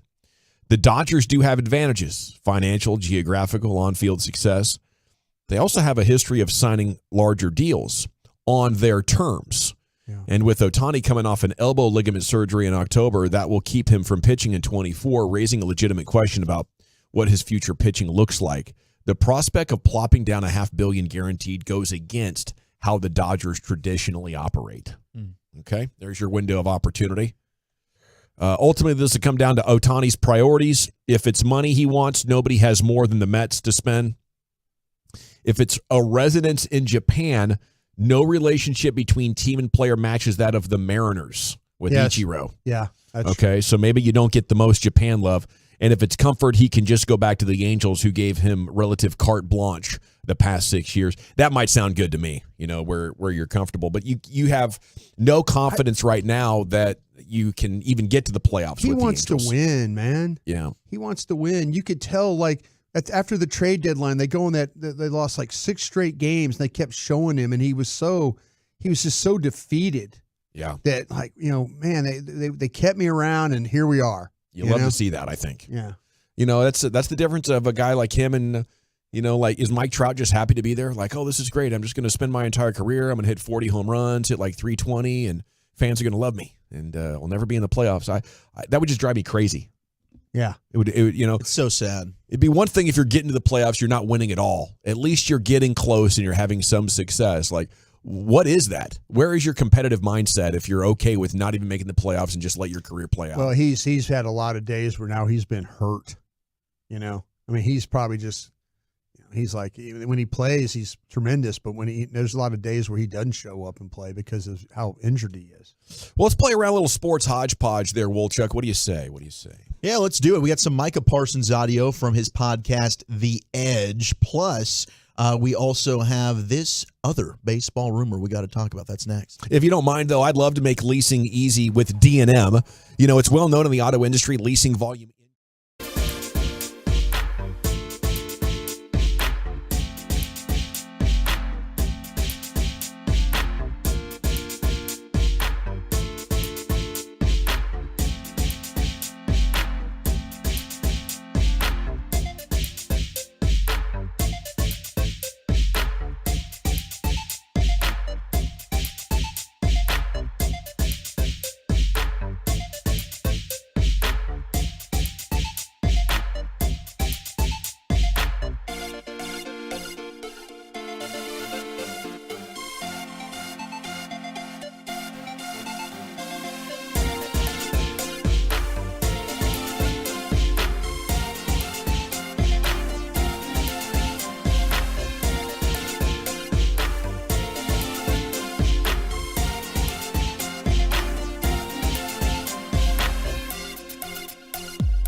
Casamigos Tequila. Casamigos, brought to you by those who drink it. And Lowe's. Lowe's knows home improvement. It's Boomer on 105.3 The Fan. Classic Chevrolet is racing to finish the year #1 in America. They're leading the way with an unheard of 400 Silverados with their best Friday savings all month long. Shop them all at ClassicChevrolet.com. This is Texas. This is Classic Chevrolet. Find new roads. Relax, enjoy the difference. Thank you, sir. It is time now for Zach Wolchuk's Sports Hodgepodge here, filling in for Eric Chiafalo. Here's Zachary. All right, let's hit a couple of NFL news that has hit within the last 30 minutes. The Dolphins have cut the Cowboys' former second-round pick, Kelvin Joseph, whom they traded for Noah Igbenogany right after the preseason. So Kelvin Joseph is an NFL free agent. I would bring him back. Would you? Because C.J. Goodwin is done for the year. Yes. And those two were pretty darn good covering kicks. And so I would absolutely bring him back with the thought of, and, maybe, he wasn't terrible in some of the things that he was doing in training camp coverage-wise. I think there's work to be done there, but he is a damn good special teams player. Love what you're saying there about special teams. No question. As long as you're keeping him out of the secondary, for me, I'm totally down for that. And the Raiders have claimed cornerback Jack Jones, and we were talking about the Patriots released. He's now reuniting with Antonio Pierce, who's their interim coach. Apparently, Pierce actually coached him in high school at Long Beach Poly and then in college at Arizona State when he was there with Herm Edwards. So definitely has a lot of familiarity with the players. So Jack Jones gets another chance with the New England Patriots. And as we talked baseball earlier, how about the Rangers? Rangers are ending their partnership with Bally Sports after 2024, pending approval, according to the Star-Telegram. So maybe Ranger fans out there, if you've had issues with Bally, you won't have to worry about that after this upcoming season. Should I go ahead and just give my $200 to start the season? They should have given you that back a while. Do you feel like that if I give them another $200 that the Rangers might win the World Series again? I'd be happy to do that. Hey, you know what? Just take one for the team. Absolutely. Go ahead and write that check. If it helps the Rangers get another World Series, I'll be happy to give Bally. Hell yes. Let's party. $200. Las Vegas also expected to be approved by MLB owners this week for the Oakland Athletics move, so that one becomes more and more official. They need a 75% vote among owners at the meeting, which will be in Arlington, Texas. That's required for approval, and Major League Baseball insiders believe that they will get that to approve the A's moving to Las Vegas. Now, yesterday, Micah did his podcast on The Edge, courtesy of Bleacher Report, talked about a number of different things, but we talked earlier, you mentioned the effort when you went back and watched him play. And Micah did indeed have a post-game tweet that said, I ain't been this speechless in a long time, with several emojis. And you don't have to believe me, just go watch it. He clarified. He referenced that tweet. A lot of people asking him about it, and this were his comments regarding the message that he put out there. A lot of reactions. A lot of fans want to know my thoughts about, what I was tweeting and about me playing off-ball linebacker. Listen, nobody's perfect. All teams aren't perfect. Like I said, it was scheme. They decided they wanted me off-ball. I just show up and, play. At the end of the day, I have no control over what's called or what I'm doing. I just got to have faith in the coaches and what's going on and things like that. So, there's nothing more I can put on that. Off ball.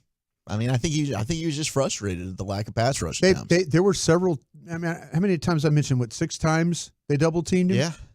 There were several times though where he was single blocked, and if you have the opportunity, turn on the end zone, and it was. I felt like that there were certain. Matter of fact, the sack that he normally gets is when he goes against a center that isn't very strong. That sack went to Tank Lawrence in that game. Tank lined up over John Michael Smits and was able to make that happen. That was awesome. That was a great play by Tank. But it is, I think it's the first time in his career he has not been listed on the stat sheet at all. Well, he helped, but I mentioned he helped. The pressure. He helped Gallimore get a sack. He did. He absolutely did. But, they put him in coverage several times. The times he played coverage, the 5 times he played, they had 3 sacks. So as far as if you're looking for how to help the team, your coverage helped them get sacks. And that's a positive thing. But there were some one-on-one snaps where Micah didn't win, and they got the best of him.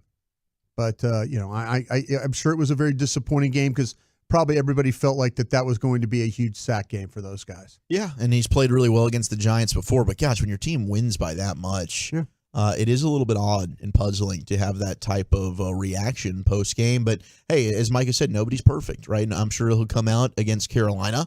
Hopefully, gets a double-digit sack type of performance, puts himself right back up there among sack leaders. It's hard when you assume the win to such an extent. There's no way we're going to lose. I want to go out here and have a big game. So now the expectation, if I don't have a big game, is a disappointment, even though it's part of being a professional. Right. And I think that's why you just walk away, because you don't want to talk to reporters right now. I need to get control of my thoughts. Yeah, just calm down, cooler heads prevail. Yeah. Phillips and Thomas did actually a pretty decent job against him one-on-one.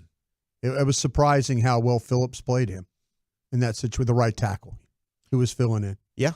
And they mentioned that might be an upgrade over Evan Neal. Maybe, They did. Maybe he was. My Giants guys told me that might be an upgrade right now. Yes. Micah continued on the edge, courtesy of Bleacher Report, talking about Dak Prescott. Last week with Stephon Gilmore, he said Dak for MVP. Well, Dak certainly made him look very good on that take. I told y'all, Dak for MVP. Dak has been playing at an extremely high level since the 49ers game. Yes, the 49ers game, he wasn't his best, whatever. Bad games happens. But from then on, Dak has been on a man on a mission. It has been great to see. I love to see it. He is playing at an extremely high level.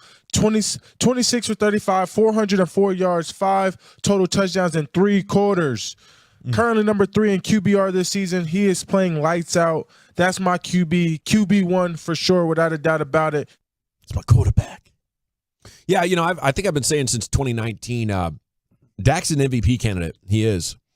All it takes is having the team wins, and that's the biggest thing I think that could keep Dak from winning it is you have 2 more losses than the Eagles right now. Hurts is close enough in the stats, depending on how this plays out. But the MVP has been going to the quarterback on one of the 2 number 1 seeds. Yes. So, yes, absolutely, Dak could. And other than that, he might have the best statistical argument for him right now. The yards, the touchdowns, the interceptions, it's there for the taking if the team can go out there and get the wins. And Philly's got to drop a couple, but it's very doable. Yeah, he's going to have to beat Philly. He's going to have to get the win against Detroit, Seattle. All their big games remaining. He's probably going to have to win if he wants to win the MVP. The Cowboys' best path for victory in the playoffs is getting home games. However you can get more home games is what you need to do. They're a different team playing at home than they are on the road. And the fans have been a part of that. The players, the energy, the way that they don't, the penalties, everything about it, turnovers that they get. I asked this question to my guys today on the break. Which team is more home dependent, Seattle or Dallas? It seems like Dallas. Seattle did go to Detroit and win. Kind of wonder, because we always talk about Seattle's home field advantage. Yeah. But I think Dallas has a home field advantage here. And, you could say, oh, well, it's the, who they play and stuff. But you got to win the games. But they don't win they maul people when they play here. Oh, the numbers and offensively. Yeah. The numbers they put and up. defensively, they do well, too. Yeah. The way they create turnovers in this place. So to me, I wonder is Dallas the most dependent in the NFC? Is Dallas the most home dependent team in the NFC? Very well might be, especially if they end up going undefeated at home. I think the answer would be yes. No question. Yeah, I think especially because of the 2 teams they got to beat, San Francisco and Philadelphia. I just can't imagine going to their places and winning. I think it's pretty even, though. I don't know. Maybe Seattle's more dependent because their team isn't as good. They're going to need to ride a home field in order to get some results. I feel like, the Cowboys against about half the NFC field, I would like their chances to go out there and get a win. I don't think Seattle could beat anybody on the road. And there was a time during the Jason Garrett administration where the Cowboys could find ways to win on the road. Yeah, that 2014 season, they were the Road Warriors. They didn't lose undefeated. They didn't lose a game on the road. Absolutely. All right, let's get to Micah talking about CD Lamb. We were having the conversation, where is he? Is he top 5? Is he top 3? Where's Micah think CD Lamb is right now amongst wide receivers in the NFL? Number 88, CeeDee Lamb, 11 receptions, 151 yards, 1 touchdown. The first player in NFL history with 3 straight games with 10-plus receptions and 150-plus reception yards. He is, without a doubt, a number 1 receiver. I went up to CeeDee and I was like, well, A.J. Brown, he had 6 games straight over 125. After he had about 140 in the game, he said, you ever see somebody go for 150 3 games in a row? I said, nope, I haven't. If I get my top 3 right now, who's playing at an elite level right now? It has to be Tyreek Hill, A.J. Brown, and CeeDee Lamb. I don't even think it's a discussion. There was questions going into the season. Can CeeDee be a number 1? And he answered the call. CeeDee is a number 1 receiver. He's breaking numbers, box office, whatever you want to put it. CeeDee is that guy, and we need to start putting respect on his name. I also love, and Sean was talking about the man coverage and how Dak is just absolutely picking apart man coverage. I mean, he's doing it really. He's having success in zone and man, but specifically against man, it's like, okay, I'm going to CeeDee Lamb here. Yeah. CeeDee's better than the guy that he's playing against. And I mean, as I've mentioned before, when it comes to some of the tweaks in this offense, you didn't see that when it comes to force-feeding your best players. And Dak is now giving CeeDee Lamb those opportunities, and he's being rewarded in his play. He's getting open for him. You know? I mean, it's just a difference of force-feeding a guy and really getting open. Yeah. And he's just better than the guys he's going up against right now. That's absolutely right. Yeah. He's not getting nearly as many targets. You know, the majority of the guys in the top 10 have 10 more targets than him. Some have 15, touchdowns, 20. man. You're right, though. It's the touchdowns. It is the touchdowns. And I think the last 3 weeks he has been getting the targets. Yeah. Yes. So, I mean, early in the season he wasn't. And now you're starting to see now that he is. Yeah, there's only so what many, can he do with them? There's only so many slants you can run in a game. Okay, this is a different way to look at it, but like out of all the wide receivers who are available, I think if there was a draft for career, I want him over Hill because of age. I want him over Brown, I think, because of play style. I mean, Brown's in the perfect ecosystem in order for him to put up numbers. I don't know if he works on a dominant level like that in a lot of places, but Jamar Chase, maybe the only young guy. But he hasn't been as healthy as Lamb. I don't think he's as durable as Lamb. He's dealing with a back right now for sure. Lamb might be the number 1 wide receiver pick if you're team building right now. Jefferson would probably be the other name to consider there. Well, the thing about Lamb, at least right now, he's available. He is. But I don't really remember Jefferson up until now with the hammy that he's had issues with availability. No. Yeah, I'd probably still take Jefferson. Yeah, I feel like the league would probably still take Justin Jefferson number 1. But the fact now you're having a conversation, Lamb and Chase, it's amazing. Cool. It is, man. Congratulations to CeeDee Lamb for hitting this career level and getting everybody talking about him. Just what the Cowboys needed. Could you imagine them trying to get this thing done on this offense without CeeDee Lamb playing the way that he is? Okay, we got Bobby Carrella, Mavs.com, joining us. We'll talk basketball with him and what the Mavs need to do to get another dub tonight against New Orleans. That's next year on The Fan. DFW's #1 Cowboys podcast. 1.2 million downloads and counting. Love of the Star with top insiders Brian Broaddus and Bobby Bell on Odyssey or wherever your top podcasts are found. So let's get you that brand new Ford car, truck, or SUV at Platinum Ford. Store. Let me hear it. Let me hear it with the hard R, Wall The Chuck, store. right there. Platinum Ford. Platinum Ford is The incredible. Ford store. Gilchrist Automotive, proud to announce the all-new Platinum Ford store. It's in Terrell between I-20 and Highway 80. It's located just minutes from the Metroplex. Trust me, Tolos, it is worth a short drive to Terrell to save.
Fan Studio, secured by DFWsecurity.com. You're rolling with the G-Bag Nation on 105.3 The Fan. Here we go. It's hour 3 of the G-Bag Nation on 105.3 The Fan. Hope you're having a great day. It's time now to talk some Mavs basketball with you. As from Mavs.com, Bobby Carella joins you here on DFW Sports Station. And a good evening, Bobby. How the heck are you? Working on Bobby? My bad. Oh, there's Bobby. How the heck are you, Bob? Oh, I'm much better now. How Yes, are sir. y'all? Well, it's always good to hear from you, and it's amazing the start that we're off on. How could you not be in a good mood with this basketball happening like this, right? Yeah, I mean, 3 weeks ago was opening night, and we were sitting here talking about, like, man, the Mavs really kind of struggled last year. Can they salvage this thing or what? And now, fast forward a few weeks, and they're tied for first place in the whole dang conference. So, I can't say I expected them to come out of the gates this hot, but I can say that I'm excited to see them come out of the gates this hot, because it is certainly better than the alternative, that's for sure. Are you trusting that this is what we're getting? It's still a little early to say. I generally don't try and draw too many conclusions until maybe like 20 to 25 games. And once you've played a pretty healthy dose of games against some of the top teams, which they will here pretty soon. But, I mean, I'm definitely a believer in the offense. I knew that was going to be the case coming in, that they could probably sleepwalk their way to a top 10 or even top 5 offense. And right now, I mean, it's pedal to the metal, and they're number 1, number 2, based on which site you look at.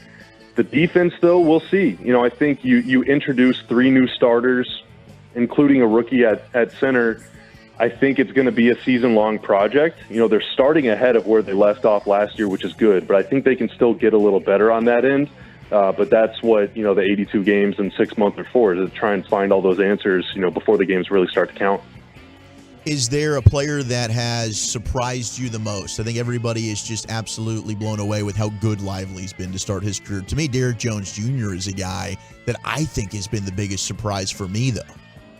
Yeah, I think those two Dereks, I think I didn't really expect Derek Jones Jr. to play a lot this season in general, let alone start, let alone be, in some of these games, he's their 3rd, 4th best player. He's like their 3rd leading scorer in some of these games, which is, really unexpected. Now, he's come out of the gate shooting it really well.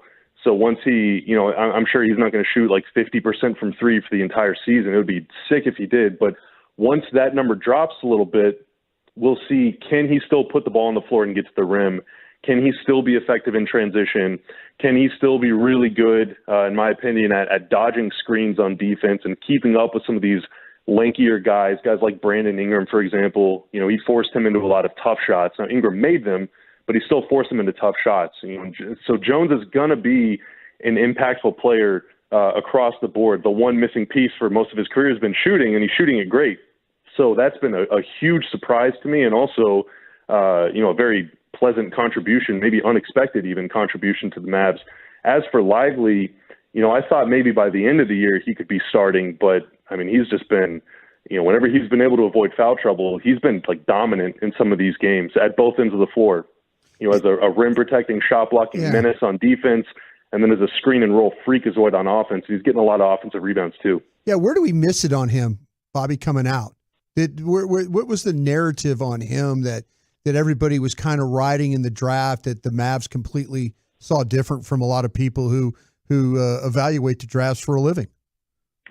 I think kind of a multifaceted thing. At Duke, for the first half of the year, he was dealing with a couple nagging injuries, and so he didn't play too much. And whenever he did, he wasn't like super ultra effective. But also, it's really hard, and it's also really fun, I think, to evaluate rim running centers who played a year or two at the college level, because there's not a lot of pick and roll in college. There's not a lot of space. The 3-point line is closer. The shooting is worse. There's a lot more zone. And so it's just harder to have these wide open spread pick and rolls that you come to know and love at the NBA level. And so if you can identify a guy as athletic, if you can identify a guy that has like a high basketball IQ, that understands timing and spacing and all of those things, even if it doesn't show up on the tape, his college tape or even high school tape, in the form of pick and roll lob threats, well, you can kind of project that he can become that guy at the NBA level. And so I think a bit of it was, some bad injury luck. And the other half was just, hey, we think he's got the tools to be this guy. He was very clearly able to pass the ball and even shoot the ball a little bit, during the scouting circuit and in summer league and all that stuff. But no one knew that he would be this effective, as a rim runner right away. And then I think, the other thing too is he's very wiry. Kind of the stereotype of young centers is that it takes them a couple years to get up to the speed of the game and then also up to the physicality and strength of the game. And that's shown a little bit in some of these fouls he's committed, but I mean, I don't think he's a couple years away. I think he's like maybe a couple days away from being at a really, high level at both ends. Bobby, I didn't think he looked strong and fast compared to college players. He looks better against pros, and I just wonder if like a light bulb came on or a physical development thing happened for him that's allowed him to play with more urgency and aggression and strength. It could be, it could be. The pro game is a lot different than the college game. I watched a lot of his defensive possessions at Duke. I watched every block shot. I watched a lot of his pick and roll defense.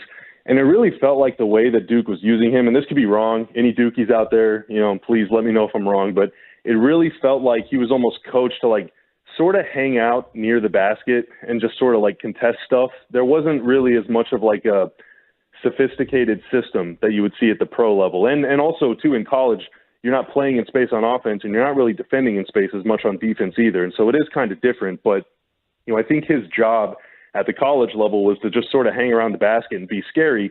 Well, in the NBA, I did not know either that he'd be able to step out and keep up with these guards and wings right away. I mean, he is very, very fleet of foot, which for a guy like him who's tall and very lanky is a pretty unexpected thing, but he's able to keep up with those guys. Yeah, it's just amazing, as you're trying to handle these guys that are getting taller and taller that can handle the ball and shoot threes and cross you over, that he shows up. I mean, if you're trying to put together a team defense, that's exactly what every NBA team needs from a 19-year-old. Okay, so big picture, there's still maybe a half step or a step from the top of where a Denver is. Would you think, and maybe a player away? How would you describe where the Mavs are compared to where the top of the league is? Yeah, I mean, I think, we saw it spring up in both the losses to Denver and Toronto. I think another big wing would go a long way. I mean, I've been beating that drum for 5 years. I think just the kind of guy that can defend and like the type of player that they need to defend has changed in 5 years too. It used to be you need to find a way to slow down LeBron. Well, now you need to find a way to slow down 8 LeBrons like Giannis and Pascal Siakam and guys like that, that maybe weren't as central figures in the NBA world 5 years ago, but now there's like 5 or 6 or 7 of them. And if you go up against one of them, the Mavs defense is really going to struggle. These teams that have positional size, really big threes or big fours that make the Mavs, who are a pretty thick team. I mean, Luka, Grant Williams, like these guys aren't skinny, but those guys make them seem skinny or make them seem small. So guys like Aaron Gordon and Pascal Siakam are going to continue posing problems. Guys like Zion, whenever he's on, can pose problems. And, there aren't many defensive answers to those guys in the league. And a lot of those guys that can defend those guys have a very high price tag next to their name on Spotrac or Basketball Reference. So, it's not going to be easy for the Mavs to make a move like that. But I think that is kind of the one separating factor at this point between the Mavs and those other top teams in the league, because, I mean, with the way Luka and Kyrie are playing, there aren't many duos alive better than them, and the Mavs have just as much shooting, if not more, than any other team in the league. I mean, there aren't many weaknesses right now, but I think that is one for sure. And I think they have the pieces to go out and get a really good one between the young assets they have. Are Hardy and Green movable? Because that to me is the beginning of being able to trade for the top of the market when it comes to the wings. You got to be able to part with something significant. But assuming they are, I think they could go get dang near anybody that might become available. Yeah, I mean, they have a lot of young guys. They had 2 first-round picks in this draft, and, Hardy last year, obviously a second-round pick. A lot of young guys with potential, which is a nice thing to have. It's been a while since there's been 4 or 5 guys at the end of the bench that you're like, in 2 or 3 years, he might actually be a bit of a stud, But also, this upcoming summer, if the Mavs do concede their pick to the Knicks, so if they don't finish bottom 10 again like they did last year, if they concede their pick to the Knicks, they can trade 3 first-round picks starting on July 1st. So I think if you're trying to make like a super big splash, it probably will have to be in the summer once they can trade multiple picks. But in the meantime, I mean, we saw them trade for Kyrie Irving last year. It only cost them 1 first-round pick. And they do have 1 to trade right now, and some young guys and some contracts too. So, I think, if you're a Mavs fan, probably keep an eye on some other teams around the league. Of course, things will heat up a little bit around the trade deadline. If you're looking at the rumor mill right now, apparently the Bulls are already in existential mode. So things could happen pretty quickly. But, I think the really good thing about the Mavs roster construction at this exact moment in time is they know they're set at point guard, shooting guard, power forward, and center.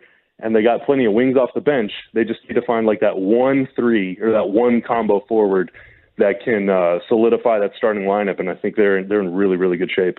Getting you set for Mavs at the Pelicans tonight with Bobby Carella, Mavs.com. And Gavin was talking to you about, of course, and you mentioned Kyrie and Luka, how well they're playing together. And I believe we asked you, closing out games, have they figured out who's going to take the final shot? That hasn't been an issue. They've been the best clutch team in the NBA. What stood out to you with the way they've been able to close out these games? Everything just looks really natural. Like, it doesn't really look like they're really thinking about, well, do you want to shoot it or do you want to let me shoot it? Like, it just feels like they're playing the game. And now I think that's enabled by getting stops on defense. Last year in clutch time, their defense was not very good. I mean, it wasn't very good for the entire season. So for entire games, but in the final 5 minutes of a game, if you can get a stop, well, hey, if you're protecting the lead, you're going to get fouled. So it doesn't matter who has the ball. And if you're behind, well, you race up the floor and you get the first best look that opens itself up. So you can just play the game as it happens. Whereas, if you're bringing the ball out from under your own basket every single time, then yeah, you do have to think a little bit, or maybe you do have to press to score because you're losing. Now you're down 5. So let's just throw up the first garbage shot that we can. But, they're playing from ahead in crunch time and they're getting stops. And that just enables Kyrie to push the ball and find Luka for that trailing 3 like he did at the end of the Orlando game, or for Luka to trot it up, get double teamed, find Kyrie in the corner, boom, game over. It's just play the game that's in front of you, make it seem very simple. And when you get 2 high IQ guys like that can dissect, double team, or that can beat their man one-on-one, no matter who it is, no matter where they are on the floor, everything else is just so much easier. So I've been really impressed by how their defense is making their offense easier this season. How confident are you they'll get another dub tonight, Bobby? We'll see. If Herb Jones plays for the Pelicans, that's an athletic wing defender that's given Luka some trouble in the past. But the Pelicans, missing so many guys, a lot of guys that shoot 2s and not 3s, it's really hard to keep up with the Mavs with the way they're scoring it right now, unless you're hitting 20 or 25 threes in a game. I mean, Dallas is they've scored 110 points or more every game this season. They've scored 130 points each of the last 2 games. It's really hard to do that by making 2s. So, as long as the Mavs are hitting their outside shots, I think it's going to be tough for pretty much anybody to beat them right now. I love it, man. Enjoy the game. Thank you so much for the insights. We'll catch up with you soon. Thank you, guys. Anytime. Yes, sir. Bobby Carella, Mavs.com, here with you on 105.3 The Fan. Mavs Pelicans for the second game in a row this evening. And that was a very promising Pelicans team a couple of years ago. They gave Phoenix heck in first round of the playoffs after being a play-in team. They've really fallen off, and it's an opportunity here for the Mavs to move to, 9-2 now? Jeez, these guys are playing great, and it's exciting between the Mavs and Stars what we could be in for. Cowboys sitting at 6-3. Times are good. Okay. What do you have on store here for the top 10 at 420, Wolchuk? Well, since Brian keeps cooking up these Thanksgiving sandwiches, it got me thinking about comfort food. I've got the 10 comfort foods that America loves. What's your go-to comfort? That's next. I tell you what, Twin Peaks is a great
SuperWindows.com.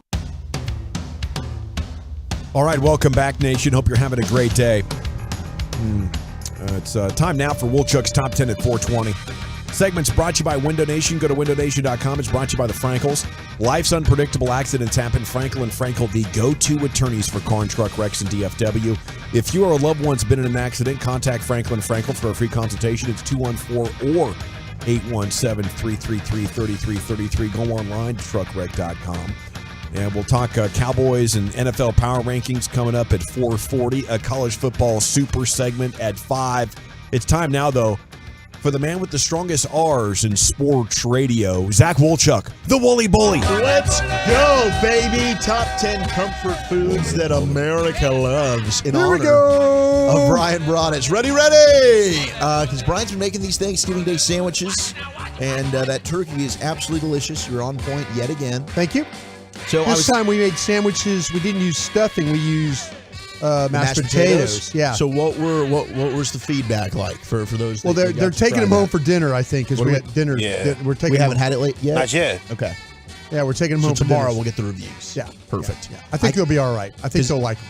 I mean, to me, like Thanksgiving food is comfort food. It's one of the best. I mean, it's. Don't ask Dawson that. I know. He can't stand it at all. But to me, that's always just a comfort type of meal. But I did just see this scroll across, and we need a G-Bag Nation. You make the call, guy. fellas, as we're talking food. And Heavy Popeye, on the pot. Popeye's going to make this list, so Gavin, I know, is going to think that this is an approved list. You know me, Brian. I know you will. Jamison Williams, wide receiver of the Detroit Lions, former Alabama Crimson Tide. He just posted a picture of himself eating McDonald's. Oh. What he's done is he got a double cheeseburger, but he took the top of the double cheeseburger off, put some of his Oreo McFlurry on the burger. Ooh. And he's going to eat the burger with the Oreo McFlurry on it as well. Never thought of a McFlurry as a condiment, but I like it. I mean, the fries. I might have gone with a dunking technique. Yeah. Like the fries and the Frosty, I've heard about. Did you guys notice Eric eating his burger yesterday? No. Is he not eating? I try not to watch him eat. Well, he took the bun off, but he tried to dip the whole burger basically with the meat and all that in his hand. In the ketchup? In the little ketchup pack. He tried to dip it. Really? And I was kind of watching him because I was thinking, yeah, if he just would spread it on, it maybe get a little bit more coverage. I could see that. But it was like tiny bit of, but he was dipping a whole burger without the bun. Yeah. The meat part in his hand in the little ketchup box.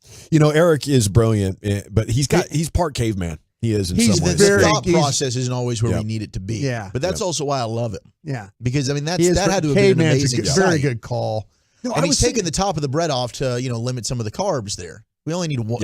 We don't need the top half of the bun. No, you and I, you looked good in your sweater. All you guys look good in your sweater. You don't have to lie to me like that. No, mine was tight. I felt like it was a kind of a tight sweater. It was tight. Yeah, you needed the big and tall one. I tried. You just got big. I need to not eat the key lime pie that Bobby brought. We got a lot. Well, and Bobby needs. By the way, I put the key lime pie in the freezer to firm it up a little bit. Great tip. But Bobby needs to not put us in these positions to lose. I mean, you see pie. How are we not going to eat the pie? Exactly. Always eat pie. What the hell? And how are you going to not eat a McFlurry? The temptation. I'm not going to poo-poo this. I would try it. Would you ever do this, Lucius? Would you go McFlurry on the cheeseburger? No, I wouldn't ruin a cheeseburger like that. That's just disgusting. Okay. I'm a grown-ass man, bro. I thought that Well, I like the way he said that. There would be some grown-ass man, bro. There might be some people That's that something my nephew would do. Yeah. What are you doing, bro? Yeah. You would look at him and go, what are you doing? What are you doing? Yeah. It's like Eric trying to dip the whole burger into the little ketchup It's a little pack. weird. Yeah. Now 901 says it's better when you dip the burger. 901 also uses barbecue sauce, not the ketchup. I'm sensing bet payoff. I'm willing to do this, guys. The McFlurry? Next time I'm wrong, I'll put a McFlurry No. on. I don't like how you volunteered for that one. No, guys, okay, fine. I'll sacrifice and take if I must. For the team, I'll probably get ice cream on my wrist. It'll make a mess over here. Oh, gosh. It's going to be sticky as hell the rest of the show. Think about it. This is I'll a tell you terrible what, deal. the mayonnaise Oreos weren't that bad. No, they didn't wasn't look that bad. Now the mayonnaise orange juice. I couldn't have done that. Mayonnaise orange juice was bad. That looked disgusting. That was bad. It was thickened up, and it was absolutely gross. bad. I wouldn't have made it to the first pitch that day. That was bad. 318 said go the Whataburger apple pie and a vanilla shake. That's their move. Now we got some put them text together. Yeah, Ooh. put the combo there, and that sounds really good. I mean, it's kind of like a pie with the a la mode. That's a pro move for sure. Yeah, that sounds delicious. God. Some of the comfort foods being texted in 817 chicken noodle soup. Okay. We got another 817 burgers and fries. 214 said chicken fried steak. 682 is going with the mac and cheese, and our guy Russell in Fort Worth went, my comfort food is chicken and dumplings. Oh, great call. Got to be homemade dumplings, though. Homemade dumplings. Everything's got to be homemade for you. I know. Scratch guy. It's always going to be better homemade. Got to be a scratch guy. Especially if we're talking comfort food. Yep. Let's go, Lucius, because I know. Oh, hold on. Let me get my little vibes going. Go ahead, bro. Get the vibes. We're, for comfort foods, I know we've had some of these conversations. Where are we going? Before. I got to go to the South, bro. Yeah. But where we rocking the comfort food? I don't know if you've ever heard of it, but boy, I sure do love it. I probably eat it maybe twice a year during the holidays. It's called a hog maw.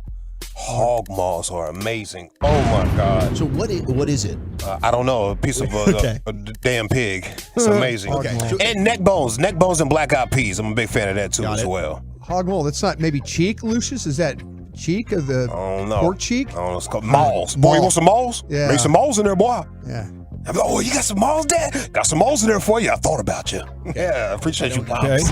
Snout, cheek, what is it? It's pig belly. Pig belly. Yeah, it's Okay. pig belly. Okay, yeah. It might be the part of the bacon that's just the lean meat. So good. Okay. Yeah. I'm not going to get, oh my God. I don't care. Boudin is the same way. Boudin is, No, as long as it's good. I mean, Yeah. beef tongue. You can't have everybody's malls neither. You got to have from a trusted source. I can see that. You got to make sure it's well sourced. Yeah. That's true.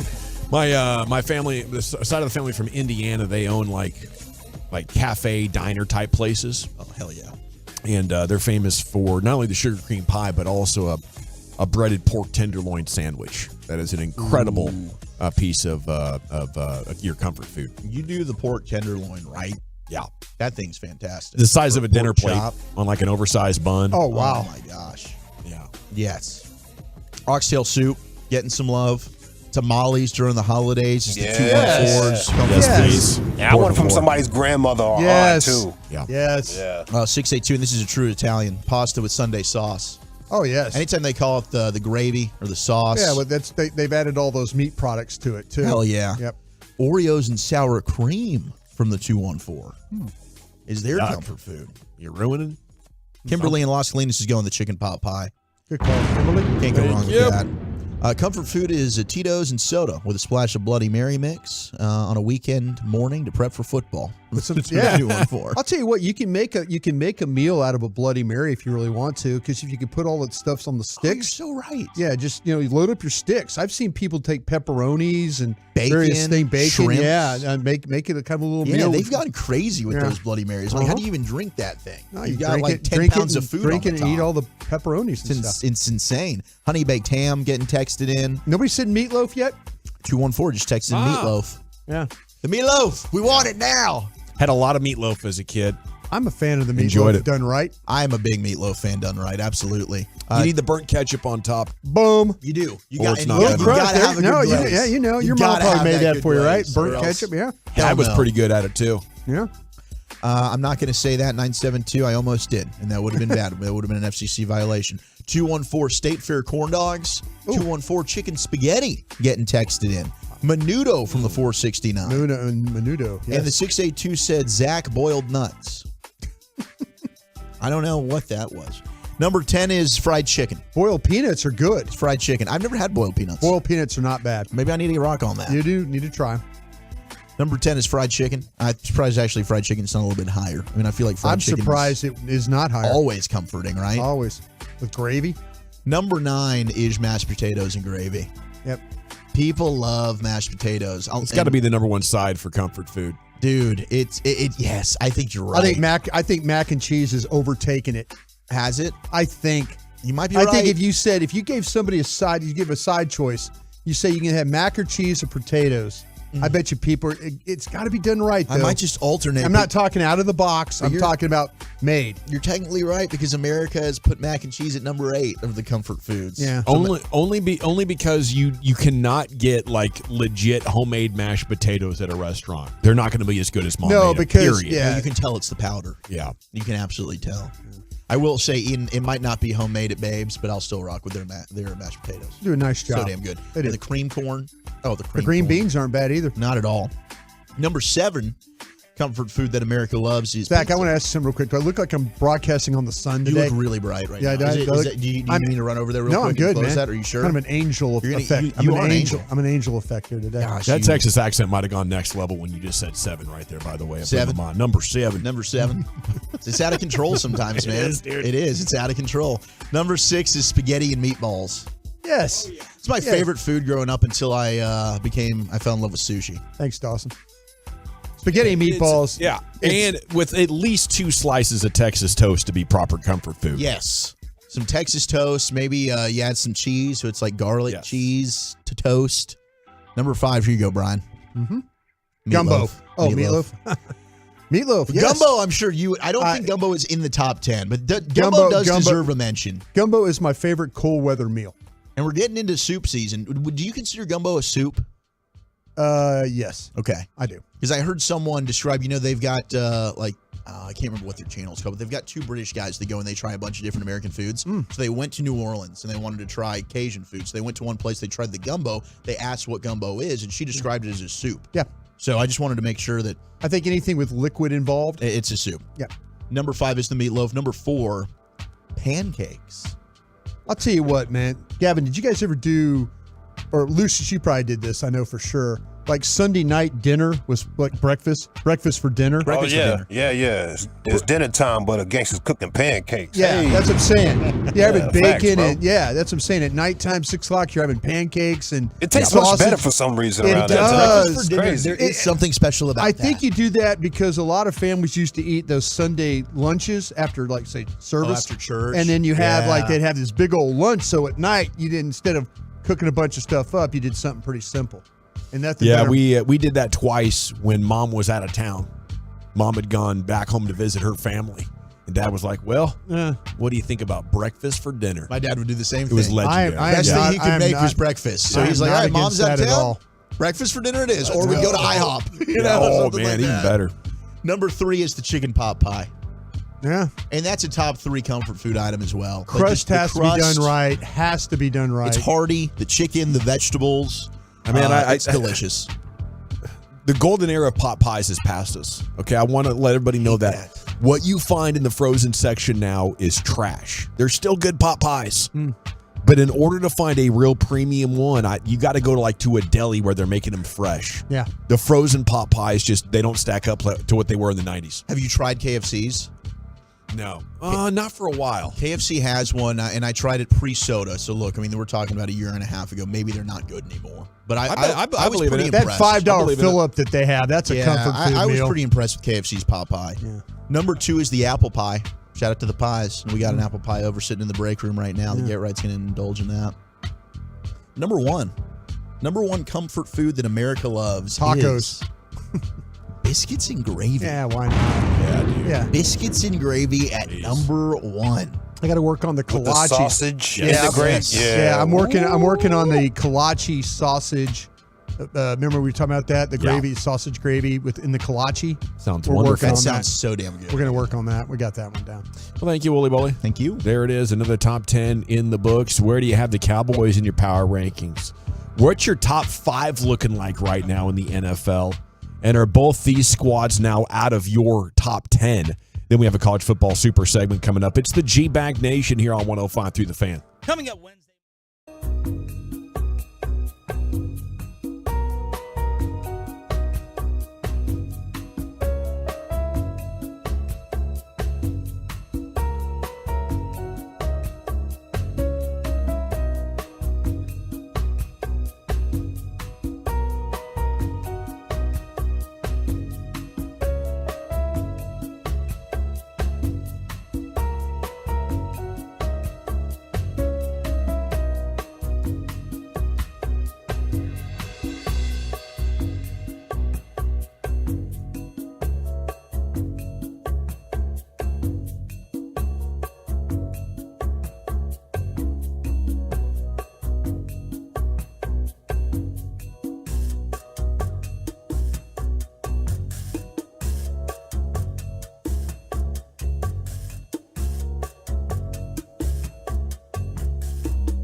Chevrolet is racing to finish the year #1 in America.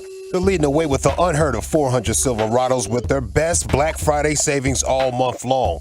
Shop them all at ClassicChevrolet.com. This is Texas. This is Classic Chevrolet. Find new roads and relax and enjoy the difference. All right, thank you, Lucius. TruckWreck.com fan text is open. Leave your name and city you're texting from. Give me your top 5. Give me where you have the Cowboys in your power rankings, and I'll tell you if I'd fight you over it. Okay? 877-881-1053. 469 says Chiefs, Eagles, Niners, Lions, Ravens. I think that's legitimate right there. I like that. Yeah, I'm not going to fight you over that. I currently do not have the Cowboys in my top 5, but I don't think it's egregious. I don't think it's egregious if you do. At 877-881-1053. Bengals out of consideration now at 5-4, and they're getting set to take on Baltimore. Cincinnati with a bad defensive performance against Houston, one of the worst in their run. And the Bills have been kicked out of the club as well. Defense can't get them off the field. They are now at 500 and losers of 4 of 6. It's just fascinating how these teams that appear to be real contenders, and we've gone back and forth on Cincinnati a couple of times this year. I don't know what to make of those teams. Do you think they're going to have a bounce back? I suppose they could. What's your top 5 looking like, though, Brian? Kansas City, Philadelphia, San Francisco, Detroit, Baltimore. Exactly as the texter had it right in there. Yep. Well, Chuck? I've got Kansas City, San Francisco at 2, because I think they'd beat the Eagles. So I've got the Eagles at 3. We'll see that December 3rd. Yeah, we will. I got Baltimore at 4 just because they spanked Detroit, and so I got Detroit at 5. Yeah, it's pretty good. I got the Cowboys, Lions, Dolphins all tied for 5th. I have the Niners number 1, the Eagles number 2, the Chiefs number 3, and the Ravens number 4. But I really am not quite sure what to do with the Cowboys until we get some quality competition that we're going to get in a couple of weeks from now with the Seattle Seahawks. So right now I'm kind of in a holding pattern unless they would manage to lose to one of these next teams. I guess Washington could get them, and at that point I'd have to reevaluate everything. So what are the 3 teams you have tied at 5 with Dallas? Lions and Dolphins. So do you think the Cowboys would beat the Lions or the Dolphins?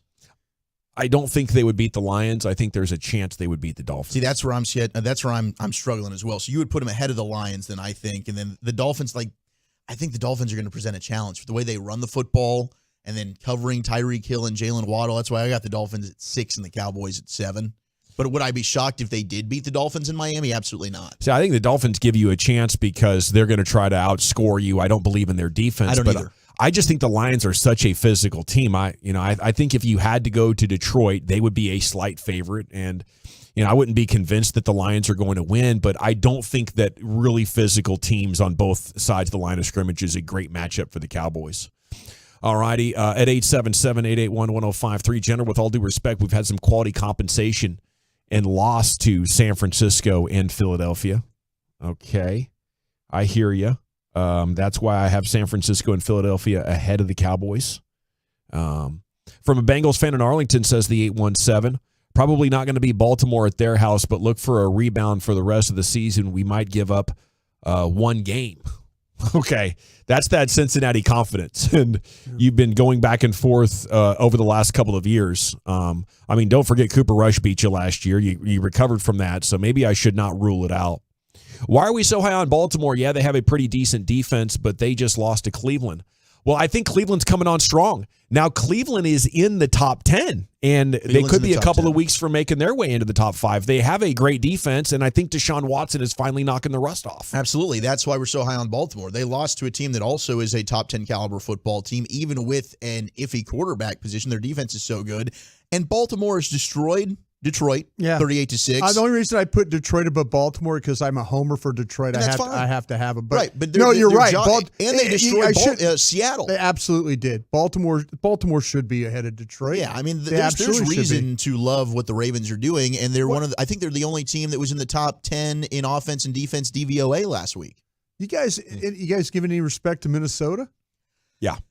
I am starting to give respect to Minnesota. They're winning these games. Not like they would beat the Cowboys kind of respect, but hey, this is they're the quarterback that plays for them did beat the Cowboys. Yeah, he did. The thing with the Vikings is They don't have their quarterback, and they don't have their best player at wide receiver, and they're winning these games. Kevin O'Connell should start to get head coach of the year consideration. I mean, they went from a team that was always winning one-score games, that was their MO, to now they've got some real toughness to their team. Yeah. They really do. I think they were picked to be bad this year, maybe a little bit prematurely. And they still have good players around, maybe not contending players anymore. But look at Dobbs, I think the thing that I noticed over these last two games is how fast he is. Yes. It shouldn't really be a surprise that, he had a couple of big plays against the Cowboys and kind of set the tone for the game. That's a great trade for them. That's identifying who you need. You go and get a guy that is smart and is athletic and can, as soon as you bring him in, because that guy's your starter, he's going to hit the ground running. Well, they started a guy, right? Who is it, Zach, that their backup got the concussion in the game, the rookie? Didn't they have a geez. What was it? Oh, Jaron Hall. Hall yes. from BYU. Yes. So they start him, he gets hurt, and now they're like, okay, let's plug this guy in and go. Hall ain't going to see the field the rest of the way. No. Unless something happens. I think Dobbs is going to be a starter now. Yeah, absolutely. He's playing good football. Really is. The thing that's got me kind of, somebody is going to get to play the NFC South in a playoff game. Somebody is going that, whoever the fifth team is, and whoever that team that finishes just outside. Like, who wants to win that division? Just outside the, winning the division, that team is going to get a trip either to New Orleans or to Atlanta to play either one of those teams. And then the next teams are probably going to Detroit and San Francisco. Yeah. Ouchie. How about that? Oof. Yeah. Could you imagine a third year in a row? That's probably going to happen. It would just, it's why the Cowboys need to win their division so badly. That's what I asked you guys. Need that game at home. That's what I'm saying. Are they home field dependent? They are. I mean, and I was thinking about it. They absolutely are the most in the NFC. Yeah, they are. Okay, a man was arrested on suspicion of manslaughter in the death of the former NHL player Adam Johnson. South Yorkshire, England Police Department announced today. Comes 2 weeks since police began investigating the incident that led to Johnson's death October 28th. An unnamed player, as he was going to the ground, apparently kicked back towards Johnson, slashes his throat. Johnson gets up and was getting helped off the ice as his jersey was drenched in blood. And he later died after having his artery severed from the skate. I don't know how you determine any sort of intent. It's kind of like the Tony Stewart case, isn't it, from car racing? Yeah, dirt track race, yeah. In the blink of an eye, were you like so inconsiderate and wrapped up in competitiveness that you committed a homicidal crime? You did something in the blink of an eye, and you did not intend to kill somebody, but damn it, you did. And what's the punishment for that? A couple years in jail? Manslaughter, they say, right? Yeah. Manslaughter is the case that this particular gentleman would be facing, again, unnamed. But Johnson, the former NHL player, continuing his career over there in Europe, and unfortunately, he had that happen to him. I just cannot imagine feeling on your neck and being like, oh my goodness, yes, what does this mean? And now the player, who may or may not have had intent, I guess, if you're going down and you've been beefing with the guy all night long, you're going back and forth, and you kick in his direction, and you accidentally catch his neck. What a freaking disaster. It was a bad hip check. Yeah. Bad hip check? Hip check, like an open ice, when they sometimes, they can slide through, and it's like that, it's kind of, it's exactly so you're getting with a hip check you're going like up, sliding and he's with him sliding down. Yeah, and then you catch them that way. Yeah, just what they're talking about was like poor form while it was done. Poor technique. Poor technique, you shouldn't be a crime. Yeah. How are you going to prove some sort of an intent on that? It's a bang play. You get open ice. That's what I'm saying. You get into situations where these guys, like when you watch a really good hip check, it's pretty impressive. But if you're bad at it, you can definitely cause some problems there. All righty, G-Bag Nation. When we return, we're going to get you caught up on everything in the world of college football. Isn't that right, Wolchuk? What's going on over there? We got big news for the Longhorns. One coach shoots down going to A&M, and LSU Tiger history was made. That's next. Okay, I have to chat Men's Tea Clinic with you.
secured by DFWsecurity.com. You're rolling with the G-Bag Nation on 105.3 The Fan. Shoot ya, Hour 4, G-Bag Nation on 105.3 The Fan. Hope you're having a fantastic day. We're going to get some college football content going right here. Jerry Jones was on with Sean and RJ and touched on all the big Cowboy topics. We'll have the big takeaways from that in the Expressway coming up at 5:20 if you're looking for the latest Cowboys news. Just stick around for that, and LA Live's coming up at 5:40. Here's Wolchuk with that college football super segment.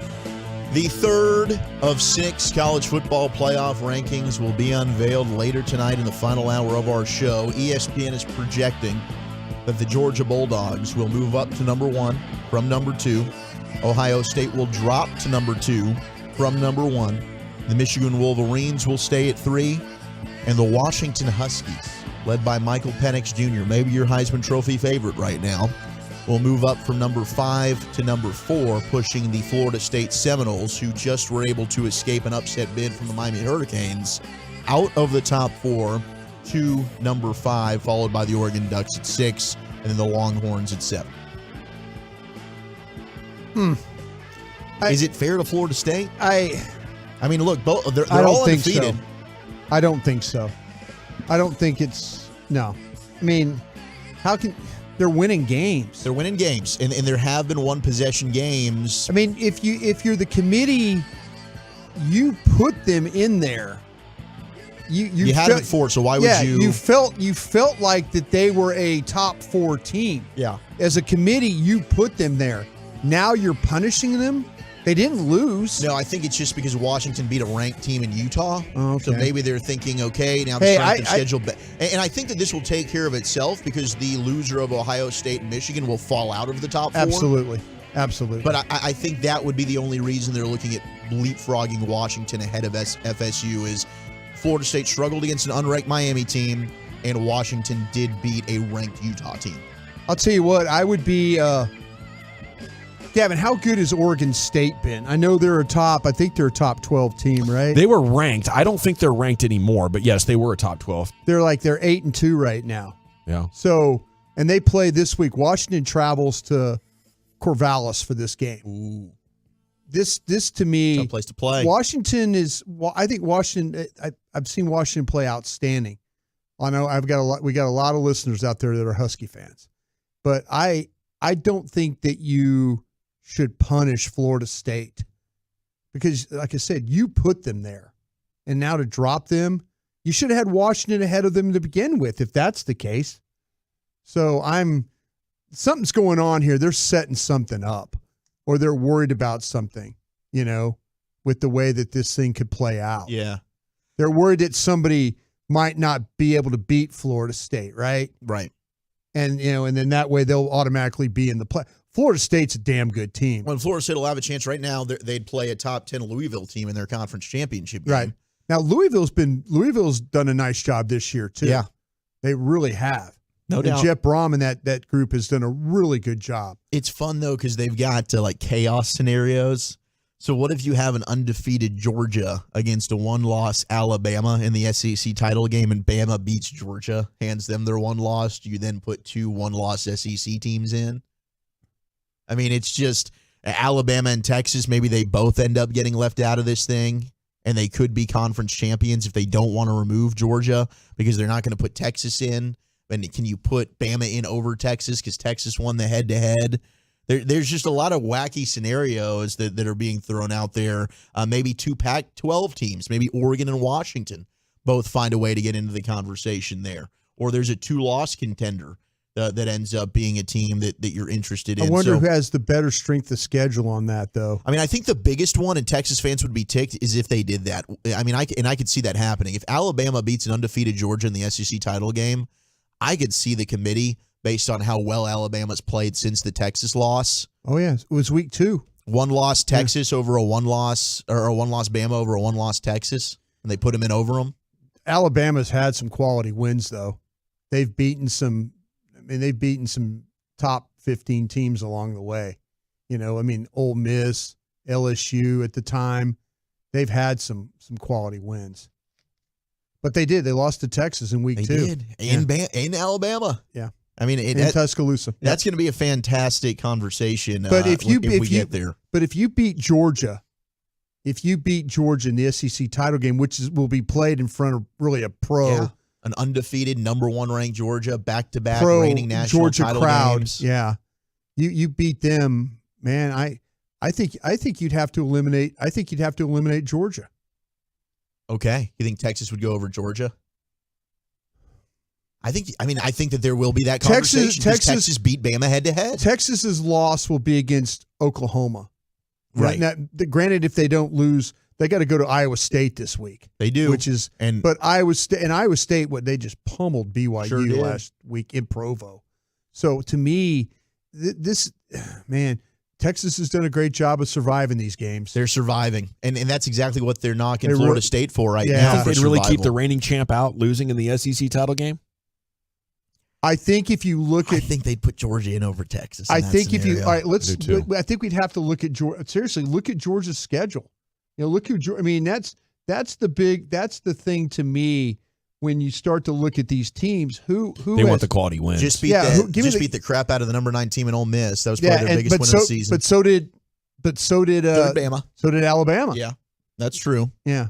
So I mean, this is what makes it fun, man. The last 2 weeks of college football, there is potential for chaos, and I think we're all here for it. And the committee then is going to have to do a job that none of us want to have to do. Somebody's going to be ticked off. Some fan base is going to be left out. And we did get a text from the 512 diehard UT fan. But if Bama beats Georgia in the SEC championship, I'd be fine with Texas missing out on it. I don't know if other Horn fans feel the same way, but there is this news for Longhorn fans. As quarterback Quinn Ewers reportedly is leaning towards returning to school over declaring for the 2024 NFL draft. There is a report from Bobby Burton out there who covers the Longhorns that it is 90% that Quinn Ewers is going to return to Texas. And in terms of how would that affect Arch Manning, I don't think it would really affect Arch, as there were some people that caught up with Arch Manning, and they keep referencing Eli's road to the NFL there at Ole Miss. Eli's situation was he redshirted the first year, then he was a backup in the second year, and then he became a starter the third season. So if Quinn were to return, the story writes that Arch is happy with the decision he's made, and that will not impact a possible transfer for Arch Manning. Jeez. Wow, that's fortunate. Let's go ahead and hang on to all the talent. Yeah, good for Texas. I was just looking at Georgia's schedule. The only ranked teams I believe they've beaten: Kentucky, Missouri, and Ole Miss. Oh, Mizzou just got a big win over Tennessee.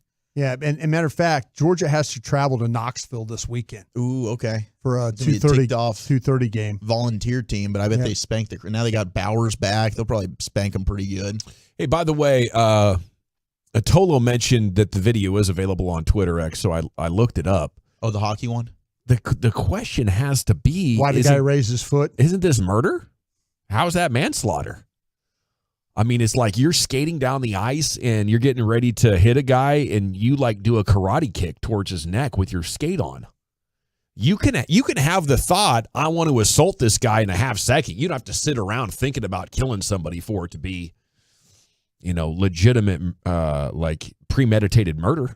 Yeah, that's what that looks like to me. It's a scary deal. That video was, very gruesome and tough to watch, but it did look intentional. Yeah. Running back Jonathan Brooks is going to miss the remainder of the 2023 season with a torn ACL for Texas. That's a big bummer for them, as he's been absolutely brilliant taking over for Bijan Robinson there. And then the big rumors are what's going to happen at Texas A&M. Apparently, Johnny Manziel has offered help to the coaching search. He said, quote, "I would love nothing more. I have faith in the A&M leadership to put somebody in place to get us to where we need to go. It's going to man the sidelines for the remainder of the season, and I assume the A&M bowl game." Now, a big name that's been out there, and I believe we had one of our CBS Sports Minutes even talking about Oregon's Dan Lanning. He's the hot name. He's been fantastic there at Oregon. He did, and here he was asked about it today at his press conference there in Oregon about the A&M coaching job, and this is what Dan Lanning said. Yeah, we talk about outside noise a lot in our program. I guess the reality here is, one, my name and our program would never be in a topic of conversation for another school if we didn't have something here that everybody else wanted. And the reason we have something here that everybody else wants, that's because of what our players our coaches, the support that exists here at Oregon have created. I think I've been really, really clear here since day one. Everything I want exists right here. I'm not going anywhere. There's zero chance that I would be coaching somewhere else. I've got unfinished business here. There's a lot that I want to accomplish here at Oregon. My number one priority is being elite here at Oregon. And we have the resources, the tools. Anybody that can't understand why you would want to be here at this place doesn't understand exactly what exists here, right? Like what I've said before, with a 13-year-old, a 12-year-old, and a 10-year-old, to be able to raise your family in a community like this, to be able to compete for championships and have the ability to get the resources you need. You know, a lot of coaches hang on to these moments and they don't do anything or don't say anything. One, because they don't want egg on their face when they decide to do something else, right? Two, because they're concerned about things that I'm not concerned about, like getting a better contract. Like, I'm taken care of extremely well here at Oregon. I have the resources I need here at Oregon to be really, really successful. I'm not motivated by that. I'm motivated by winning. I'm motivated by being elite here. I love everything Dan Lanning said. And, I mean, we have heard coaches take the podium and say they're not interested in the job, and they end up at that destination. But I don't think Dan Lanning is leaving Oregon for Texas. No, that sounded like a real denial. Yeah. That didn't sound like one of those where you're leaving it open and, you know, you're really just asking for more money from Oregon. This was, you know, a great denial. I just don't understand why he would be so convinced that Oregon's the place, and I covered that program for a number of years. I just feel like teams can get close to elite, but nobody's gotten to elite because there's not that many good players in Oregon or Washington or Idaho. You got to go to California, and there's like 5 good D1 schools there, so it's very hard to pull off. You might be able to get one. You're not going to stay at the top, you know? Yeah. Now, the thing is he might just be waiting for a better opportunity. I know he has coached at Georgia, you know. Maybe he doesn't see A&M as an upgrade. You know, maybe it's not better enough. No, I mean, in fairness, when you look at the last 20 years, Oregon's been closer to they've been in national championship games. Yeah. A&M hasn't had that opportunity. No, so I get that. I don't think, though, that you're really going to get elite. You can benefit a lot from what Phil Knight gives you. Yes. You know. Well, maybe Dan feels like that being in the Big Ten gives him a better chance of winning than being in the SEC. That could be too. The fact that he has been a coordinator in the SEC on defense, he probably realizes now you're adding Texas and Oklahoma to that thing. Okay, well, and I'm at A&M, and A&M shouldn't have to take a back seat to anybody, but A&M right now is an 8-win program. That's what they are. You know, they're trying to be they've got the capability, the facilities, the financial backing, the student buy. They've got it all to be a 12 to 13 win team every year, but they're not. The reality is they're an 8-win team. Sure, and it is. And you know, maybe that's the coach, but he probably looks at the SEC and he's thinking, I can't win there like I can win here in the Big Ten. I think that's a great point. You let me play Minnesota. You let me play Indiana. You let me play Purdue. You know, I'll find a way to win those games. Yeah, Illinois. Yeah, I'll beat up on. I mean, really, it's been 2 teams in the Big Ten, and Penn State has been in the top 10 as well. But under James Franklin, they have been able to win those big games. It's really Ohio State and Michigan. What's your other threat there? I mean, Wisconsin's been down recently. Nebraska's been down for a while. Luke Fickell has really disappointed the fans at Wisconsin. I thought Luke Fickell would help turn around that team pretty quickly. They are not a good team right now. Not at all. No. Deion Sanders was asked about the vacancy at Texas A&M. He said, quote, I want to win a game. You think I got time to sit down and think about that kind of stuff? Let's focus on this week, said Prime. So I don't know. I mean, he didn't exactly shoot it down, but I don't think he's going to Texas A&M either. And then we have Jim Harbaugh. Wouldn't you? What? Go from Colorado to A&M? Yeah. I mean, Deion, if they come for you, I think Deion could win you a championship there. You do that. Yeah, maybe. Obviously, he's going to have to bring his kids along, and the kids are going to have to be guaranteed the starters there, and he's going to have to be insured of all these things. I mean, if they're going to money with him, I could see him maybe going over there. But, I mean, they certainly have way more talent than what he's got to work with at Colorado. He cannot get the NIL money at Colorado like he could get at Texas A&M. He could go out and get. Might be a match made in heaven. He could go out and get offensive linemen to play at Texas A&M. They've done that before. But I will Colorado can't get offensive linemen. His answer sounded one like, "I'm going to talk about this. Don't ask me about it." I'm sure don't ask some me. Thoughts. Yeah. But in terms of winning, they're moving over to the Big 12. and you could be going to coach in the SEC. I think Colorado's got a chance to win the Big 12 if he can go ahead and make that roster a little bit better at the line of scrimmage. Oh, yeah, he will. Who else is going to contend with that? But that's what I'm saying, though. He could get all the skilled people in the world. His problem is going to be convincing offense and defensive linemen to come to Boulder. It's absolutely true. Yeah. And we'll shut it down with Jim Harbaugh, who, of course, is going to go and meet, and he's going to try and get a judge to overturn this decision on Friday so he can get back on the sidelines for the Wolverines. We'll see where they end up in this top 4 college football playoff ranking. They'll be somewhere in there. But Jim Harbaugh. Don't be a distraction. Just go do your 3 games. He's calling Michigan America's team. Is America rallying behind the Wolverines? The perseverance, and then the stalwartness of these guys. I mean, watching, I would have to say, everybody. It's got to be America's team. It's got to be America's team. America loves a team that beats the odds, beats the adversity, overcomes what the naysayers and critics, so-called experts think. That's my favorite kind of team. And watching it from that view on the television, it was finally people get to see what I see every day, in these players and these coaches.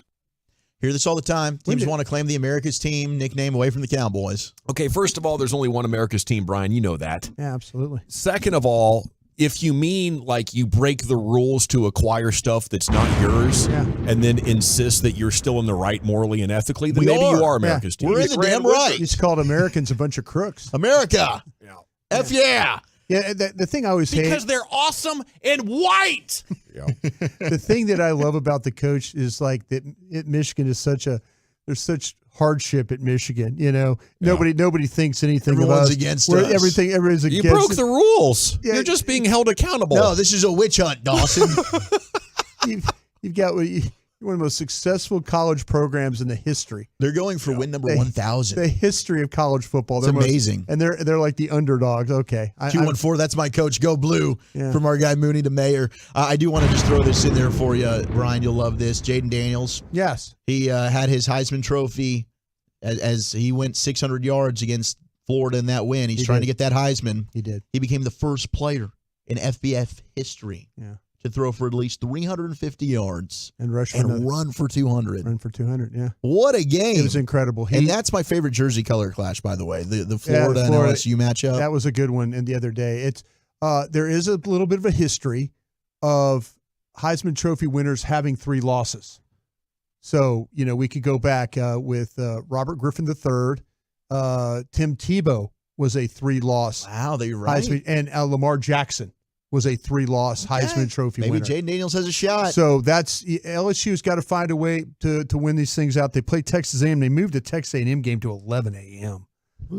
on the last. So, and A&M, we'll see with the bowl game situation. But LSU has got to find a way to win out if they can and just and get him as much exposure as they can. But there's a precedence for 3-loss Heisman Trophy winners, and that's what he's up against right now. Thank you, guys. It is the G-Bag Nation here on your home of the World Series champion Texas Rangers. That is right. Hell yeah. LA Live's coming up at 5:40. We're going to hit the expressway. Jerry Jones with Sean and RJ will talk about all the headlines that came from that interview next year on The Fan. I want to chat Frankels, though, because life is unpredictable.